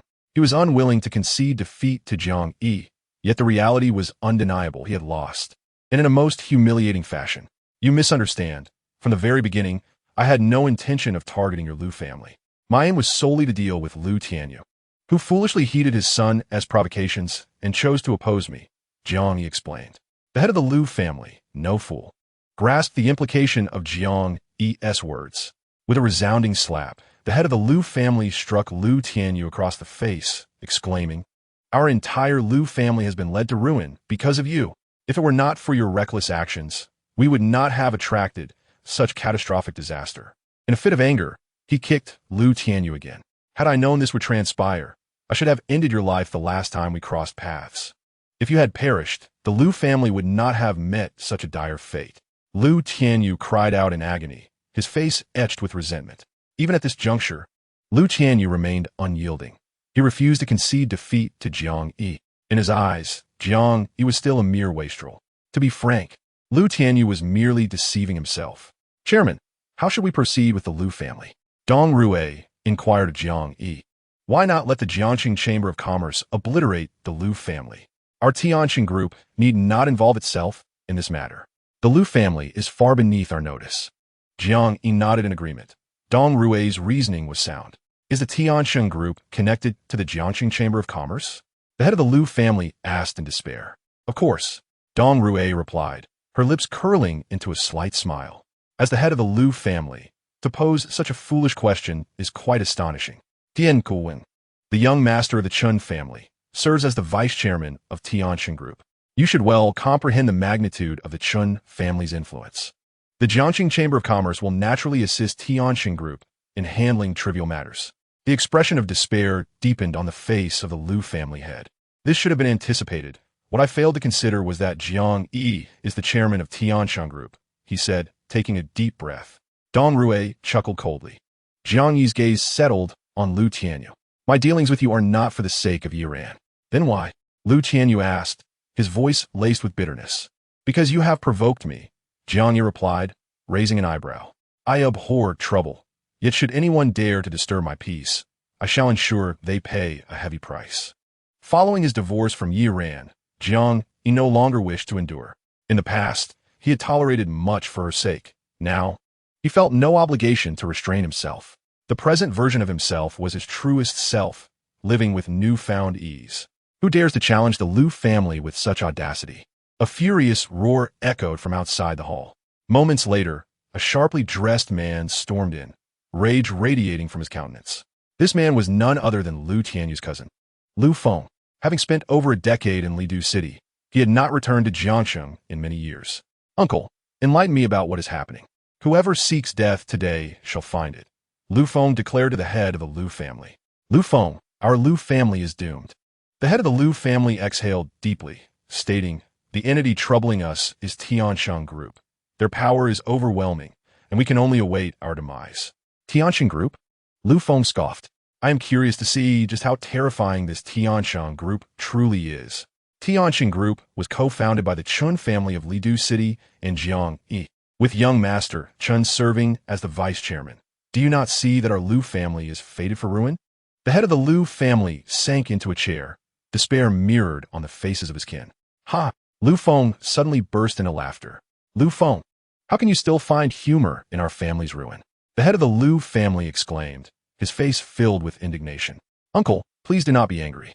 May I inquire how the Lu family of Lidu compares to the Jiang Province Chamber of Commerce? Lu Feng asked. Without a doubt, the Jiang Province Chamber of Commerce holds greater power. It governs the entire commercial sphere of Jiang Province, wielding immense influence. Although the Chun family reigns as the dominant force in Jiang's business landscape, it is ultimately the chamber that dictates terms, replied the head of the Lu family. Uncle, I have achieved great success, Lu Feng proclaimed, his face brimming with pride as he addressed the head of the Lu family. I am now the son-in-law of the vice president of the Jiang Province Chamber of Commerce. Since marrying my wife 2 years ago, I joined the chamber, and within just a year, my father-in-law promoted me to the position of inspector general. Upon hearing this, the Lu family members were left in stunned silence, their expressions transformed with astonishment. Lu Feng, you have truly risen. To have become the son-in-law of the vice president of the Jiang Province Chamber of Commerce and the inspector general of the Jiang City Chamber of Commerce is remarkable. The head of the Lu family sprang from his seat, his face alight with excitement. Cousin, you are incredible. Lu Tianyu rushed over to Lu Feng, exclaiming, with you here, we're the Chun family and Tiansheng Group to us. Who would dare to bully the Lu family now? The other relatives of the Lu family quickly gathered around Lu Feng, showering him with flattery. Lu Feng, buoyed by their praises, radiated confidence. Cousin, that fellow is the chairman of Tiansheng Group. Lu Tianyu pointed at Jiang Yi and spoke to Lu Feng. He has come to bully us directly, threatening to annihilate our Lu family.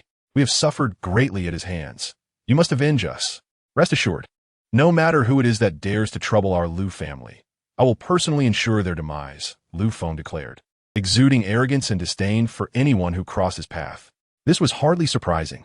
As the son-in-law of the vice president of the Jiang Province Chamber of Commerce and the inspector general himself, Lu Feng possessed both power and backing.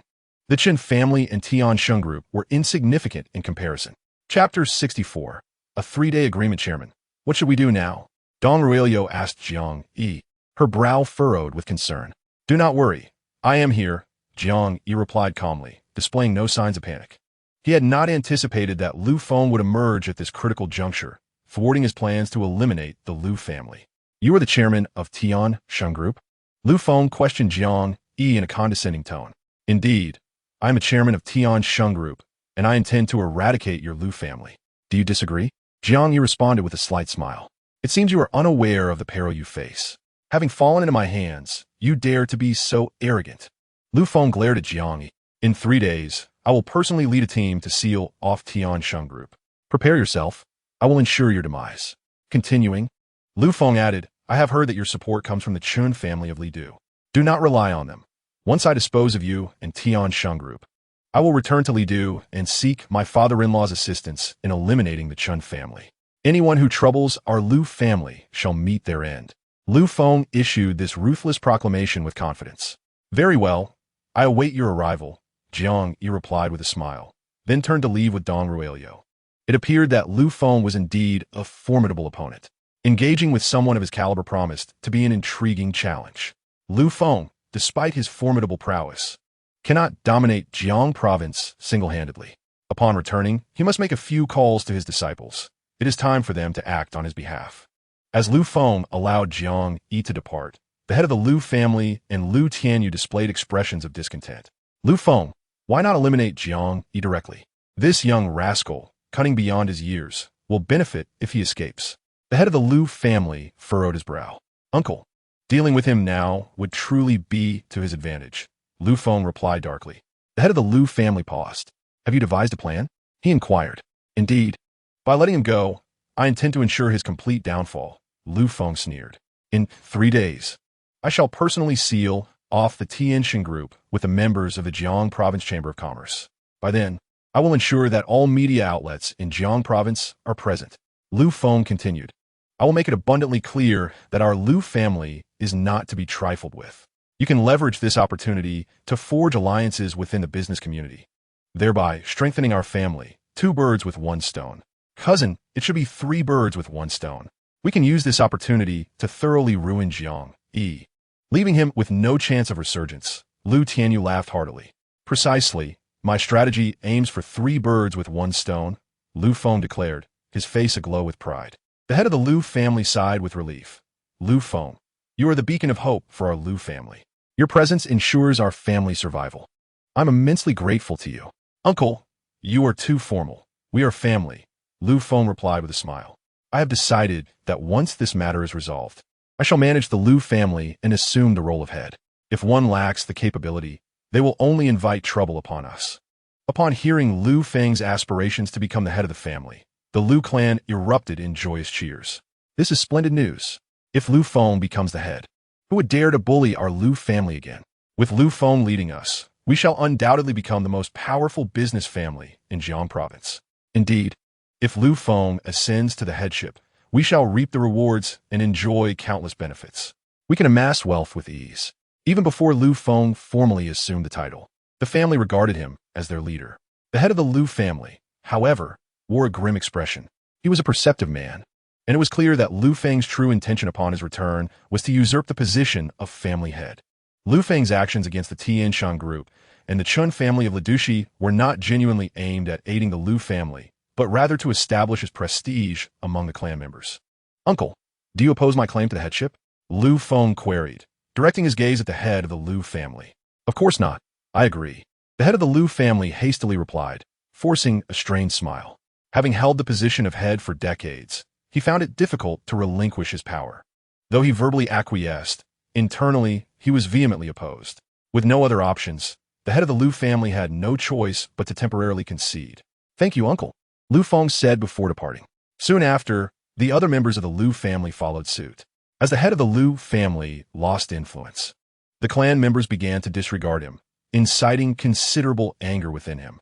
Soon, only the head of the Lu family and Lu Tianyu remained in the hall. Father, Lu Feng is attempting to usurp your position as the head of the family. What shall we do now? Lu Tianyu asked, his brow furrowed in concern. We can only take one step at a time, the head of the Lu family replied, taking a deep breath.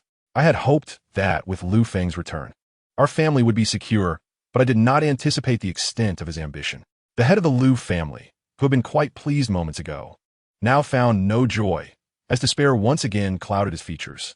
Meanwhile, Jiang Yi, having left the Lu family villa, was attempting to hail a cab to return home. Chairman. Dong Rui hurried after him. Lu Feng's power is formidable. The Tiansheng group is likely doomed, and even the Chun family may fall into his hands, she said, her brow knitted in worry. Dong Rui was astute, yet this time, she found herself at a loss. If you wish to leave the Tiansheng group, you may do so. I won't hold it against you, Jiang Yi stated. I will not abandon the Tiansheng group. I have made my decision to share its fate. Dong Rui replied resolutely. Jiang Yi had posed his previous statement as a test for Dong Rui, and she did not disappoint him. Lu Feng's influence is indeed significant. But fret not. I have my own methods. Jiang Yi declared. Dong Rue remained silent, her delicate brows furrowed in thought. At this juncture, she could not comprehend what plans Jiang Yi might have. I do not deceive you. You will understand in due time, Jiang Yi smiled. Dong Hui nodded, though her heart was filled with skepticism. Chairman, I will keep today's events strictly confidential to prevent panic among the members of the Tiansheng group, she assured him. There is no need for secrecy. Raise your eyebrow, Jiang Yi instructed. Tomorrow, gather all the leaders of the Tiansheng group for a meeting and convey the events of today to them candidly. Dong Rue was taken aback. Confusion etched on her face. I do this to discern who is truly trustworthy. Only in times of peril can one truly understand the human heart, Jiang Yi elaborated. Upon hearing this, Dong Rue finally grasped his intent. I seek to test not only the leaders of the Tiansheng group, but also everyone around me. Jiang Yi added with a smile. I understand. Dong Rue nodded in agreement. You should return home and rest. Take care of this matter tomorrow. After saying this, Jiang Yi raised his hand to hail a cab and headed home. Chapter 65, The Safe. Dong Rue watched Jiang Yi's retreating figure, her expression growing increasingly complex. To this day, she had yet to fully understand him. Jiang Yi, on the other hand, went straight back to the villa. Upon entering the hall, he saw Dongfang Mei lounging on the sofa, watching the news, a playful smile gracing her enchanting face. You are in serious trouble, Dongfang Mei remarked, directing her gaze at Jiang Yi. The news is all about the Tiansheng group. Lu Feng, the director of the Jiang Province Inspection Bureau, will seal the Tiansheng group in 3 days. Your only support, the Chun family, is unlikely to assist you. They are struggling to save themselves. After a pause, Dongfang Mei continued, Only I can help you now. Otherwise, the Tiansheng group is certain to perish. Not necessarily, Jiang Yi replied with a slight smile. Even at this juncture, you still cling to your pride? Dongfang Mei furrowed her brows, declaring, I can obliterate the entire Lu family, including Lu Feng. He is merely the director of the Jiang Province Chamber of Commerce, utterly insignificant in my presence. Indeed, Dongfang may possess such formidable strength. However, this trivial matter was one Jiang Yi could resolve on his own. Lu Feng was hardly worth his attention. I appreciate your goodwill, but I shall handle this matter myself. Jiang Yi firmly dejeunet it. I am curious to see what capabilities you possess to deal with Lu Feng, Dongfang Mei remarked, a seductive smile gracing her lips. Should you find yourself unable to contend with him, do not come seeking my assistance. Even if you do, I will not aid you. I will not seek your help. Jiang Yi replied with a smile. Very well, this is what you have stated. Dongfang Mei huffed. Though she had proactively offered to assist Jiang Yi in dealing with Lu Feng, her generosity was met with indifference, which irked her. Jiang Yi recognized her good intentions. Yet this was a matter he could manage without her intervention, as he wished to remain free of any debts of gratitude. The night passed without further conversation. The following morning, as Jiang Yi switched on the television, news broke regarding the Jiang Province Chamber of Commerce's intention to investigate and possibly shut down the Tiansheng group.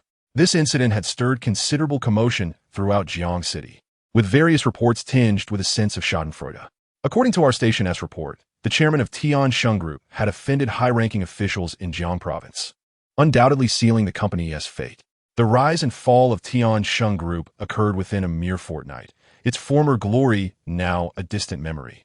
As it descended into ruin, Jiang Yi remained unperturbed, turning off the television and slipping into his running shoes to jog on the streets. Morning runs were immensely beneficial for one's health. With ample time on his hands, he resolved to focus on his physical fitness. The affairs of Tiansheng Group were of no concern to him. After running several kilometers, he slowed his pace, intending to stop at a nearby restaurant for a bite to eat. Jiang Yi's voice called from a nearby vehicle. Turning, he recognized it was Yi's father. I was just about to look for you. What a surprise to find you here. Yi's father stepped out of the car and spoke to Jiang Yi. While tidying up last night, I discovered a black safe that I recall you brought with you when you came to our Yi family. It should contain some very valuable items. Please find the time to retrieve it. Upon hearing this, Jiang Yi suddenly remembered. The black safe was indeed something he had brought when he married into the Yi family. Inside were mementos of his parents and sister, along with a family portrait. He intended to retrieve it. However, Jiang Yi was reluctant to cross the threshold of the Yi household again. Uncle, I will arrange for someone to pick it up this evening, Jiang Yi stated. Come with me now. You have nothing else to do? Yi's father urged. I know you harbor resentment towards our family, Jiang Yi interrupted. All right, I will accompany you to retrieve it. He recognized that if he did not acquiesce to Yi's father, he would undoubtedly launch into a lengthy discourse filled with all manner of reasoning. In the entire Yi family, Jiang Yi held a slightly more favorable impression of Yi's father. When he first entered the Yi household, Yi's father never uttered a word of disdain towards him and even defended him during Yi's mother's reprimands. Jiang Yi settled into the passenger seat as Yi's father started the car, steering towards the Yi family's villa. Meanwhile, within the villa, Yanran sat gravely on the sofa, repeatedly watching the news on television. In the past, everyone clamored for a partnership with Tiansheng Group. Now, however, they all sought to distance themselves from it. After finishing her statement, Yi's mother's gaze fell upon Yanran. Yanran, your company can no longer collaborate with Tiansheng Group. They are on the verge of collapse. And if you continue this association, your company will inevitably be implicated. Yanran remained silent, contemplating the urgency of severing ties with Tiansheng Group. We still have time to distance ourselves, Yi's mother urged. If we don't act quickly, it will be too late. Let's wait and see. Yanran, repaid. At this point, what more is there to wait for? Yi's mother frowned. Tiansheng Group has offended the Jiang Province Chamber of Commerce, which wields control over the entire business landscape of Jiang Province. Destroying Tiansheng Group is merely a matter of a single command. She continued, I made inquiries regarding Tiansheng Group, and the situation is now chaotic. Many companies that previously collaborated with them have severed ties to avoid being dragged down, and Tiansheng Group has reached a dead end. Yanran's delicate brows knit in contemplation. Her hesitation lingered. After all, Tiansheng Group had once assisted her, which contributed to her reluctance. Just then, the doorbell rang. Yi's mother opened the door to find Lu Tianyu standing there. Young Master Lu, please come in. She greeted him with a warm smile. Aware of the news, she recognized that Lu Tianyu's cousin was Lu Feng, which undoubtedly elevated Lu Tianyu's status. Previously, Yi's mother had not held such a favorable attitude towards Lu Tianyu. He sat down on the sofa directly across from Yanran, exuding confidence. What brings you here? Yanran asked coolly. I would appreciate it if you would leave. You're not welcome here. Lu Tianyu, undeterred, smiled and replied. I am here to offer you another opportunity. My cousin Lu Feng will be sealing off Tiansheng Group in 2 days. Any company associated with them will have no escape, including yours. Yanran's brows furrowed slightly. My cousin, Lu Feng, is the supervising director of the Jiang Province Chamber of Commerce, and his father-in-law is the vice president. Eliminating someone as insignificant as Jiang Yi is exceedingly simple. In my cousin's eyes, Jiang Yi is no more than an ant that he could easily crush. Chapter 66, Stranger. A flicker of menace crossed Lu Tianyu's face. Jiang Yi's demise was all but assured. Hearing this, both Yanran and her mother displayed expressions of confusion. What does this have to do with Jiang Yi? Yi's mother inquired. Are you not aware? Jiang Yi, the chairman of the Tiansheng Group, nearly brought our Lu family to ruin last night. But fortunately, my cousin Lu Feng arrived just in time, Lu Tianyu remarked. Yi's mother stood frozen, as if carved from wood. Yanran also paused, astonished that Jiang Yi was indeed the chairman of Tiansheng Group. It is no surprise that you are unaware. Jiang Yi delights in masquerading as a simpleton while concealing his true prowess. Lu Tianyu chuckled. However, it matters not, for just moments ago, my cousin Lu Feng held a press conference, revealing Jiang Yi's identity. Now, the world knows him to be the chairman of Tiansheng Group. Lu Tianyu's tone brimmed with disdain. At this moment, Lu Tianyu no longer regarded Jiang Yi as a worthy opponent. Good heavens! Who would have thought Jiang Yi was the chairman of Tiansheng Group? If only we had known sooner, Yi's mother exclaimed, taking a sip of water to compose herself before continuing. Now, even if he is the chairman, it is of little consequence. In a few days, Tiansheng Group will face closure, and he shall possess nothing. Aunt, you possess keen insight. Lu Tianyu responded with a smile. Jiang Yi is ultimately a failure, incapable of achieving greatness. Indeed, how could Jiang Yi possibly compare to you, young Master Lu? Yi's mother began to flatter him profusely. Your cousin Lu Feng is a significant figure. You shall undoubtedly ascend to great heights. In Jiang City, who could dare rival your status? This flattery filled Lu Tianyu with pride, as he had come to the Yi household to boast. Yet Yanran remained indifferent, her thoughts consumed by Jiang Yi. Yanran, only I can assist your company in overcoming its troubles. If I speak a word, my cousin Lu Feng will surely grant your company a reprieve, Lu Tianyu said, Gazing at Yi, Yanran. However, I have a condition. What condition? Yi Yanran retorted coldly. Marry me, it's that simple. Lu Tianyu shrugged. Aligning with me means all your desires shall be fulfilled. I could even arrange for my cousin to secure you a position in the Jiang Province Chamber of Commerce, an opportunity coveted by many. I am not interested. Ye Yanran replied dismissively. Yanran, you will come to regret this. Lu Tianyu's face contorted with anger. He had anticipated Yi Yanran's compliance, yet her outright rejection surprised him. Earlier, in a Lu family villa, he had boasted before the family patriarch and Lu Feng that Yi Yanran would surely acquiesce. Yet reality delivered a stinging rebuke. I fail to understand what I lack compared to that useless Jiang Yi. Lu Tianyu demanded, seething. You lack the merit to be compared to him, Yi Yanran replied coldly. Her words struck a blow to Lu Tianyu's pride. With a single, succinct statement, Yi Yanran had reduced him to insignificance. Jiang Yi was nothing more than a failure. Yet she dared to claim he was beyond comparison with Lu Tianyu. Lu Tianyu, his face a mask of fury, declared, One day you will regret this. I shall compel you to seek me out. With that, he strode away without a backward glance. Observing this, Ye's mother hurried after him, only to find that Lu Tianyu paid her no heed.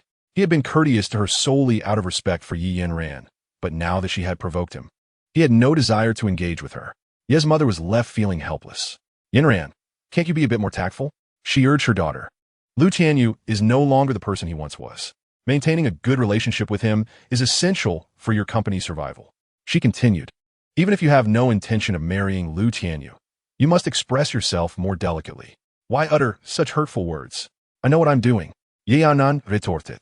Sighing deeply, Ye's mother replied, You possess many admirable qualities, yet your approach is lacking finesse. Were I in your position, I would never sever ties so recklessly. Offending Lu Tianyu jeopardizes our family's standing in Jiang City. Yi Yanran suddenly interjected, I will not abandon Jiang Yi this time. You must distance yourself from Jiang Yi. Ye's mother insisted, her brow furrowed. Anyone who associates too closely with him will attract the attention of the Lu family. Do not be foolish. Ye's mother no longer regarded Jiang Yi favorably. At that moment, Ye's father and Jiang Yi entered from the hall. Ye's mother was taken aback. Once she regained her composure, she pulled Ye's father aside and whispered, Why have you brought Jiang Yi home? It's rather perplexing. You used to go to great lengths to invite him, and now that he is here, you seem displeased. Ye's father was puzzled. Do you know who Jiang Yi is? He is the chairman of Tiansheng Group. Ye's mother spoke quietly. This revelation left Ye's father stunned. He had not anticipated that Jiang Yi wielded such influence, being the chairman of a major corporation. What of it? He replied with a chuckle. He has offended Lu Feng. In a few days, he will be nothing. Ye's mother responded with a serious tone. Look at how he carries himself. Ye's father scoffed. You are inherently shallow. He disapproved of Ye's mother's attitude towards Jiang Yi. Meanwhile, Yi Yanran, upon seeing Jiang Yi, poured him a cup of tea, treating him with newfound courtesy. Jiang Yi, however, did not partake of the tea and stated, I am here to retrieve the safe. Oh. Yi Yanran promptly fetched the safe from the room. Jiang Yi thanked her and proceeded to carry it towards the hall. I wish to speak with you, Yi Yanran said. We have nothing to discuss, Jiang Yi replied, leaving the hall without hesitation. Watching his retreating figure, Yi Yanran's brows furrowed slightly. She felt a pang of disappointment as Jiang Yi treated her as a mere stranger, leaving her feeling utterly powerless. Ye's mother maintained an icy demeanor towards Jiang Yi. From the moment he entered, she had not exchanged a single word with him.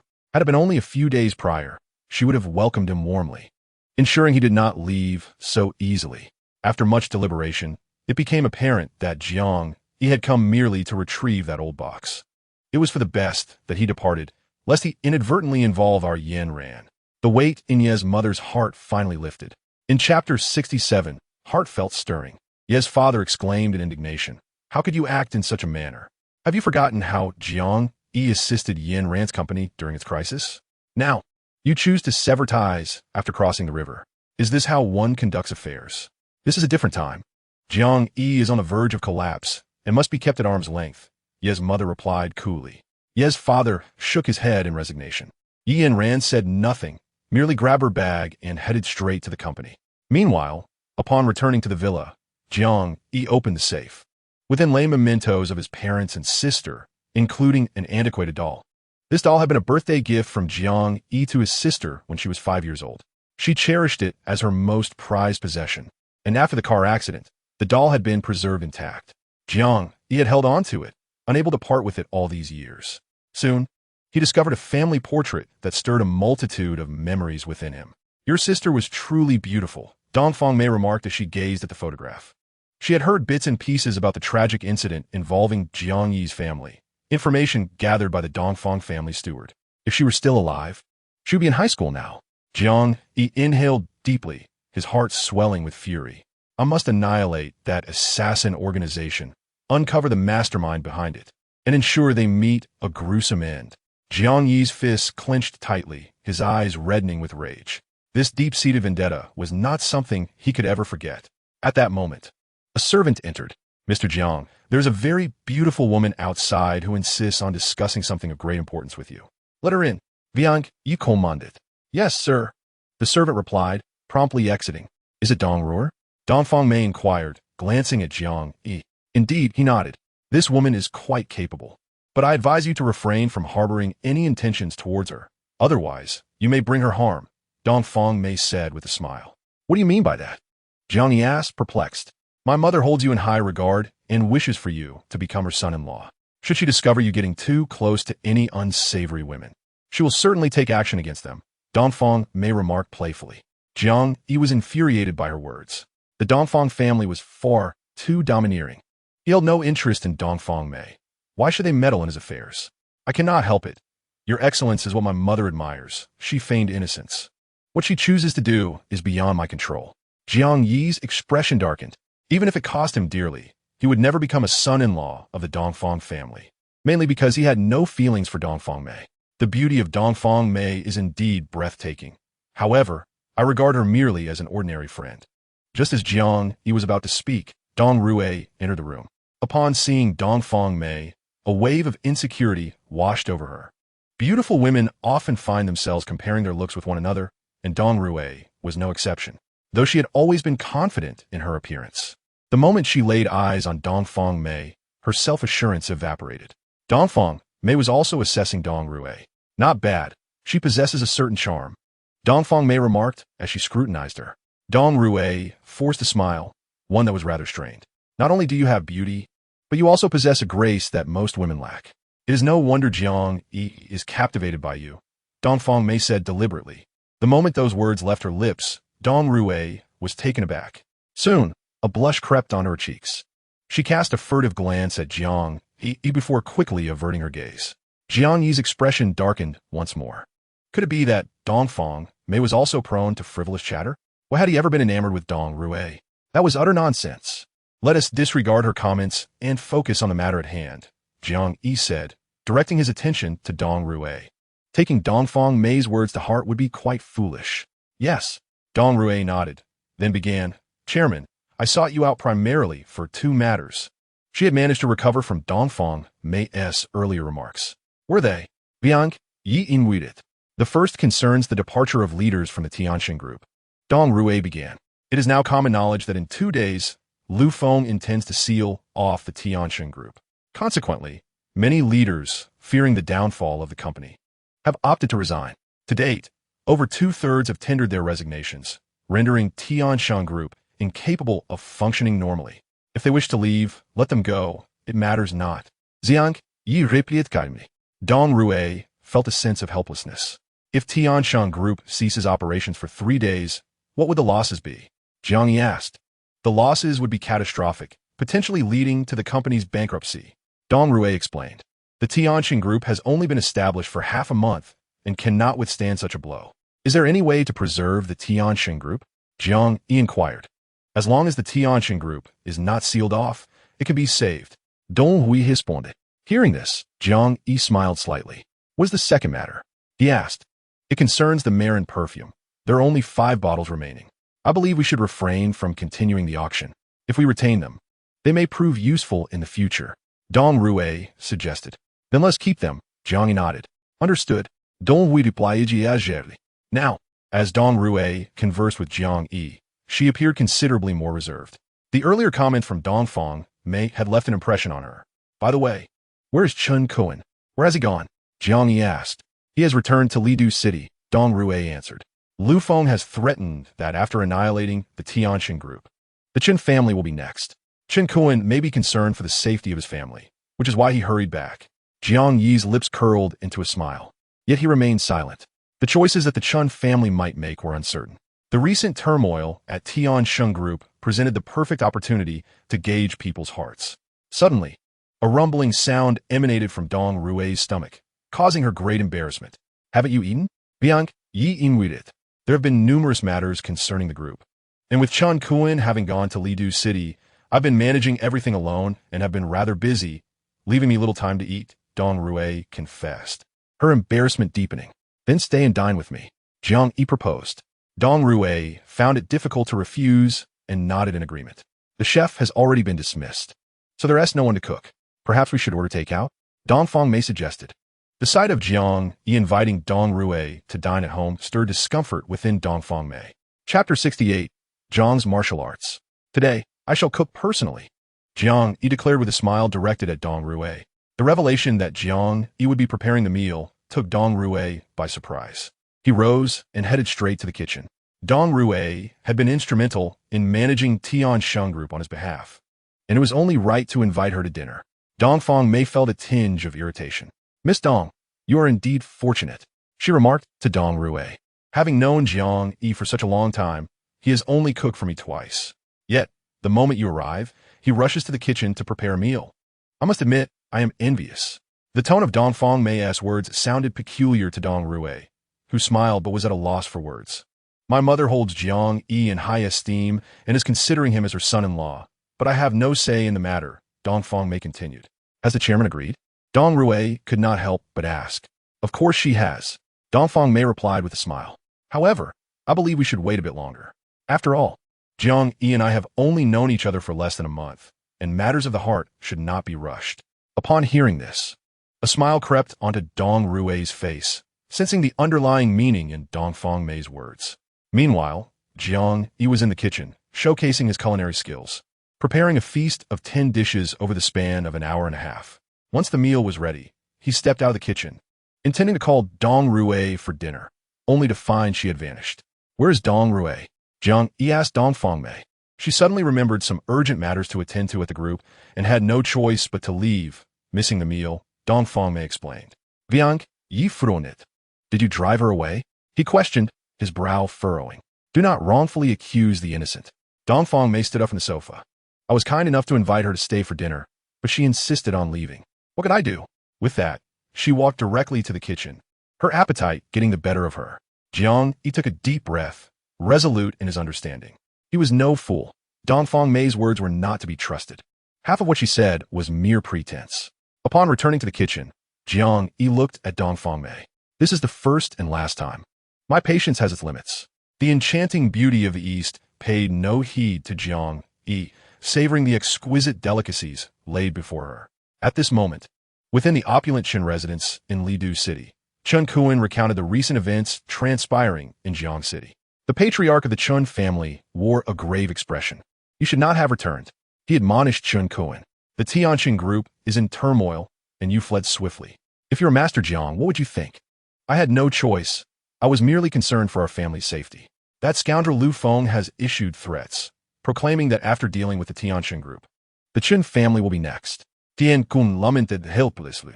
The Qin patriarch snorted dismissively. What is Lu Feng? Does he truly believe he can contend with Master Jiang? He is courting disaster. I understand now.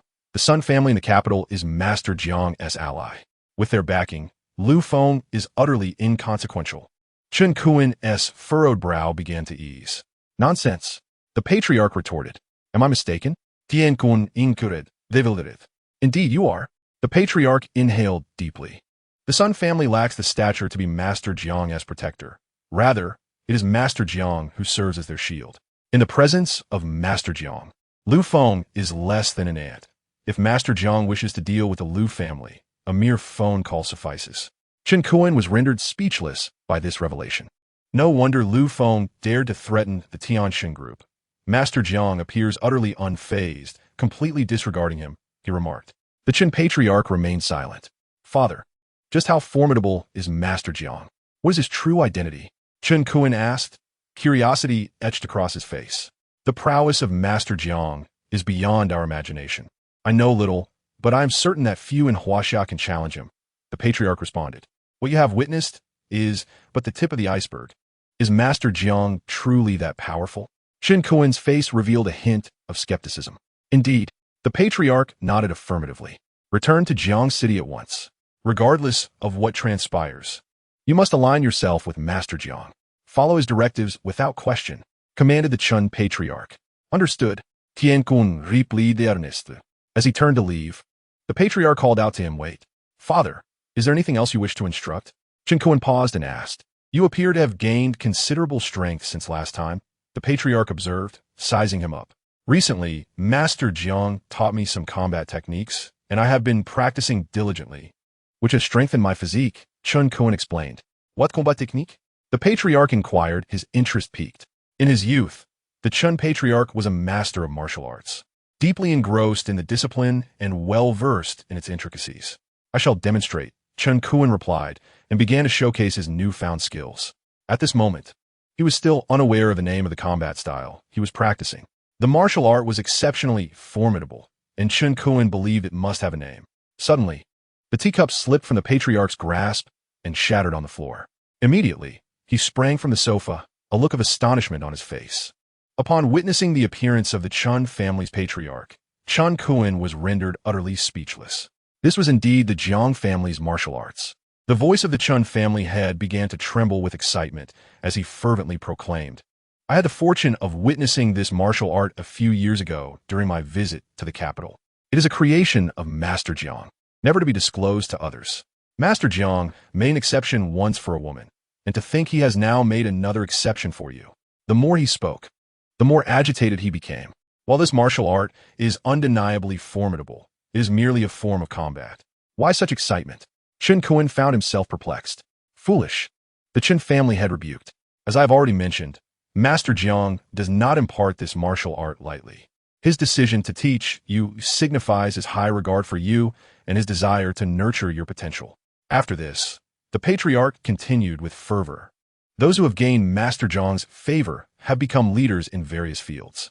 Upon hearing this, Chen Kuan was so overwhelmed that he found himself at a loss for words. At my age, I have only reached this point, but you are still young. Follow Master Jiang diligently, and your future will be boundless, the Chen family had declared. From now on, our family shall rely on you. Indeed, Tian Kun nodded eokerly. Throughout his life, he had often been chastised by the Chun family patriarch for his lack of ability and potential. At last, he felt he could prove he was not worthless. His heart brimmed with joy and exhilaration. All right, let's hasten back to Jiang City. Unless Master Jiang permits your return, do not come back, the patriarch advised. Chen Kuan nodded and departed. Chapter 69, Dealing with the Rich Second Generation. Meanwhile, after finishing his meal, Jiang Yi received a call from the first hospital of Jiang City. The caller was Li Qing. Master Jiang, we have just received a particularly challenging patient at the hospital. The vice president insists that you come immediately. Li Qing informed him urgently. How challenging? Viang Yi inwidit. The patient has contracted a rare illness, and all the esteemed doctors in the hospital are at a loss. Moreover, the patient's background is quite formidable. If we are unable to cure this individual, the hospital will face dire consequences. Li Qing's tone was laced with anxiety. I will be there right away, Jiang Yi replied before hanging up and heading to the first hospital of Jiang City. It had been 2 days since his last visit, and now that such a significant situation had arisen, there might be a chance to locate that female assassin. Yet there was a matter that concerned Jiang Yi. After all, if the entire assassin organization could track down Dong Fengmei, they could also uncover his identity. If that were to occur, it would spell trouble. As he neared the first hospital of Jiang City, he encountered heavy traffic caused by an accident. A luxury car had been struck by an electric scooter. The driver of the luxury vehicle, a wealthy second-generation heir, exhibited an air of arrogance. The rider of the electric scooter was a migrant worker employed at a construction site. At that moment, the rich heir had seized a migrant worker by the collar, shouting furiously, Are you blind? Do you have any idea how much I pay for this car? Even if you worked your entire life on the construction site, you could never compensate for the damages. The wealthy heir continued to berate. In Jiang City, few dare to offend me. And yet you, a mere migrant worker, have the audacity to provoke me? The migrant worker trembled in fear, his legs turning to jelly, just shy of kneeling on the ground to plead for mercy. A multitude of onlookers surrounded the scene, yet none stepped forward to offer a word of support to the migrant worker. Some recorded videos, others streamed live, laughing heartily while engaging with their online followers. Nearby, a luxury car sat, occupied by an elderly man and a young girl. The old man, with a blank expression, observed the unfolding drama. "Grandpa, that man seems so pitiful. Let us help him," the little girl implored. "This is not our concern." The old man gently patted the girl's head, replying, "Remember, in all endeavors, one must prioritize actions that serve one's own interests. There is no need to intervene in matters devoid of personal gain. But that man is truly unfortunate." The girl insisted, her big, watery eyes pleading with him. "There are countless unfortunate souls in this world. Can we possibly assist them all?" The old man chuckled. "When you grow older, you shall understand this principle." Seeing her grandfather's unwillingness to assist, the girl's brow furrowed in discontent. Though young, she perceived the fallacy in his grand reasoning. She yearned to help but felt powerless, merely left to fret in silence. At that moment, the wealthy heir clenched his fist and aimed a punch at the migrant worker's face. The worker, paralyzed by fear, braced himself for the impending blow. Not a single bystander intervened. Just as the fist was about to collide with the worker's face, suddenly a hand gripped the heir's arm. The person who intervened was none other than Jiang Yi. The heir struggled to retract his hand, but Jiang Yi's grip was like a vice. No matter how hard the heir fought, he could not escape. "Are you seeking death?" the heir shouted in frustration. "Do you even know who I am? How dare you meddle in my affairs? I will make sure you regret this. I have urgent matters to attend to. Move your clunker out of my way." "Jiang Yi replied coolly. Who do you think you are, daring to tell me to move?" The heir's face turned a shade of green with anger. This was the first time he encountered someone more arrogant than himself. Smack! Jiang Yi delivered a resounding slap to the heir's face. The heir, drained by an encounter with a woman, fell to the ground, blood streaming from his nose. "You're dead meat," the heir bellowed as he scrambled back to his feet. Smack! Jiang Yi struck him again. The heir's face swelled grotesquely, resembling a steamed bun. "Do not refer to yourself as I in my presence," Jiang Yi warned, fixing a steely gaze on the heir. "You're finished," the heir screamed. Jiang Yi, unwilling to waste further time, took control of the heir's vehicle and exited the car. The luxury automobile careened across the street, crashing headlong into a filthy ditch. The heir stood dumbfounded at the sight. Before he could fully comprehend the situation, Jiang Yi seized the heir by his collar and hurled him into the stinking water. Having accomplished his task, Jiang Yi drove away. The onlookers were left in stunned silence. They stood there, stark and unmoving. "That older brother is so handsome," the little girl exclaimed with a smile. The old man remained silent, but instructed Jiang Yi to drive directly to the hospital. Upon arriving, he spotted Li Qing waiting for him at the entrance. "What is the current situation?" Jiang Yi inquired. "The patient's condition is quite unstable and poses a serious threat to life." The director, upon receiving the news, personally brought a renowned healer from Luqing, who is currently treating the patient. Li Qing replied. Jiang Yi raised an eyebrow, realizing his trip had been in vain. Since someone could heal the patient, his intervention was unnecessary. "This patient is no ordinary individual," Li Qing continued. "He is the young master of the Zhu family from Ladushi." The head of the Zhu family, having learned that our hospital possesses expertise in the plum blossom 13 needles, rushed here overnight.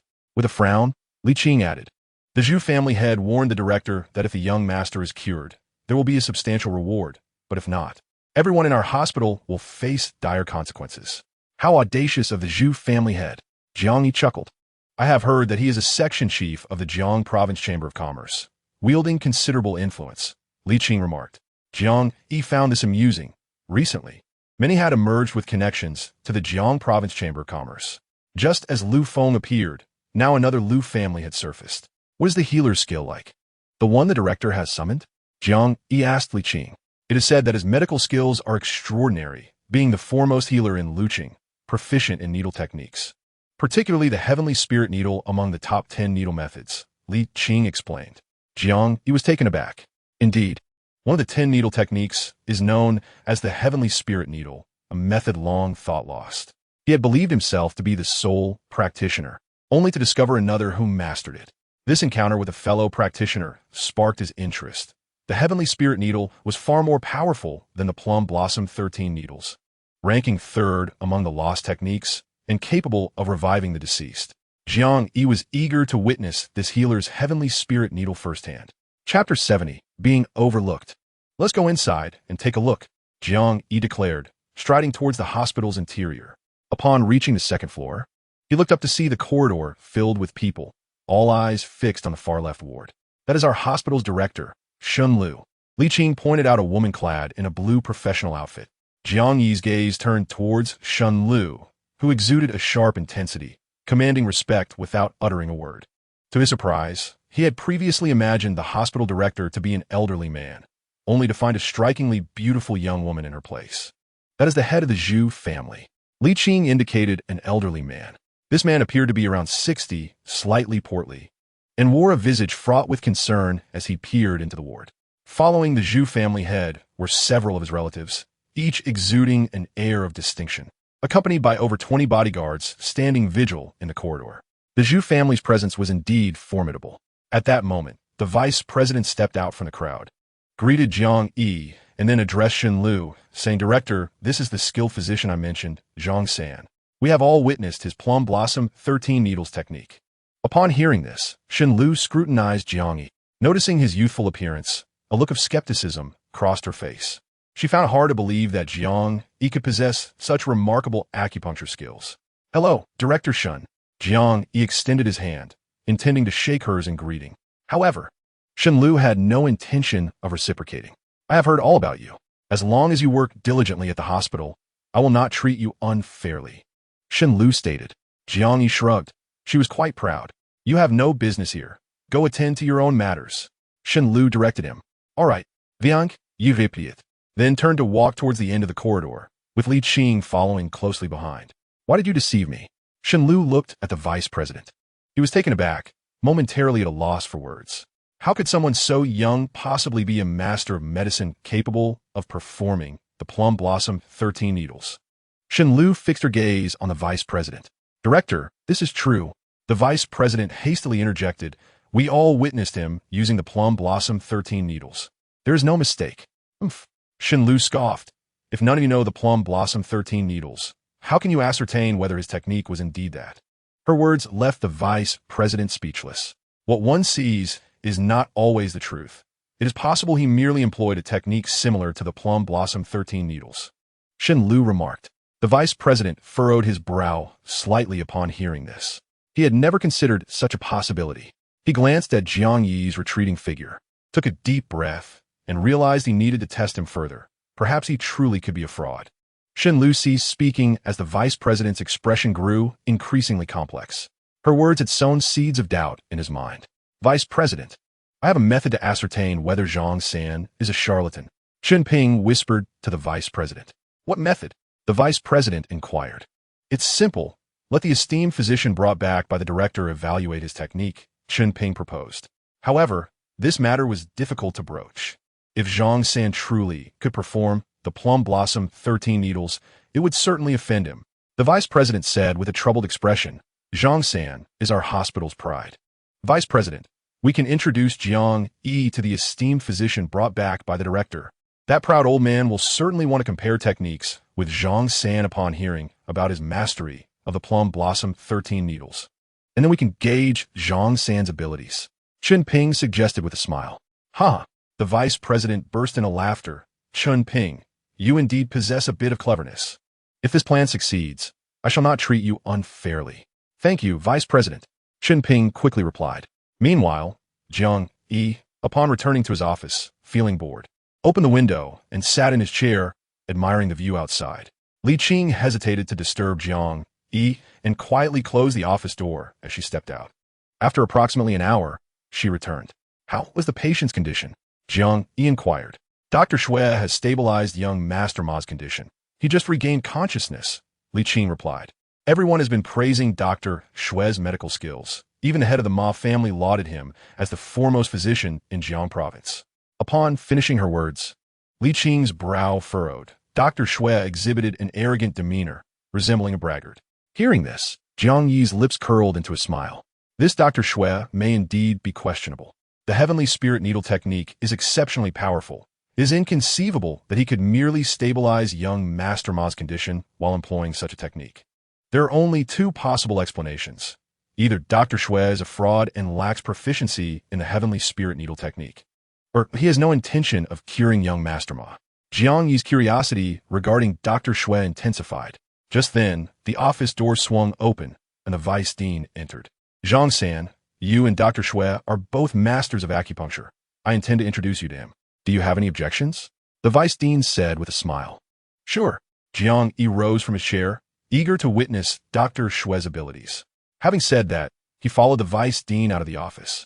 In the lounge, a crowd had gathered around a frail old man, none other than Dr. Shui, who was treating young Master Ma. Shen Lu and the head of the Ma family were engaging in conversation with Dr. Shui, their expressions radiating cordiality. Dr. Shui, our hospital also boasts a highly skilled physician. I would like to introduce him to you, the vice dean stated, gesturing towards Jiang Yi. His name is Zhang San, and he just started working at our hospital a few days ago. Dr. Shui scrutinized Jiang Yi with a smirk. This young lad? He scoffed. Yes. The vice dean nodded vigorously. Hello, Jiang Yi greeted Dr. Shui. With your meager age, you dare to call yourself a physician. Dr. Shui looked at Jiang Yi, his face dripping with disdain. You have quite the audacity to come before me and attempt to deceive. After this, Dr. Shui turned to the vice dean. You have been fooled by this young man. Dr. Shui, Zhang San's acupuncture skills are remarkable. He specializes in the plum blossom 13 needles. The vice dean quickly interjected. At this, Dr. Shui paused momentarily. Then he burst into laughter, addressing the vice dean. The plum blossom 13 needles is one of the 10 lost techniques. Though it may not compare to my heavenly spirit needle, it is indeed a formidable technique. The crowd erupted in laughter at his words. The plum blossom 13 needles requires at least 30 years of study to master. This lad is barely in his 20s. Unless he began learning it while still in the womb, he could not possibly have acquired such knowledge at his age, Dr. Shui continued. The crowd roared with laughter, and whispers of disbelief circulated among them. That lad's use of the plum blossom 13 needles the other day was undoubtedly a deception. Physician Shui was right. How could he possibly wield such formidable needle techniques? We had all been duped by him, but fortunately, Physician Shui exposed his lies. Otherwise, we would have continued to be hoodwinked like fools. Such frauds must not be treated lightly. Everyone believed Jiang Yi to be a con artist. Even the vice president and Chun Ping displayed their anger, feeling that they had been played for fools by Jiang Yi. How dare you mock us, Zhang San? The vice president bellowed with fury directed at Jiang Yi. The others glared at him, equally indignant. Jiang Yi merely laughed in response. What are you laughing at? The vice president inquired sternly. I am surprised at how readily you all place your trust in this esteemed physician Shui. Jiang Yi replied with a slight smile. Since you do not believe in my medical skills, I find no need to explain myself. I have no words for you people. Zhang San, even at this juncture, you remain unconvinced. How could physician Shui possibly deceive us? The vice president exclaimed angrily. Jiang Yi, disinterested in the vice president's tirade, turned to leave the lounge. Stop right there. The vice president approached Jiang Yi, fixing him with a glare. I will not dismiss you just yet. Instead, I will consult a lawyer and ensure you face the consequences. I advise against such actions, lest you find yourself regretting it, Jiang Yi remarked with a smile. The one who should regret is you. The vice president retorted. Do you doubt my words? Jiang Yi said with a gentle smile. Only I possess the means to cure young Master Ma. If I do not intervene, his demise is inevitable. Jiang Yi was not merely attempting to intimidate the vice president. Ha! The vice president laughed heartily. Zhang San, the situation has escalated to this extent, and you still wish to deceive us?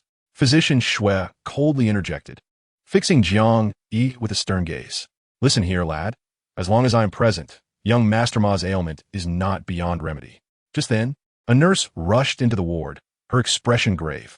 Something has happened to young Master Ma, she announced. What has happened to my son? The head of the Ma family sprang from his chair, his voice laced with anger. Young Master Ma has collapsed. His pulse is extremely weak, and he is nearing death. The nurse replied. At this news, the head of the Ma family nearly fell to the ground, and the expressions of those present shifted dramatically, especially Physician Shui, whose brow furrowed tightly. Physician Shui, you must save my son. He is my only child. The head of the Ma family grasped physician Shue's arm, pleading earnestly. If you can save my son, I will agree to any condition. I can offer you half of the Ma family's wealth. In his desperation to save young Master Ma, the head of the Ma family was willing to sacrifice everything. A fleeting glimmer of greed surfaced on physician Shue's face, only to vanish almost instantly. Rest assured, Mr. Ma, I will save young Master Ma, physician Shue assured him. Thank you, physician Shue. The head of the Ma family expressed his gratitude fervently. Physician Shue, we are counting on you. If you can save young Master Ma, I will double your reward, Shen Lu stated. Very well. Physician Shue nodded, striding purposefully towards the ward. The others hurried to follow. Jiang Yi, unable to suppress his curiosity, trailed behind them as well. Jiang Yi was eager to discern whether the esteemed physician Shue employed the legendary heavenly spirit needle technique. Upon reaching the threshold of the hospital room, his gaze fell upon the bed, revealing a young man, scarcely in his 20s, lying in a state of near lifelessness, his eyes barely closed, resembling a living corpse. Young Master Ma was hanging on by the slimmest thread of life. Physician Shue, undeterred by the gravity of the situation, swiftly approached the bedside, producing silver needles that he deftly inserted into young Master Ma's acupoints. Noticing the lack of response, he proceeded to puncture several additional points, yet to no avail. The condition of young Master Ma deteriorated further, beads of sweat forming on Shue's brow as he continued his efforts, needling 2 more acupoints. The onlookers held their breath, fearful of disturbing the physician's concentration. A faint smirk played upon Jiang Yi's lips, for it was evident to him that physician Shue was not truly employing the heavenly spirit needle technique. It merely bore a superficial resemblance. Though Shue could deceive the masses, he could not fool Jiang Yi, who possessed mastery over the 10 principal needle techniques, including the revered heavenly spirit needle technique. What is happening? Why does young Master Ma's condition remain unchanged despite the use of the heavenly spirit needle technique? The head of the Ma family was filled with anxiety. Do not fret, Master Ma. Physician Shue will undoubtedly save young Master Ma, Shen Lu interjected soothingly. However, as she spoke, her brow furrowed, as the hospital's director with considerable medical expertise. She sensed something amiss with young Master Ma's condition. Yet, lacking knowledge of needle techniques, she could only observe. Grandfather, which one of them is the miracle doctor? A melodious voice rang out from outside the door. A charming little girl stood there, tugging at an elderly man's hand. Hush, do not interrupt, he replied, gently patting her head. The little girl quickly covered her mouth with her hands. At that moment, young Master Ma's body was adorned with silver needles, resembling a hedgehog. Physician Shue was perspiring profusely, yet there was no sign of improvement in young Master Ma's condition. With a deep exhale, he pinched one of the silver needles between his fingers, preparing to insert it into young Master Ma's Tianqi acupoint. Stop! A voice erupted from the crowd. Everyone turned to see Jiang Yi, their faces contorted with anger. Zhang San, if you dare to disrupt physician Shue again, I shall not let you off lightly. The vice director warned Jiang Yi vehemently. I'm only acting in young Master Ma's best interest. Jiang Yi replied with a slight smile, aware that if the needle struck the Tianqi acupoint, it would spell disaster for young Master Ma. No one believed Jiang Yi's words, and seeing their disbelief, he chose to remain silent, content to watch the unfolding drama. Physician Shue hesitated, his hand poised in the air, uncertain whether to proceed with the insertion into young Master Ma's Tianqi acupoint. The severity of young Master Ma's condition surpassed his expectations, leaving him devoid of confidence. Physician Shue, what are you waiting for? Hurry and save my son. The head of the Ma family urged desperately. The surrounding crowd began to echo the plea, compelling physician Shue to act, injecting the silver needle into young Master Ma's Tianqi acupoint, treating a lifeless horse as if it were still alive. In the next moment, Master Ma's head drooped and his breath ceased. Master Ma was dead. The entire hospital room fell into a profound silence, void of any sound. No one had anticipated that it would culminate in such a tragic outcome. Chapter 72, Resurrection.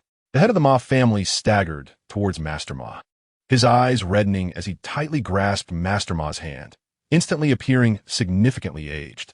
The members of the Ma family gathered around. Shen Lu and the vice president, along with the hospital staff, wore expressions of utmost distress. With Master Ma's demise, the head of the Ma family would undoubtedly seek retribution from the hospital. Dr. Shue, what on earth happened? Shen Lu inquired, her brow furrowed. I did my utmost. Dr. Shui feigned helplessness, taking a deep breath before speaking. Master Ma's condition was too severe. Even the heavenly needle technique could not save his life. Dr. Shui sought to find an excuse, intending to absolve himself of responsibility. Shen Lu's expression darkened. Master Ma was gone. Any words now were futile. Dr. Shui, you have killed my son. How do you intend to account for this? The head of the Ma family glared fiercely at Dr. Shui. Mr. Ma, I truly did my best. Dr. Shui hurriedly explained. I do not wish to hear your hollow excuses. You have taken my son's life. You must pay with your own. The head of the Ma family exuded a murderous intent, shouting to the bodyguards behind him, dispose of him. Dr. Shui immediately panicked. Mr. Ma, please calm down. Shen Lu urged. My son is already dead. How can you expect me to remain calm? The head of the Ma family bellowed. Director Shen, once I deal with this quack, I shall turn my attention to you. The head of the Ma family had completely lost control. Shen Lu's complexion was dire. Suddenly, Jiang Yi chuckled it. This laughter drew the attention of all present. It was then they recalled that Jiang Yi had previously attempted to intervene with Dr. Shui. Dr. Shui had disregarded Jiang Yi's advice and inserted the silver needle into Master Ma's Tianqi point, resulting in Master Ma's immediate demise. Had you heeded my counsel, young Master Lu would not have perished. That last needle was the most lethal. Jiang Yi directed his gaze at Dr. Shui. You speak nonsense. Dr. Shui retorted vehemently. I am well versed in needle techniques. It is not for a charlatan like you to dictate terms before me. You are the charlatan, Jiang Yi replied with serene composure. Who do you think you are, daring to label me a fraud? If you continue to prattle, I shall end you right now. Dr. Shui attempted to silence Jiang Yi. He was already feeling apprehensive. As a reputed physician, having caused Master Ma's death had tarnished his reputation irreparably. Continue, commanded the head of the Ma family. Turning to Jiang Yi. I must ascertain who the true fraud is. My son's death cannot remain a mystery. Dr. Shui dared not impede Jiang Yi any longer. Jiang Yi smirked and stated, Dr. Shui did not employ the heavenly needle technique. His method merely bears a resemblance to it. Your ignorance of the heavenly needle technique has led you to be deceived by him. How can you prove that Dr. Shui did not use the heavenly needle technique? The head of the Ma family inquired. It is quite simple. Jiang Yi began to speak, asserting that the heavenly spirit needle technique necessitated the use of golden needles. For only they could unleash the full potency of the technique, thereby achieving optimal healing results for the patients. However, the esteemed physician Shui employed silver needles. Following this, Jiang Yi continued, pointing out that physician Shui was oblivious to the most fundamental principles, making his deceit glaringly evident. Upon hearing this, the vice president hurriedly fetched the ancient tome documenting the heavenly spirit needle technique. This tome, spanning over 200 pages, contained records solely of legends surrounding the technique, which had never been witnessed by anyone. After 10 minutes of searching, a triumphant voice from the vice president declared that the ancient text corroborated Zhang San's assertions. The heavenly spirit needle technique unequivocally required golden needles, not silver. The head of the Ma family snatched the tome, scrutinizing it thoroughly, confirming that the vice president was indeed truthful. Physician Shui began to panic. His lies had been thoroughly dismantled. Yet, he was not ready to concede defeat. The records in this tome do not guarantee authenticity. He feigned composure, sneering. The heavenly spirit needle technique is merely a legend. Who among you dares to claim they have witnessed it firsthand? The author of this book merely relayed hearsay. The expressions of the gathered crowd grew increasingly complex, as there was some merit to Physician Shui's words. The vice president nodded in agreement. Physician Shui smirked, asserting, unless you can find someone who truly masters the heavenly spirit needle technique to prove that I do not employ it, you lack the standing to label me a fraud. This statement caused the head of the Ma family's countenance to darken. If you can demonstrate that I am a fraud, you may kill me without protest. However, should you fail to prove your claims, you cannot accuse me of having caused your son's demise. Physician Shui calmly retorted. You have indeed caused my son's death, and that alone provides ample justification for my vengeance. Even if you are not a fraud, I shall still see you dead. The head of the Ma family replied coldly, asserting that his current restraint was solely to uncover the truth behind his son's passing. He was not swayed by Physician Shui's machinations. Should he wish to kill, no one could deter him. What is Zhang San attempting to do? Someone called out. The crowd turned their attention to Jiang Yi, who approached the lifeless form of young Master Ma. He gently felt for the pulse before extracting all the silver needles from the young man's body. The head of the Ma family, witnessing Jiang Yi's manipulation of his son's corpse, erupted in fury. "Do not touch my son. If you dare to lay another finger on him, I will end you," he threatened, advancing toward Jiang Yi. Unperturbed, Jiang Yi ignored the head of the Ma family. With deft precision, he grasped the golden needle and deftly inserted it into various acupoints on young Master Ma's body, his technique fluid and graceful. "Look, young Master Ma's fingers are moving," someone shouted. The crowd turned their gaze to the young man, witnessing, indeed, the slightest movement of his fingers. The once linear electrocardiogram now displayed signs of activity. All present held their breath, fearful of disturbing Jiang Yi. Could this be the true heavenly spirit needle technique? The vice president, regaining his composure, eagerly opened the ancient tome, alternating his gaze between the text and Jiang Yi's masterful execution. Indeed, the technique employed by Zhang San is precisely as described in the ancient texts. The vice president exclaimed loudly, affirming that this is the authentic celestial needle technique. Without a doubt, upon hearing this, the head of the Ma family and Shun Lu hurried over, and indeed, Jiang Yi's needlework was identical to that depicted in the ancient manuscripts, with not a single deviation. However, soon the expressions of the onlookers grew increasingly complex. They had previously branded Jiang Yi a fraud, yet now it dawned upon them that he was the true divine physician. Zhang San not only mastered the Plum Blossom 13 needles, but also the celestial needle technique. This revelation positioned him among the most esteemed of healers, the vice president lamented. "We truly failed to recognize greatness." Shen Lu inhaled deeply. Once the crowd regained their composure, all eyes were fixed upon Jiang Yi. As it was their first encounter with the legendary celestial needle technique, none wished to miss this opportunity to behold its marvel. Time continued to pass. 5 minutes elapsed. Ahem. Young Master Ma suddenly coughed. After Jiang Yi punctured the final acupoint, young Master Ma's electrocardiogram returned to normal. This scene left the onlookers speechless with astonishment. After a considerable time, they finally regained their senses. Young Master Ma had been devoid of breath moments ago. With a mere flick of Zhang San's wrist, he was revived. "This celestial needle technique is astonishing," the vice president remarked in disbelief. "This is nothing short of a resurrection. Who in Jiang province possesses such capability?" The crowd was utterly flabbergasted. Had they not witnessed it themselves, they would never have believed it to be true. Resurrection had long been relegated to legend. Yet here they were, witnessing it firsthand. Zhang San's prowess was beyond imagination. He had mastered 2 of the long-lost 10 needles. Such skill was enough to astonish a significant portion of the medical community. Shen Lu's astonishment had yet to dissipate. "Zhang San is a doctor in our hospital. Henceforth, our institution will surely thrive." The vice president grinned widely. However, the vice president's smile gradually faded. This might spell disaster. The expression of regret on his face was palpable. "I had just labeled Zhang San a fraud and threatened to reprimand him, undoubtedly incurring his ire." Hearing this, Shen Lu's brows furrowed in concern. Now, each of them lamented their earlier judgments. Observing their expressions, Jiang Yi felt a sense of helplessness. He had intended to remain somewhat low-key, but had inadvertently drawn too much attention. The female assassin lurking within the hospital would undoubtedly take note of today's events. Should she sense anything amiss and slip away, all efforts would have been in vain. The head of the Ma family, overwhelmed with emotion upon witnessing young Master Ma's revival, rushed towards him, eager to confirm that this was not merely a dream. "Dad!" Young Master Ma's parched lips moved slightly. "Father is here, son. It's a relief that you are safe. I was so worried just now," the head of the Ma family said with a smile. Young Master Ma was too weak to muster the strength to speak. His lips quivered, yet no words escaped. The members of the Ma family hastily gathered around.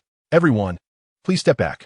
Jiang Yi furrowed his brow and addressed the head of the Ma family, stating, "Your son is in a severely weakened state. If you continue to disturb his rest, his life may soon be forfeit." Upon hearing this, the head of the Ma family hurriedly led his entourage out of the hospital room, taking refuge in the corridor. "Thank you, Master Zhang, for saving my son. Your immense kindness will forever be engraved in our hearts, and we shall never forget it," he expressed with deep gratitude. After his thanks, he turned to Jiang Yi to apologize, saying, "Master Zhang, I previously failed to recognize your greatness and inadvertently offended you. I sincerely hope you can forgive me." The head of the Ma family was genuinely remorseful. What are you standing around for? Hurry and apologize to Master Jiang. He sternly commanded the surrounding members of the Ma family. They quickly approached Jiang Yi, their faces filled with respect, offering their apologies. I, too, must extend my apologies to you, Master Jiang. Shen Lu interjected, looking towards Jiang Yi. I hope you can find it in your heart to forgive us. We were misled by Dr. Shui and thus misunderstood you. The vice president chimed in. Rest assured, Master Jiang, we shall not let that scoundrel Shui go unpunished. We will seek retribution on your behalf. Soon after, others from the hospital also came forth to apologize to Jiang Yi. He remained silent. Their contrition was warranted. Observing his silence, the expressions of those present grew complex, as they assumed Jiang Yi had yet to forgive them. We must eliminate Dr. Shui to avenge Master Jiang, the vice president proclaimed. Indeed, Dr. Shui must be dealt with. The crowd echoed in agreement. What a sham, that Dr. Shui. He is nothing but a fraud. Dr. Shui is a misnomer. Shui the charlatan would be more fitting, someone remarked. Yes, he is indeed Shui the charlatan, the vice president retorted angrily. Witnessing Jiang Yi's prowess, those who had previously mocked him swiftly shifted their stance, now rallying against Dr. Shui. Despair etched across Dr. Shui's face. Shui the charlatan. Master Jiang just employed the genuine celestial needle technique. Do you have anything to say for yourself now? Shen Lu's countenance bore indignation. And even if I were a fraud, what of it? Dr. Shui scoffed. You are numerous, and I have no retort. However, should anyone dare to lay a hand on me today, you will regret it. Upon hearing this, Shen Lu's brows knitted together. Dr. Shui had strong connections with many influential figures in Lu City, and with her current strength, she could not contend against him. What, are you afraid? Dr. Shui taunted, laughing heartily. Shen Lu seethed with frustration, yet found herself powerless. Do you think I wouldn't dare to act against you? The head of the Ma family glared at Dr. Shui. Instantly, Dr. Shui panicked. The influential figures he knew in Lu City were nothing compared to the Ma family. The head of the Ma family could easily have him killed. With a swift motion, he struck Dr. Shui across the face, stating, You nearly cost my son his life. This slap is a reward for you. After receiving the blow, Dr. Shui dared not utter a word. I must deal with you today to avenge Master Jiang, the head of the Ma family declared, turning to his bodyguards. Take him away and throw him off the Jiangchang Bridge. No one will be able to save him now. Dr. Shui collapsed to the ground in despair. Two bodyguards approached, forcibly dragging Dr. Shui away. Dr. Jiang, I have dealt with Dr. Shui and Dr. Shuiyong. Now, I shall attend to this Miss Shen Lu in this hospital. The head of the Ma family declared. How dare they treat you in such a manner? They must not be allowed to escape unscathed. Jiang Yi remained silent, while Shen Lu and the others turned ashen. They understood that the head of the Ma family aimed to avenge Jiang Yi. Should he manage to please Jiang Yi, the head of the Ma family would undoubtedly eliminate them without hesitation. Let this matter end here, Jiang Yi finally spoke. Very well, then we shall spare them. The head of the Ma family nodded. Upon hearing this, Shen Lu and the others breathed a sigh of relief, having initially thought their fate was sealed.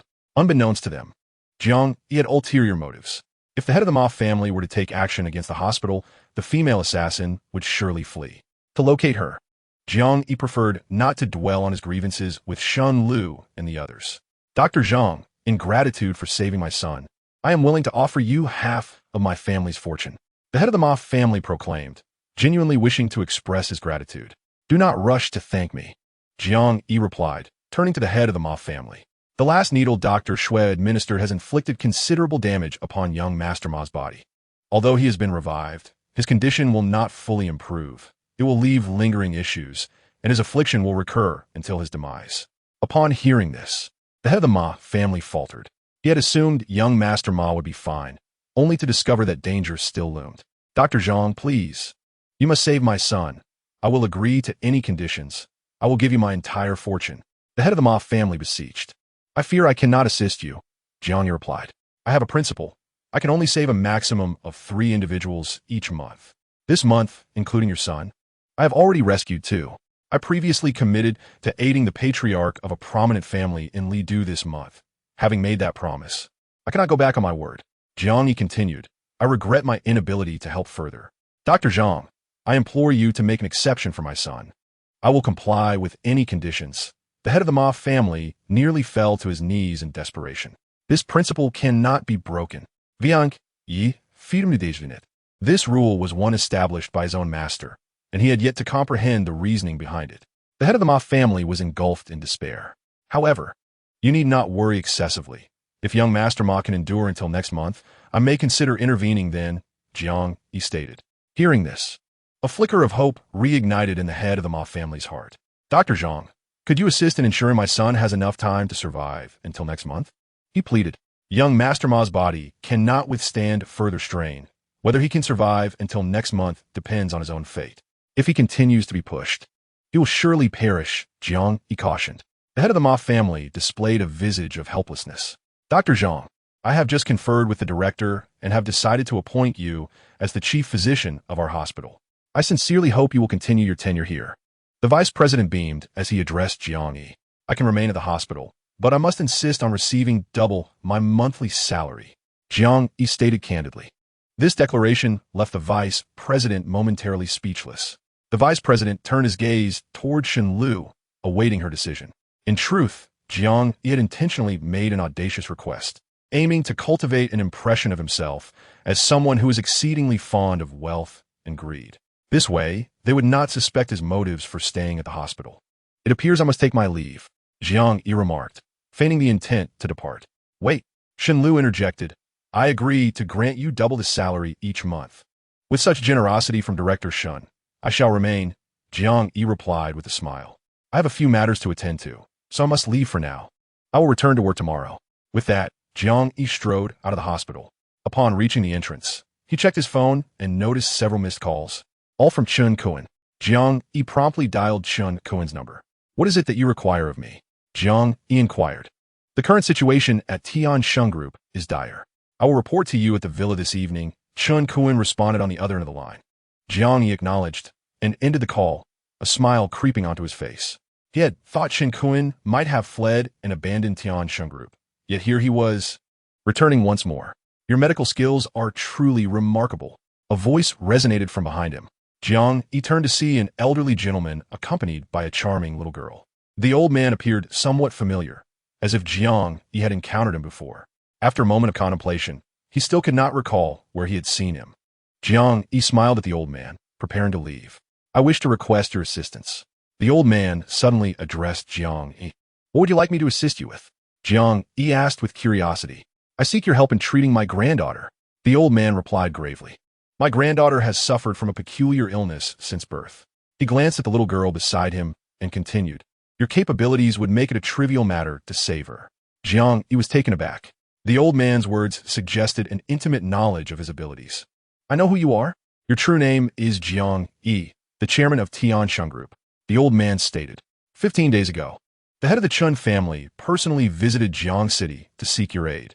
You utilized the 9 heavenly needles and the illusionary divine needle to save the life of the Chun family patriarch. Here at this hospital, you employed the Plum Blossom 13 needles and the Heavenly Spirit needle technique, mastering the 10 legendary needle techniques. Among all of Huaxia, it is unlikely that another individual possesses your level of skill.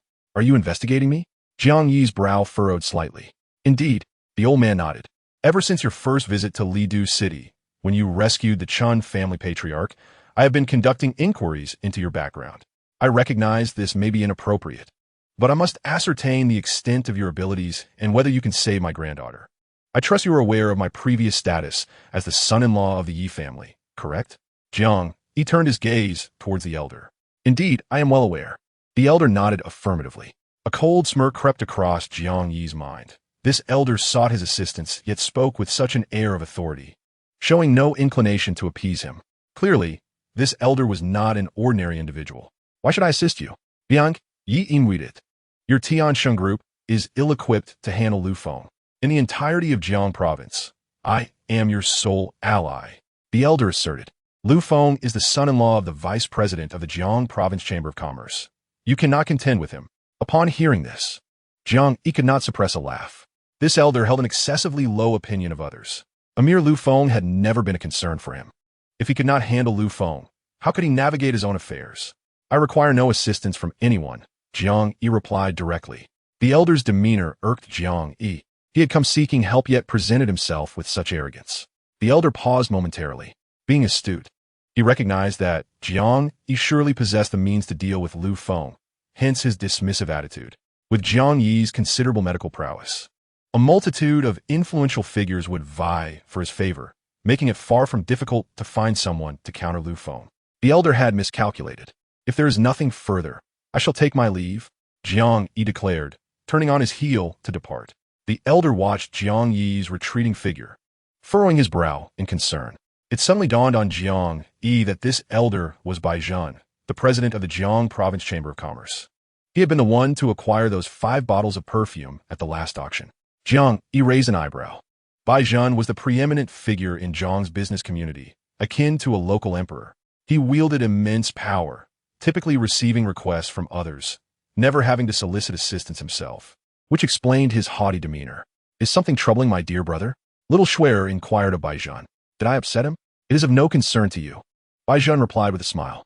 At that moment, a middle-aged man descended from a nearby vehicle. Master, the man expressed with utmost respect. Bai Zhen inhaled deeply, sensing that Schwer's situation might prove to be rather troublesome. In all of Jiang province, Jiang Yi was the first to disregard him. He was even more arrogant than Bai Zhen himself. A look of helplessness crossed the middle-aged man's face, yet he dared not voice his concerns. What is that expression on your face? Bai Zhen's features briefly darkened with anger.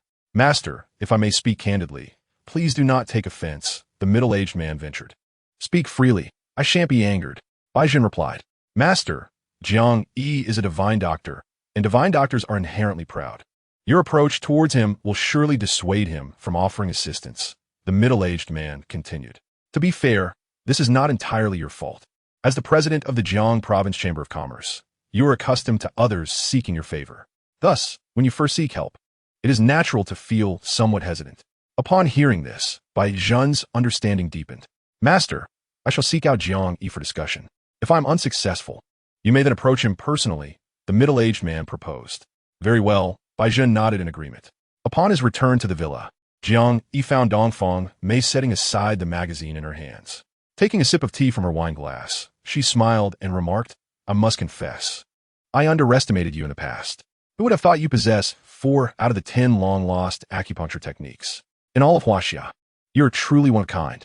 Have you sent someone to follow me? Jiang Yi furrowed his brow. This time, I'm doing it to protect you, Dongfang Mei asserted. Bai Zhen, the president of the Jiang Province Chamber of Commerce, has been covertly shadowing you with his granddaughter. I feared he might pose a threat to your safety, hence my decision to discreetly monitor the situation. Jiang Yi was somewhat speechless. This was clearly just an excuse concocted by Dongfang Mei. He was fully aware of his own capabilities. No one could truly endanger him. My mother holds you in high regard and wishes for you to become her son-in-law. If anything were to happen to you, how would I explain it to her? Dongfang Mei teased, a charming smile gracing her face. Not wanting to engage with her further, Jiang Yi rose and made his way to the backyard, intending to concoct some more perfume. The fragrances had garnered considerable admiration, and he aimed to produce more while he had the time. Be cautious of Shen Lu. She's quite formidable, Dongfang Mei cautioned. Have you investigated her? Jiang Yi could not help but inquire. Indeed, Dongfang Mei acknowledged directly.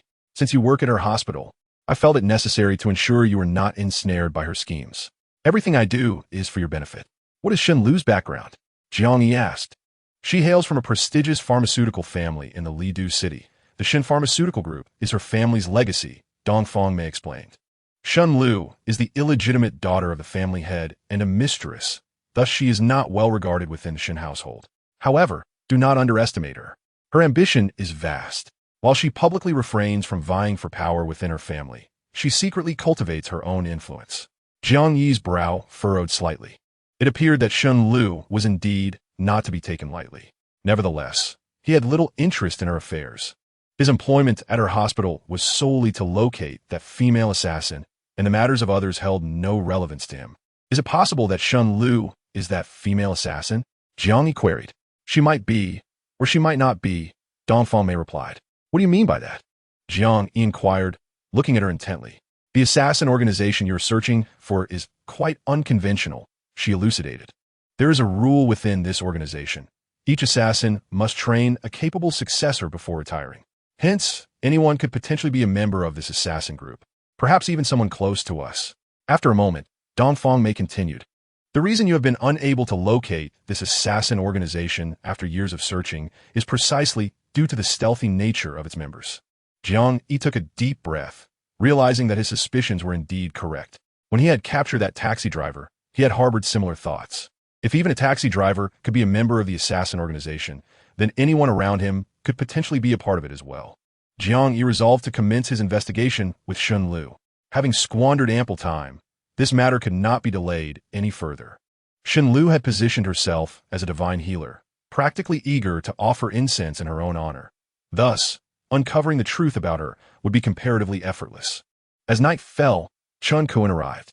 Chairman, several companies that have been collaborating with Tian Sheng Group have successively withdrawn their partnerships over the past few days, Chun Kuan reported. His brow furrowed. Thus far, only one company remains. Jiang Yi was somewhat taken aback. He had assumed that, in a bid for self-preservation, all companies would sever ties with Tian Sheng Group before Lu Feng's impending investigation. To his surprise, one company still chose to stand by Tian Sheng Group in adversity. Such loyalty was indeed rare. Let us extend our support to this company. They have remained steadfast, and Tian Sheng Group must reciprocate their loyalty, Jiang Yi stated. Understood. Shun Kuan nodded. Instruct Dong Rue to approach the owner of this company and finalize a permanent agreement to nurture their growth. They will prove invaluable to Tian Sheng Group in the future. Indeed, Shun Kuan promptly agreed. What is the name of this company? Jiang Yi Inuit. I'm not certain. I only heard about it from Dong Rue, Shun Kuan replied. Jiang Yi did not press further. He entrusted the matter to Dong Rue. At this juncture, the most pressing task was to locate the female assassin. There is something I need you to assist me with, Jiang Yi began, addressing Chun Kuan. Chairman, I shall exert every effort to accomplish whatever is within my capability, Chun Kuan assured him. Find a way to probe the capabilities of Shun Lu, the director of Jiangcheng First People as Hospital. Assess her skills, Jiang Yi said with a slight smile. Should you succeed, I will teach you a few combat techniques. Jiang Yi had only imparted a fraction of his martial arts knowledge to Chun Kuan, leaving much yet to be revealed. Upon hearing this, Chun Kuan's face lit up with excitement. He was well aware of the prowess of Jiang Yi's fighting skills. The night passed without incident. The following morning, Jiang Yi rose early.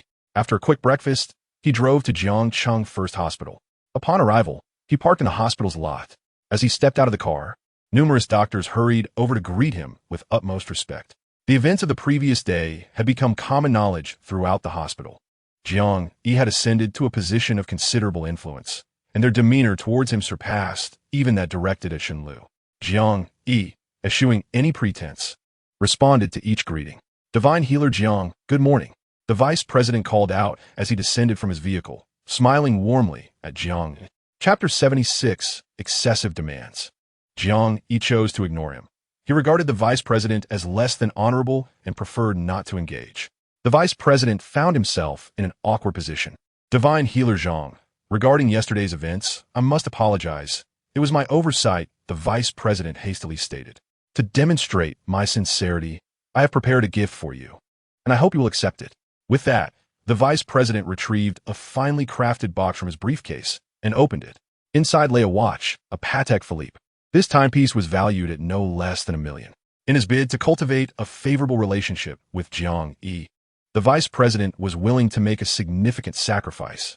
As the crowd beheld the exquisite timepiece, a myriad of expressions graced their faces. The vice president's generosity was astonishing. Presenting such an extravagant watch to the esteemed Dr. Zhang was indeed a bold move. This timepiece could easily equate to a decade's worth of our salaries. I have long dreamt of possessing a watch of such caliber. The vice president's sincerity was evident, yet dissenting voices lingered. Typically, he was as frugal as they come, never parting with a penny. Yet, here he was, willing to lavish such an expense.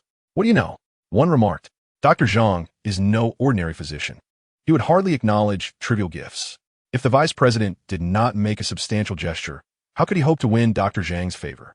We may never again experience such treatment. The murmurs of the crowd rendered the vice president somewhat uncomfortable, and he regretted presenting a gift in public to Jiang Yi. Thank you, Jiang Yi said, accepting the watch without hesitation. In truth, he held little fascination for luxury timepieces. His acceptance was merely to convey to everyone that he was indeed a man of wealth. Witnessing Jiang Yi accept the watch, the vice president felt a surge of excitement, believing it signified Jiang Yi's forgiveness for his previous actions. Dr. Jiang, the director has stated that if you have any requests, please do not hesitate to voice them. I shall do my utmost to accommodate, the vice president declared with a broad smile. Is that truly so? Jiang Yi inquired with a smile. Indeed. Why would I deceive you? The vice president hurriedly replied. Very well, I have a suggestion. Jiang Yi turned to the vice president, stating, starting this month, I propose that every staff member at the hospital receives double their salary, including the security personnel and the cleaning staff, along with additional monthly bonuses. The vice president was taken aback by this proclamation. He could not fathom why Jiang Yi would suggest such a thing. This would impose a significant financial burden on the hospital, doubling its costs and exceeding its capacity. Jiang Yi appeared to be deliberately putting the vice president in a difficult position. If anyone has further demands, feel free to approach the vice president. I am confident he will be accommodating. Jiang Yi addressed the crowd. The audience erupted with excitement, fervently expressing their gratitude towards Jiang Yi. The parking lot was filled with their appreciative remarks. Shen Lu rarely lingered at the hospital. The vice president typically held sway over all matters, and he was known for his miserly tendencies, relishing in the exploitation of hospital staff. The employees harbored resentment, but dared not confront the vice president, often suppressing their grievances. Jiang Yi's intervention had provided them with a sense of vindication. Vice President, if you disagree with Dr. Zhang's stipulations, why then did you make such grandiose statements earlier? Is this not a contradiction? Another voice chimed in. Indeed, if you believe this request is unfeasible, then simply state so. The crowd chimed in unison. With Jiang Yi's backing, they no longer feared the vice president. Should he attempt to reprimand them, it would mean opposing Jiang Yi, and inciting his ire would leave the vice president in a precarious position with Shen Lu. It is worth noting that Jiang Yi was now the hospital's prized asset, and even Shen Lu would need to maintain decorum in his presence. Dr. Jiang, it is not that I disregard your counsel. This matter is of great importance, and I must confer with the dean. The vice president forced a smile and addressed Jiang Yi, saying, this afternoon, I shall certainly provide you with a response, Dr. Jiang. Very well. I await your reply. Jiang Yi replied, then proceeded directly into the elevator. Once Jiang Yi's figure vanished within its confines, the smile on the vice president's face dissipated. This matter was beyond the vice president's authority. He could only seek out Shen Lu in the office above. Is there something amiss? Shen Lu inquired, setting her documents aside to regard the vice president. Dean, Dr. Jiang has proposed an exceedingly unreasonable condition, the vice president lamented. He demands that our hospital provide every staff member with double their salary and has instructed them to approach me with any request they might have. After a moment, he continued, his intentions are clearly to undermine our hospital. Upon hearing this, Shen Lu's brows furrowed. His actions are not aimed at our downfall. It would serve him no benefit, she replied. Then what is his motive? The vice president asked, his expression one of confusion. He seeks to win the hearts of the people. Shen Lu articulated, there may be other motives at play. He is an extraordinary physician, and his thoughts are inscrutable to us. What shall we do about this? The vice president queried. Let us proceed as he suggests, Shen Lu decided. Dean, this is no trivial matter. It could lead to significant financial losses for our hospital. The cost is exorbitant, the vice president said, his brow furrowed. The losses may indeed be substantial, yet our gains have also been considerable. Shen Lu replied with a smile. The events of yesterday have spread throughout Jiang City, elevating our hospital's reputation immensely. The number of patients seeking treatment has surged, with thousands having made appointments thus far. Continuing, Shen Lu added, I had my secretary compile the figures. Just this morning alone, our hospital has earned several million, a sum we could scarcely have dreamed of. Currently, our income surpasses that of any hospital in Jiang province. Upon hearing this, the vice president's smile broadened. Dean, does this mean our hospital has struck it rich? He exclaimed, filled with excitement. Indeed, Shen Lu nodded, and this is merely the beginning. Our hospital's reputation will continue to grow, and within a year, we shall surpass every hospital in Jiang province, establishing ourselves as the most formidable institution. The vice president was beside himself with enthusiasm. I previously mentioned that regardless of Dr. Zhang's demands, you should comply without hesitation, Shen Lu remarked with a gentle smile. Understood, the vice president responded eagerly. Upon leaving the office, the vice president promptly announced that starting this month, all hospital staff would receive double salaries, including security personnel and the cleaning staff. Upon hearing this news, the entire hospital erupted in jubilant cheers. Dr. Jiang is truly our benefactor. From now on, we two shall enjoy higher wages. With this money, I can pay off my housing loans sooner. How splendid it is. The college tuition and living expenses for my two sons are finally settled. I am truly at a loss for how to express my gratitude to the esteemed Dr. Jiang. The collective sentiment towards Jiang Yi is one of profound appreciation. At this moment in his office, Jiang Yi is leisurely sipping tea. Knock, knock. A series of knocks resound from outside the office. Come in, Jiang Yi calls out. The door swings open, and Li Qing strides in. Dr. Jiang, you are truly remarkable, she exclaims, her eyes filled with admiration. The vice president has agreed to your proposal. Starting this month, everyone at the hospital will receive double their salary. The staff is absolutely elated. Your standing in the hospital now surpasses even that of the president. Jiang Yi smiles faintly. His initial intention in proposing this suggestion was to challenge the vice president, yet he unexpectedly encountered delightful results. It was merely a small gesture. It is nothing of consequence. Jiang Yi replies with a modest smile. Your small gesture has indeed made a significant difference for everyone. Li Qing chuckles in response. Is there something you wish to discuss with me? Jiang Yi inquires. I almost forgot. The president sought me out earlier and mentioned wanting to invite you for a meal shortly. Li Qing informs him. He was just about to seek out Shen Lu, only to find her seeking him instead. At noon, Jiang Yi prepares to leave the hospital. Upon reaching the entrance, he spots Shen Lu waiting beside a car. Her face lights up with a smile upon seeing him. Dr. Jiang, let's be on our way. Shen Lu opens the car door. Jiang Yi, feeling no need for formality, promptly enters her vehicle and takes a seat in the front passenger seat. Shen Lu starts the engine, heading towards the finest restaurant in Jiang City.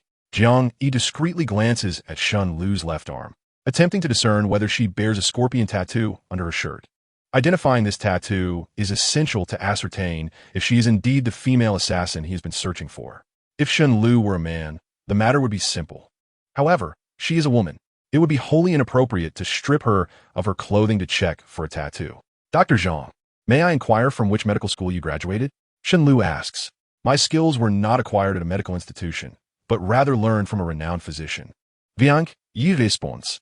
He is aware that Shen Lu is probing into his identity. He has been using the alias Zhang San at the hospital, and anyone with a modicum of intelligence would recognize that it is a pseudonym. Shen Lu, cautious in her approach, refrains from pressing further and instead shifts the conversation to various medical topics. Jiang Yi gradually realizes that Shen Lu possesses considerable knowledge in the field of medicine. An hour later, the car comes to a halt at the entrance of the restaurant. Upon entering the private dining room, an array of exquisite dishes is served. The spread before them must be worth several $100,000. Dr. Jiang, please. Shen Lu raises her glass. Jiang Yi lifts his glass and takes a sip. Is it just the two of us, Director Shen? With such a lavish feast, it would be a shame to waste any of it. Jiang Yi remarks deliberately. I have matters of great importance to discuss with you, Dr. Jiang. Hence I prefer the absence of others, she replies. Shen Lu's expression began to grow serious. What could Director Shen possibly wish to discuss with me? Jiang Yi feigned curiosity. I wish to collaborate with you. Shen Lu stated, your medical skills are astonishing, and I possess the resources. Together, we could surpass all hospitals in Jiang province and amass an unimaginable fortune. Director Shen, you jest. Working at your hospital means I am already aiding you in generating revenue. Whether we collaborate or not makes little difference, Jiang Yi replied with a smile. Not at all. Shen Lu countered, by working in my hospital, you receive a mere 20 million as a fixed salary each month. However, should you choose to partner with me, I could offer you 50% of the profits. The allure of such a proposition was undeniable. That meant Jiang Yi would receive half of the hospital's earnings. I have devised a plan. The hospital will cater exclusively to the elite. The affluent and influential will not only yield substantial profits, but will also broaden our hospital's network. Within 3 years, our establishment shall undoubtedly become a powerful and wealthy institution. Shen Lu smiled. Dr. Jiang, are you not tempted? Jiang Yi could not suppress a cold laugh. Dongfang Mei was indeed correct. Shen Lu's ambition was vast. Your true motives are not merely for wealth and power, Jiang Yi remarked, fixing his gaze upon Shen Lu. If you speak honestly with me, I might consider your proposal. Otherwise, this discussion of collaboration is futile. Jiang Yi was eager to see if Shen Lu would reveal her true intentions. Dongfang Mei had investigated Shen Lu and shared all her findings with Jiang Yi. He was well informed about her background. Shen Lu's face displayed hesitation. After a moment, she took a deep breath. "I'm the eldest daughter of the Shun family," she declared, "but I have lived under the weight of my relatives' disdain since childhood, as I am the illegitimate daughter of the family head, unwanted within the Shun household. I understand that only by becoming powerful can I erase the humiliation imposed by my lineage. Is that all? Jiang Yi inwided. I seek vengeance. I wish to annihilate the Shun family," Shen Lu exclaimed, downing a glass of wine as she continued to recount her tragic past. At the age of 3, she witnessed her biological mother perish at the hands of the Shun family members. Her father, the family head, was aware of everything yet chose to turn a blind eye. Shen Lu endured relentless abuse from her relatives, surviving against all odds. Her enduring patience was fueled by her desire to avenge her mother. Shen Lu's history was indeed harrowing. Jiang Yi glanced at her, noticing her cheeks flush, revealing the effects of her earlier drinking. "Dr. Jiang, if you assist me in my quest for retribution, once my goal is achieved, I shall grant you anything you desire, including myself." Shen Lu gazed intently at Jiang Yi. Just as Jiang Yi was about to respond, the door to the private room was violently kicked open. A masked man entered, brandishing a sharp dagger, lunging directly at Shen Lu's throat. The event transpired too swiftly for anyone to react. As the dagger of the masked man drew perilously close to Shen Lu's throat, she suddenly seized the man's wrist, clutching the knife, and grasped a bottle of wine from the table, hurling it towards his head. The masked man, displaying remarkable agility indicative of a trained fighter, stepped back just in time to evade the bottle's trajectory. Chapter 78, Testing Shen Lu. "Who are you, and why do you seek to take my life?" Shen Lu demanded, her gaze fixed upon the masked assailant. Ignoring her inquiry, the masked man tightened his grip on the dagger and lunged at Shen Lu once more. Before long, the two were locked in a fierce struggle. Shen Lu's prowess eclipsed that of the masked man, and within moments he found himself on the defensive, sustaining multiple wounds that bled profusely. Ultimately, he was forced to escape through the window. Shen Lu chose not to pursue, instead turning her attention to Jiang Yi, inquiring, "Dr. Jiang, are you unharmed?" Feigning terror, Jiang Yi hesitated before responding. "That masked man was likely sent by my family." Shen Lu's eyes hardened with resolve.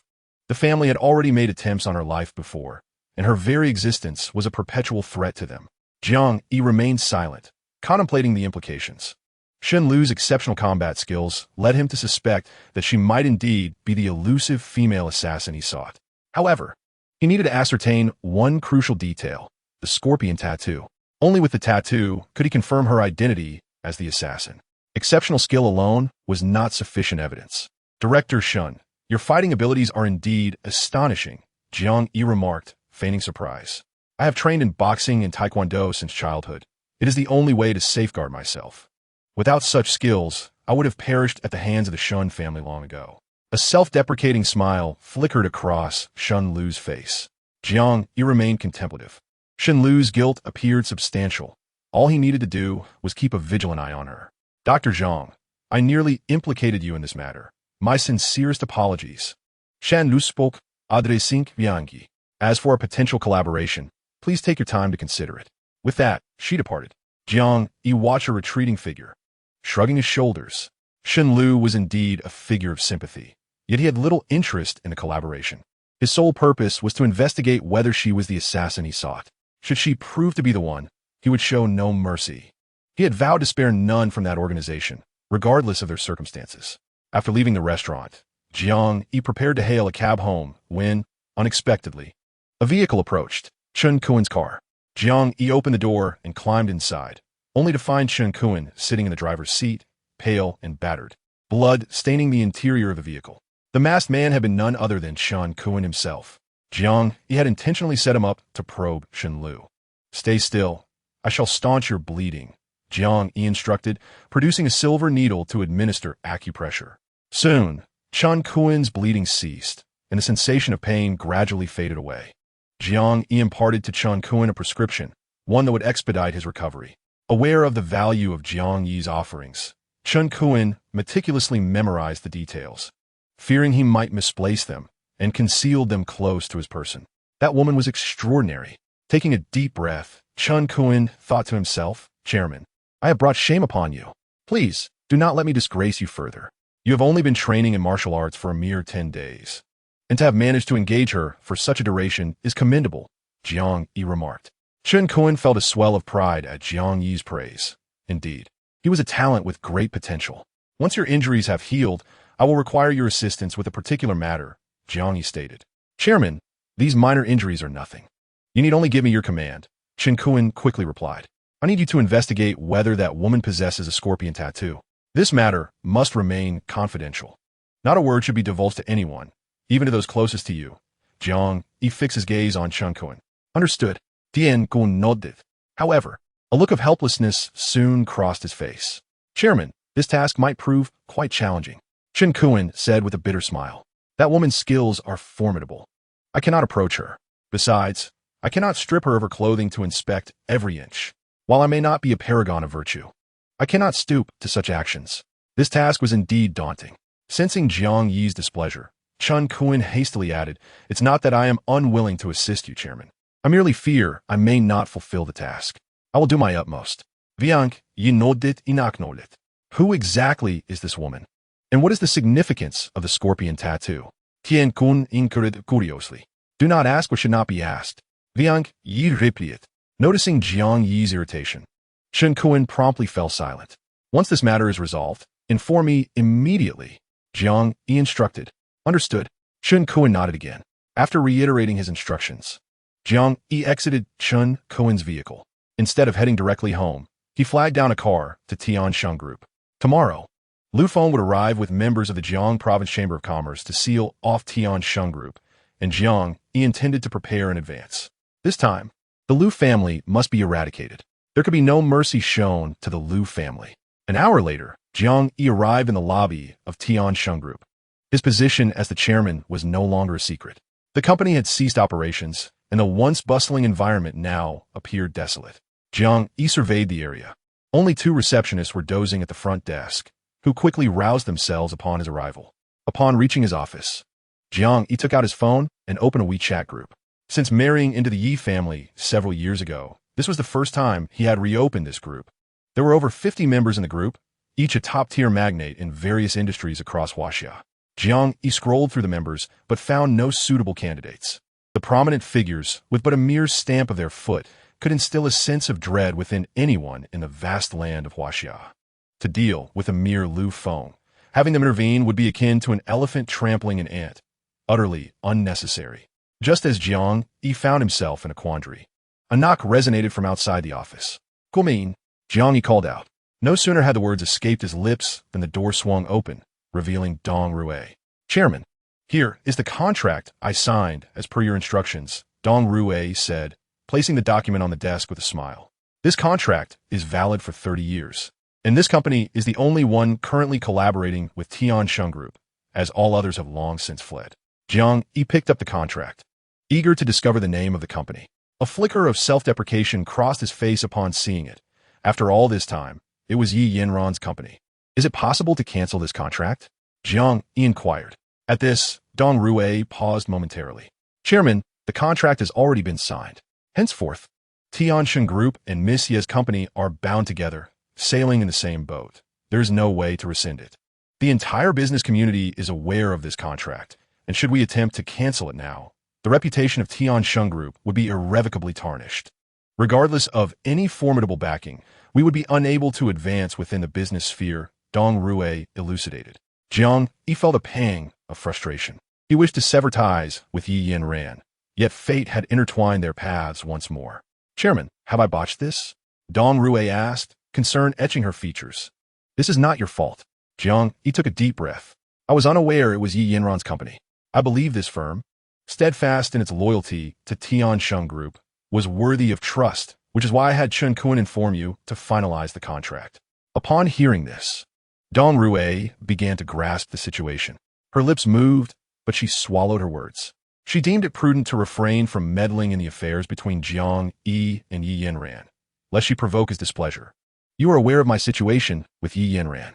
Tell me, do you think I am foolish? Jiang Yi turned his gaze to Dong Rue. Chairman, from the company's perspective, I believe this contract holds immense value. Miss Ye's firm specializes in beauty products, and I have conducted an assessment. It possesses significant potential, especially with Yanran at the helm. She is a remarkably capable individual with substantial utility, Dong Rui replied, adding, I am merely discussing this from the company's standpoint. Jiang Yi fell silent, sensing he had overthought the matter. He had resolved to move beyond the past, and there was no merit in fixating on trivialities. Let the contract remain. In the future, you shall manage our dealings with Yi Yanran. Proceed as you see fit, he instructed Dong Rui. Understood. Dong Rui nodded in affirmation.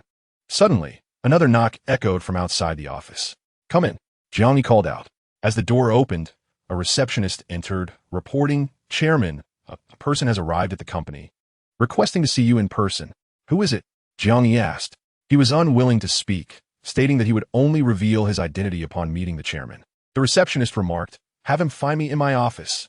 Jiang Yi directed his gaze towards the receptionist. Understood, she replied, and promptly exited, with Dong Rui following suit. A few minutes later, a middle-aged man clad in a suit entered the office. Greetings, Master Jiang. Allow me to introduce myself. I am the steward of Chairman Bai. The middle-aged man introduced himself, his face adorned with respect. It appeared that Chairman Bai was still not willing to give up. Jiang Yi raised an eyebrow. Master Jiang, the elder is aware that he previously offended you and has specifically sent me to offer his apologies. The steward smiled, adding, the elder has a particular temperament, and I hope you will not take it to heart. Jiang Yi disregarded the steward's words. Master Jiang, we hope you can lend your assistance in saving the elder's granddaughter. The elder has stated that if you agree to help, he will comply with any conditions you set. The steward maintained a demeanor of utmost respect. Did he say this himself? Jiang Yi inquired. Indeed, this is a direct quote from the elder. The steward eagerly replied, I am currently facing a dilemma. You may inform Chairman Bai that if he resolves this issue for me, I will assist in treating his granddaughter, Jiang Yi declared. Upon hearing Jiang Yi's agreement, the steward felt a wave of relief wash over him. Master Jiang, dealing with Lu Feng is not a difficult matter for the elder. He will handle it well. The steward asserted. Do not be too hasty in your proclamations. Jiang Yi raised an eyebrow. The forces behind Lu Feng are formidable. Inform Chairman Bai that this matter must be resolved satisfactorily. Otherwise, no further discussions will take place. Understood. I will convey every word to the elder, the steward affirmed. You may leave now, Jiang Yi instructed, and after exchanging pleasantries, the steward exited the office. Jiang Yi intended to leverage Bai Zhen's influence against Lu Feng.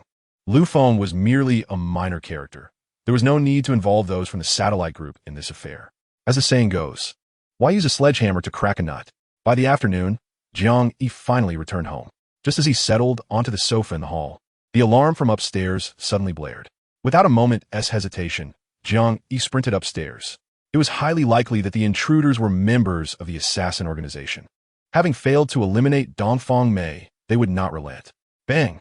Jiang Yi forcefully kicked open the door to Dongfang Mei's room.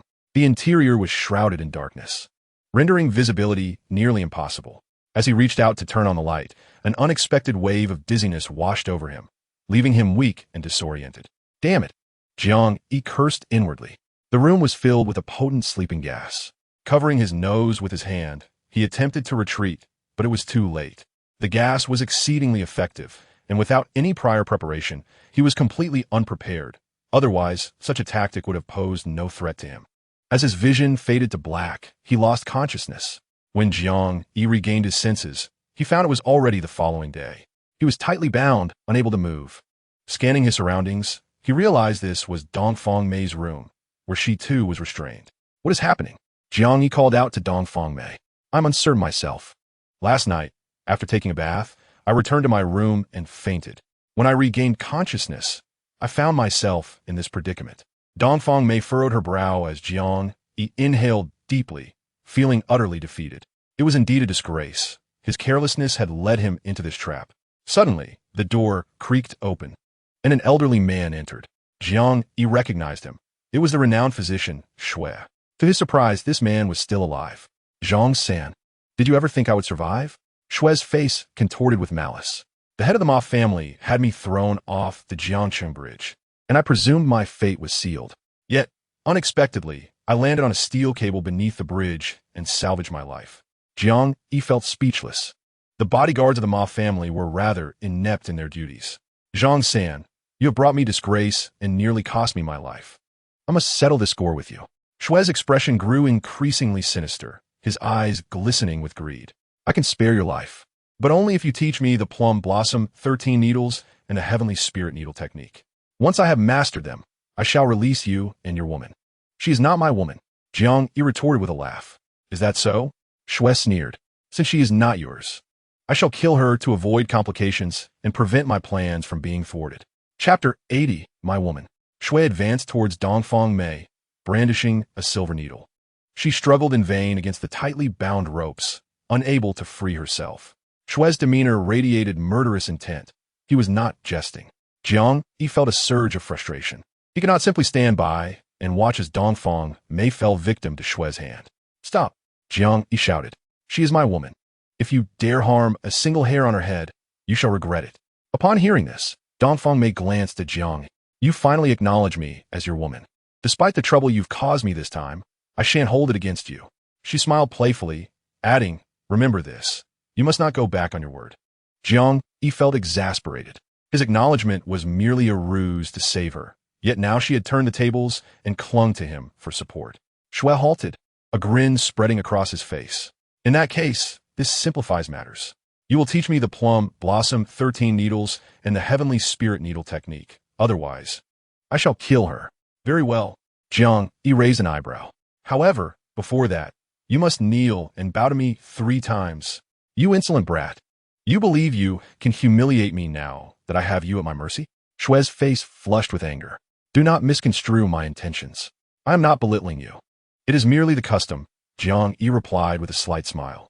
If you wish to learn from me, you must first pay your respects as is customary. Do you not understand? Humph. Shue scoffed. Do not mistake me. I am not seeking your instruction. I command you. Spare me your trivialities. If you do not teach me these 2 techniques, I shall first take your woman's life and then eliminate you. What skill is there in killing a defenseless woman? If you possess any true ability, dare to challenge me instead. Jiang Yi glared at Shue. It seems I must show you a glimpse of my prowess, lest you remain oblivious to my capabilities. After uttering these words, Dr. Shue retrieved a packet of medicine from his pocket, opened it, and approached Jiang Yi step by step. This concoction, which I personally researched, is called the intestine-cutting powder.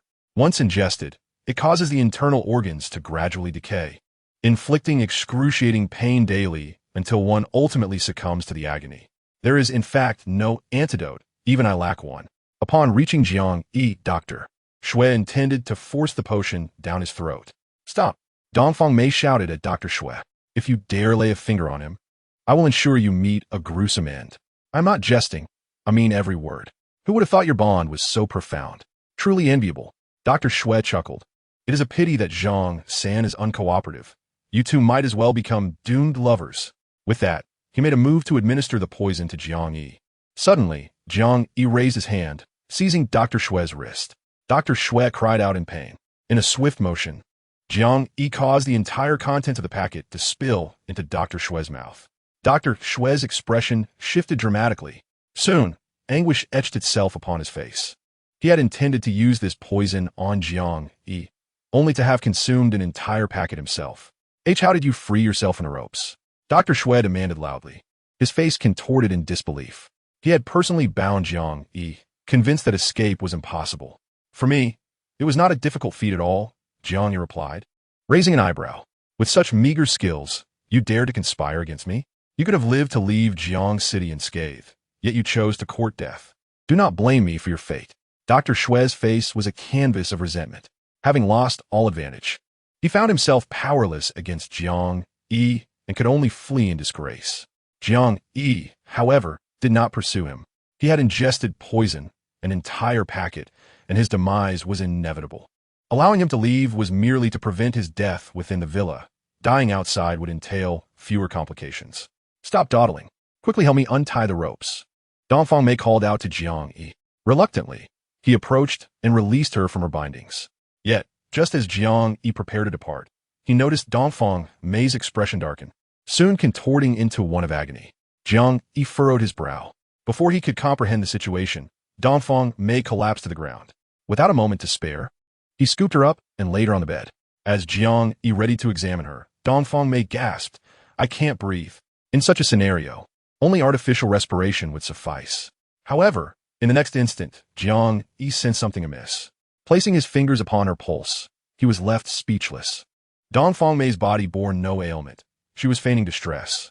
This woman was an exceptional actress. He had nearly fallen for her ruse. Thankfully, he had retained a measure of caution and checked her pulse. Stop pretending, Jiang Yi admonished as he gazed at her. Dong Fengmei continued to feign suffering. I do not have the luxury of time to engage in trivialities. I must attend to matters concerning the Tiansheng group. You are to remain in the villa and go nowhere. With that, Jiang Yi departed the room decisively. Once he had left, Dong Fengmei sat up on the bed. Sighing heavily, this man displays a complete lack of appreciation for delicate sentiments, leaving me with my efforts in vain. Her expression was one of displeasure. You've already exposed yourself. The shadow entered from the balcony. Nonsense, Dong Fengmei retorted, somewhat irritated. How is your investigation progressing? She turned her gaze towards the shadow. I have found nothing. The shadow replied, that assassin organization is deeply concealed. To locate it, we must first find the female assassin hidden within the hospital. We must pursue every lead. If you fail to uncover any clues, do not come to see me. Dong Fengmei's brows knitted in frustration. The shadow fell silent, leaping from the window to a nearby tree, disappearing from sight. Meanwhile, Jiang Yi drove directly towards the Tiansheng group, the clock now reading 10 o'clock. Much time had already been squandered, and he needed to reach the company swiftly. In the lobby of the Tiansheng group, Lu Feng, the head of the Lu family, and Lu Tianyu sat on the sofa with an air of arrogance. Surrounding them were dozens of members from the Jiang Province Chamber of Commerce, while a throng of journalists gathered outside the company's entrance. Lu Feng's objective for the day was to eliminate Jiang Yi, Dongren, Tiankuan, and several leaders of the Tiansheng group wore expressions of grave concern. Jiang Yi had yet to arrive, which heightened their anxiety. Additionally, Yanran had also arrived, choosing to align herself with the Tiansheng group. Is there something amiss with the chairman? He still hasn't arrived at the company. You ought to make a call to inquire, Dong Rui instructed Chen Kuan. I have already made several calls, but they were all unanswered, Chen Kuan replied, looking helpless. Chapter 81. To drink the toast or face the consequences. We are doomed. Without the chairman's presence, we have no means to protect the Tiansheng group. Dong Rui's brow furrowed in worry. I will buy some time, Yi Yanran declared. Dong Rui nodded, having awaited this very affirmation from her. Lu Tianyu, you have no enmity with Jiang Yi. Why pursue his demise so ruthlessly? Yi Yanran fixed her gaze upon Lu Tianyu. No enmity? Lu Tianyu snorted. That brat Jiang Yi wishes to eliminate me, and I shall not let him escape. He must die today. Lu Tianyu, you are utterly shameless. Do not think I am unaware that you instigated Jiang Yi, leading him to teach you a lesson. If you had not provoked him, he would have never sought you out. A flicker of anger crossed Yi Yanran's face. Yanran, at this juncture, such words are futile. Lu Tianyu declared with arrogance. If you agree to marry me today, to become my woman, I shall spare your Yi family. Otherwise, I shall deal with your Lu family as well. Dream on. Yi Yanran retorted coldly. If you refuse my toast and choose punishment instead, do not blame me. What I cannot possess, Jiang Yi shall not have either. I will destroy you with my own hands. After Lu Tianyu finished speaking, he turned to the two henchmen behind him and commanded, Go, take Miss Yi away. Yes. The two henchmen responded and strode toward Yi Yanran. Yi Yanran's delicate brows knitted in concern. Stop. Chen Kuan, who had remained silent until now, suddenly interjected, blocking the two henchmen. Upon seeing Chen Kuan, Lu Tianyu appeared somewhat intimidated. He had previously been Chen Kuan's subordinate and dared not act arrogantly in his presence. However, Lu Feng did not regard Chen Kuan with the same reverence. Ah, isn't this the young master of the Chun family from Lidu City? Lu Feng remarked disdainfully, casting a scornful glance at Chen Kuan. It seems the rumors are indeed true. You have become a mere lapdog for Jiang Yi, doing his bidding. Lu Feng, do not be so arrogant. Chen Kuan fixed his gaze on Lu Feng. I will be arrogant. What can you do about it? Lu Feng scoffed. Today, I only wish to deal with Jiang Yi. Do not rush me. Once I have dealt with him, then it will be your turn. Lu Feng, do you truly believe yourself to be so capable? If you are not the son-in-law of the vice president of the Jiang Province Chamber of Commerce, you would be nothing. I could extinguish you with a mere flick of my finger, Chen Kuan retorted, adding, you are merely a dog relying on its master. Instead of growing angry, Lu Feng laughed. The fact that I could become the son-in-law of the vice president of the Jiang Province Chamber of Commerce proves my capabilities. Do you possess such merit? You lack even the qualifications to rely on someone else's power. Lu Feng regarded Chen Kun with blatant disdain. Chen Kun took a deep breath, his anger boiling within him. You bastard, I will make sure to eliminate you today. With that, he removed his outer jacket, clenched his fists, and approached Lu Feng. The henchmen behind Lu Feng immediately rushed forward, positioning themselves in front of Chen Kun. Although these henchmen were skilled fighters, they paled in comparison to Chen Kun. 2 minutes later, all the henchmen lay defeated on the ground, each emitting cries akin to that of slaughtered pigs. Chen Kun glanced at Lu Feng and relaxed his fists, refraining from further violence. He had regained his composure, fearing that reckless actions might jeopardize Jiang Yi's significant plans. Even the esteemed young master of the Chen family is not much to speak of. Liu Feng Sniel et Tian Kun. In this society, brute strength is of little use. To trample upon others, one must possess wealth and influence. Your Chen family may be one of the foremost families in Jiang province, but in my presence, you are nothing. Chen Kun's anger flared again. He yearned to eliminate Lu Feng on the spot. Do not let yourself be provoked by such a sycophant. It is entirely unnecessary. A voice echoed from outside the hall. Lu Feng, incensed, turned to the source of the voice. The newcomer was none other than Jiang Yi. Upon entering the hall, Jiang Yi smiled slightly and took a seat directly on the sofa. Jiang, even now you dare to act so arrogantly. Do you even know how to write the word death? Lu Feng glared at Jiang Yi, his expression dark. That line should rightfully come from my lips. Jiang Yi raised an eyebrow and said, Lu Feng, do you truly believe that your status as the son-in-law of the vice president of the Provincial Chamber of Commerce allows you to act recklessly in my territory? To me, you are nothing more than an ant wielding the power of others. This statement left Lu Feng's lips twitching in anger. The crowd was utterly astonished. No one expected Jiang Yi to maintain such dominance over Lu Feng. Faced with someone stronger, few possessed the audacity Jiang Yi displayed. Yanran's gaze towards Jiang Yi grew increasingly complex. She felt that the Jiang Yi before her was a stark contrast to the one she once knew. Such boldness is rare indeed. Bring forth the immediate seizure of Tian Sheng Group. Lu Feng commanded the individuals from the Provincial Chamber of Commerce behind him. Yes, they responded, ascending the stairs. Apprehend Jiang Yi and everyone from Tian Sheng Group, and take them to the chamber's prison for my slow interrogation. Lu Feng directed his henchmen. Yes, they replied, striding directly toward Jiang, Dongrui, Chen Kun, Yanran, and several leaders of Tian Sheng Group. Chen Kun clenched his fists, preparing for confrontation, while Jiang Yi remained remarkably composed. Chen Kun made a phone call, instructing that all reporters outside the hall be allowed in. In an instant, over 100 journalists surged into the hall, eager for the unfolding drama. Stop! A sudden roar echoed through the air. The crowd turned toward the source of the voice, discovering a sharp-eyed, middle-aged man. This man was the steward of Baijian. Allow me to introduce myself. I am the steward of President Bai of the Jiang Province Chamber of Commerce.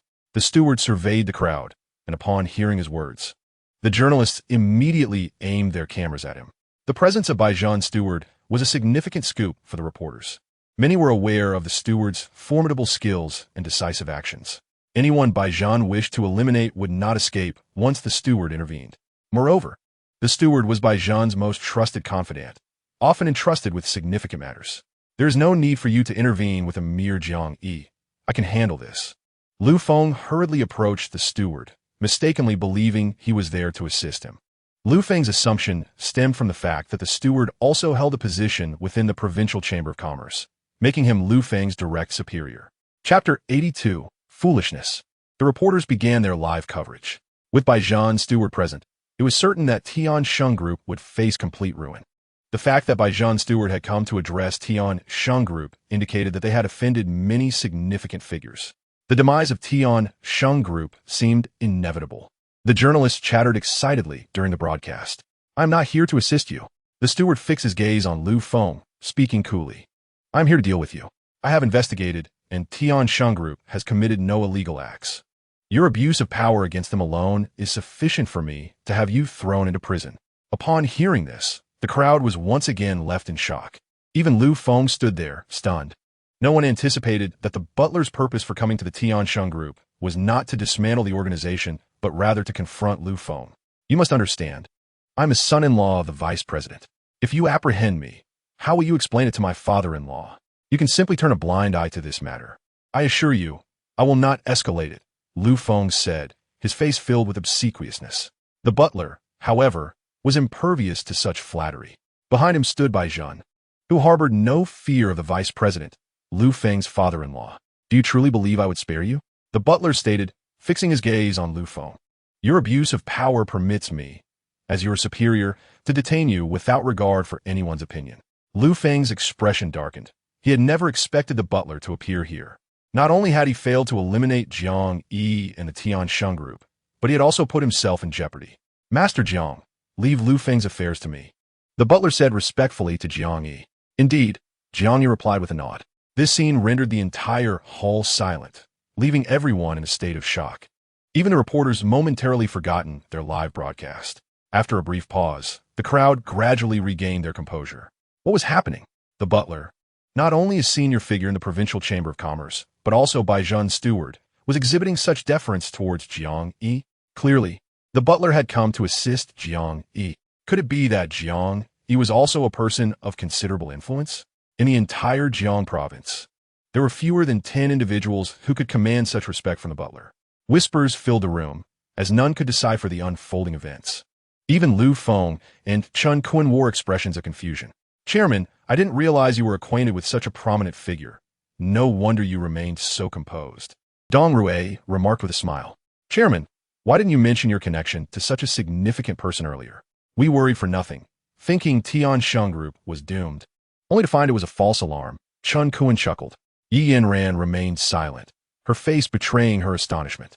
The fact that Jiang Yi knew someone from the Chen family had already surprised her, but now she discovered he was also acquainted with even more powerful individuals. Lu Tianyu was growing anxious. Cousin, what should we do now? Lu Tianyu inquired. I have no idea. Lu Feng exhaled deeply. It seemed impossible to deal with Jiang Yi today, and he would only attract greater trouble. Lu Tianyu looked utterly helpless. I told you, before me, you're utterly insignificant, Jiang Yi remarked, casting a slight smile at Lu Feng. Lu Feng's teeth ground together in frustration. Annihilate the Lu family for me. If this task is accomplished, I shall fulfill my promise, Jiang Yi declared. It's a deal. The butler nodded and then turned his attention to the members of the Provincial Chamber of Commerce. Lu Feng's abuse of power should be clear to you. You know what needs to be done. If you resolve this matter properly, I might spare you. Upon hearing this, the chamber members hesitated. Ultimately, several members of the Provincial Chamber of Commerce strode purposefully towards Lu Feng. They understood that power dictated their allegiances. Only by aligning with the powerful could they navigate the complexities of the chamber. You possess great audacity to dare challenge me? Lu Feng's face was etched with fury as he solemnly declared. Do not forget that the vice president of the Provincial Chamber of Commerce is my father-in-law. Should he learn of this incident, you will undoubtedly face dire consequences. Upon hearing this, the members of the Provincial Chamber hesitated, caught in a dilemma. They were uncertain about how to proceed, whether to take action or refrain from it. On one side stood the steward, and on the other, Lu Feng. The steward had the president of the Provincial Chamber backing him, while Lu Feng was supported by the vice president. What are you afraid of? If anything happens, I will take responsibility, the steward scoffed. In Jiang City, my word is law. You will do as I command. If you lack the courage for this, how do you expect to function within the Provincial Chamber? Though the steward did not explicitly state it, his words implied that the members of the Provincial Chamber had no choice but to act against Lu Feng. If they did not, the steward would not spare them. You truly are foolish, Dong Rui remarked, her gaze fixed on the members of the Provincial Chamber. You are part of the Provincial Chamber. You should know better than anyone who holds the most power in Jiang Province. If I were in your position, I would certainly make the wisest choice. Upon hearing this, the members of the Provincial Chamber ceased their hesitation and moved forward to seize Lu Feng. Within the Provincial Chamber, the most powerful figure was undoubtedly the president. The entire chamber operated under Bai Zhen's authority. The vice president held influence, yet was merely a subordinate. You will pay the price. Lu Feng bellowed in anger. His face was a mask of despair. Today he had intended to seal off the Tiansheng group, claiming it for himself, and subsequently eliminate Jiang Yi. Instead, he found himself facing a significant setback. Lu Feng's scheme had been flawless, yet unexpectedly, a steward had emerged. Master Jiang, how shall we deal with Lu Feng and his family? The steward inquired of Jiang Yi. Eliminate them, Jiang Yi replied succinctly. He had no desire to prolong matters with the Liu family. Leave no one from the Liu family alive. Their demise will serve as a benefit to the people. Jiang Yi's gaze was fixed on the steward. The Liu family was nothing but a scourge. Their extermination was a service to the community. Understood, the steward nodded. Given that Liu Feng was the vice president's son-in-law, it was imperative to resolve the matter in Jiang City, ensuring Liu Feng could not return to Lidu City. Liu Feng was acutely aware that his fate was sealed. The vice president was in Lidu City and could offer no assistance. By the time the vice president learned of his predicament, he would already have met his end at the hands of the steward. Master Jiang, I entrust this matter to you, the steward said to Jiang Yi. Just as Jiang Yi was about to respond, a group of individuals burst through the entrance, all clad in suits, their demeanor sharp and commanding as they formed two orderly lines within the grand hall. The spectacle was imposing, clearly signifying the arrival of significant figures. The gathered crowd was rife with confusion. Who could this grand assembly represent? It seemed likely that someone had come to aid Liu Feng, most probably dispatched by the vice president of the provincial chamber. Unless the vice president himself made an appearance, it was unlikely that anyone else could save Liu Feng. Amidst a chorus of murmurs and intrigued expressions, the crowd turned their gaze towards the entrance of the hall. Moments later, a portly gentleman strode in, clad in a black suit, wielding a cane, and bearing the countenance of a man in his 50s with a somewhat somber demeanor. It was none other than the vice president of the provincial chamber of commerce. A voice suddenly erupted from the throng. The journalists, brimming with excitement, hastily directed their cameras towards the vice president. This man, surnamed Wang, was called Wang Fugue. His name, though seemingly mundane, evoked a sense of trepidation among many. As the vice president of the provincial chamber of commerce, he wielded considerable influence in the business realm. Years prior, at a press conference, a reporter, attempting to lighten the atmosphere, had audaciously inquired whether Wang Fugue found his name to be rather plebeian or unappealing. In a chilling response, Wang had the reporter brutally beaten to death on the spot, an incident that sent shockwaves throughout Jiang province, leading many to believe his career was irrevocably ruined. To everyone's astonishment, after a brief hiatus, Wang Fugue returned to Jiang province as if nothing had transpired, resuming his role as vice president. The mere mention of his name instilled fear in the hearts of many. Upon Wang Fugue's arrival, Liu Feng's spirit soared. "Father, you must avenge me," Liu Feng exclaimed, addressing Wang Fugue. "Their attack on me is a direct affront to you. They do not regard you at all. Fear not, with me here, no one shall lay a finger on you," Wang Fugue declared, then turned to the members of the provincial chamber of commerce, chastising them. "You have immense gall to lay hands on my son-in-law. Are you tired of living?" The members of the chamber, visibly shaken, quickly released Liu Feng. Now that Wang Fugue was personally present, Liu Feng, emboldened, seized one of the chamber members, delivered a swift punch, and sent him crashing to the ground, unleashing a flurry of blows. Jiang Yi observed this scene with a furrowed brow. Wang Fugue's unexpected appearance had turned the tide. He had anticipated dealing with Liu Feng, but had not foreseen the emergence of Wang Fugue. "Is this how you conduct affairs, President Bai?"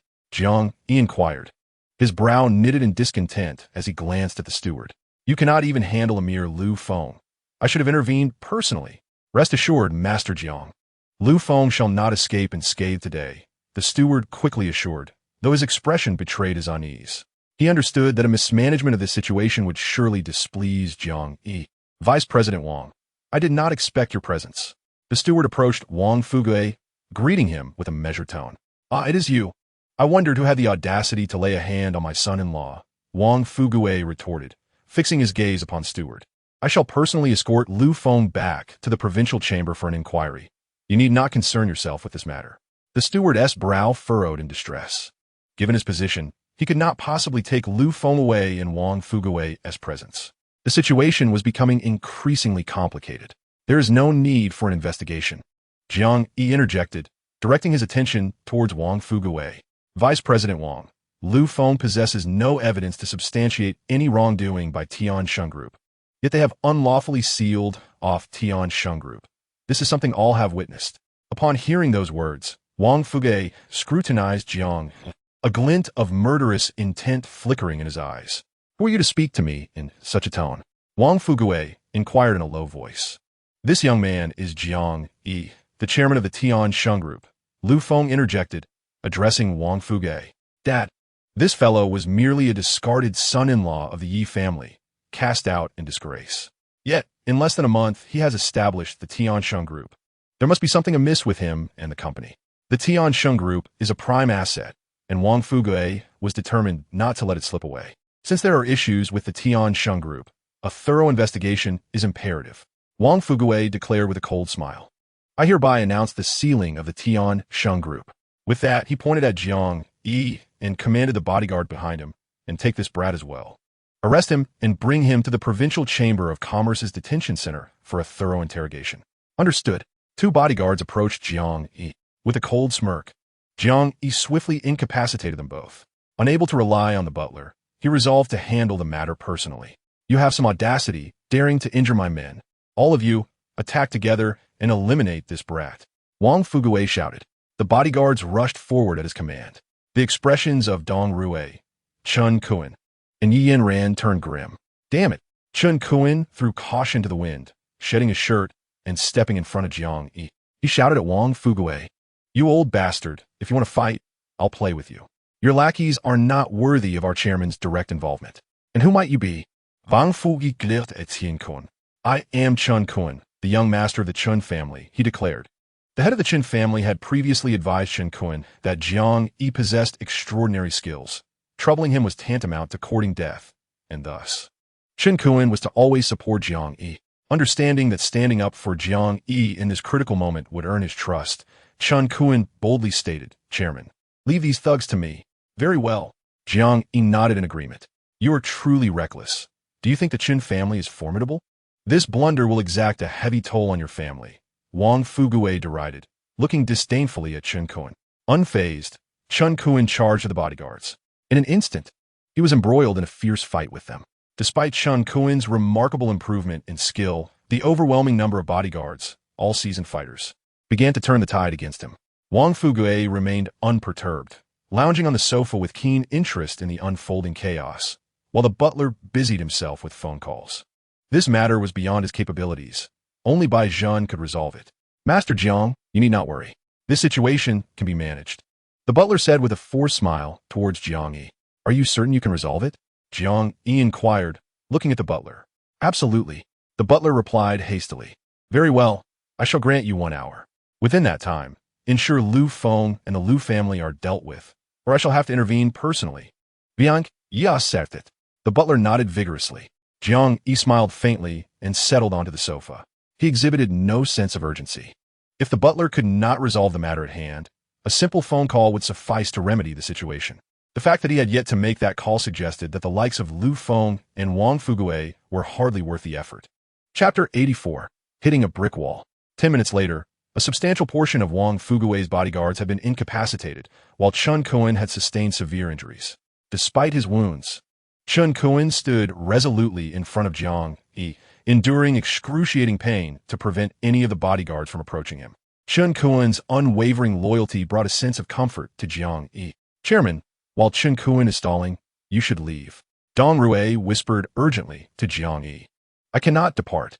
Jiang Yi replied with a slight smile. If I leave, what will become of you? What will happen to Tiansheng Group? Seeing Jiang Yi's refusal to retreat, Dong Rui's brow furrowed in concern.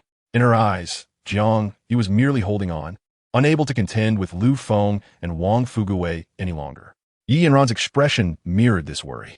She could choose to exit, for at that moment, no one would concern themselves with her. Yet, she had no intention of abandoning the situation. Whispers began to circulate among the crowd. They believed Jiang Yi and Tiansheng Group were doomed, with no one capable of assisting him.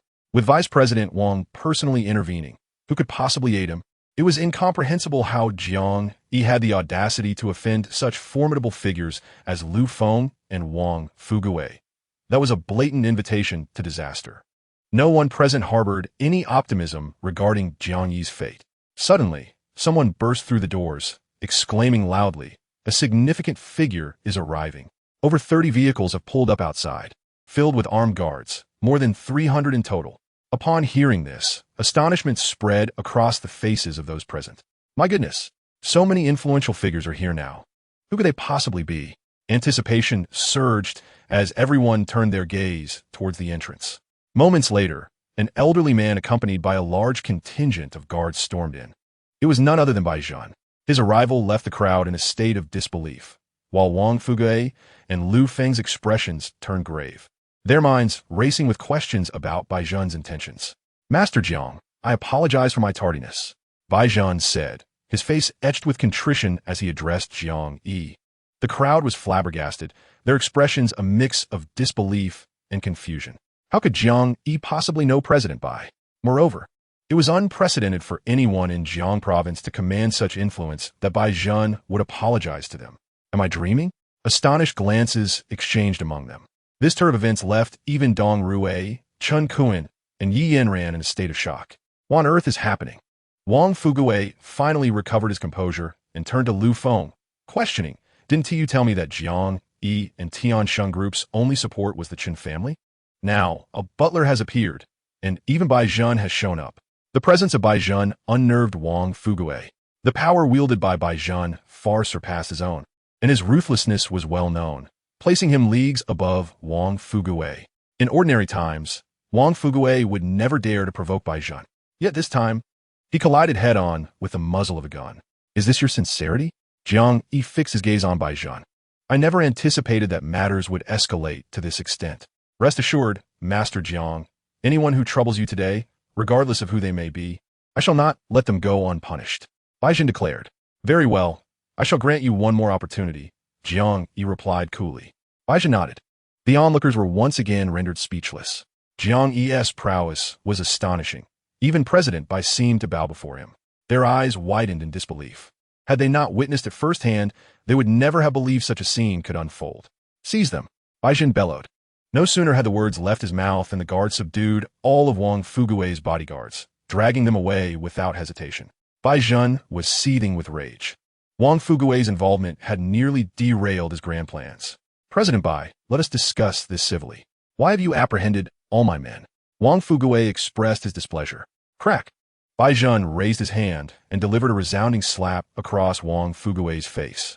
The sound echoed, leaving the crowd in stunned silence. No one had anticipated that Bai Zhan would resort to such violence. "Bai Zhan, do not go too far," Wang Fugue shouted in anger. "I am still the vice president. How dare you lay hands on me in front of so many people? Are you seeking to sever ties with me? And what if I did?" Bai Zhan retorted. "You, as my vice president, can serve at my discretion. Should I choose to dismiss you, you may very well return to farming. I hold the reins of the Jiang Province Chamber of Commerce." Bai Zhan's words rang true. The vice president was indeed a mere figurehead, devoid of real authority. All power within the provincial chamber lay firmly in Bai Zhan's hands, while Wang Fugue's influence was merely nominal, a hollow title. "President Bai, this is not a grave matter. Must we escalate it to this level? We have worked together for many years. Surely you can grant me some face?" Wang Fugue began to waver. "If I grant you face, who will save my granddaughter?" Bai Zhan scoffed. "The life of my granddaughter is worth far more than yours." Wang Fugue was bewildered by the turn of events. Someone, apprehend Vice President Wang, Lu Feng, and all the Lu family, and throw them into the provincial chamber's prison, Bai Zhan commanded. The guards moved swiftly, overwhelming Wang Fugue, Lu Feng, and the others, initiating their capture. "Master Jiang, once they are confined in prison, the old master will decide their fates. Even if he spares them the death penalty, they will remain in prison for life," the steward quietly explained to Jiang Yi. Jiang Yi said nothing. This matter must conclude to his satisfaction. Otherwise, he would not intervene to assist Bai Zhan in rescuing his granddaughter. It was a transaction. Should the other party demonstrate sincerity, he would honor his commitments. Conversely, if they lacked sincerity, there would be no further discussion. At that moment, Wang Fugue, Lu Feng, Lu Tianyu, and the members of the Lu family appeared ashen, fully aware that their doom was imminent. "President Bai, I have something to say," Wang Fugue addressed Bai Zhan. Bai Zhan nodded, instructing the guards to release Wang Fugue. Once liberated, Wang Fugue's first act was to deliver a resounding slap to Lu Feng. "You wretched scoundrel! Are you blind? You dare to call Jiang Yi a worthless fool? Killing him would be easier than squashing an ant. Even President Bai is willing to assist him. How can he be a fool?" Wang Fugue trembled with rage, then kicked Lu Feng in frustration. "You brought this upon yourself. If I had known you were a harbinger of disaster, I should never have allowed you to marry into our family. I should have eliminated you outright." Never in his wildest dreams did Wang Fuguwei anticipate encountering such formidable opposition. It was solely because of Lu Feng that he found himself in this predicament. Lu Feng remained silent, not daring to utter a word. After a considerable time, Wang Fuguwei gradually suppressed his fury. Chapter 85. Financial Strain. President Bai. I truly fail to comprehend the significance of Jiang Yi. How can the esteemed president of the Jiang Province Chamber of Commerce act as his subordinate? Wang Fuguwei voiced his confusion. Bai Zhan did not respond, instead ordering the guards to escort Wang Fuguwei away. The reason Bai Zhan sought to eliminate Wang Fuguwei and the Liu family was not due to Jiang Yi's stature, but rather because Jiang Yi possessed the ability to cure his granddaughter's illness. In essence, it was merely a transaction. Bai Zhan was not Jiang Yi's follower. Subsequently, Bai Zhan dismissed all the reporters from the Tiansheng group. The farce had finally come to an end. Master Jiang, I have resolved your matters. When will you save my granddaughter? Bai Zhan inquired of Jiang Yi. Next month, Jiang Yi replied. Upon hearing this, Bai Zhan's brow furrowed with concern. Master Jiang, you previously promised me that if I helped you with the Tiansheng group's troubles, you would save my granddaughter. A hint of displeasure crossed Bai Zhan's face. I never made such a statement. Jiang Yi raised an eyebrow. I have a rule regarding my medical practice. I can treat a maximum of 3 patients per month, and I have already assisted 2 this month. The remaining opportunity must be reserved for the elder of the Chun family. I will speak with them. After saying this, Bai Zhan turned to leave. Seeking out the Chun family will be futile. This month, I will not treat your granddaughter. Jiang Yi looked at Bai Zhan. I have seen your granddaughter. Her condition is not suitable for treatment at this moment. She must wait until next month. Bai Zhan's expression shifted to one of skepticism upon hearing this. Not only Bai Zhan, but everyone present found Jiang Yi's assertion hard to believe. Is there a specific timing for treatment? This was a first for all. President Bai, if you doubt my words, there is little I can do. Jiang Yi shrugged. Once Bai Zhan regained his composure, he glanced at Jiang Yi before turning away with his entourage. The matter had finally concluded. Dong Rui took a deep breath. She looked at Jiang Yi, feeling a surge of joy. Her instincts had proven correct. Jiang Yi was indeed an extraordinary individual. The vice president of the Provincial Chamber of Commerce had fallen at Jiang Yi's hands. Following this incident, no one in Jiang Province dared to provoke the Tiansheng group. To do so would be tantamount to courting death. The matters concerning the Tiansheng group shall be temporarily managed by you. Chen Kuan is injured and should take time to recuperate. Jiang Yi glanced at Dong Rui. Indeed, Dong Rui nodded in agreement. Chairman, my injuries are nothing significant. If I am not present at the Tiansheng group, there are many matters that Dong Rui will struggle to handle. I can persist. Tiankun interdicted eogerli. Are you certain you can manage? Jiang Yi inquired, looking at Chen Kuan. Absolutely. Chen Kuan affirmed, nodding and smiling at Jiang Yi. The prescription you provided me last time was astonishing. I followed it meticulously, brewed the medicine, and after consuming it, my recovery has been remarkably swift. It is simply miraculous. Jiang Yi raised an eyebrow. That prescription is indeed extraordinary. It was handed down to me by my master long ago. You have 3 days to tidy up the mess at Tiansheng Group and then proceed with its development. I want to see the Tiansheng Group become the most powerful conglomerate in Jiang Province. Jiang Yi commanded. Understood. Everyone responded affirmatively. Dong Rui appeared hesitant, as if she wished to voice something but held back. Is there a problem? Jiang Yi asked. This incident has caused significant losses for the Tiansheng Group. To swiftly revive it, substantial capital is required, Dong Rui explained. How much is needed? Jiang Yi inquired. At least several billion, Dong Rui replied. And that is just the initial phase. More will be needed later. Upon hearing this, Jiang Yi furrowed his brow slightly. The loss was indeed considerable, but surely not to the extent of requiring such a vast sum. Sensing Jiang Yi's skepticism, Dong Rui continued. Following this event, the Tiansheng Group's reputation will undoubtedly soar. We can seize this opportunity to not only revive the group, but also to rapidly strengthen it, hence the need for significant funds for expansion. She added, to establish the Tiansheng Group as the most powerful entity in Jiang Province is merely the beginning. Its foundation is too weak and must be reinforced with financial investment. Jiang Yi remained silent, realizing that he currently lacked the means to provide such a large sum. His account barely held a few tens of millions. A mere drop in the bucket. Chairman, perhaps we should allow the Tiansheng Group to grow gradually. It is impossible to find such a large amount of money all at once. Dong Rui said with a grave expression. As for financial matters, do not concern yourself. Jiang Yi, I will find a way. You just focus on the development of the Tianxin Group. Very well. Dong Hui nodded, placing her faith in Jiang Yi's ability to procure the necessary funds. If he could negotiate with Li Fugue, the vice president of the Jiang Province Chamber of Commerce, acquiring money should not pose a significant challenge. Should anything arise, contact me. Jiang Yi concluded before turning to leave the hall. As he passed by Yi Yanran, he paused and addressed her. Miss Yi, thank you. No need for thanks, Yi Yanran replied. She opened her mouth as if to say more. But Jiang Yi turned and departed. Presently, Jiang Yi and Yi Yanran resembled mere acquaintances, their exchanges marked by a polite formality. During their conversation, Yi Yanran felt an unprecedented sense of strangeness. This feeling left her somewhat unsettled. The Jiang Yi of today was no longer the same as before. Everything had changed. After leaving the hall, Jiang Yi made his way directly to the entrance of the company. Just as he was about to drive back, he suddenly noticed a familiar car parked by the roadside. Before long, the window of the vehicle rolled down. I truly underestimated you, Dongfang Mei remarked from the car, her voice laced with intrigue. I thought you would be cornered by the vice president of the Jiang Province Chamber of Commerce and the Liu family. Yet you managed to resolve the situation effortlessly. If I can't handle such trivial matters, how can I survive? Jiang Yi raised an eyebrow in response. Don't get too cocky. Your flamboyance could attract significant troubles ahead.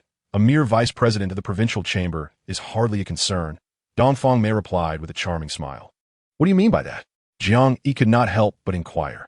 Nothing much. A peculiar smile graced Dongfang Mei's face just as Yi Yanran emerged from the entrance. Do you have time?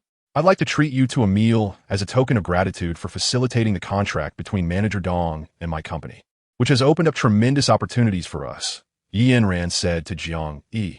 He has no time, Dongfang Mei interjected, stepping out of the car and linking her arm with Jiang Yi's in a seemingly intimate manner.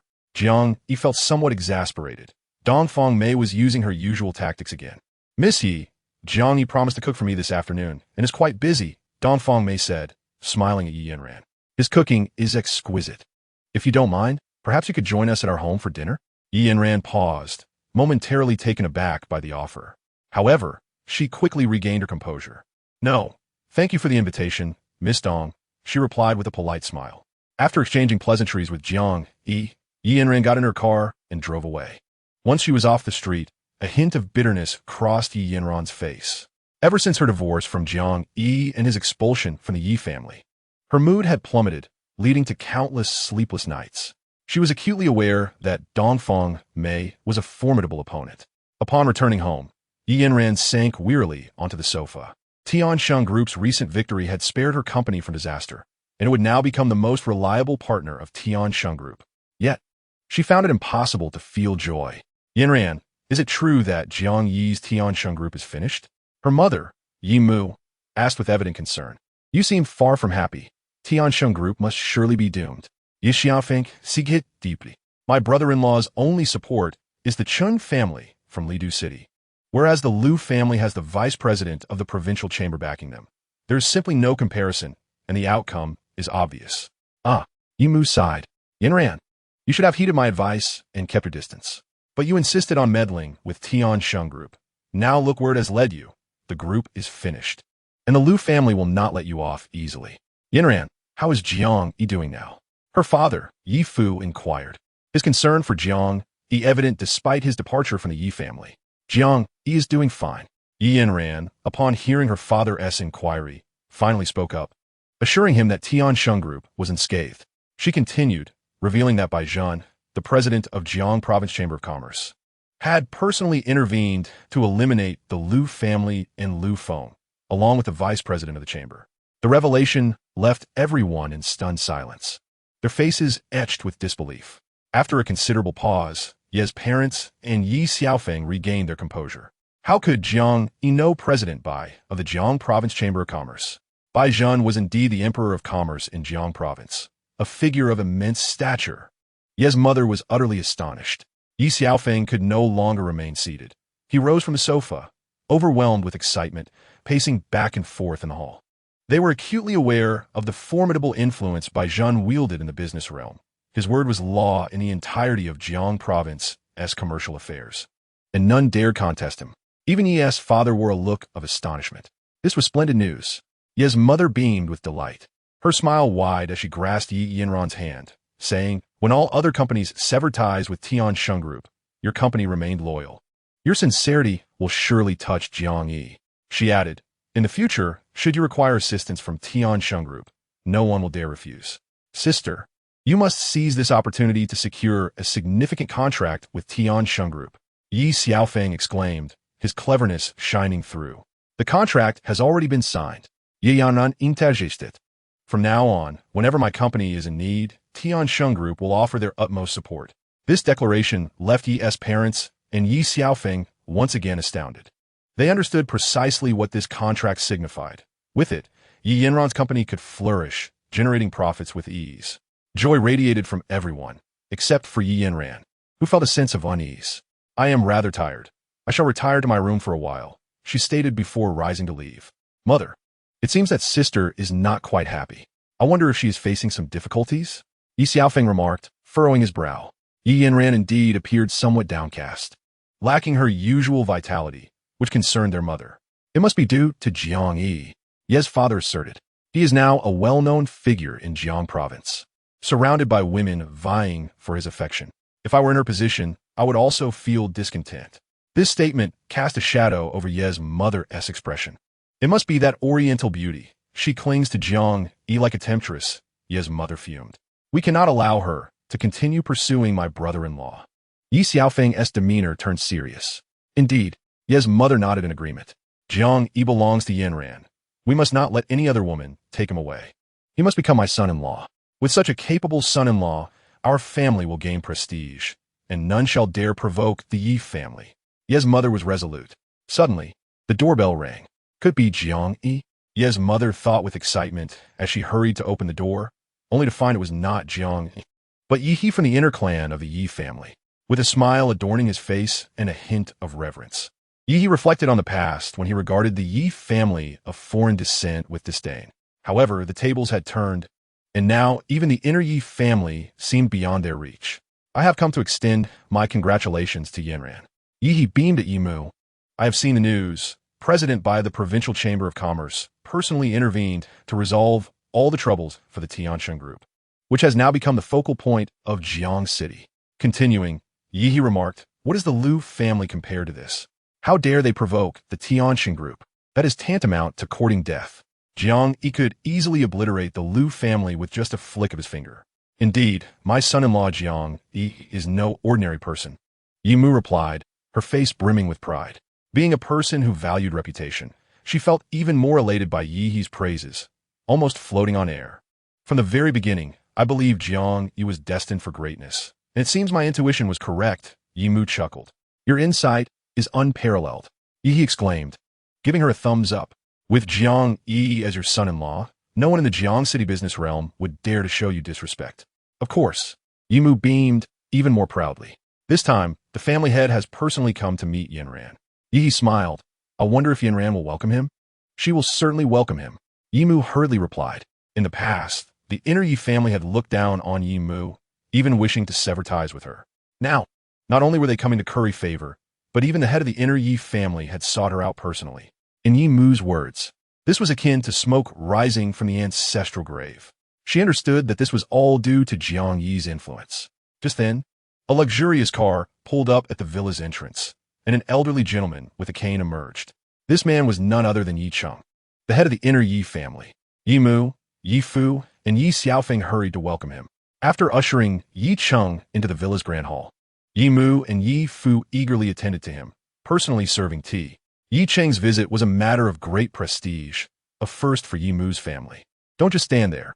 Hurry and call your sister," Yimu instructed Yi Xiaofeng. "Yes," Yi Xiaofeng replied, rushing upstairs. A few minutes later, he descended with a resigned expression. "Where's your sister?" Yimu inmuited. "My sister said she does not wish to meet anyone." Yi Xiaofeng replied. This left Yimu feeling quite embarrassed. "Yanran is unwell. I hope you understand," she apologized to Yi Cheng. Upon hearing this, Yi Cheng's brows furrowed slightly, clearly displeased.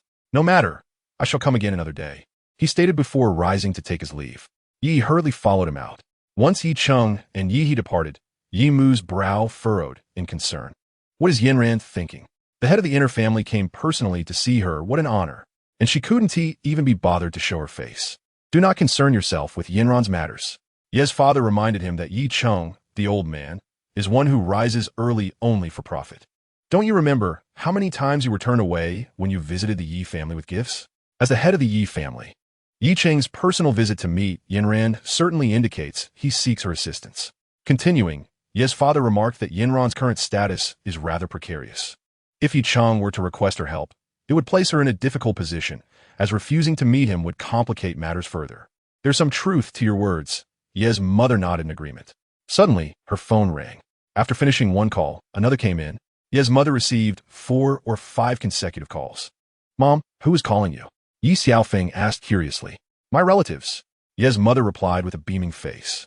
They haven't called in years, and now they are eager to visit, wanting to meet Yanran and Jiang Yi. She continued, they used to disregard us entirely, but now they are more enthusiastic than ever, all thanks to my capable son-in-law.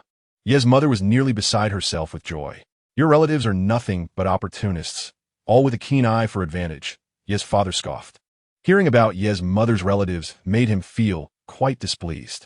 A few years prior, when Yi Yanran's company was short by over 300,000, Ye's father had gone to borrow money from Ye's mother's family. Not only did he fail to secure the funds, but he was also ridiculed. For Ye's mother's family, 300,000 was merely a trifling sum, yet they refused to lend a single penny. This incident remained vivid in Ye's father's memory. They were indeed somewhat excessive, but it cannot be entirely blamed on them. Ye's mother countered, who can blame them for looking down on you when you lack capability? If you had a bit of skill, they wouldn't regard you so lightly. Her words incensed Ye's father. I speak the truth.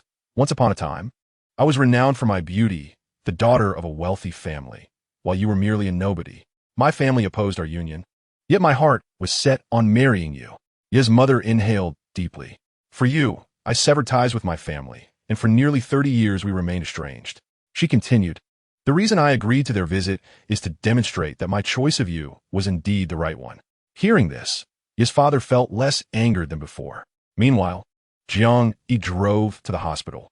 Upon arriving, he found the entrance teeming with people. I have sought the treatment of many skilled physicians, yet my ailment remains unresolved, and I have spent a considerable fortune. Today, I must see Dr. Zhang. He is likely the only one in Jiang province who can cure me. Come back in 6 months. Why?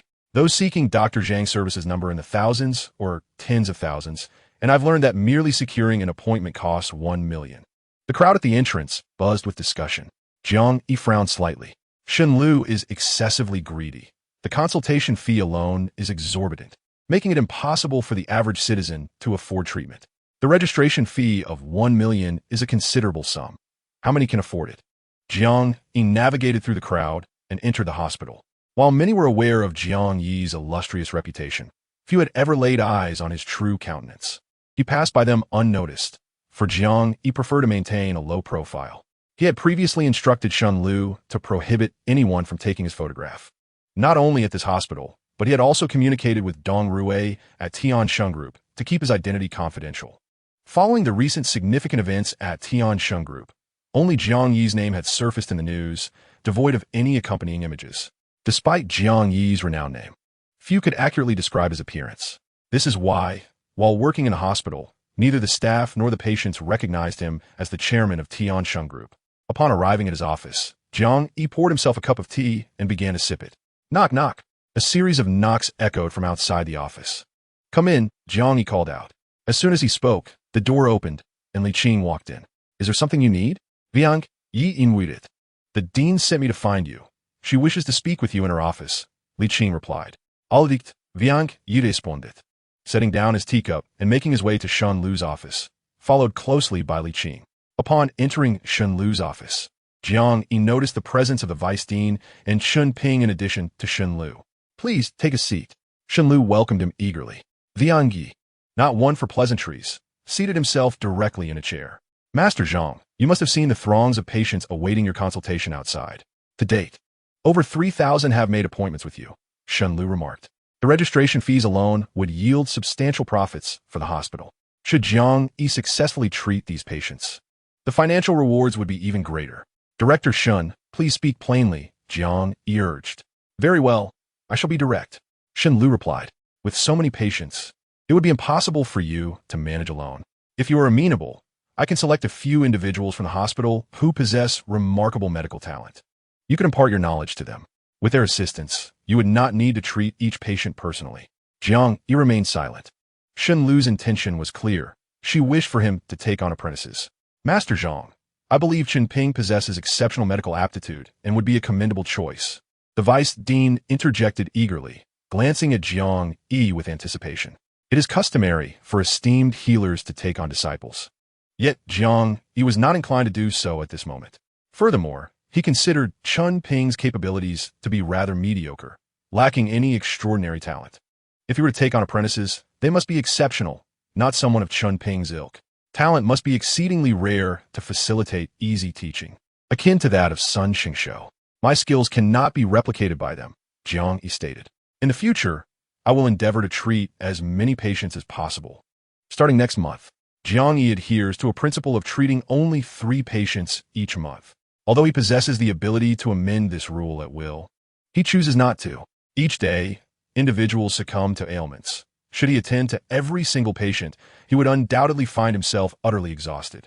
Shen Lu and the vice president, witnessing Jiang Yi's refusal, feel a sense of helplessness, yet they dare not press him further. Qinping, on the other hand, was an expression of profound disappointment. Even if I were to refrain from treating patients and merely remain at your hospital, I could significantly enhance your institution's reputation, overshadowing all the hospitals in Jiang City while also yielding substantial profits. Jiang Yi smiled faintly, remarking that one should not be too greedy. This statement left Shen Lu feeling somewhat embarrassed. Jiang Yi was indeed correct. During his time at the hospital, by treating only Master Ma, he had transformed the institution into a renowned establishment, its business flourishing exponentially, reaping daily fortunes.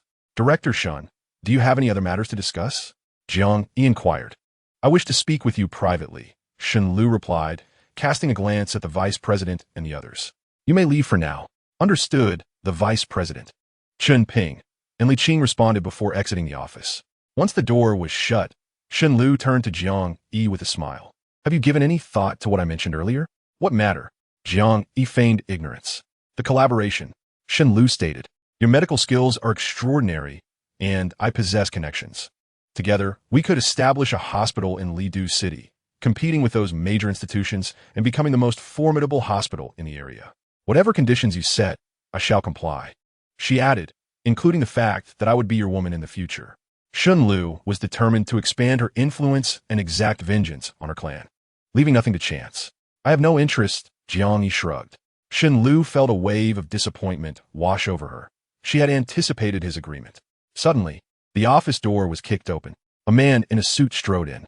Upon seeing him, Shen Lu's countenance shifted dramatically, her eyes aflame with fury. Shen Lu, you audacious wretch, how dare you hang up on me after I called you this morning? The man in the suit regarded her with disdain.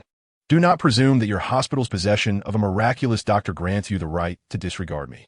I assure you, if I wish to eliminate you, it would be as effortless as crushing an ant. This man was a member of the Shen clan. Please speak with respect. Shen Lu reined in her anger and addressed the clan member. I am currently in discussions with Dr. Zhang, and any matters you have can wait. The clan member disregarded her and turned his attention to Jiang Yi. Are you truly the renowned Dr. Zhang? His gaze scrutinized Jiang Yi.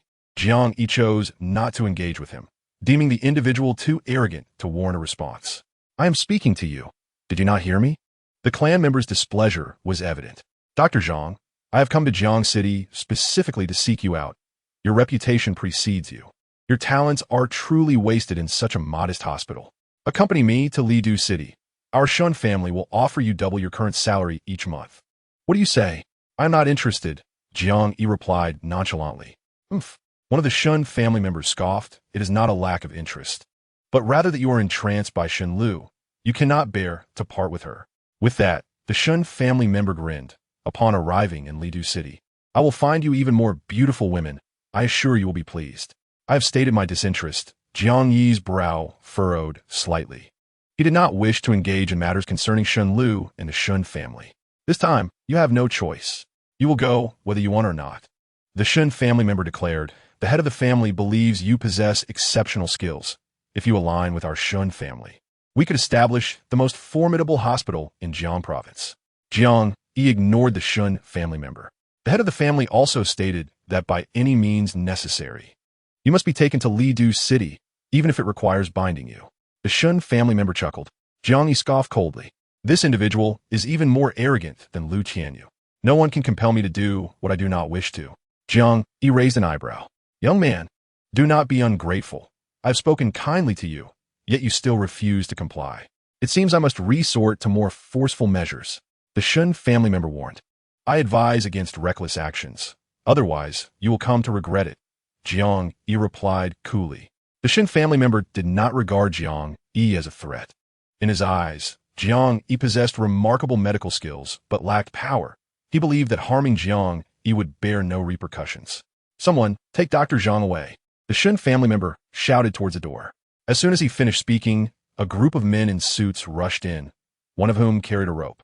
The Shun family member intended to use force and directly bind Jiang Yi. With a swift kick, Jiang Yi sent the leading man in a suit crashing to the ground. The remaining men hesitated, casting uncertain glances at the Shun family member. What are you looking at? Move. The Shun family member barked. Injuring him was inconsequential. My task is to bring him back to Lidu City, as long as he remains alive. Upon hearing this, the men in suits regained their courage and lunged at Jiang Yi. Jiang Yi smirked, ready to engage. In less than a minute, all of the suited men lay on the ground, moaning in pain. Such a multitude, and they could not even approach Jiang Yi. Young man, my patience has its limits. Do not provoke further punishment, the Shun family member warned angrily. Jiang Yi strode forward, seizing the Shun family member by the collar, dragging him out of the office, and tossing him down the stairs. The Shun family member tumbled down like a rag doll, emitting screams akin to a slaughtered pig. Jiang Yi showed no mercy to such bullies. Chapter 89. The Plan. I warn you, do not disturb me again, or the consequences will be far graver than merely being thrown down the stairs. Jiang Yi fixed his gaze on the Shun family member and spoke coolly. After a moment, the Shun family member finally managed to rise from the stairs. How dare you lay a hand on me? I shall not let you escape unscathed.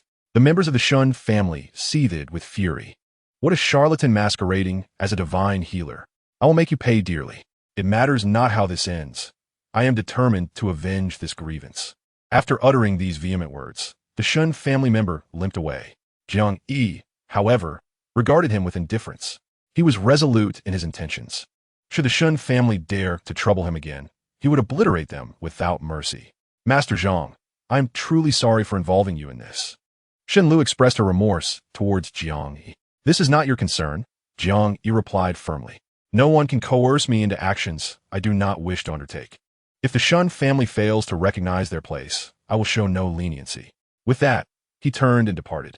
Shen Lu remained rooted to the spot, taking a moment to regain her composure. It seems collaboration is no longer necessary, she mused with a faint smile. She understood the nature of the Shun family member. Having been bested by Jiang Yi, he would undoubtedly seek retribution, and if provoked, Jiang Yi would annihilate the Shun family. Shen Lu knew there was no need for her to intervene personally. Upon returning to his office and settling into his chair, a call from Dongfang interrupted his thoughts. I just interrogated the driver, and he informed me that the female assassin will be leaving Jiang City in 3 days. You must act swiftly, she conveyed urgently. Jiang Yi furrowed his brow slightly. 3 days was hardly sufficient time. The female assassin was well hidden, and thus far, only Shen Lu seemed to be a credible suspect. It became imperative to ascertain whether Shen Lu was indeed the assassin. If she were not, he could not afford to squander any more time on her. You appear to have hit a dead end. Do you require my assistance? Dongfang inquired from the other end of the line. Not necessary. Jiang Yi terminated the call. Dongfang would not be of any help. Her presence at the hospital would only complicate matters. He would have to rely solely on himself to locate the female assassin. After contemplating for a while, a plan began to form in his mind. Although the scheme was somewhat extreme, it would serve to test whether Shen Lu was the assassin. Without further deliberation, Jiang Yi made his way to Shen Lu's office. Upon reaching her door, he was about to knock when Shen Lu emerged. Seeing Jiang Yi standing there, she paused. Master Zhang, is there something you need? She asked. I suspect the Shun family will continue to pursue me, and I intend to eradicate them. Since you seek vengeance against them as well, I believe we could join forces, Jiang Yi proposed. Taken aback by Jiang Yi's sudden change of heart, Shenlu hesitated for a moment. Sure, she agreed with enthusiasm. Though she found the situation somewhat peculiar, she dismissed her doubts. It's not suitable to discuss this here. Let's find a more private venue, Jiang Yi suggested. All right. Shenlu nodded and followed Jiang Yi out of the company. He drove directly to a bar. Shenlu was momentarily taken aback. She had not anticipated being brought to a bar. What do you think of this place? Jiang Yi inquired with a smile. It's quite nice, Shenlu replied, regaining her composure and nodding. Very well, let's go inside. After Jiang Yi finished speaking, he strode inside. Upon entering a private room, he ordered a selection of strong liquor. Last time you mentioned your grievances with the Shun family. This time, I need you to elaborate, so we can effectively deal with them. Jiang Yi raised his glass and shared a toast with Shenlu. Shenlu was far from naive. Her instinctive wariness was palpable. From the moment Jiang Yi proactively sought her collaboration at the company, she sensed something amiss. However, she refrained from voicing her suspicions. Shenlu began recounting her experiences, memories that stirred profound discomfort within her, prompting her to consume drink after drink. Within half an hour, she succumbed to intoxication. Observing the success of his plan, Jiang Yi discreetly sent a text to Chen Kuan, only to be met with silence. In desperation, he texted Dongfang Mei. Yet she too failed to respond. This left Jiang Yi feeling quite vexed.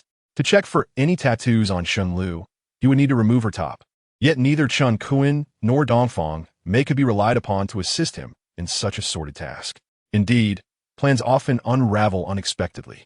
Suddenly, Shenlu erupted into laughter, clearly inebriated and reeking of alcohol. In the next moment, she leaned toward Jiang Yi and began to unfasten her clothing. Jiang Yi was taken aback. What was she attempting to do? Miss Shun, are you intoxicated? He inquired hastily. I'm not drunk. Shenlu replied with a smile. Stop pretending. I sensed something was off when we were at the company. Just now, you deliberately prompted me to revisit painful memories and urged me to drink, which made it clear to me that you desire me. Jiang Yi was momentarily speechless. I am willing to give you the most precious part of me. From this moment on, I am yours. Shenlu inhaled deeply. You must promise to help me deal with the Shun family. I want them to suffer as I have. Jiang Yi felt a surge of panic. That was not his intention. He merely aimed to ascertain whether she bore the scorpion tattoo. As the last piece of clothing slipped away, only her undergarments remained. Jiang Yi steeled himself, his gaze assessing Shenlu. Soon, his expression darkened. There, on her waist, was a scorpion tattoo. Shenlu was indeed the assassin. With a soft thud, Shenlu's body slumped onto the sofa, completely inebriated. Jiang Yi assisted her in dressing, then settled onto the opposite sofa, pouring himself a drink and savoring it slowly. He would interrogate Shenlu thoroughly once she regained consciousness.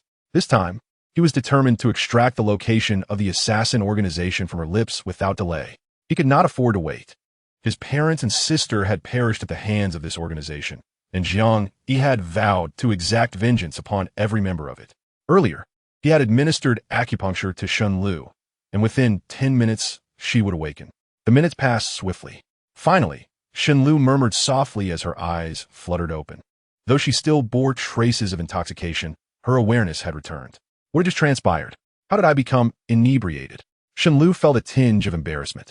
I intentionally got you drunk, Jiang Yi declared. This statement left Shenlu momentarily stunned. Allow me to introduce myself. I am Jiang Yi, the chairman of Tiansheng Group. Jiang Yi turned his gaze toward Shenlu. You must be familiar with Dongfang Mei, correct? Shenlu was taken aback. What Dongfang Mei? I know nothing of it.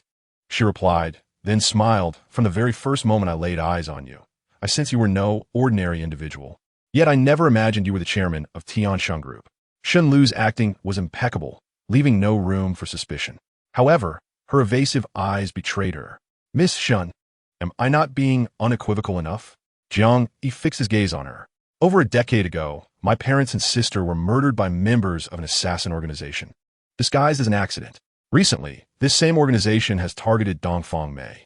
I captured one of the assassins and learned that there is another female assassin concealed within this hospital. He continued, that female assassin is you? You are mistaken. How could I possibly be the assassin you speak of? Your jest is far from amusing. Shenlu retorted with a laugh. Stop feigning innocence. Jiang Yi glared at her. When you were intoxicated, I saw the tattoos on your body. There is no mistake. Shenlu realized she could no longer maintain her facade, her smile fading. I have taken many lives, never failing until I encountered you. Shenlu inhaled deeply. This time, I was careless. I knew your identity was a facade, yet I did not investigate you. Otherwise, I would have deduced that you were the protector of Dongfang Mei. Where is the stronghold of that assassin organization? Additionally, provide me with a list of all its assassins, and I shall spare your life. Jiang Yi's gaze sharpened instantly. I can provide the information, but I have a condition. Shenlu asserted. What condition? Jiang Yi inquired. Assist me in dealing with the Shun family. They must endure a fate worse than death, but cannot be killed outright. Shenlu looked at Jiang Yi as an assassin. It is easy for me to eliminate the Shun family, yet I have refrained from doing so, intending instead to torment them gradually. You lack the authority to negotiate terms with me. Jiang Yi seized a fruit knife from the table, advancing toward Shenlu. She did not resist. The knife pressed against her throat. With a mere exertion of force, her life could be extinguished in an instant. You will not kill me, Shenlu stated confidently. Our organization is exceedingly covert. Should you take my life, you would never uncover the assassin organization, regardless of your prowess. Jiang Yi lowered the fruit knife. This woman was not easily subdued. It is often said that women are endowed with beauty but lack intellect. Yet this woman was remarkably astute. I will provide you with a list of all assassins in Jiangcheng. Once you have eliminated the Shun family, I will divulge all the information you seek. Shan Lu regarded Jiang Yi. He remained silent. If you deem this unacceptable, you may kill me now, Shun Lu said. Provide me with a list. Jiang Yi demanded. Shun Lu felt a wave of relief wash over her as Jiang Yi acquiesced. Subsequently, she procured a slip of paper and inscribed a list of names upon it. Each individual mentioned was a member of our organization's cadre of assassins residing in Jiangcheng. Shenlu presented the note to Jiang Yi. I trust you can devise a suitable pretext to eliminate them. Otherwise, should they inexplicably lose their lives, it will undoubtedly arouse the organization's suspicion. They will question my loyalty and may dispatch an assassin to eliminate me. If I perish, you will have no means of tracking down that organization of killers. Jiang Yi accepted the paper, cautioning, you had best not deceive me. Otherwise, I shall show no mercy. With that, he departed the bar. Upon reaching the entrance, he encountered Dongfang Mei. You texted me to come to this bar. What is it? She inquired. Get in the car. Jiang Yi responded as he climbed into the vehicle, and Dongfang Mei followed suit. Once the windows were closed, Jiang Yi relayed the events to her. This is the list Shun Lu provided. Please investigate these individuals' backgrounds. The more detailed, the better, he instructed. A trivial matter, consider it done. I will have it sorted by the end of the day. Dongfang Mei replied, then furrowed her brow and asked, have you been involved with Shenlu? Why do you ask that? Jiang Yi retorted. You are forbidden from engaging with any woman. If you touch one, I shall eliminate her, Dongfang Mei declared imperiously, raising an eyebrow. This proclamation left Jiang Yi utterly speechless. How audacious of her! Since when had it become her place to meddle in his affairs? Who was she to him? You haven't answered my question yet. Dongfang Mei fixed her gaze on Jiang Yi. No, he replied, somewhat exasperated. Though he initially intended to disregard Dongfang Mei, a lingering unease compelled him to engage. She was resolute in her commitments. If Shenlu would meet an untimely end, all leads would be severed. Until he had avenged himself, Shenlu must remain unharmed. That's a relief. Dongfang Mei smiled alluringly. It's not me being overly concerned. It's my mother's directive, and I am powerless to change it. Jiang Yi's expression darkened. She was clearly overstepping, yet she shifted the blame onto her mother. Once we deal with that assassin organization, will you consider acting against Shenlu? Do not forget, she is also affiliated with them, Dongfang Mei remarked, eyeing Jiang Yi. Jiang Yi chose to ignore her and drove straight back to the villa. The following morning, as he settled into the living room with a cup of tea, Dongfang Mei descended the staircase clad in an alluring nightgown. I have dealt with that driver for you, she announced, crossing her legs and sitting opposite him. Did you kill him? Jiang Yi inquired, his brow furrowing. Not by my hand. I dispatched someone else to do the deed, Dongfang Mei explained. I had him investigated. He was no saint, having taken the lives of numerous innocents over the years. As for his family, I have arranged for their relocation abroad. Jiang Yi remained silent. The driver was indeed deserving of his fate. It could be justified as a service to society. You truly are capable of decisive action. Jiang Yi remarked, gazing at Dongfang Mei. This is merely a demonstration of my resolute nature. All these actions are undertaken with you in mind, she replied, flashing a charming smile. Jiang Yi took a deep breath. Ah, right. I have thoroughly investigated those individuals you asked me to look into. None of them are virtuous. Dongfang Mei tossed a pile of documents onto the table. Jiang Yi glanced at them and found her assertion to be accurate. These assassins are indeed unsavory characters. Most of these killers hold significant positions in society. Should I send someone to assist you? Dongfang Mei inquired. No need. Jiang Yi repeated. These individuals must be eliminated one by one. Doing so all at once would draw the attention of that assassin organization. If anything were to happen to Shan, it would spell disaster. Very well. Who do you intend to eliminate first? Dongfang Mei asked. Sun Hao. He is the primary target, Jiang Yi stated expressionlessly. Chapter 91. The Target. Sun Hao is a proprietor in the antique trade of Jiang City, a veritable scourge of society. Numerous victims have been swindled by him, losing their fortunes and incurring insurmountable debts, ultimately leading them to end their lives. While Sun Hao may lack substantial skills, the number of lives lost at his hands is countless, making him the most notorious butcher on the list. When you plan to act? Dongfang Mei asked. Now, Jiang Yi replied as he picked up Sun Hao's dossier and drove away from the villa. The information Dongfang Mei provided was exceedingly detailed, encompassing the precise addresses of all the assassins, along with their personal information. Sun Hao's company is located on Xinhua Road in the southern part of the city. Xinhua Road is an antique street where nearly everyone involved in Jiang City's antique trade congregates. It is the most famous street in Jiang City, frequented by many tourists from afar. The antique world is fraught with peril. Some have amassed great wealth, while others have lost everything. Sun Hao has thrived in this domain through deceitful tactics. He has earned the nickname Sun the Three-Eyed, implying that he possesses the uncanny ability to discern the authenticity of any antique presented before him. While Sun Hao employs trickery, he also possesses genuine skills. Jiang Yi intended to confront this Sun the Three-Eyed personally. An hour later, Jiang Yi arrived at Xinhua Street. As he stepped out of the car, he was immediately scrutinized by several antique vendors. In industry parlance, individuals like Jiang Yi are deemed naive yet affluent, akin to lambs destined for slaughter. He strode directly towards a particular stall. The table was adorned with an array of peculiar items, including calligraphy, silver dollars, copper coins, and ancient jade, all exquisitely crafted. Esteemed sir, what type of object do you fancy? The stall owner eagerly greeted Jiang Yi.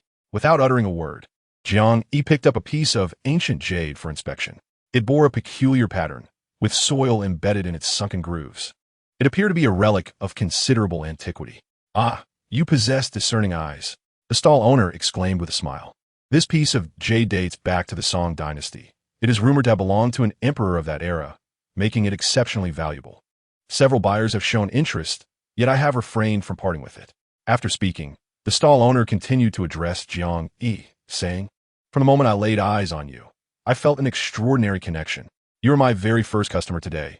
Take this piece for 300,000. Jiang Yi couldn't help but chuckle. As before, he remained silent. He had already discerned that this ancient jade was a counterfeit. Having studied medicine since childhood and spent years engaged with herbs, his senses were exceptionally acute, far beyond those of the average person. There was a faint scent of medicinal liquid emanating from the jade, clearly indicating that the stall owner had soaked it to give it an antiquated appearance. Furthermore, upon handling it, he noted that the surface was not sufficiently smooth.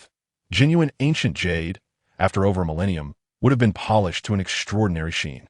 Jiang Yi concluded that this was undoubtedly a fraudulent imitation, and perhaps not even jade, but rather an artificial creation. At best, it was worth 10 yuan. This stall owner. Once this opportunity is gone, there will be no more, the stall owner remarked, spotting Jiang Yi as a wealthy individual, capable of driving a luxury car worth 100 million. 300,000 would be trivial to him. If you purchase this jade, it will surely be worth it. The market prices for jade have been soaring recently. In just a few years, its value could multiply several times over, perhaps even by dozens. Then why not keep it for yourself? Jiang Yi sudendi inguidet. This question rendered the stall owner momentarily speechless. Just then, an elderly gentleman pushed through the crowd, cheerfully addressing the stall owner. The jade you sold me last time was a great deal. I made a profit of over 100,000. Upon hearing this, the onlookers couldn't help but glance at the old man. Earning such a sum was akin to striking gold for many. The stall owner discreetly cast a glance at Jiang Yi before retracting his gaze, eager to observe Jiang Yi's reaction. Jiang Yi's expression remained calm. In the realm of antiques, reading people and their intentions is of utmost importance. The stall owner was clearly a seasoned player. "Excuse me, could I take a look at that jade?" The old man suddenly fixated on the ancient jade in Jiang Yi's hand. "Sure." Jiang Yi handed the jade over to the old man. The elder examined it closely, deep in contemplation. "What a remarkable piece!" he suddenly exclaimed. All eyes turned toward him. As he assessed the jade, he continued, "If I'm not mistaken, this is ancient jade from the Song dynasty. Quite valuable indeed. I'll offer you 500,000. Are you certain?" The stall owner hurriedly asked. "I am quite certain," the old man replied, promptly producing his bank card, appearing as though he feared it might be snatched away, eager to acquire the ancient jade. As the stall owner accepted the bank card, he kept a watchful eye on Jiang. Meanwhile, Jiang Yi coldly smirked internally, realizing the intricacies of the antique world. This elderly gentleman was undoubtedly in cahoots with the stall owner, his intent clearly to deceive him. The old man was deliberately inflating the price of a jade, feigning an eagerness to purchase it, knowing that many would fall prey to such a ruse and hastily claim the jade for themselves. The street vendor feigned distress, addressing the old man, claiming that the ancient jade had already caught someone else's eye, engaging in a dispute with him. Indeed, the vendor commenced his act. "This appears to be quite a predicament." With a look of resignation, he pointed at Jiang Yi, stating to the old man, "This gentleman has expressed interest in this piece of ancient jade first. As a businessman, I must uphold my integrity. Let me first discuss it with him." Upon hearing this, the old man's face immediately reflected a look of regret. "Sir, as you can see, this piece of jade is truly a remarkable item." That elderly gentleman offered 500,000. The vendor turned to Jiang Yi and proposed, "I do not require your 500,000. If you offer me 400,000, this jade shall be yours. For the sake of my credibility, I will incur a loss of 100,000, which is indeed quite considerable. However, it matters not. We shall have opportunities for collaboration in the future. Profit or loss is inconsequential, as long as we maintain our goodwill. I offer you 10. Jiang Yi repaid. The vendor was momentarily taken aback. "Sir, such jesting is not to be taken lightly." The vendor retorted, clearly displeased. "You cannot jest with my possessions. If you decline, I shall sell it to that old man." With that, he gazed at Jiang Yi, awaiting his response. "I'm not jesting." Jiang Yi raised an eyebrow. "This piece of jade is worth no more than 10. Hearing this, the vendor's anger flared. Chapter 92. The Scheme. "Oomph." The vendor scoffed, then turned to the old man, declaring, 500,000, this jade is yours." The old man, seeing the situation, prepared to pay. "I offer 600,000. A middle-aged man then placed a stack of money in the vendor's hand, seizing the jade. Jiang Yi was not deceived, but the onlookers were. The middle-aged man squandered 600,000 on a piece of worthless imitation jade, reveling in his acquisition. The vendor, overjoyed at the turn of events, maintained a facade of helplessness, insisting that the old man had shown interest first and that integrity in business was paramount. The middle-aged man, quite domineering, proclaimed he would not return the jade. Subsequently, he strode away with the jade in hand. The crowd gradually dispersed, and the old man also feigned discontent as he left in anger. "Sir, today you have suffered a significant loss. As you witnessed, if you decline, there are others who will take it." The vendor remarked to Jiang Yi, "However, fear not. I have many other fine items here. Peruse them at your leisure. And if anything catches your eye, speak swiftly. I shall sell it to you at a low price as a gesture of friendship. You are quite the player. Jiang Yi simukit." "Sir, I do not comprehend your words. I am uncertain of what you are implying," the vendor replied, his face a mask of confusion. "Do not feign innocence."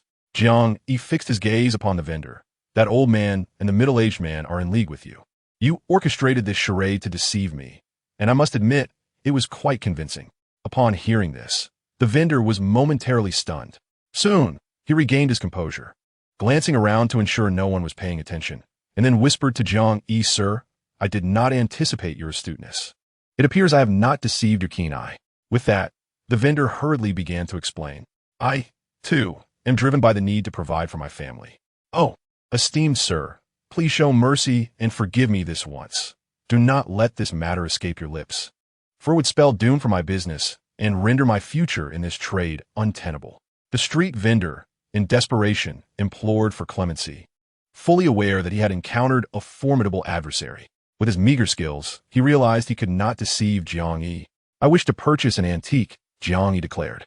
Upon hearing this, the street vendor's heart sank. He feared that Jiang Yi intended to ensnare him. Should he sell his counterfeit goods to Jiang Yi, it would serve as irrefutable evidence against him.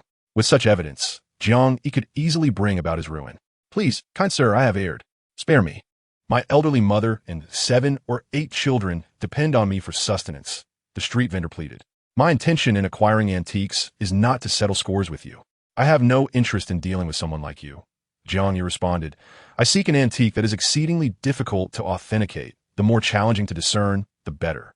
The street vendor hesitated, weighing his options.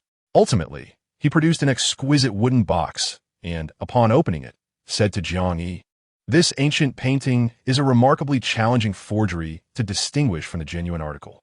Although it is a counterfeit, its quality is such that it can easily deceive, and thus it commands a price of 100,000.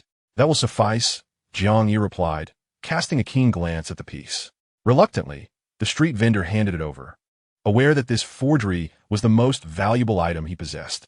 "I shall pay with my card," Jiang Yi stated, extending it to the vendor. The street vendor hesitated, saying, "I cannot accept your money. Take the painting and simply do not cause me trouble." He understood the wisdom of avoiding calamity through financial loss. With evidence of his wrongdoing in Jiang Yi's possession, he dared not accept any payment, even if he had the courage of 10 men. "You must accept this payment. I require someone to guide me. This is my first visit to Xinhua, and I'm unfamiliar with many matters." Jiang Yi insisted, "Consider this 100,000 as your guiding fee."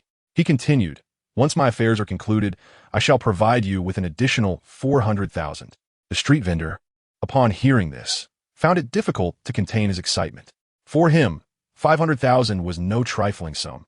In the antique trade, there were times when he might go an entire month without a sale. It was likely that his earnings for the year did not even reach that amount.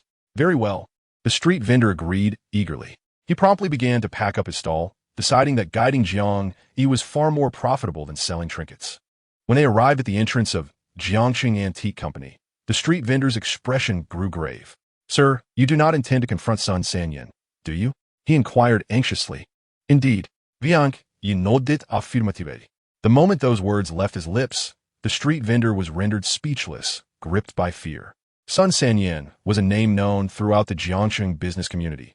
To provoke him was tantamount to courting death. Even if given 10 lives, the street vendor would not dare to cross paths with Sun Sanyan. "Sir, perhaps you should consider another guide. Sun Sanyan is the local tyrant of this street. Provoking him is tantamount to courting death.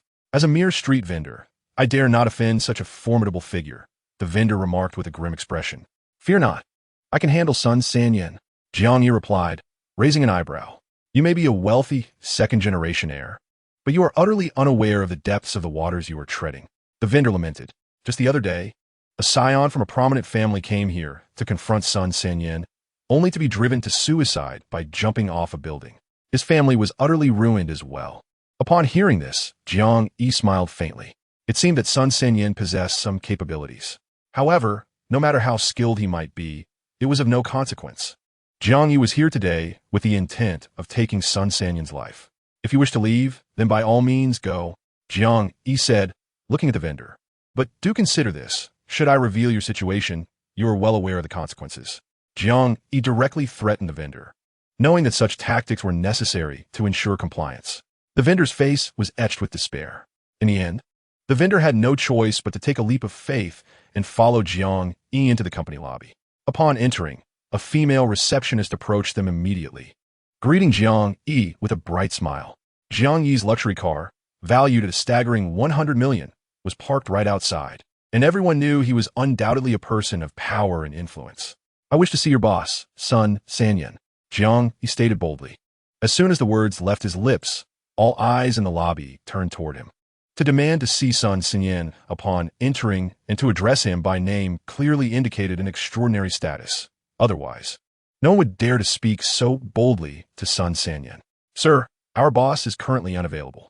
Perhaps you would like to make an appointment, and I will notify you when he has time," the receptionist hurriedly replied. "I am here to discuss a significant business deal. If this opportunity is missed, you will undoubtedly regret it," Jiang Yi asserted. Chapter 93. The Reverse Scale. The female receptionist hesitated for a moment. Sir, today our company is hosting a treasure appraisal conference, which our boss will personally oversee. Would you mind waiting until the event concludes? Then the boss will have time to meet with you, she suggested. A treasure appraisal conference? Jiang Yi replied with a slight smile. Yes. The receptionist nodded. Many renowned collectors will attend. Our company holds this event annually, and, coincidentally, this year's conference is today. Very well. I shall wait then, and perhaps Sun Sanyan could assist me in appraising my treasures, Jiang Yi said as he took a seat. The receptionist hurriedly poured tea for Jiang Yi before departing to attend to other guests. The vendor, trembling in fear, stood behind Jiang Yi. Once the coast was clear, he leaned in and whispered, "Boss, everyone attending the appraisal today is a significant figure. Coming here to stir trouble with Sun Sanyan at this moment is akin to seeking death. Even if I plead with you, you are courting disaster. Do not involve me." Jiang Yi remained silent, leaving the vendor in a state of helplessness. He yearned to flee, yet fear held him captive. His vulnerabilities remained firmly in Jiang Yi's grasp. Should he attempt to escape, Jiang Yi would undoubtedly exact retribution. The street vendor lamented his folly, regretting his decision to entangle himself with Jiang Yi. His ploy had failed, resulting in his own downfall. It was a classic case of losing the hen while trying to steal the eggs. Before long, the street was adorned with an array of luxury vehicles, and a number of affluent individuals began to enter. The receptionists in the hall sprang into action, attending to these distinguished guests. Jiang Yi surveyed the scene and noted that most of the attendees were prominent business magnates, while the remainder were elite figures from the commercial sphere, each one a force to be reckoned with. This revelation surprised Jiang. A mere swindler like Sun Hao possessed such formidable connections. Clearly, Sun Hao is not to be underestimated. However, Jiang Yi felt no trepidation. A trivial figure like Sun Hao was hardly a concern and could be dealt with effortlessly. Jiang Yi planned to expose Sun Hao's deceit, ensuring his disgrace before ultimately eliminating him. There was no need for leniency with someone like Sun Hao. Suddenly, a bespectacled man approached, scrutinizing Jiang Yi and the street vendor. "Do you have an invitation?" he inquired, directing his question at Jiang Yi. "What invitation?" Jiang Yi retorted. "Today marks our company's annual appraisal conference, attended solely by the CRME de la CRME of society. Only those of status and standing received invitations," the bespectacled man explained, continuing, "Without an invitation, you lack the qualifications to partake in our conference. Depart immediately, or I shall not be polite." His tone dripped with disdain, as he deemed anyone without an invitation unworthy of remaining in the hall. "And who might you be?" Jiang Yi asked. "I am the boss's assistant," the bespectacled man replied smugly. "Furthermore, I am the boss's brother-in-law. He is my sister's husband." Jiang Yi couldn't help but chuckle. No wonder this fellow was so arrogant. He had his sights set on him even before the conference commenced. "You have no authority to dismiss me. Summon your brother-in-law," Jiang Yi declared. Upon hearing this, the bespectacled man's face contorted with anger. "Do you know where you are? How dare you behave so insolently here? You must be tired of living," he retorted coldly. "Don't think that just because you parked a billion-yuan luxury car out front, you belong to the upper echelons of society. Your attire reveals your true nature, an ostentatious pretender. That car is certainly not yours." His derision attracted the attention of many onlookers. "That vehicle is rented, isn't it?" he continued to mock. "If you were genuinely part of the upper class, radiance would emanate from you alongside such a fine automobile. Yet all I sense from you is a lack of wealth." With a sneer, he concluded, "I've encountered many like you, always pretending to be affluent, yet in reality, you are destitute, burdened with debts, poorer than those begging on the streets." The bespectacled man spat his words, as if he possessed an intimate understanding of Jiang Yi. The onlookers erupted into hearty laughter, regarding Jiang Yi as nothing more than a pretentious fool. He would soon vanish from my sight, and I would act as if nothing had transpired. Jiang Yi's gaze instantly sharpened. "Who do you think you are, daring to demand my disappearance?" The bespectacled man snorted dismissively, showing complete disregard for Jiang Yi. "You don't even have an invitation, and yet you dare to flaunt your authority before me? Didn't your mother teach you how to behave? Or did she perish early, leaving you an orphan?" These words struck a raw nerve within Jiang Yi. The loss of his mother had always been a painful scar in his heart, and the bespectacled man, oblivious to his peril, had invoked that wound. Jiang Yi rose, his fierce gaze locked onto his adversary. "What? You're not satisfied? Do you wish to strike me? Go ahead if you dare. The bespectacled man intentionally leaned closer, emboldened by his connection to Sun Hao's uncle, believing no one would dare challenge him. Laughter erupted once more, echoing throughout the hall. However, in the next moment, the laughter ceased abruptly, leaving expressions frozen in shock. With a resounding slap, Jiang Yi delivered a stinging blow to the bespectacled man. The impact was sharp and clear. In an instant, the man's face swelled grotesquely, his front teeth shattered, and his nasal bone fractured, blood gushing forth. This scene left everyone astounded. The bespectacled man was Sun Hao's uncle, and not a single person present had dared to lay a hand on him. Jiang Yi was the first to defy that unspoken rule. "You bastard! How dare you strike me?" The bespectacled man seethed with rage. To him, being struck by someone of no status was an affront worse than death itself. Jiang Yi had no intention of letting the matter rest. He seized the man's collar and unleashed a flurry of punches. One powerful blow sent the bespectacled man sprawling to the ground. After a considerable pause, he finally managed to rise again. But Jiang Yi was relentless.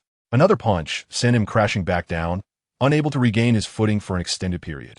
The bystanders dared not approach, fearful of attracting trouble. "You may insult me, and I can dismiss it as mere noise, but you shall not speak ill of my mother," Jiang Yi declared, staring down at the fallen man. The bespectacled man's eyes burned with fury and malice as he glared at Jiang Yi. Unfazed, Jiang Yi sank into a nearby sofa, awaiting Sun Hao's arrival. The street vendor wore an expression of utter despair. Chapter 94, A Farce. "We're doomed." The vendor inhaled deeply, his face etched with fear. "Sun Hao will not let you off the hook. You might not survive to leave this place today, and I cannot escape either. Sun Hao will surely think I am complicit in this." Jiang Yi remained silent. The vendor's cowardice was astonishing. He had shown far more bravado when he had attempted to deceive Jiang Yi moments ago. "What has happened?" A voice suddenly rang out from the crowd. Upon recognizing Sun Hao's voice, everyone hurriedly parted to make way. A moment later, a man in his 30s, clad in a suit, emerged from the crowd, accompanied by 4 or 5 intimidating bodyguards. This man was none other than Sun Hao. Upon witnessing the disheveled state of the bespectacled man, he was consumed by fury. "Who did this to you?" Sun Hao demanded, personally lifting the man from the ground. The bespectacled man pointed a trembling finger at Jiang Yi and, after a brief pause, implored, "Brother-in-law, you must avenge me." Sun Hao's piercing gaze turned towards Jiang Yi. "So, it was you who harmed my brother-in-law?" he questioned, his voice laced with anger. "Indeed." Jiang Yi raised an eyebrow. "Your brother-in-law has a foul mouth, and I merely taught him a lesson. Have you lost your mind? You dare lay hands on my people? You should inquire around. Who on this street would have the audacity to touch my men?" Sun Hao's expression darkened with menace. "I know who you are. You are the local tyrant, Sun Sanyan." Jiang Yi replied with a slight smile. "I came here today specifically to find you, and now that you are here, let us discuss serious matters. Knowing my name and still daring to act against my people suggests you have come here with ill intentions. Tell me, who exactly are you?" Sun Hao glared intently at Jiang Yi. "I am merely an ordinary man," Jiang Yi shrugged nonchalantly. "Kill him." Sun Hao commanded his bodyguards. "Yes." The bodyguards acknowledged, advancing towards Jiang Yi. Suddenly, a middle-aged man emerged from the crowd. Upon recognizing Jiang Yi, the man's expression shifted dramatically, and he shouted, "Stop." The bodyguards glanced at the middle-aged man and then back at Sun Hao, awaiting his decision. This man was no ordinary individual. He was Lei Ying, the president of the Jiangxing Chamber of Commerce. Having encountered Jiang Yi once before, he was aware of Jiang Yi's true identity and the recent events surrounding Tiansheng Group.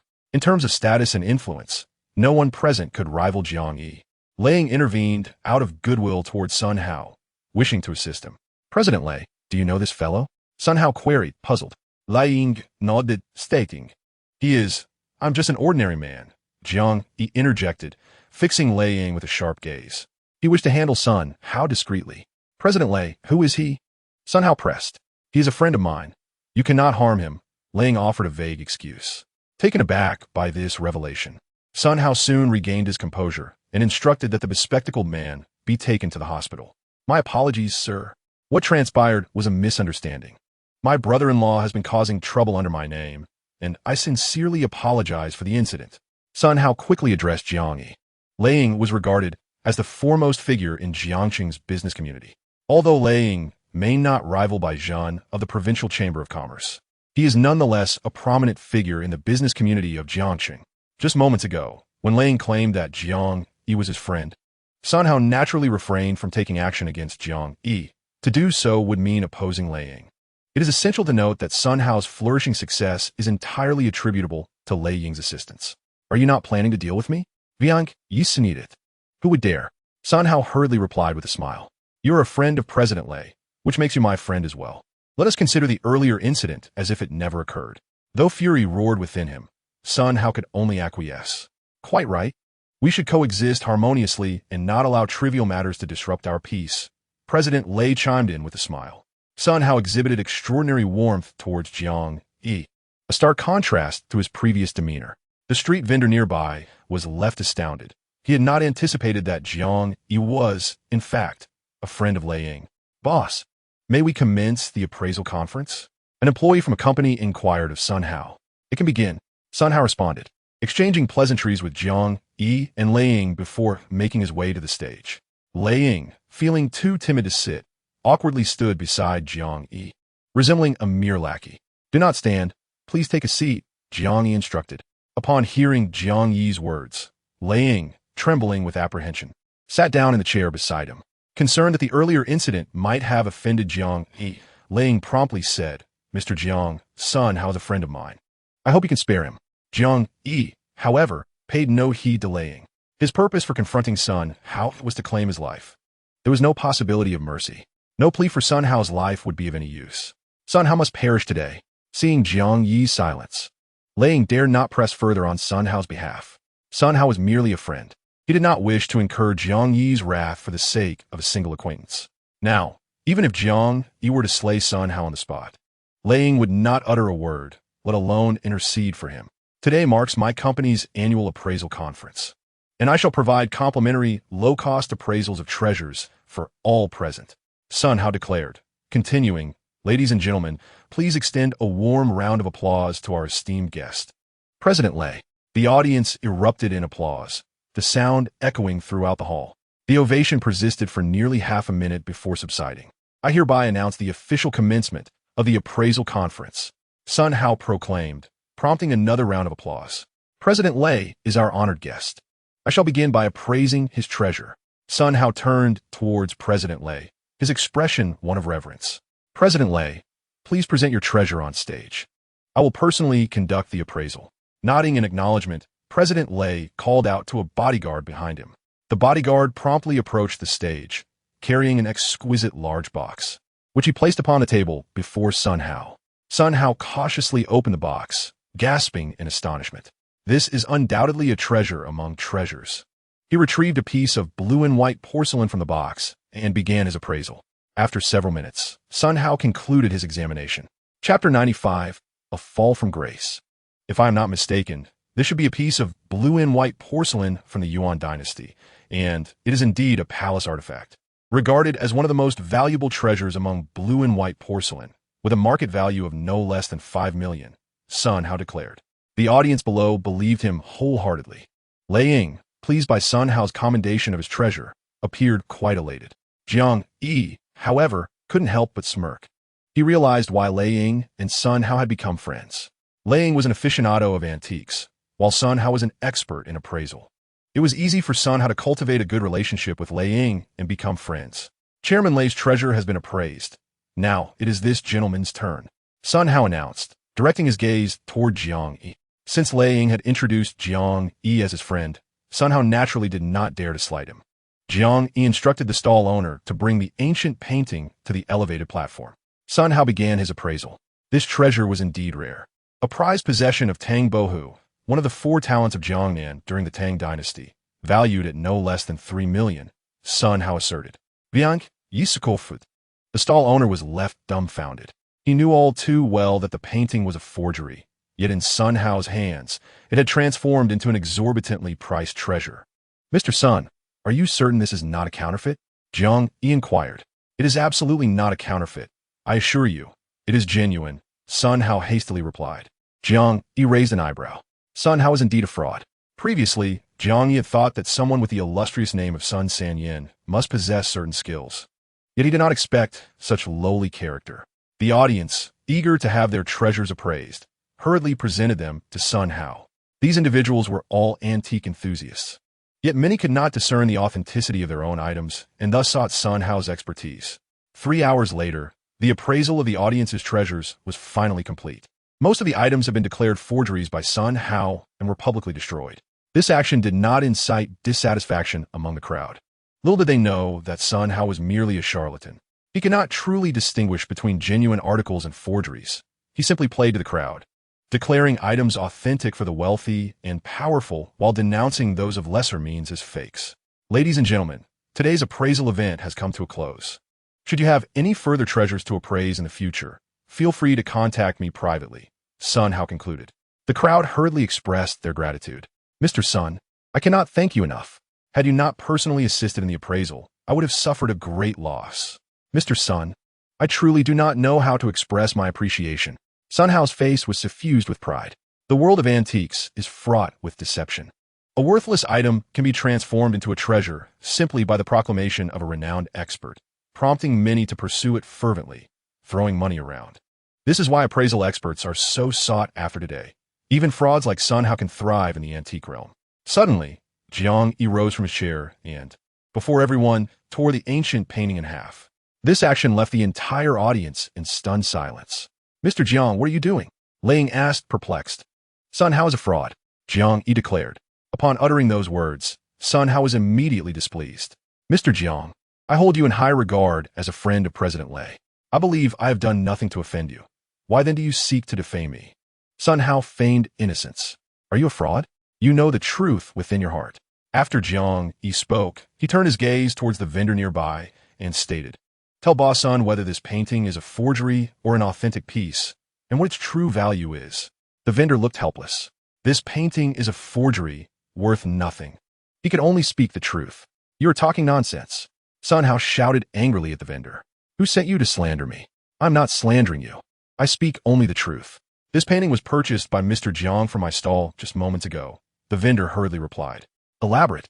Jiang Yi commanded the vendor. The vendor recounted the events in detail. Sun Hao's countenance darkened to the utmost degree. He finally comprehended that Jiang Yi had deliberately come for him today. The audience below could no longer contain themselves.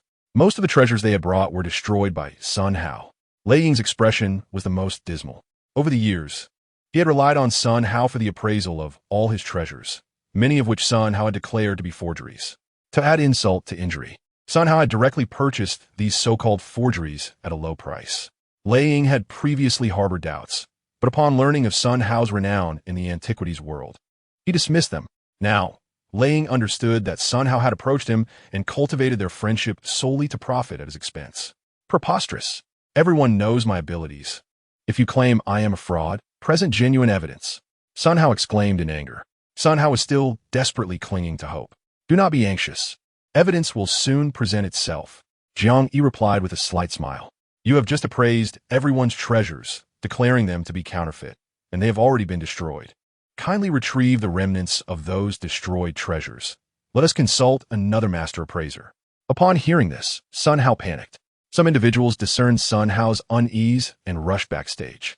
They discovered that their treasures had not been destroyed. Instead, they were all neatly stored in the back, with company staff busy packaging them. In an instant, Sun Hao's deceit was laid bare. Sun Hao's trickery was cunning. He labeled forgeries as authentic and genuine pieces as fakes, pretending to destroy the latter while secretly stashing the authentic items away. Sun Hao held an annual appraisal conference, but this time, it would suffice to earn him billions. Everyone present had been duped. Among the most grievously affected was Lei Ying. Sun Hao, I cannot believe you have even deceived me. Today, I shall not let you escape easily. After declaring this, Lei Ying promptly called the Jiangcheng Chamber of Commerce, requesting that they seal Sun Hao's appraisal company. Before the Chamber of Commerce personnel could arrive, the aggrieved crowd took matters into their own hands and began to vandalize Sun Hao's company. Within an hour, Sun Hao's establishment lay in ruins. Everyone was consumed by rage, wishing to see Sun Hao suffer greatly. At this moment, Sun Hao found himself utterly disgraced and ruined. After the outburst, the crowd gradually dispersed, but they had no intention of letting Sun Hao off the hook. President Lei, you must take a stand for us this time, they urged. Sun Hao has deceived us out of numerous treasures over the years. He must return what he has taken. The crowd implored Lei Ying to take charge. Everyone, please return home. I assure you that I will make Sun Hao relinquish every stolen treasure, Lei Ying responded. Upon hearing this, the crowd finally began to leave.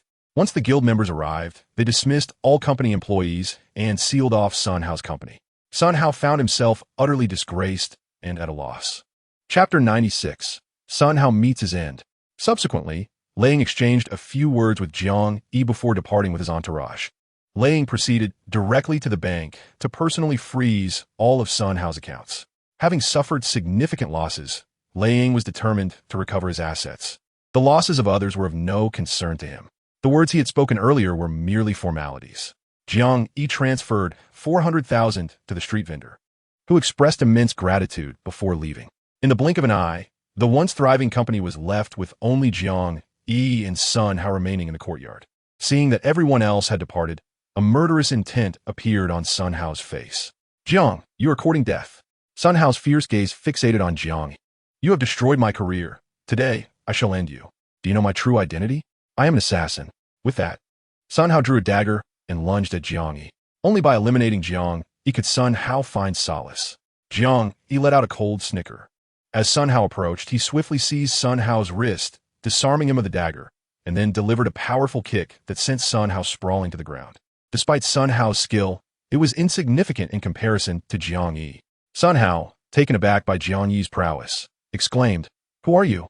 "I am Jiang Yi," came a cold reply. "I possess a list of assassins from Jiang City, and you are on it. Unfortunately for you, you have become my first target." With that, Jiang Yi tightened his grip on the dagger and charged at Sun Hao.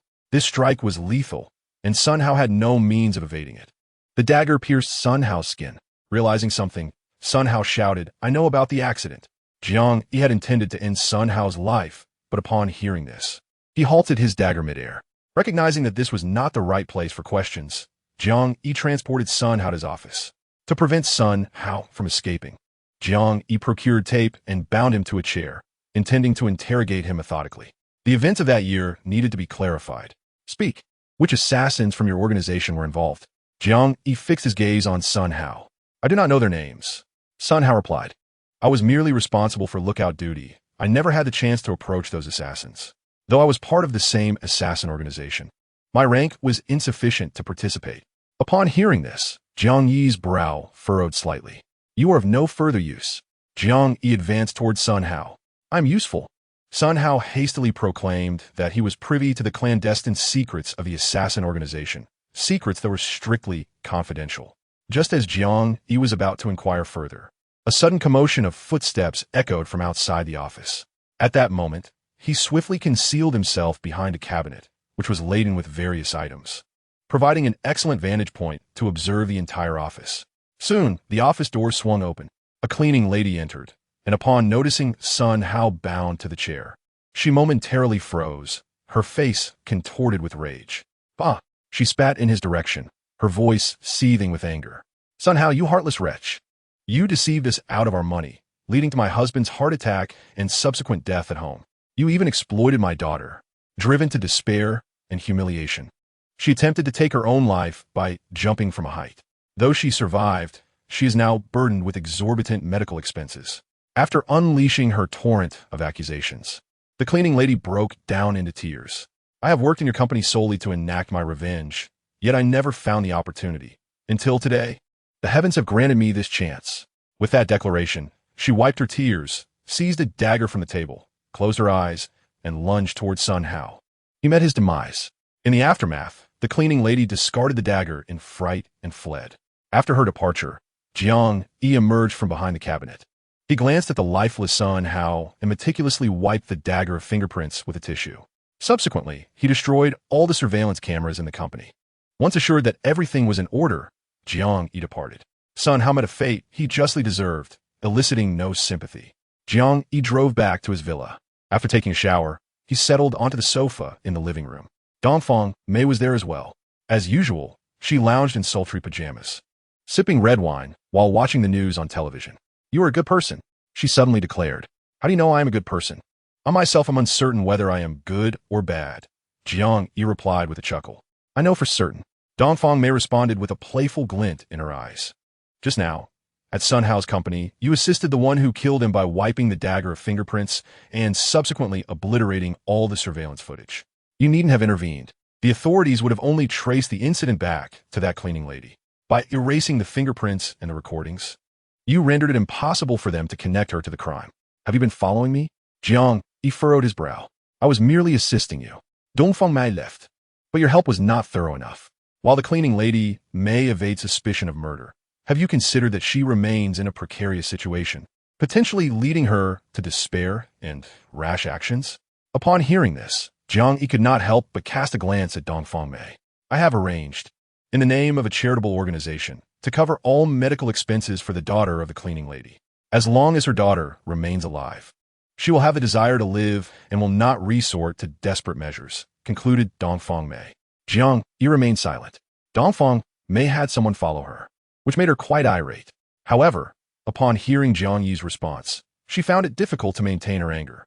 Were it not for your sake, I would not involve myself in such matters. After stating this, Dongfang Mei turned to Jiang Yi. The intricacies of human nature are often inscrutable. Take, for instance, the assassins within this organization. Some of these killers, despite their profession, are quite benevolent in their daily lives. They are philanthropists. They are doctors who save lives. Should we kill them or spare them? This question left Jiang Yi utterly bewildered. To exact revenge, one must eliminate them. Yet, how can one bring oneself to do so? And if you choose not to kill them, how then can you avenge yourself? Dongfang Mei pressed on. What exactly are you trying to convey? Jiang Yi inweited. What I wish to express is that the path of vengeance has only just begun. You must prepare yourself mentally, Dongfang Mei replied, taking a deep breath.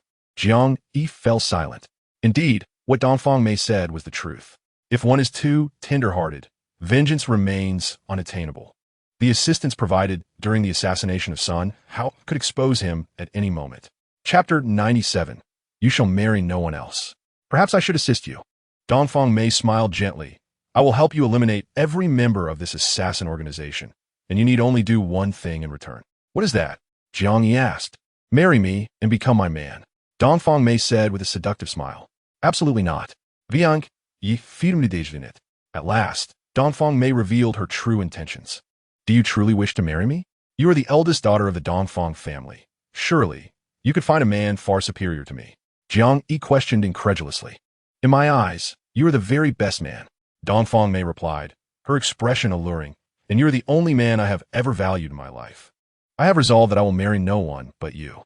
This declaration sent a shiver down Jiang Yi's spine. Hearing Dongfang Mei's words made it evident that she intended to be bound to him for life. She was stunningly beautiful and came from an illustrious family, the epitome of countless men's fantasies. Yet, he felt no interest in her. You should seek someone else. I hold no romantic feelings for you, at most. I regard you as an ordinary friend, Jiang Yi hurriedly asserted. That is of no consequence. Dongfang Mei replied nonchalantly. In time, you will come to appreciate me. I have complete confidence in this. She wore a self-satisfied expression. Jiang Yi shuduk. Had he known it would come to this, he would never have entangled himself with Dongfang Mei. Now, she clung to him like a stubborn adhesive, impossible to shake off. He could not fathom what it was that she found appealing in him. Had he not changed enough? With Sun Hao eliminated, who do you plan to target next?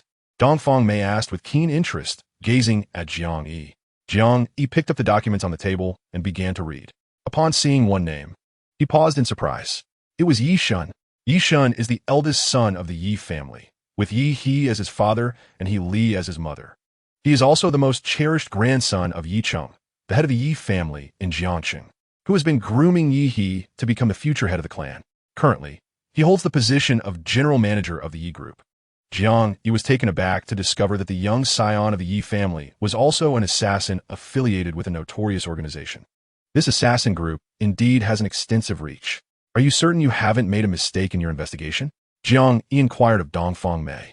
The shadow agency conducts its operations with meticulous precision and never falters, Dongfang Mei replied. It is not surprising that a member of the Yi family is involved with such an organization. After saying this, she glanced at Jiang Yi, questioning if his hesitation to act was due to Yi Shun's familial ties. Jiang Yi scoffed. The enmity towards his kin was insurmountable, regardless of the individual's identity. As long as they were part of the assassin organization, he would show no mercy. His astonishment was merely a fleeting emotion. When do you intend to strike? Dongfang Mei asked. Tomorrow, Jiang Yi stated decisively. He planned to eliminate all assassins affiliated with the organization in Jiangcheng within a fortnight. Following this, he would head to Lidu to deal with the Shun family, and from Shunlu, he would acquire the names of all the assassins, ultimately tracing the organization back to its lair. How do you plan to kill Yi Shun? Dongfeng Mei chuckled. I have reviewed his dossier. He is more challenging than Sun Hao. A lecherous man, he has wronged numerous young women and has countless enemies who yearn for his demise. He is well aware of this, hence he is always accompanied by a retinue of bodyguards. It will be quite the challenge to eliminate him without drawing attention. I have my methods. Jiang Yi raised an eyebrow. This time, he intended to utilize Yi Yanran's family. This was not revenge, but rather a strategic maneuver.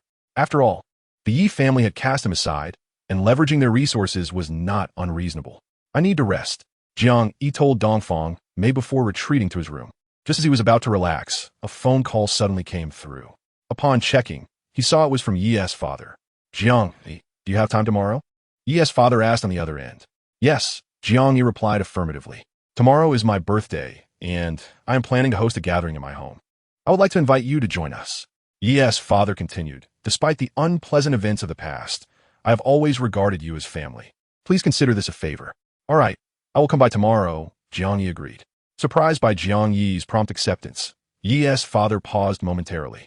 After hanging up, Jiang Yi felt a smile tug at his lips. He had been lamenting the lack of opportunity to approach Yi Shun, and now it seemed fortune had smiled upon him. The news of Yi Yanran's company collaborating with the Tian Shun group had spread throughout Jiangcheng, ensuring the Yi family would attend Yi's father's birthday celebration. Moreover, with Jiang Yi's personal attendance, the Yi family clan would undoubtedly seize this opportunity to curry favor, drawing a considerable number of attendees, including Yi Shun. At this moment, within the confines of the Yi villa, Yi mother and Yi Xiaofeng fixated their gazes upon Yi father, inquiring whether Jiang Yi had consented. Yi Yanran also regarded her father with a glimmer of anticipation in her heart. She believed that if Jiang Yi agreed to visit their home tomorrow, it would signify that he had begun to forgive her. Jiang Yi has agreed, Yi father proclaimed with a smile. Upon hearing this, Yi mother and Yi Yanran were elated, their joy surpassing that of the New Year celebrations. A faint smile graced Yi Yanran's face. Previously, she had failed to cherish the moments. Yet now the mere prospect of Jiang Yi visiting their home brought her happiness.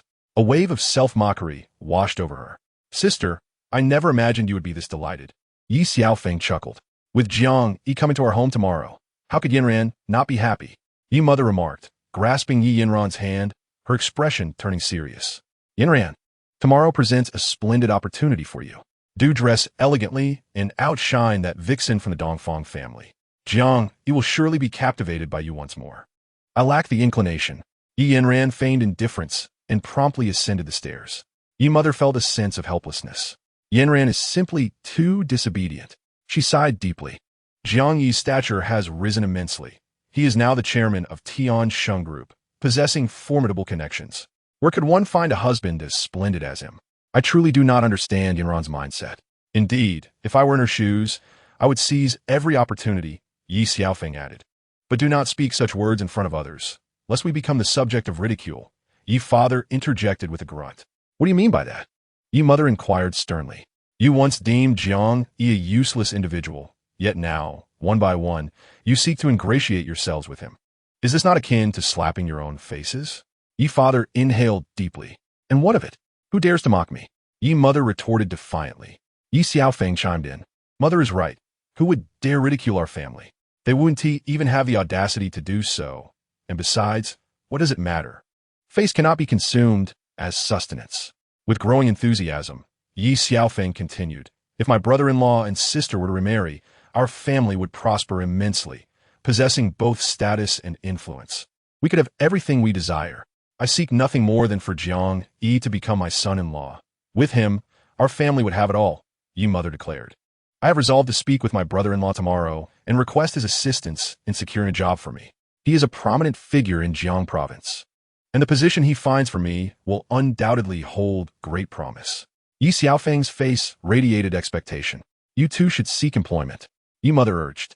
You've been idling at home, relying solely on your sister's support. Without her, who would care for you in the next life? Yi father concurred, viewing Yi Xiaofeng as the true layabout, a quintessential freeloader. If it were not for a modest fortune at home, Yi Xiaofeng would scarcely be able to sustain himself. A night passed in silence. The following morning, as Jiang Yi rose, a servant hurried to inform him that Baijian's steward had arrived. Jiang Yi instructed the servant to invite the steward in. Baijian had previously rendered significant assistance in dealing with the Liu family and Wang Fugue. Otherwise, Jiang Yi would have had no desire to engage with him at all. "Please, take a seat," Jiang Yi said, sipping his tea. "I shall remain standing," the steward replied with a smile. "The master has sent me to convey a message to Master Jiang. The Chen family of Li Du has agreed to your terms. They request that you first attend to the master's granddaughter, followed by the elder of the Chen family. Indeed, President Bai possesses remarkable influence." Jiang Yi retorted with a cold smirk. With his authority, it is only natural that the head of the Chen family would acquiesce. After all, the condition of the master's granddaughter is far more critical. She should rightfully receive priority. The steward hastily interjected, "Master Jiang, the situation is indeed dire for the granddaughter." Jiang Yi chuckled inwardly. If Baijian had spoken, could the head of the Chen family dare to refuse? I despise those who exploit their power. I will contact the head of the Chen family. If President Bai has truly employed some underhanded tactics, do not expect me to treat his granddaughter, Jiang Yi stated nonchalantly. "Rest assured, Master Jiang, our master would never resort to coercive measures," the steward insisted. "The master has invited the head of the Chen family to join the Provincial Chamber of Commerce, and out of gratitude, he has agreed to the master's wishes." At that moment, Jiang Yi's phone suddenly rang. Upon checking, he saw it was a call from the head of the Chen family. The head recounted the events, which aligned perfectly with what the steward had said. Jiang Yi felt somewhat speechless. It appeared the head of the Chen family was also a man driven by self-interest, readily agreeing to Baijian's proposal in hopes of gaining the promised benefits. "Are you not concerned about missing this opportunity to save the elder Chen? If I do not treat him next month, what will your course of action be?" Jiang Yi provocatively inquired. Upon hearing this, the head of the Chen family immediately panicked. "The elder's life is paramount. I shall go directly to President Bai and clarify that I will forego his benefits," he exclaimed. "Very well, let this be the last time. Jiang Yi repeat. I was merely speaking in jest. Chen Kuan has assisted greatly, and I will indeed treat the elder Chen. But do refrain from taking liberties in the future." "Yes, I shall be more cautious next time," the head of the Chen family assured him, shaken by Jiang Yi's earlier words. After hearing Jiang Yi's remarks, the head finally breathed a sigh of relief. "Master Jiang, this is a small token of our master's gratitude. Please do accept it." The steward placed a bank card on the table. "What does this signify?" "Jiang Yi it. The master understands that you lack for nothing, and since he could not find a suitable gift, he decided to offer you a sum of money, merely 50 million, and once the master's granddaughter is well, he will express his gratitude further," the steward explained. "Take it away," Jiang Yi replied coolly. The steward, fearing to incite Jiang Yi's ire, could only retract the card. "Your master lacks sincerity. 50 million is hardly more than a pittance," Jiang Yi remarked disdainfully. Dongfang Mei descended from upstairs and settled onto the sofa, a cold smile gracing her lips as she regarded the butler. "I shall make a call to the master and inform him," she declared. The butler assumed that Jiang Yi was dissatisfied with the financial offer and intended to relay the message to Baijian. "No need to make that call," Dongfang Mei interjected. "Jiang Yi's Tiansheng group is in dire need of substantial funds. It matters not how much our master offers. We must devise our own solutions." The butler, taken aback by her words, stood momentarily speechless. "Show them out," Dongfang Mei commanded, beckoning to the servant, who promptly approached. The butler could only bid Jiang Yi farewell before departing the villa. "What are you doing?" Jiang Yi inquired of Dongfang Mei. "I am, of course, assisting you," she replied with a smile. "I deliberately mentioned the affairs of Tiansheng Group. The butler, upon hearing this, will undoubtedly inform Baijian. In his desperation to secure aid for his granddaughter, Baijian will certainly seek to resolve your financial predicament." Continuing, Dongfang Mei asserted, "Tiansheng Group requires a significant influx of capital, and the only individual with the capacity to assist you is Baijian." A faint smile crept across Jiang Yi's face. Her strategy was indeed clever. It circumvented the need to plead with anyone, directly addressing his most pressing concern. This woman was truly remarkable. An hour later, the butler returned, a contract in hand. "Master Jiang, This is a token of the master's goodwill. You must accept it this time, he insisted, extending the document to Jiang Yi. After perusing its contents, Jiang Yi couldn't suppress a smile. Dongfang Mei's plan had indeed borne fruit. This was a funding contract from Jiang Province, allowing Tiansheng Group to secure a loan from the Jiang Province Chamber of Commerce, with the amount capped at 5 billion and an interest-free term of 3 years. It was well known in the business community that the chamber only accepted loans for economic development. Yet in reality, obtaining a loan from the merchants was nearly impossible. Since the inception of this policy over a decade ago, fewer than 10 individuals had managed to secure loans from the chamber. This funding for Tiansheng Group represented the largest sum allocated thus far. Baizhun had certainly rolled out the red carpet for Jiang Yi. Master Jiang, the master has conveyed that should these funds prove insufficient, you need merely to express your needs, the butler stated. This amount is ample. Jiang Yi replied with a slight smile. Return and inform your master to bring his granddaughter to the villa tomorrow. I shall commence her treatment. The butler nodded vigorously in response. Chapter 99. Flattery. Once the butler had departed, Dongfang Mei, her face alight with triumph, turned to Jiang Yi and said, I have once again rendered you significant assistance. How do you intend to thank me? What form of gratitude do you seek? Jiang Yi asked. I wish to work at your company, Dongfang Mei declared. Her intention for joining Tiansheng Group was to keep a close watch on Dong Rui, as she wished to prevent any closeness between her and Jiang Yi. Very well, Jiang Yi replied. I hereby appoint you as my assistant. He then handed the contract from Baizhun to Dongfang Mei, instructing her to deliver it to Tiansheng Group and present it to Dong Rui. Do you intend to use me as a mere errand runner? Dongfang Mei sprach furtherwet in displeasure. If you are unwilling, then so be it. Jiang Yi shuruk, stating that he would personally deliver the documents to Tiansheng Group. Upon hearing this, Dongfang Mei snatched the contract from him and, without hesitation, exited the hall to drive it to its destination. Jiang Yi was momentarily taken aback. He had presumed that Dongfang Mei would never engage in such menial tasks. Yet she had surprisingly acquiesced. This unforeseen turn of events left him feeling a twinge of regret. The decision to involve Dongfang Mei with Tiansheng Group could potentially lead to unforeseen complications, perhaps even a relentless pursuit against Dong Rui. How could Dong Rui manage Tiansheng Group under such circumstances? Jiang Yi felt a pang of frustration. It was his own cleverness that had led to this predicament. However, it was too late for regrets now. Dismissing these thoughts, he picked up Yishan's dossier and began to scrutinize it closely. Yishan, too, was not an admirable character. He was a debauched scion, appearing as an elite in the business realm, yet truly a disgrace to society. Meanwhile, within the Yi family villa, Yi father, Yi mother, and Yi Xiaofeng were bustling about, preparing for today's birthday celebration. For the sake of appearances, Yi mother had spent lavishly to hire a dozen servants, all personally selected by her from a domestic service agency earlier that morning. Additionally, she had brought in 2 renowned chefs from a hotel. Yi mother had become quite the busybody, tirelessly attending to preparations since the early hours. Once everything was in place, she collapsed onto the sofa in exhaustion. Yi father and Yi Xiaofeng were equally fatigued. What guests have you invited? Yi father inquired of Yi mother. I have invited the head of the Yi family and several prominent figures from our clan, as well as my elder brother, Zhang Fucai, Yi mother replied. Upon hearing this, Yi father's brow furrowed immediately. I have no objections to inviting our clan members, but why on earth did you also invite that scoundrel, Zhang Fucai? Yi father's displeasure was palpable. He still vividly remembered the humiliation inflicted by Zhang Fucai years ago. The mere sight of him evoked feelings of disgust. Just then, as Yi mother was about to respond, a servant ushered in a middle-aged man from outside. It was none other than Zhang Fucai himself. Humph. Upon seeing Zhang Fucai, Yi father scoffed coldly, choosing to ignore him. Yi mother, undeterred, approached Zhang Fucai with enthusiasm. Sister, you have found such an admirable son-in-law. It's truly enviable. Zhang Fucai exclaimed, his face brimming with envy. I've heard that your son-in-law, Jiang Yi, is the chairman of Tiansheng Group. That company is quite prestigious, the largest and most powerful in Jiang City, with countless individuals eager to collaborate with them.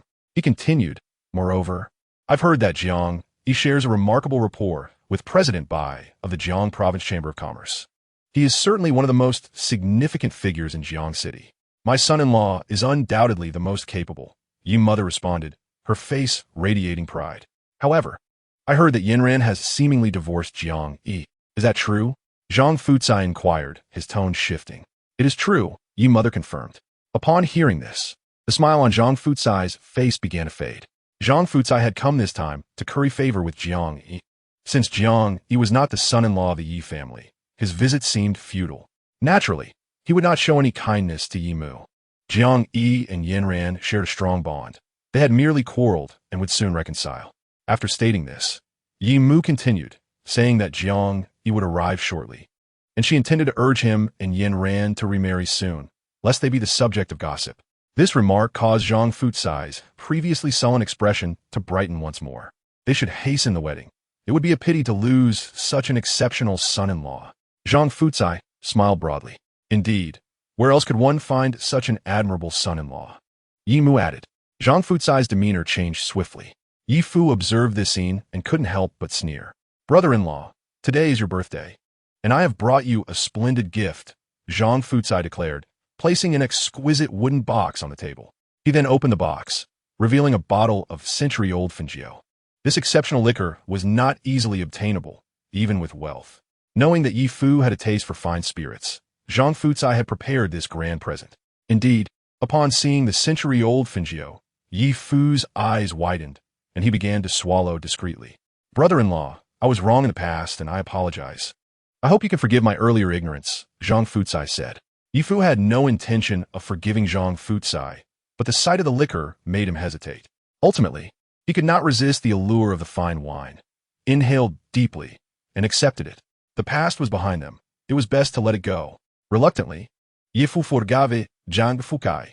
Seeing Yi Fu's forgiveness, Zhang Fucai felt a wave of relief. Brother-in-law, I assure you, this gift I present today is the finest. The members of the Yi family's inner circle would never dare to offer such a splendid gift, Zhang Fucai boasted. How dare you look down upon our Yi family for merely gifting a bottle of Fengjiu? A voice suddenly echoed from outside the hall.